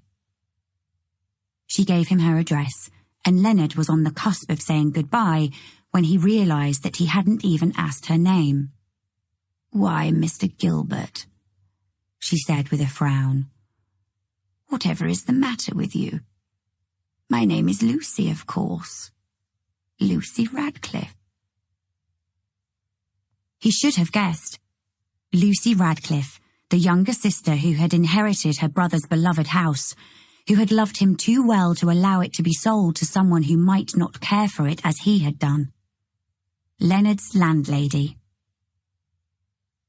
Leonard had gone home directly after their meeting, bursting through the front door into the late afternoon dim of the house, heading straight to the mahogany desk in the room with the mulberry fruit and leaf wallpaper, across which he'd spread his research. He'd had to sort through hundreds of pages of handwritten notes, quotes he'd jotted down in libraries and private houses over the years, from letters and journals, ideas he'd scribbled and then circled, attached to diagrams and arrows. He found what he was looking for late that night, when the lantern had burned for long enough that the room smelled like kerosene. Amongst notes he'd taken from a collection of documents kept in the private collection of a family in Shropshire was a series of letters exchanged between Edward and his youngest sister while he was at boarding school. They had come to rest in this place in a trove of other family correspondence through a series of marital twists and turns stemming from the middle Radcliffe child, Claire.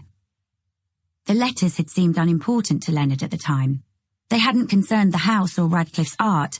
They were personal letters between siblings, one 9 years older than the other. He'd only copied out their contents because the family had intimated that his visit was an inconvenience and he wouldn't be permitted a second look at their papers. But as he reread the exchanges, funny anecdotes, enchanting and frightening fairy stories, childish gossip about family members, and viewed them in the context of the old woman he'd just met, unsteady on her feet and yet still walking across the village to lay fresh flowers on her brother's grave 50 years after his death, he saw another side to Edward Radcliffe.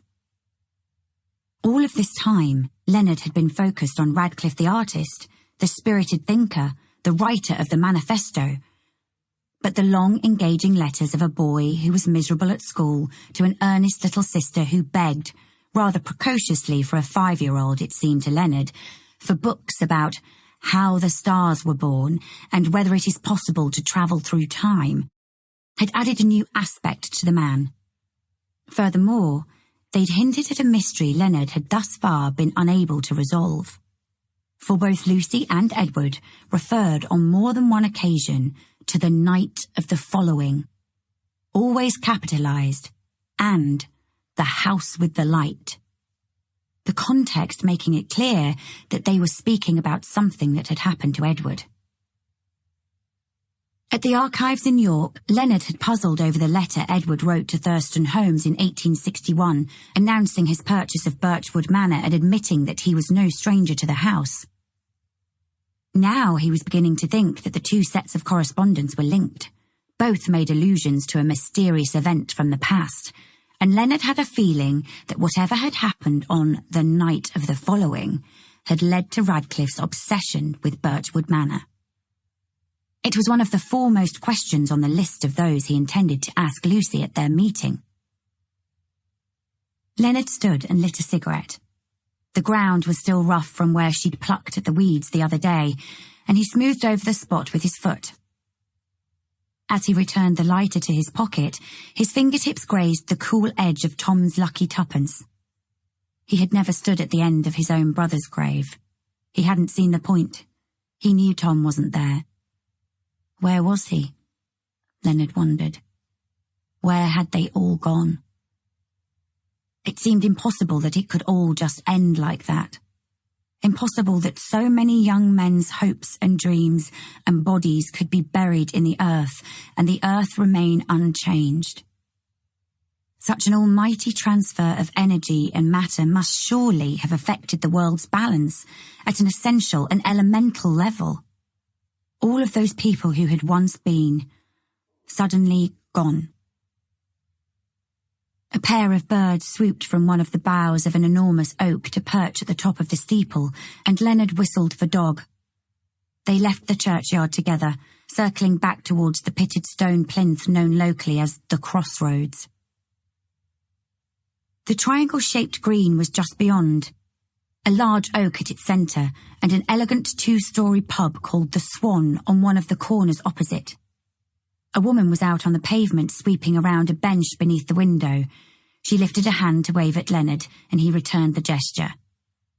He took the narrowest of the three roads, passing the Memorial Hall building to arrive at a row of terraced cottages. Lucy Radcliffe had told him number 6, which was the furthest one along. The cottages were of pale honey-coloured stone. Each had a central gable with chimneys on either side and pretty barge boards rising to its peak. Matching sash windows were set into each of the 2 levels, and an entrance portico with a roof pitched to match the gable stood above the front door. The door itself was painted a pale lilac blue.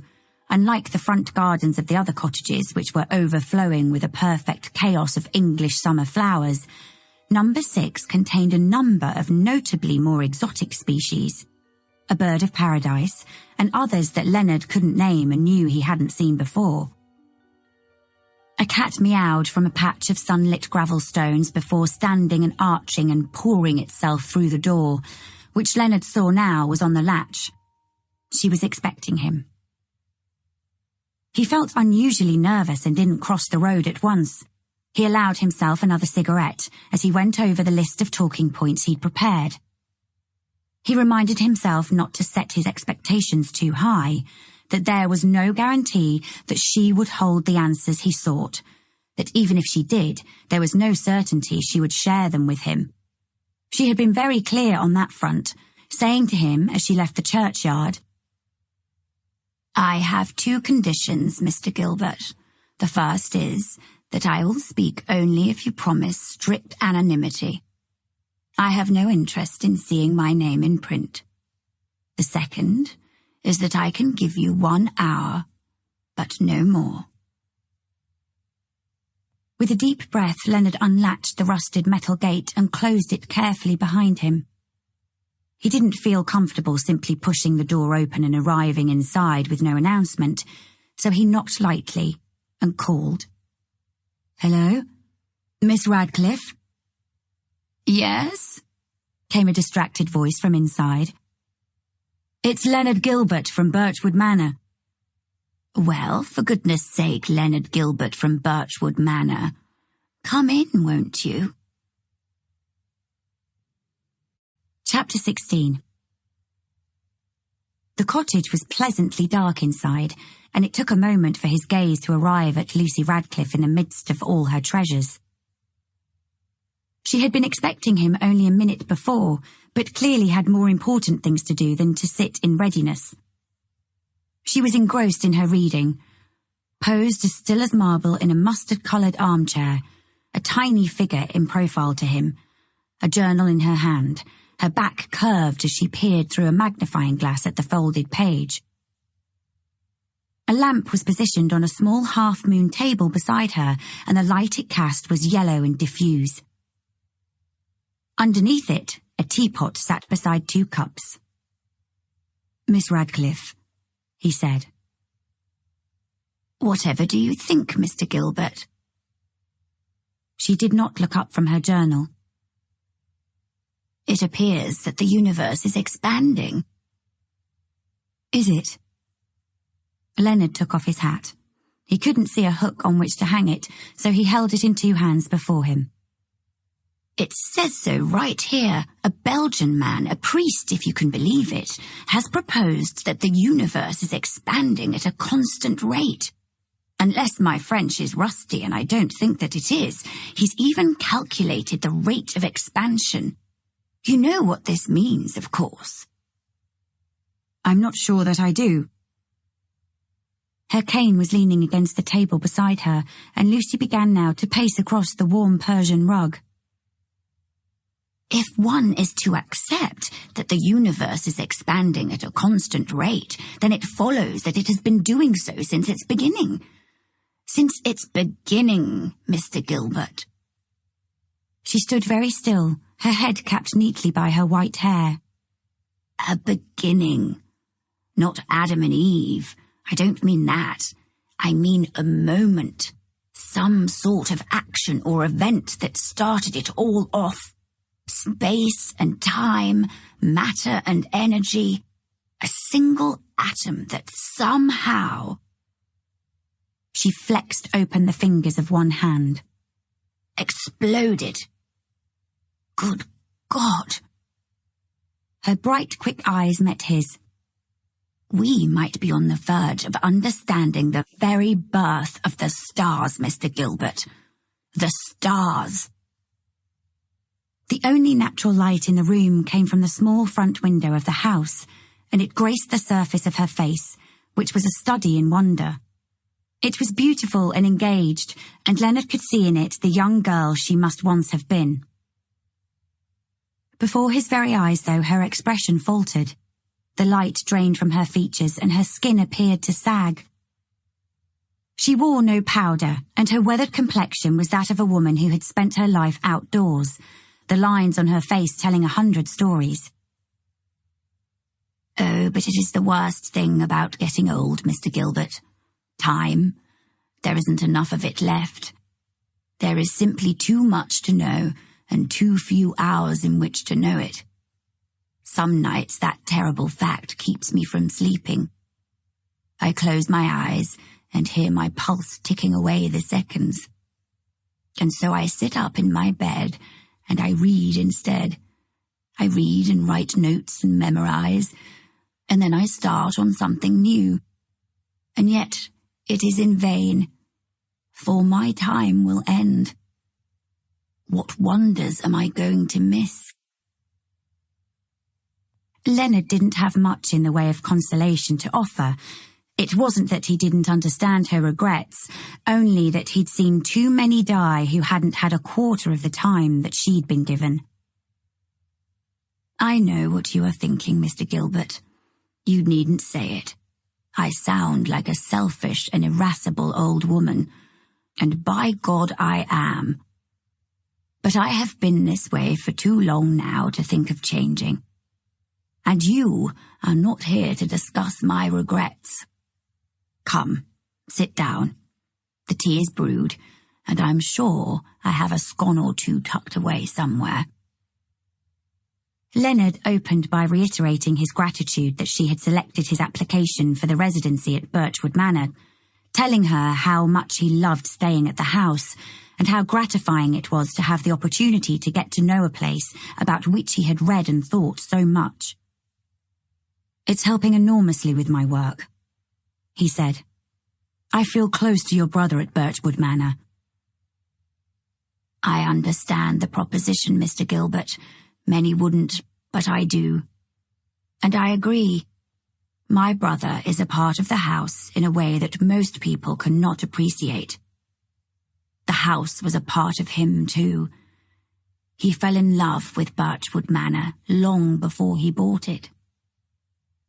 I'd gathered as much. He wrote a letter to Thurston Holmes in which he told him about the purchase and intimated that he'd known the house for some time. He didn't go into detail, though, as to how.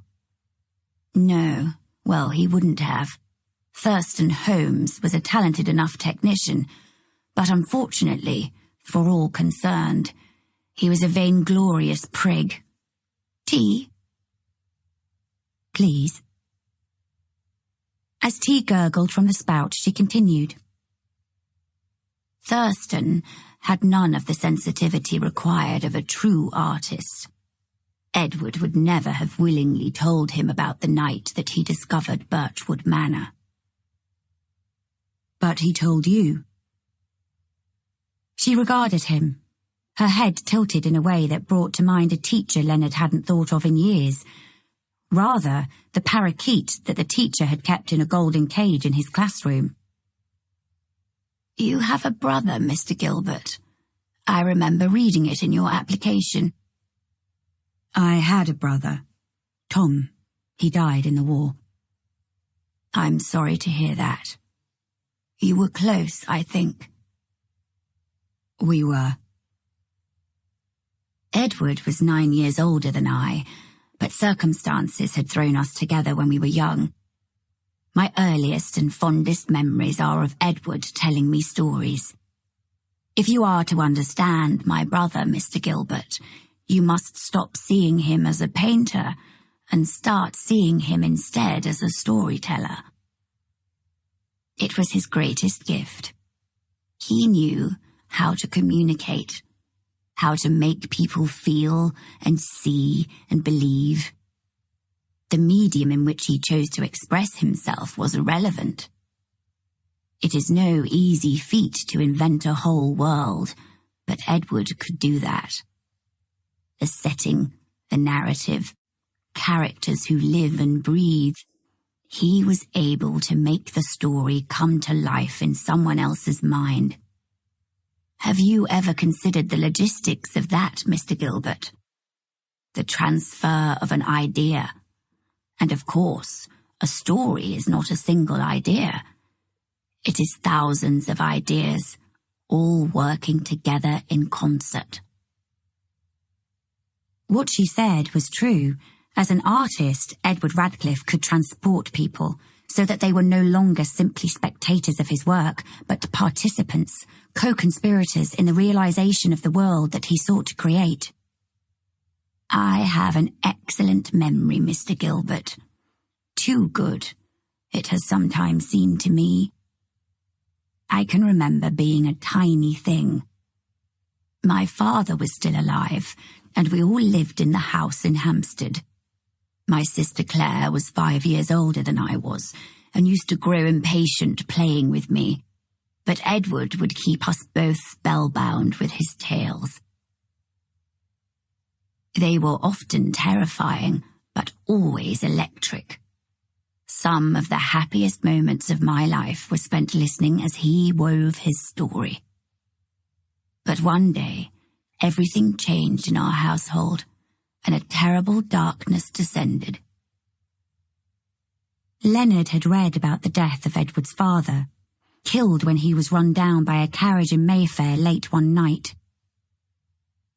"How old were you when your father died?" "My father?" She frowned, but the gesture was soon swept aside by a delighted laugh. "Oh, Mr. Gilbert, dear me, no. I barely remember the man. No, I meant when Edward was sent away to boarding school. It was dreadful for all of us, but nightmarish for him. He was 12 years old and hated every minute of it. For a boy whose imagination worked as Edward's did, whose temper was unguarded and whose passions were dazzling, who didn't enjoy cricket or rugby or rowing, but preferred to bury himself in ancient books about alchemy and astronomy, a school like Lechmere was a poor fit. Leonard understood. He'd attended a similar school when he was a boy. He was still trying to slip free of its yoke. Was it while he was at school that Edward came across the house? Mr. Gilbert, really. Lechmere was miles away up near the lakes. I hardly think that Edward would have had the opportunity to stumble upon Birchwood Manor whilst at school. No. It was when he was 14 years old and home for the holidays. Our parents travelled frequently, so that summer, home was the estate belonging to my grandparents. Beechworth, it's called, not far from here. Our grandfather saw too much of our mother in Edward, a wildness of spirit, a disregard for convention, and decided it was his duty to beat it out of him so that Edward might be forced to take on the proper Radcliffe form. My brother reacted by doing everything that he could to antagonize the old man. He used to steal his whiskey and took to climbing from the window after we'd been sent to bed, taking long walks across the night-darkened fields, returning with esoteric signs and symbols drawn upon his body in charcoal, with mud on his face and clothing, with stones and sticks and riverweed in his pockets. He was quite ungovernable. Her face was full of admiration before a grim cast replaced it. One night, though, he did not come home. I woke, and his bed was empty, and when he finally reappeared, he was pale and very quiet. It took him days to tell me what had happened. Leonard was alert with anticipation. After all of the hints as to an event in Radcliffe's past that had driven his obsession with Birchwood Manor, it seemed that answers were finally in reach. Lucy was watching him closely, and he suspected that not much passed beneath her notice. She took a long sip of tea. "Do you believe in ghosts, Mr. Gilbert?" Leonard flinched at the unexpected question. "I believe that a person can find himself haunted." Her eyes were still fixed upon him, and at length she smiled. Leonard had the disquieting sense that she could see inside his soul. "Yes," she said, "just so. A person can be haunted, and my brother certainly was. Something followed him home that night, and he could never shake it off."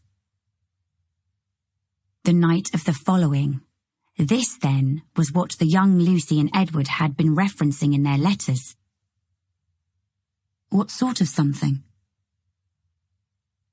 Edward headed out that night with the intention of raising a ghost. He had found a book in the school library, an ancient book filled with old ideas and incantations. Being Edward, he couldn't wait to put them into practice, but in the end, he didn't get a chance to try. Something happened to him in the woods. He read everything that he could afterwards and came to the conclusion that he had been followed by the Black Dog. A spirit? Vague memories returned to Leonard from childhood, sinister creatures of folklore said to be found in ancient places where the two worlds met. Like in The Hound of the Baskervilles? The what is not important, Mr. Gilbert. All that matters is that he feared for his life, and as he fled across the fields, he saw a light in the attic window of a house on the horizon. He ran towards it and found the front door open to him and a fire in the hearth. And that house was Birchwood Manor.